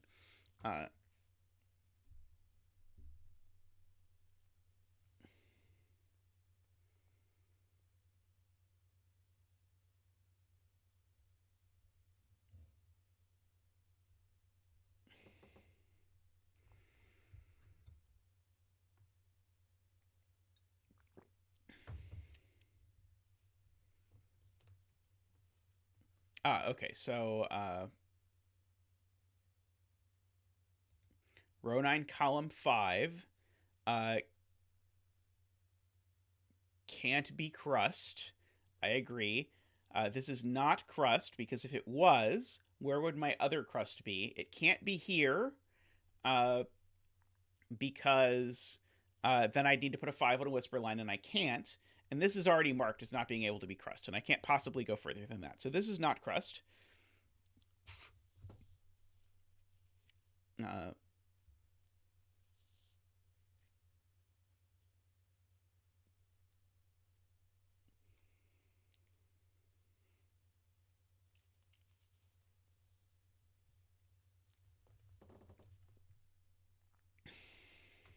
Let's see. So I've already used 3 yellows in this row. So almost everything left in this row is purple, but not quite everything.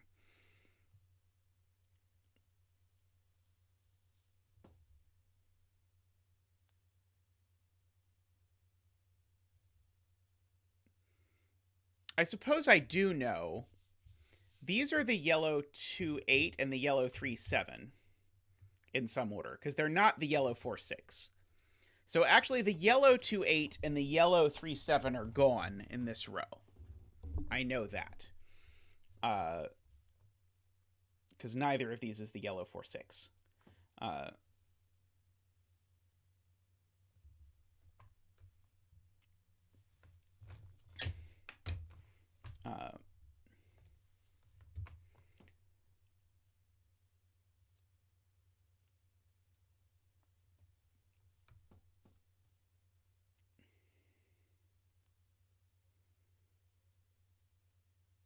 It's not immediately clear to me how that's useful, but we can imagine.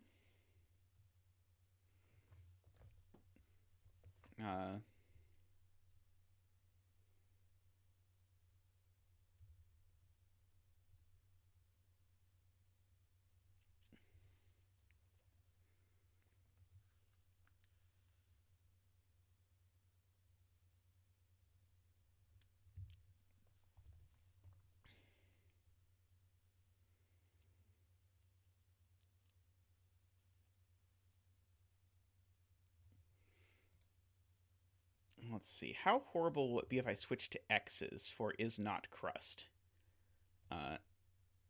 Because the green coloring is confusing me. Yeah, let's do that. Is not crust, is crust. Is crust. Okay. I'm going to get rid of the green for is not crust, just because I think keeping track of the colors is important, and I think the green was making that hard for me. I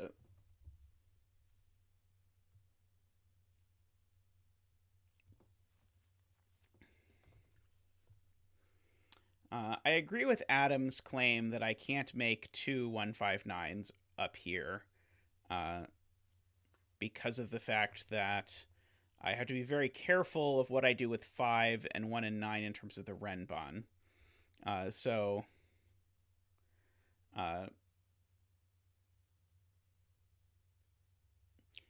Where could I put a 159 in row 4? So I can't put it here. I can't put it here. I guess I could put it there, because this is one possibility. I definitely can't put it here. I could put it there. Can't put it there. I could put it there, I suppose. Oh,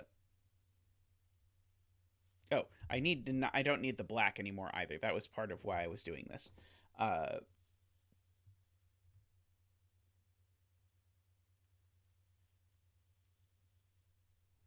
Oh, good point. Garion points out, I know actually one of these is a 3-7, so that actually pushes this to be 1, 2, 8, 9 only.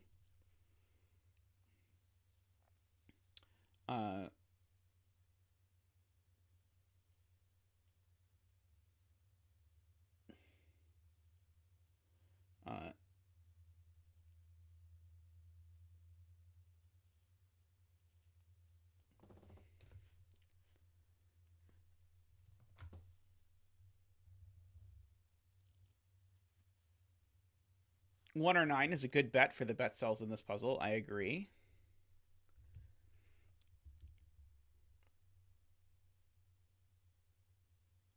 Let's see. Okay, yeah. So being pointed out, if this is 1 or 9, then because of the 0 clue, this would have to be a 1-9 pair. Although it's not immediately clear if that breaks.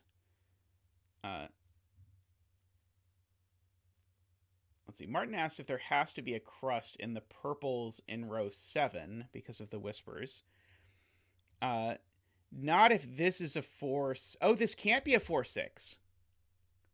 Ah. None of these purples can be a 4-6. That is a great spot, Martin. Okay, so these are all 1, 2, 3, 7, 8, 9. None of these are the 4-6 flavor of purple. So one of these actually does have to be a crust. Unfortunately, it could be this one. But one of these is a crust. That is a good spot.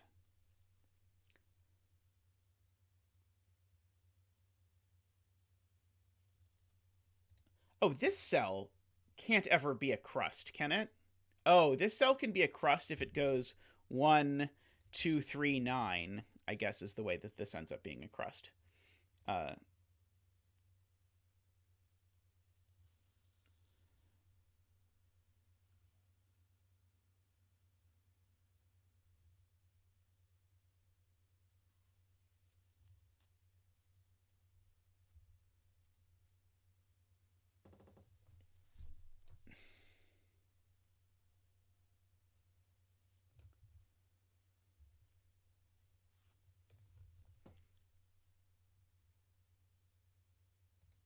oh, right.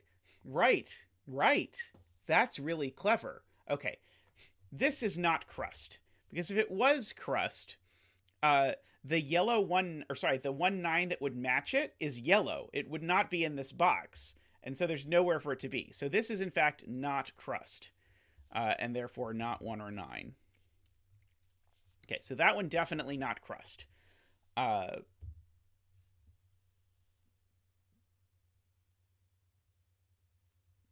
so now, can this be crust? If this were crust, it would have to be a purple 1 9. No, sorry, it'd have to be a yellow 1 9. That would be a purple 1 9. With a 2 3 in the middle. Oh, can't have a 2. No, it could have a 2 3 in the middle. It's only these that are. It's only if yellow is low that this cell can't be 2 3. Oh, I should probably color. This 1 9 is purple. Because that's the yellow 1 9. So this is the purple 1 9.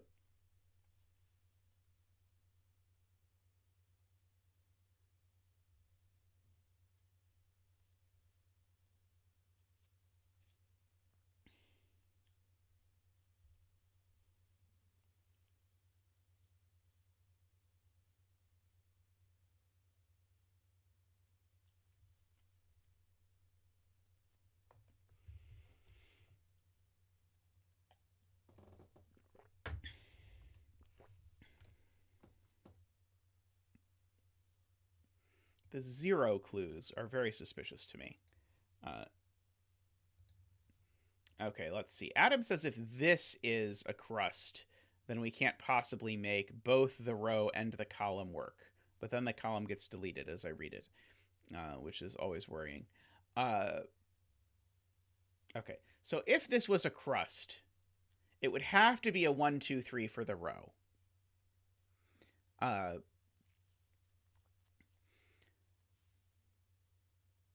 So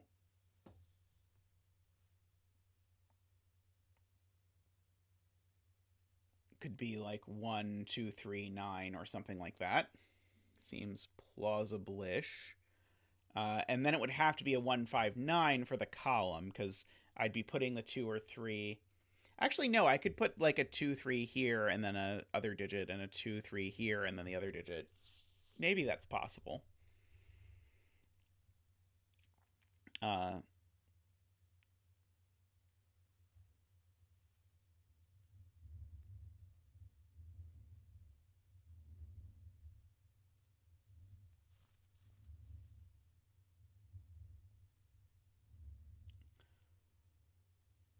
Why would the vertical one have to be 2, 3?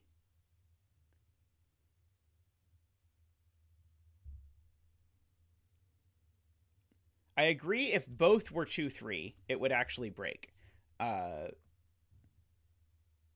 think, yeah. Oh, maybe not. Oh boy. Uh,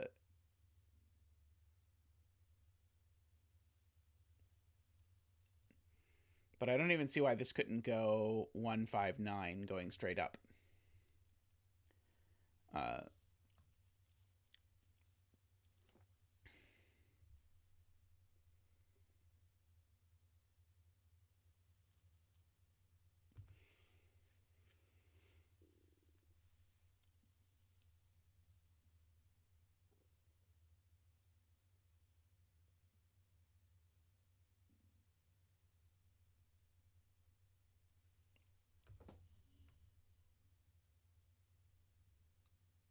mystifying.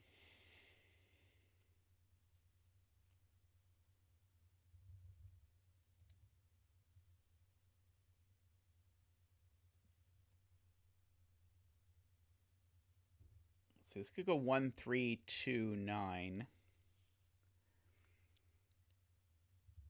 I feel like I'm missing. So that is the big question, Ben. Is there a reason why I cannot have a 1 or a 9 on this Renban? Because if I could rule 1 and 9 off this Renban, that would be a very natural thing to do, and it would be very helpful. Uh,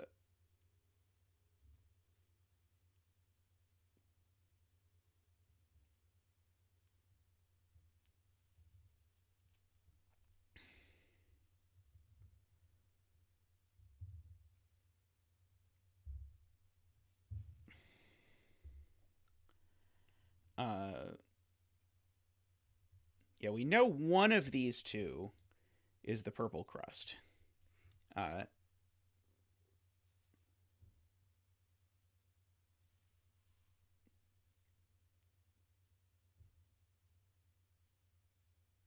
guess that means we know where the purple crust in this box is in one of these two.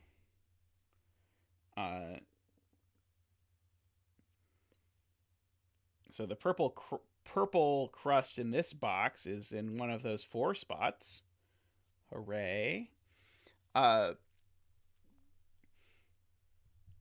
So I guess by Sudoku, the purple crust is either in one of these 2 spots or it's in one of these 2 spots. If it is over here, then it has to go with the yellow crust because of this 0 clue up here. Which would then put them over here. But I don't see what that does. And then the other way is that the purple 1, 9 is over here. Oh, actually. I think there's more. Okay, if the purple 1, 9's over here, that puts the purple 1, 9 up here somewhere with the yellow 1, 9 possibly there. Ew. Not sure.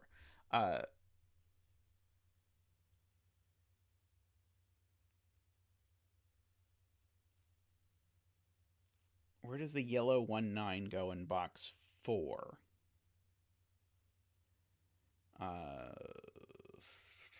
That's a good question. Where does the yellow 1, 9 go in box 4?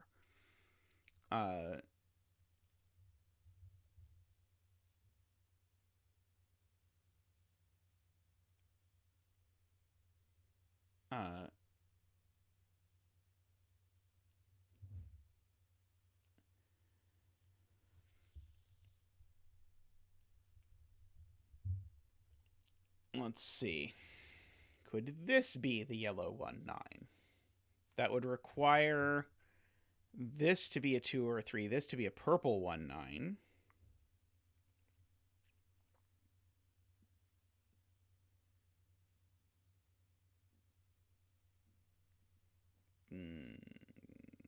Not clear to me.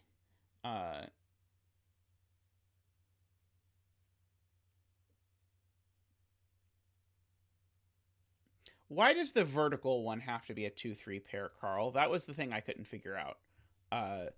Someone made this point earlier, and I was trying to figure out why this couldn't go 1, 5, 9 going vertically.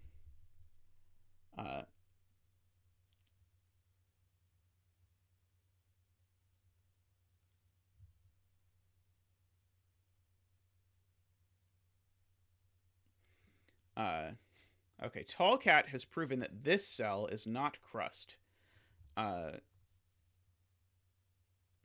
Let's see. So if this cell tried to be crust, could either go 1, 5, 9 across, which would have the interesting effect of putting a purple on this. Or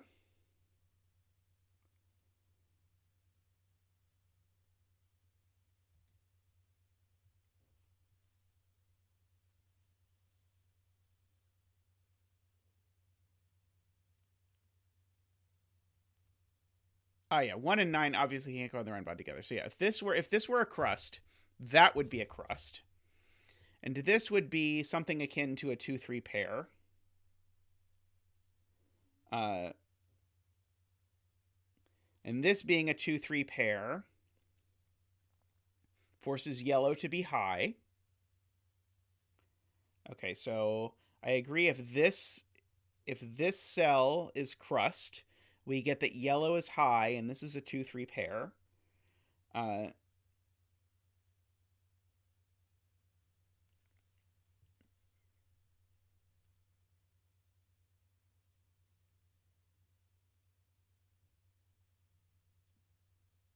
So that's a 9. And because, okay, got it. And because we put a 2-3 in here, that can't be a 9. That's the 1, and that's a second 9. Okay. Complicated, but I got it. Okay, so here's the point. This can't be crust, because if this is crust, that immediately implies that this is crust, because if I did this, I would be putting 1 and 9 on the Renban, and I can't do that. So this is a 2-3 pair. What digit is this? Is this the 1 or the 9? Well, I can't put a 9 with either a 2 or a 3 on this Renban, so this would be the 1. So that's the 9. But this is a 2-3 pair, which means that yellow is high, so this is a 7 or 8, that's a 7 or 8, and that's a 9, but now I've put 2 9s in this box. So, so this is not crust. That is the punchline. Okay. And tallcat claims the same thing works for row 5, column 7. Let's try that out. Okay, so if this is a 1 or a 9, then this can't be the 1 or the 9. So this would have to be the 1 or the 9. Okay, so these would be a 1 and a 9 with a 2-3 pair in the middle. Again, this would be the 1, that would be the 9, this would be a 2-3 pair, making yellow high, and making that a second 9. Okay, I agree. That also does not work. Okay, so progress has been made. We have put X's in some places. Okay. All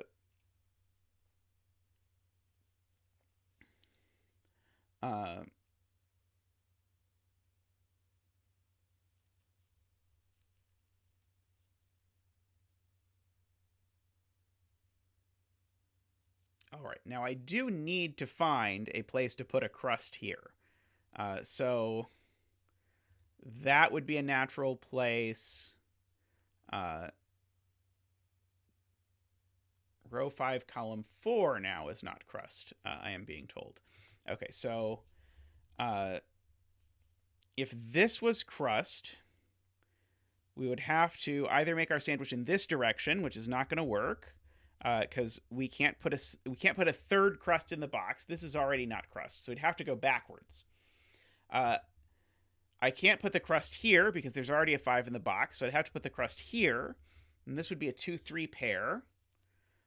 So why is this being a 1-9 pair with a 2-3 here bad?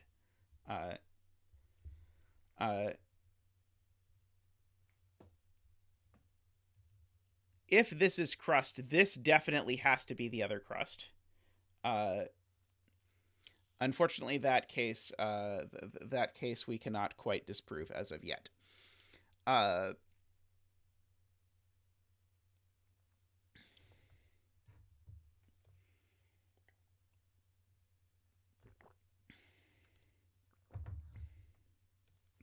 If you make row 5, column 8 a crust, I think that breaks the row 4 sandwich, says Donatello. Okay, so if this is crust, what do we have to do? So if this is crust, we either make this also crust and make this a 5. And now I have to ask what's happening in row 4. And that is a problem, because now in row 4, we now can't fit that in either direction. Okay, so I agree that works, because now I'm owed a crust over here and a crust over here, and those are way too far apart. Okay, so that doesn't work. Okay, so what if these are both crusts and this is a 2-3? Does that break?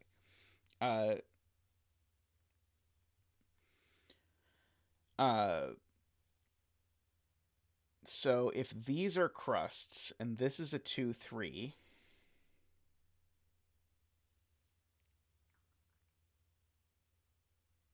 Oh, and now both of them are used in box 5, and we end up splitting the same thing. Okay, yeah, that does not work. Okay, I agree. The key thing here is, where are my 1 9s going in row 4? And the answer is I can't put any of them in these 3 cells, but I only get one over here, and that doesn't work. So that is not a crust. Oops, sorry. That is not a crust. Okay. So now, what is happening in box 6? Well, we can't have two crusts next to each other because 0 is not 5. So these are now crusts. That's not a crust. In fact, nothing in the rest of this row is crust.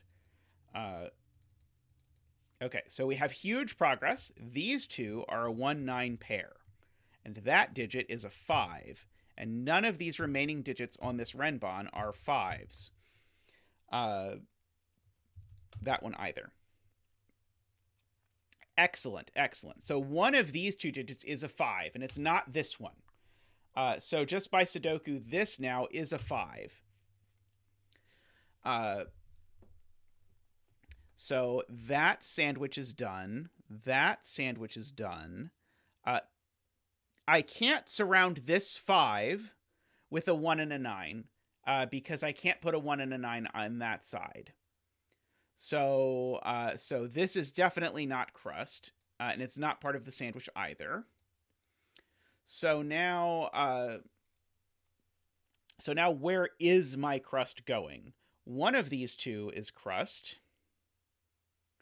And so this cell, I believe, is always a 2 or a 3, is the point. I don't think I know where the crust goes yet, but this cell is always a 2 or a 3. Wouldn't want to give away too much of the puzzle all at once. Now, this column, though, has a 0 clue. So this is a 1 or a 9 and is crust. And now this is not a 1 or a 9. So this is a 1 or a 9, because remember, we need a 1 or a 9 in this row. That's the 1 or the 9. That's a 3, 7. This is crust. These all aren't crust. Now, this being a 3, 7 means that this is not a 3, 7. It is a 2, 8. So this is a 3, 7. Let's see. Yeah, we can X the rest of column 7 as well.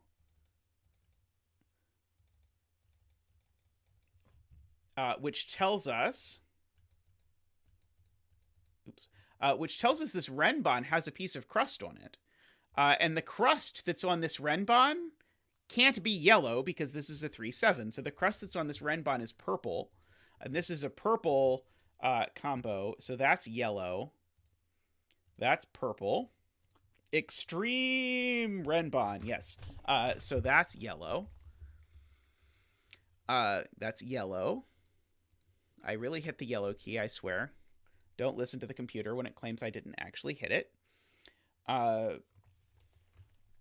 So that means... yeah, it's only the purple 4, 6 that's missing from this. So we still need a purple 4, 6 in this column somewhere.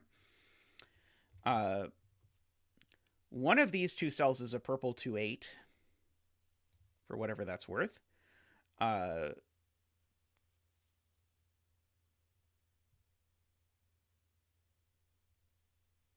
Yeah, 2 and 3 are in the sandwich in column... we're talking about column 5. Sorry, column 5. Okay, where is the sandwich in column 5? Is it possible that the sandwich in column 5 starts here? If the sandwich starts here, it would need to end here, and this would need to be a 2 and a 3. So purple would be low. That would be a 3. That would be a 2. I don't think there's anything wrong with that.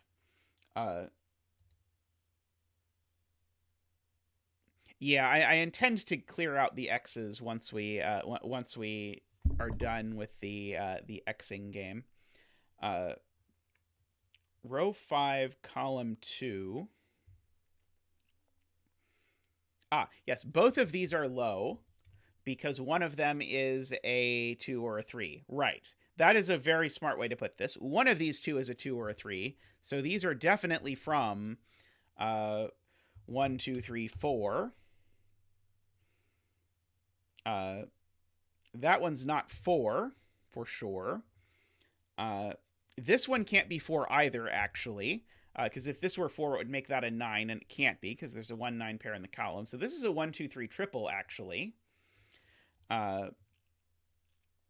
Honest 1, 2, 3 triple. Okay, so the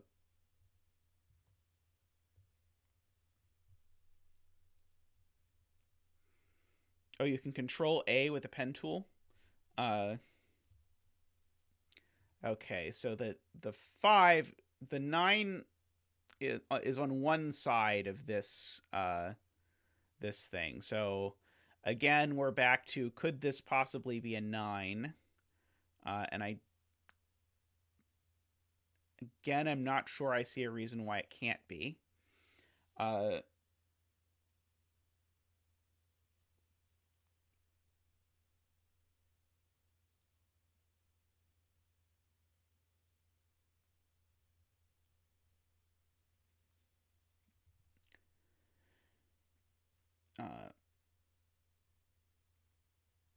This can't be a 6. This could maybe be a 6. So this cell's only a 7 or an 8 for what it's worth. This is a 6, 7, or 8. Oh, so this can't be a 3, just for the record, because if this were a 3, I would not have 2 digits to put up here. So that's not a 3. This is a 1 or a 2. And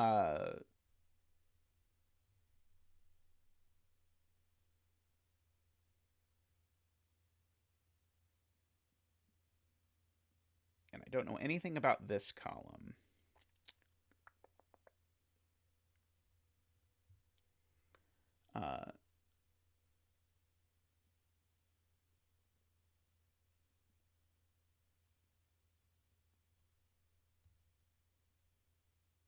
I mean, I guess the point is I know one of these is the yellow 1, 9. So one of these is the yellow crust. And I guess I know one of these two is the other crust. But that doesn't quite get me there. Again, we're back to, can we prove there's not a 1 or a 9 on this gigantic Renban? Oh, okay, here's the thing. This cell is not purple. Because if it were purple, what would it have to be? If it were purple, because remember the purple crust is on here. So if this were purple, it would be a purple 4, 6, which would make this a yellow 1, 9, and it can't be. So this cell is yellow, and that cell's purple. And now what purple is this? It's not a 1, 9 or a 2, 8. So this is a purple 3, 7 or 4, 6. I don't think we know which one it is. But that makes this a yellow 1, 9 or 2, 8, for whatever that's worth. By the way, 2, 8 is not 1 or 9. Fun fact. Where is 5 in row 7? Not there, not there, not there. Beautiful, Barbie. That's a 5. So this Renban has a 5 in it. This Renban's not extreme.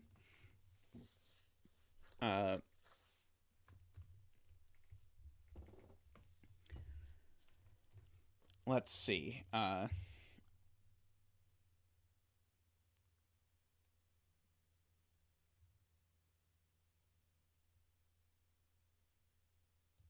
The 5 in this column is down. Sorry, the 5 in this box is down here. So the 5 in this column is up here. Worth noting. So if I want to make this column as a 1, 5, 9, it has to go exactly 1, 5, 9, with this being the 5 and these being the 2 crusts. I really thought finding this yellow was going to be helpful to me, but it seems not to have been helpful to me. I regret to inform you. Oh, actually, this is not a purple 4-6, because where's the purple... Oh, no, the purple 4-6 in the column could be there. Never mind. This could be a purple 4-6.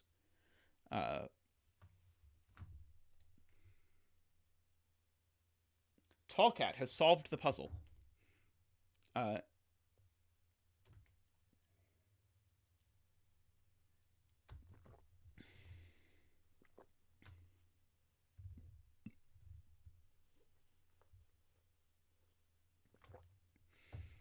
See, if this is a 9, I'm being told we get too many 2 3s in the box.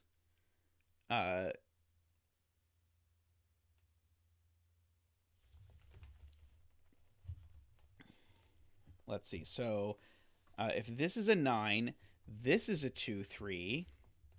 This is a 2 3. Hey,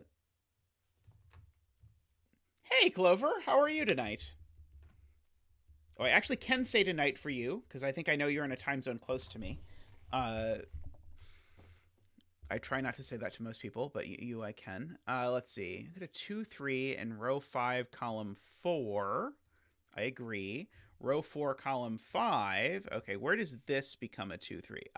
If this is a 9, right. If this is a 9, that has to be a 2 3. Okay, gorgeous. Okay, very nice. This is a really cool puzzle, Clover. This puzzle I chose because I thought it looked easy to wrap up the stream, which it definitely is not an easy puzzle. But it's a very cool puzzle. Okay, so here's the problem. If this is a 9, this is Tallcat's observation. If this is a 9, how am I making the column sandwich work? And the answer is I have to make these a 2 3, which makes that a 1. Because there's already a 5 in this row, there's already a 5 in this box, so there's no place for me to put a 5, so I'd have to make it as a 2 3. But now that means in particular that digit's a 2 3, that digit's a 2 3, and by putting a 9 here, we made yellow low, which means that's a 2 3. And so unlike the earlier puzzle where finding a 2 3 triple was good, finding a 2 3 triple here is bad. And so that does not work. So this is not the 9. That is the 9. That is the crust. That's the crust. This is a 2. That's a 3. Well,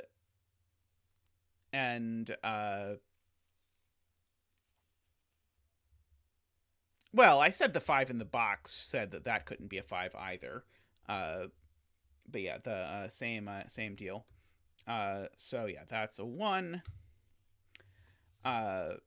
So that's a 1, that's a 9, and now we know that yellow is high.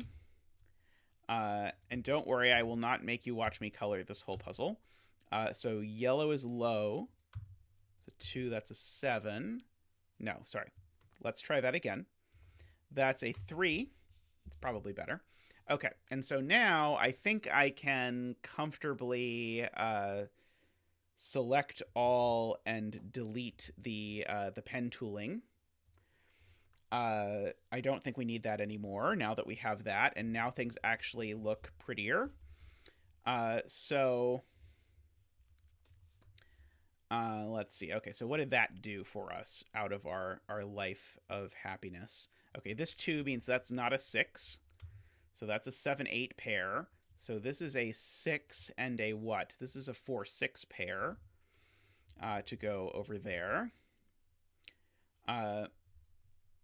No 6 in row 4, column 1. Yep, just got there. So that gives us a 7 8 pair. So these are not 7 8 1 5 or 9. So what are they? They are 2 3 4, not 5. They could be 6. They're not 7 8 or 9. Okay, these are from 2 3 4 6. Good, good. Okay, this row we can go digging into. This I know is a 3 or a 4 now, for what it's worth. This row is missing a 2, a 3, a 4, not a 5, a 6, not a 7, 8, or 9. So that's not a 3. That's not a 2. This is a 1, 2, 3 by our previous work. Let's see. Oh, where is 9 in column 2, I'm being asked, which is very clever, because 9 can't go on a Renban with a 5. That's adorable. Okay, so there's a 9 down here somewhere, and the 9 can't go on there. So the 9's actually in one of these two cells, which means the 9 is up here somewhere. It's actually not there. Which means the 1, because of this, is also up here somewhere. Which means that there's a 1 down here somewhere. Good catch, Barbie, on that, the 9 bit, the 9 not going with this. And now this is a monochromatic Renban with a 5 on it. So it's because of this 4, 6, this is either 3, 4, 5, or it is 5, 6, 7. Those are the only possibilities for that particular one. Okay. So let's figure this out. Okay, so could this be a 4? Then this would be a 9. Unfortunately, that all looks fine. There's no 3 on the little bitty short Renban. Which little bitty short Renban? I know that's not a 3. I can confirm that.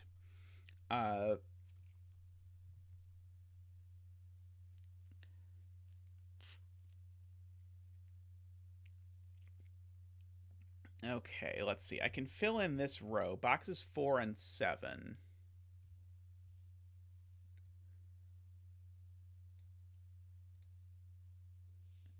Oh, this Renban. Okay, this Renban has no 3. Okay, got it. So this Renban, we've now ruled 3 off of all of the cells on this Renban. So this Renban is at minimum 4. So that means this Renban definitely needs to have a 4, 5, 6. This Renban definitely needs to have a 6 and a 7 on it. In particular, one of these two digits is a 7. Albeit that does not look immediately useful.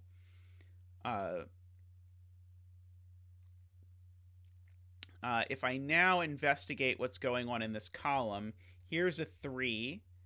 This 3 cannot possibly be part... This is Donatello's point. This 3 cannot possibly be part of a 2-cell sandwich because I can't use any sandwiches in here.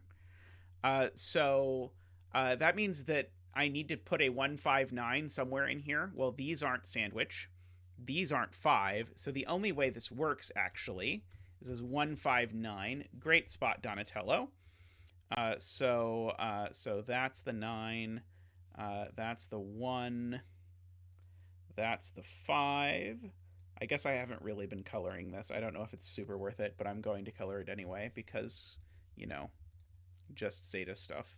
Those will be yellow. We will have done lots of coloring. Okay, so that is good. That is great. So that means this is not a 1 or a 9 because I have the 1 and the 9 in the row. So these are a 1, 9 pair now, with that being the 1 and that being the 9. So this is purple and that is yellow. And so now that's done. That's not a 1 anymore. This has to be yellow. And it's not a 9. So it is a 6, 7, or an 8. The Renban in column 5 must be 2 or 8.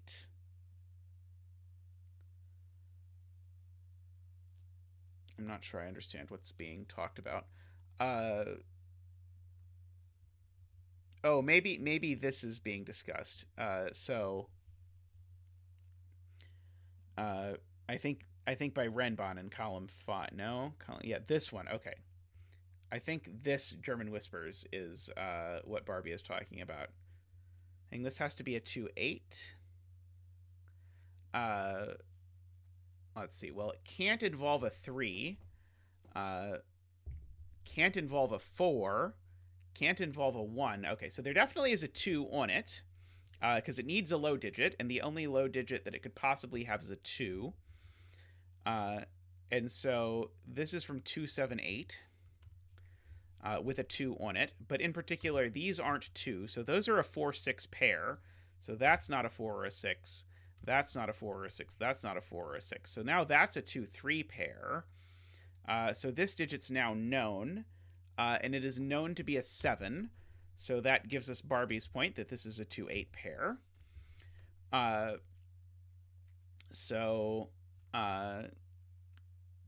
That's cool, I guess. This isn't a 1 or a 2. I can go that far. Okay.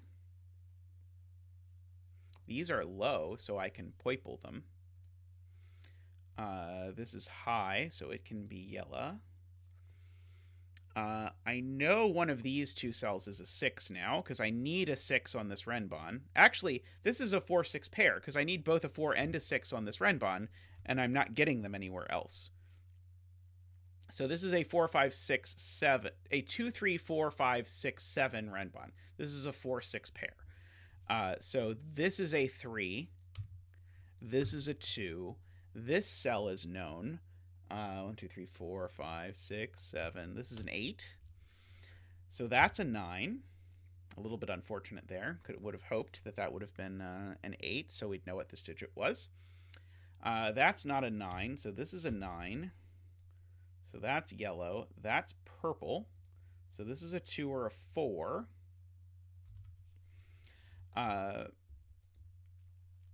Okay.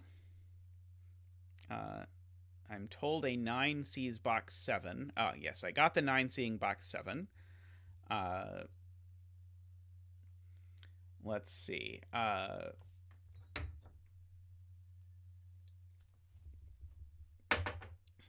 Where does 9 go in box 8? 9 in box 8 goes here. Good spot, Garion. Thanks for hanging out all day, by the way, Garion. Much appreciated having you here. You have been good at spotting these sorts of things. And many other sorts of things, I should hasten to add.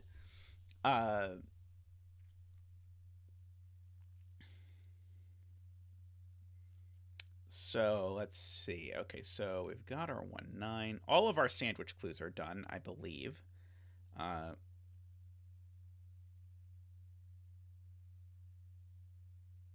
Row 1, column 6 must be low. Oh, right, because this can't be 4 anymore. This can't be low anymore, because it would have to be a 4, and that would put a 9 here. And although that was possible for a while, it is no longer possible. So yeah, so that's high. This is the low one. This being low means it's 2, 3, or 4. It's not 4. It's 2 or 3. So this is not a 6. It could be a 7 or an 8. It's not a 9. That's a 2, 3 pair in the row, for what it's worth. So is it worth anything? I'm not 100% sure if it's worth anything. Yeah, I saw earlier Panthera tried to relay messages from work through Tristan, which worked fairly effectively. Let's see, that's yellow. These are purple. Let's see, one's in column 8 and the box 8 X-Wing.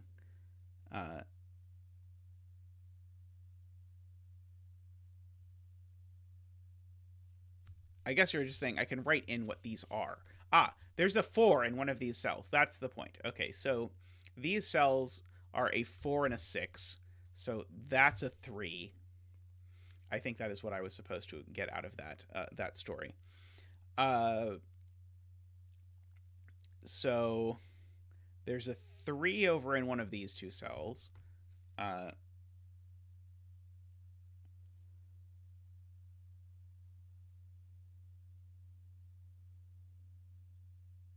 Oh, okay. Gorgeous point, actually, from Carl. This can't be 4 or 6, because if this was 4 or 6, it would be placed there in this box, which is a problem. So this is not 4 or 6, which is actually going to tell us that this Renban is monochromatic with a 5, much like that Renban is monochromatic with a 5. Oh, alternatively, okay, so I really liked Carl's argument, but alternatively, if this were a 4 or a 6, this Renban would be a mono 5 Renban. So anyway, so this is not 1, 2, 3, 4, 5, 6. This is from 7, 8, 9, which means that this Renban is actually all yellow. Let's see, this can be a 5. This is not actually a 9. This is actually a 6. This is a 7 or an 8. That 5 can be green as well. This 9 can be yellow. This 6 can be 4. Let's see. Okay, so now this Renban now, again, is yellow. It's 5 and 2 yellows. Yep, so this is a 5, 6, 7 Renban now. So that means that this is an 8, and that's a 7. Let's see. Why can't row 7, column 4 be 4 or 6? Uh-oh. Did I screw something up? Let's go back.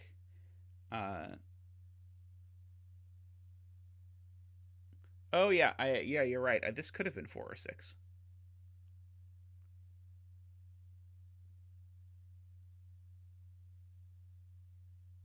I don't know why. Anyway, this still isn't a 9, though.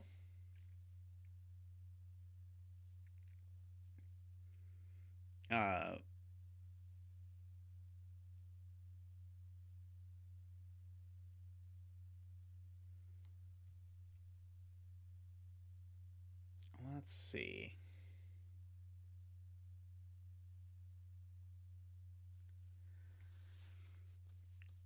Okay, what is this digit? Okay, it's not 1, 2, 3. It could be 4.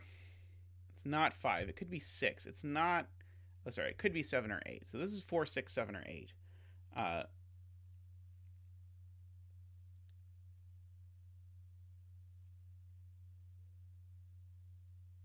see. 4 in box 2 is in column 6. Good point. So there is a 4 in one of those two cells. So I can clean that up a smidge. So there is a 4 down here somewhere.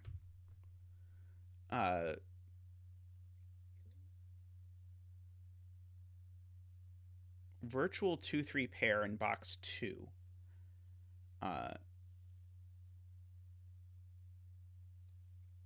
Yeah, there's a 2-3 pair in this column. Let's fill out the rest of this column. That's probably a good idea. We need a 1. We've got a 2, 3. We need a 4. We've got a 5. We need a 6 and a 7. This is not 1. So this is 4, 6, or 7. These aren't 4, as previously noted. So these are from 1, 6, 7. Box 8 already has an 8. Yes, box 8 already has an 8. That's a good point.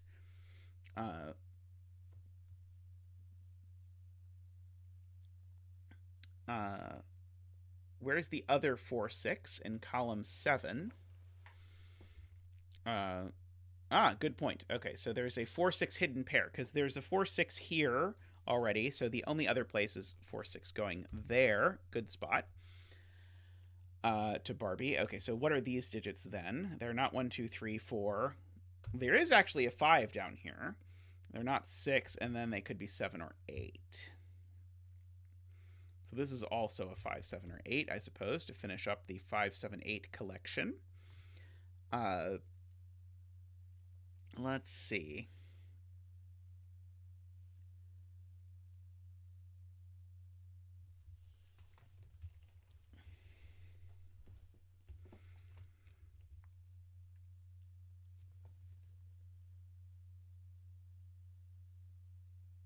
So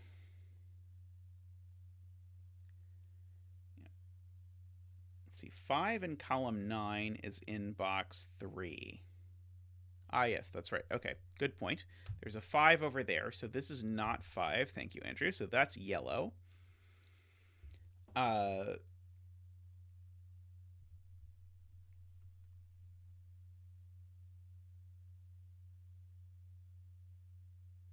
let's see. Okay, how many 4-6s do I have? Should I start coloring my 4-6s?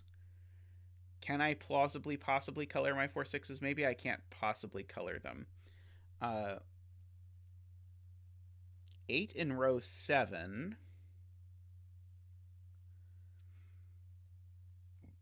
Yeah, 8 in row 7 is in one of these two places.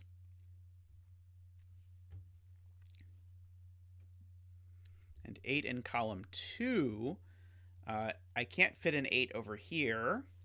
So I have an 8 in one of these two places. And so between knowing there's an 8 in one of these two places and an 8 in one of these two places tells me that this is actually an 8. Good spot, tallcat. That is not an easy spot, which means I need a 7, which has to then go there, which means I need a 6, which has to then go there. So we're going to get to color the 4s and 6s with the names 4 and 6, as I think the way this is going to go. So these are purple. These are yellow. That's yellow. These are green. That's yellow. I mean, for the record, I was right when I did it before. Let's see. This is the other 4-6 for this row. So that 4 tells me that this is a 5-6-7 Renban. That's not a 5. So it's yellow. Let's see. So this is the 3 for the column. So it's purple. Accidental bifurcation is a great euphemism to use to describe our problem-solving strategy on the stream. Let's see.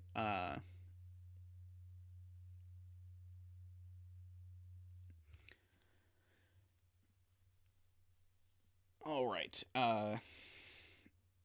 Yeah, this Renban is now done. It doesn't matter what we do with it. Yeah, we can look at this. It's not that useful. I do know one of these two is a 6. So I know one of these two is a 6. That seems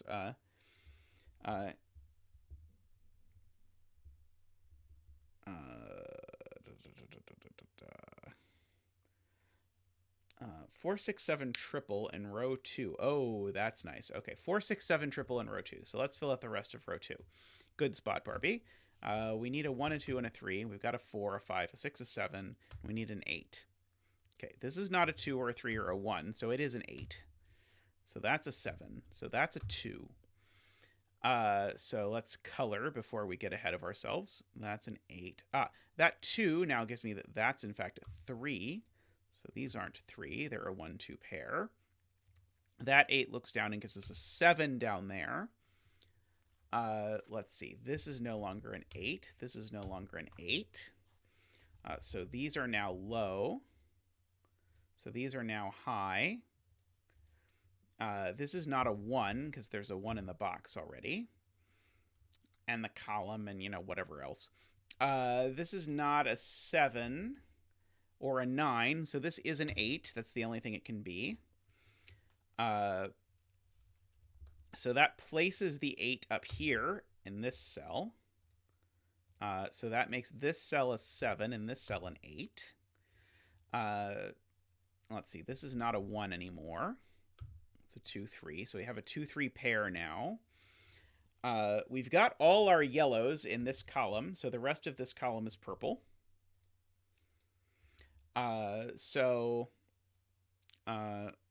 We know one of these two is a 1. I guess we know. That one's not a 3 anymore. I can tell you that much. This 1 looks over and sees that that's a 2, and that's a 1. Let's see. This cell also is purple because I need a remaining purple in the box, and it's not there. So these are a 3-4 pair to finish off that whole shenaniganery. Let's see. I shall be done soon, Ranks. I did not mean for the stream to run over, but I wanted to do an easy puzzle to finish up, so I picked a Lisztes puzzle, and I got what you would expect from that. Let's see. Okay, so this is a 3. So that's a 4. That's a 2. So that's an 8. That's a 2. So low and high. I should mention to everyone watching, by the way, that RisQ will be streaming shortly after this, which we are almost done here, I hope, barring disasters, which are always a possibility around these parts. That's an 8, so it's yellow. But RisQ has his daily word stream where he will do words. Let's see. Okay, that's a 1, 6, or a 7. Okay, this column, that's a 6 from the column, so that's a 4. That's a 6. 6s are yellow. 4 is purple. Let's see. I do need a 6 in this row, but I don't know where it goes yet. I do like that GeoGuessr has become a regular part of the rotation. Quite often when I tune in, it is GeoGuessr, which I think I had a hand in convincing you to try. Let's see. Okay, so this is not 7 or 8, so it's a 6. So this is not 6 or 7, so it's a 5. So this is yellow. It's not a 5. It's a 6 or a 7. This row now needs a digit. That digit is probably a 4. The 5 is now placed over here. There's a green 5. That 4 looks down and sees that that's a 6, and that's a 4, and that's a 6. So the 6s can get yellow. This can get a purple. That 4 sees across that that's a 3, so that's a 2. This now has to be yellow to finish the row. This has to be purple to finish the row. Let's see. In order to finish this column, I need a yellow. In order to finish this row, I need a green and a purple. In order to finish this column, I need a yellow. In order to finish this row, I need a purple. And so now we have placed a green, so that means it's a 5. So that's a 4. Let's see. Okay, so that's a 6 because it's yellow. So that's a 1. That's a 4. Hey, I was much more realistic and reserved on the coloring on this puzzle than on that one earlier, that inspired a pull. Let's see. That's a 7. This is a 1. This 4, 6, or 7 has been colored low, so it had better be a 4. That 2 sees that that's a 3. This is a 7. This is a 6, and that's a 7. Oh, I'm not done. That 3 says that's a 2, and that's a 3. Now I'm done. Okay, excellent. Sorry for going over, but go head on over to RisQ's stream. That was a really fun puzzle, though. It was a lot more complicated than it looked like it was going to be to me from the grid. It's like, that's so many whispers and things, and I know there's only 2 ways to add to 5. How complicated could it be? But it could be 90 minutes complicated. That is the answer. But yeah, that was a lot of fun. Thank you all for joining us, as always. Go head on over to RisQ's stream after this. Please take a moment to subscribe. Please take a moment to hack into your friend's phone and subscribe as well, so we can get up to our 1,000 subscribers. Also, if they have their wallet out, you could sign them up for the Patreon at patreon.com/zetamath. And I will see you all on the next stream, which will be on Saturday. And then head over to RisQ's stream. And then while you have your friend's wallet, go ahead and subscribe to RisQ's Patreon as well. Ta-ta for now. Have a great evening.